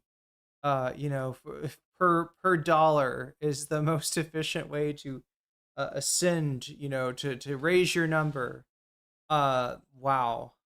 Because, like, you know the deal with this, right? This is a fairly risky surgery from my understanding. Like, this surgery, from what I've heard, goes pretty wrong pretty often. Another area which was And I think the results are pretty bad. social media, status, money, and I realized that It's literally some kind of like breaking your leg, and I don't know if there's like an implant put in there or whatever, but they like break your legs and then they heal theoretically with the extra implant that makes you taller. But again, right, if it doesn't work, I don't know. I've heard mixed things. Let's just put it that way. But he's saying somehow this is your. I mean, he does study all of this. To his credit, he knows what he's talking. I am convinced he has read a lot about these surgeries. the ROI was not worth it anymore in terms of like ascending my SMB. I was able to just leverage something else. Yeah. How tall are you now? 6'2"? Yeah. So that's the goal at the end of the day, is to maximize SMV. And if you could do so through other areas, go for it. Yeah, gesturing. But at the end of the day, that's going to be incredibly difficult for someone to have. Wait, chat. What is SMV again? Status ascension I did, Yeah. right? Where it makes it comparable. Can I ask you a question? Is it like looks maxing a means of like avoiding, like it's called gesturing, but like just like a chatting? Okay. Like, or like Sexual market value. with girls. If you're like so hot, you don't have to talk to them. Yeah, it certainly makes it easier to be a dumbass. To not talk to girls. Yep. Also, just about like when I was like a 16, like just being so afraid if a girl doesn't want to kiss me back, like just like wanting to kiss a chick, and like how nauseating you feel at that age. Mm-hmm. And like had that been post Me Too, it probably would have been even scarier, right? I've never had to. I'm just saying, like, does that make it scarier? Like, does that make dating or gender relation, like relating to women, scarier for guys your age? No. No. Me Too? I've never had any issues. I'm not saying you got Me Too. No, you're not listening to me. I'm saying that it creates a fear. Kids are having less sex now. That is true. Yeah. Yeah, there's a lot of statistics about this. Young men are I'm pretty sure 2/3 of young men 18 through 21 haven't had sex in 6 months. So it's Really? it's quite brutal. Yeah. The crisis chat. the crisis. I guess like let's go into like your fame, right? Like it's been rapid. Correct. What has it been like to become a famous person very quickly? Well, don't want to use the term famous, just kind of well known, maybe infamous even. Famous, dude. Famous. Say it, dude. Say it with your chest. No. Yeah, say it. Not Dude. yet. Hopefully one day. But You'll get more famous, but you're very. I've kind of been doing social media for a little bit longer than people realize because I just started streaming and going super mainstream. But I had been posting and doing content for about a year now. So which I guess in the grand scheme of things for social media, that's still relatively short in terms of like career longevity. But so the live streaming started in about November. It was when it kind of took off. So yeah, it's been a quick rise from there. But I don't know. I've been adapting. What do you attribute it to? Consistency, and it's new. It's fresh. It's content. People are doing the same shit all the time on Twitch, and no one gives a fuck anymore. It's the same streams, it's like video games. It's just boring, right? Yeah. But I don't watch that. Exactly, So, and people are realizing that more and more. So everyone looks for what's new on the internet. Who's your fan base? Who's the squad? Do you have a name for the stands? No, not really. What are they called? Clav Gang? Yeah. No real name. Really? Yeah. It's a lot of guys? It's a lot of young men? Surprisingly, it's actually pretty split down the middle. Really? Yeah, I would say in terms of like my live stream viewership, it would be like most. Chat. I'm not gonna pretend I've watched more of this kind of content than I actually have, but I'm like I've watched enough of it to start to maybe draw some conclusions, theories, something, right? I think that this appeals to people that are like, hit me with the hard truth, right? They're sick of their friends, when they're like, do I look cute in this? Yes, you look cute on the right. They want the more critical eye, right? And I think that's what like a lot of what he does, right? I think, I don't know if it's when people donate. I think people donate for this, right?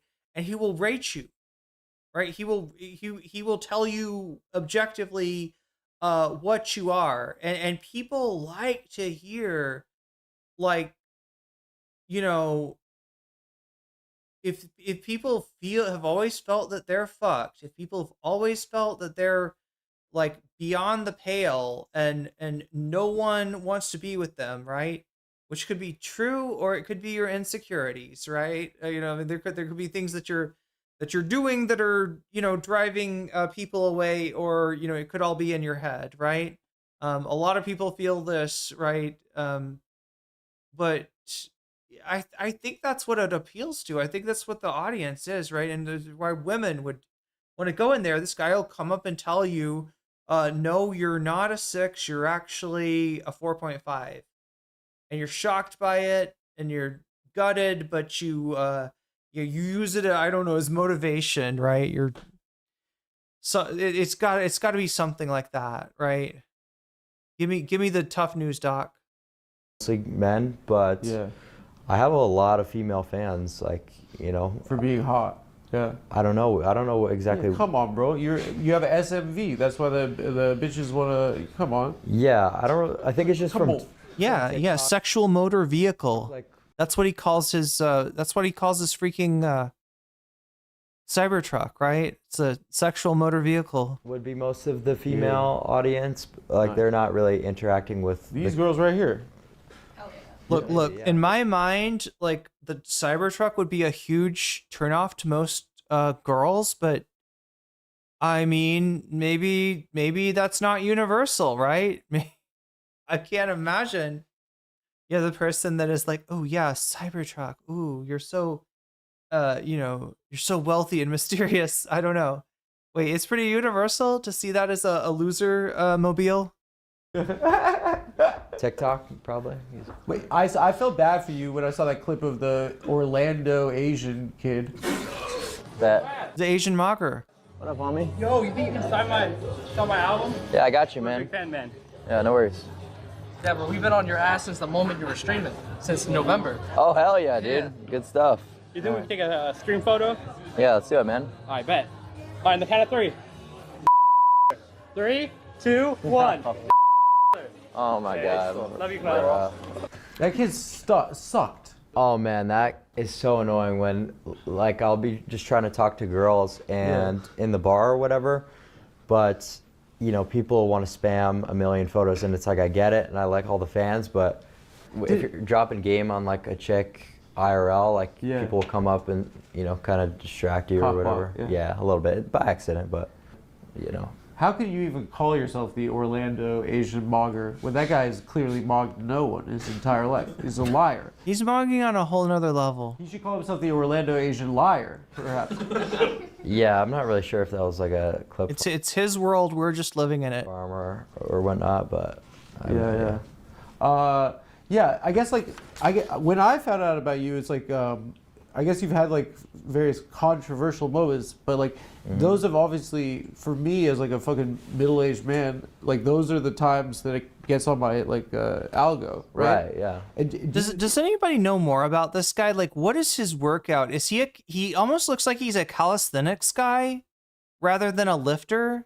Is there pressure there, I guess, like to like controversy max? Most content creators try to clip farm. What is clip farm? He came to the Mog Pope and he got rejected. Like, just do stupid shit to go viral, but a lot of the times, like, I won't really be thinking too hard. It's just when it happens. Yeah. Yeah. The thing is, all those clipping accounts that just went viral for that kind of shit, none of those words are anything that I even understand myself. Like, it's just people making up random shit because they pay clippers based on. I've heard him talk about the drugs that he's on and the supplements, and the his PSL shit and all this, right? I've never heard him talk about his workout routine. Viewership, so they're just writing dumb shit and like they'll put filters on your face. What and words stuff. are they saying? Like jester gooning. Like Jester goon. doesn't like really mean anything. Do you feel like that's making fun of you a little bit?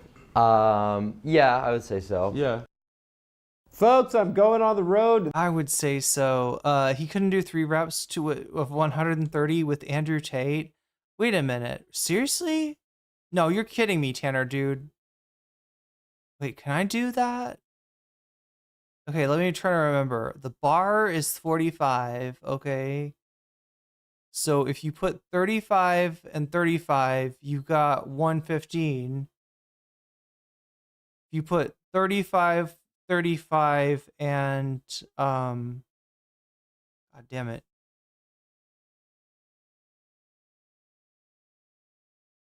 And like a 5 and a 2.5, right? You get 130. We're talking about chest press, right? I actually don't know. I don't know if I could hit that. This weekend, Phil. I feel like I could, but I've definitely not lifted, especially chest, in a very long time. Philadelphia, Pennsylvania. Anyway, Adam's a comedian. You can go out and see him on the road. Usually I do an ethical react. Chat, I gotta go to bed really soon. Is there anything else in here that we gotta hit? How rare are Chad's pharmacology and school doctors, rapid fire politics, age maturity, streaming, boundaries, I think. Taylor Hill, staying on top. Oh my God, chat. I hate to do this. I hope I'm not missing something. Feel free to, like, if anybody wants to bring this back up and be like, you didn't cover XYZ, and you know that was I need to see you react to this. Right, bring me the clip, send me the clip. I'll go to the freaking gym at some point. I'll figure out what I can actually bench. I know it's more than just the 45 bar. I'm trying to remember. Did I ever have 35s on either side? Maybe I didn't. Maybe that is like more weight than I could even fathom. Check out Rapid Fire Politics. Seriously, is that what? Oh no, we're rating, chat. Here, I'll put Rapid Fire Politics on as we raid out, and then I'm gonna shout out my Patreons. Rapid Fire Politics. You were interviewed by Michael Knowles. What do you think of that guy's a bitch? much. Do you know? I thought he was very nice. Okay, never mind. I mogged when he came on here. He's a nice guy, whatever. He is nice. He just tells trans people they should be eradicated. Yeah, nice guys finish last and first against the wall, perhaps. Perhaps, chat, perhaps. I don't know. I'm not in charge of the Revolutionary Cat Girl Tribunal anymore, so it's out of my hands, okay? Whether Michael Knowles gets the wall or not. But let me shout out really quick my Patreons. I appreciate the fuck out of you.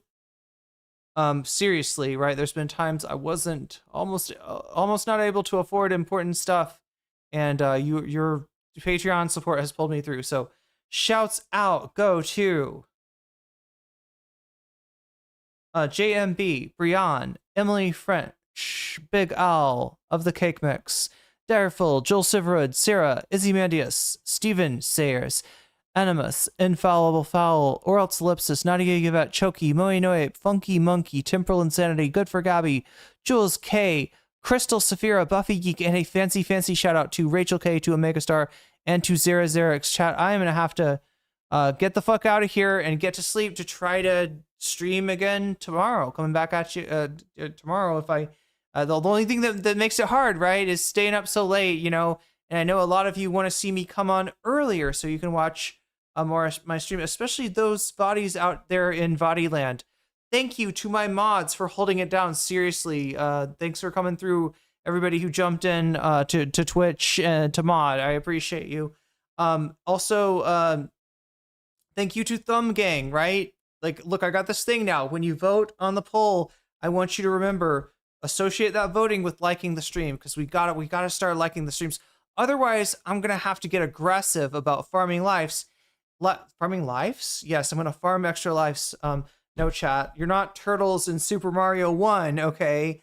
No, I'm farming likes is what I'm doing. I'm gonna have to get aggressive. And look, not that I mind getting aggressive, it's just, it's gonna be annoying to you because it's not content. It's just me yelling at people to hit more likes, right? And it'd be better if we could just do it like automatically.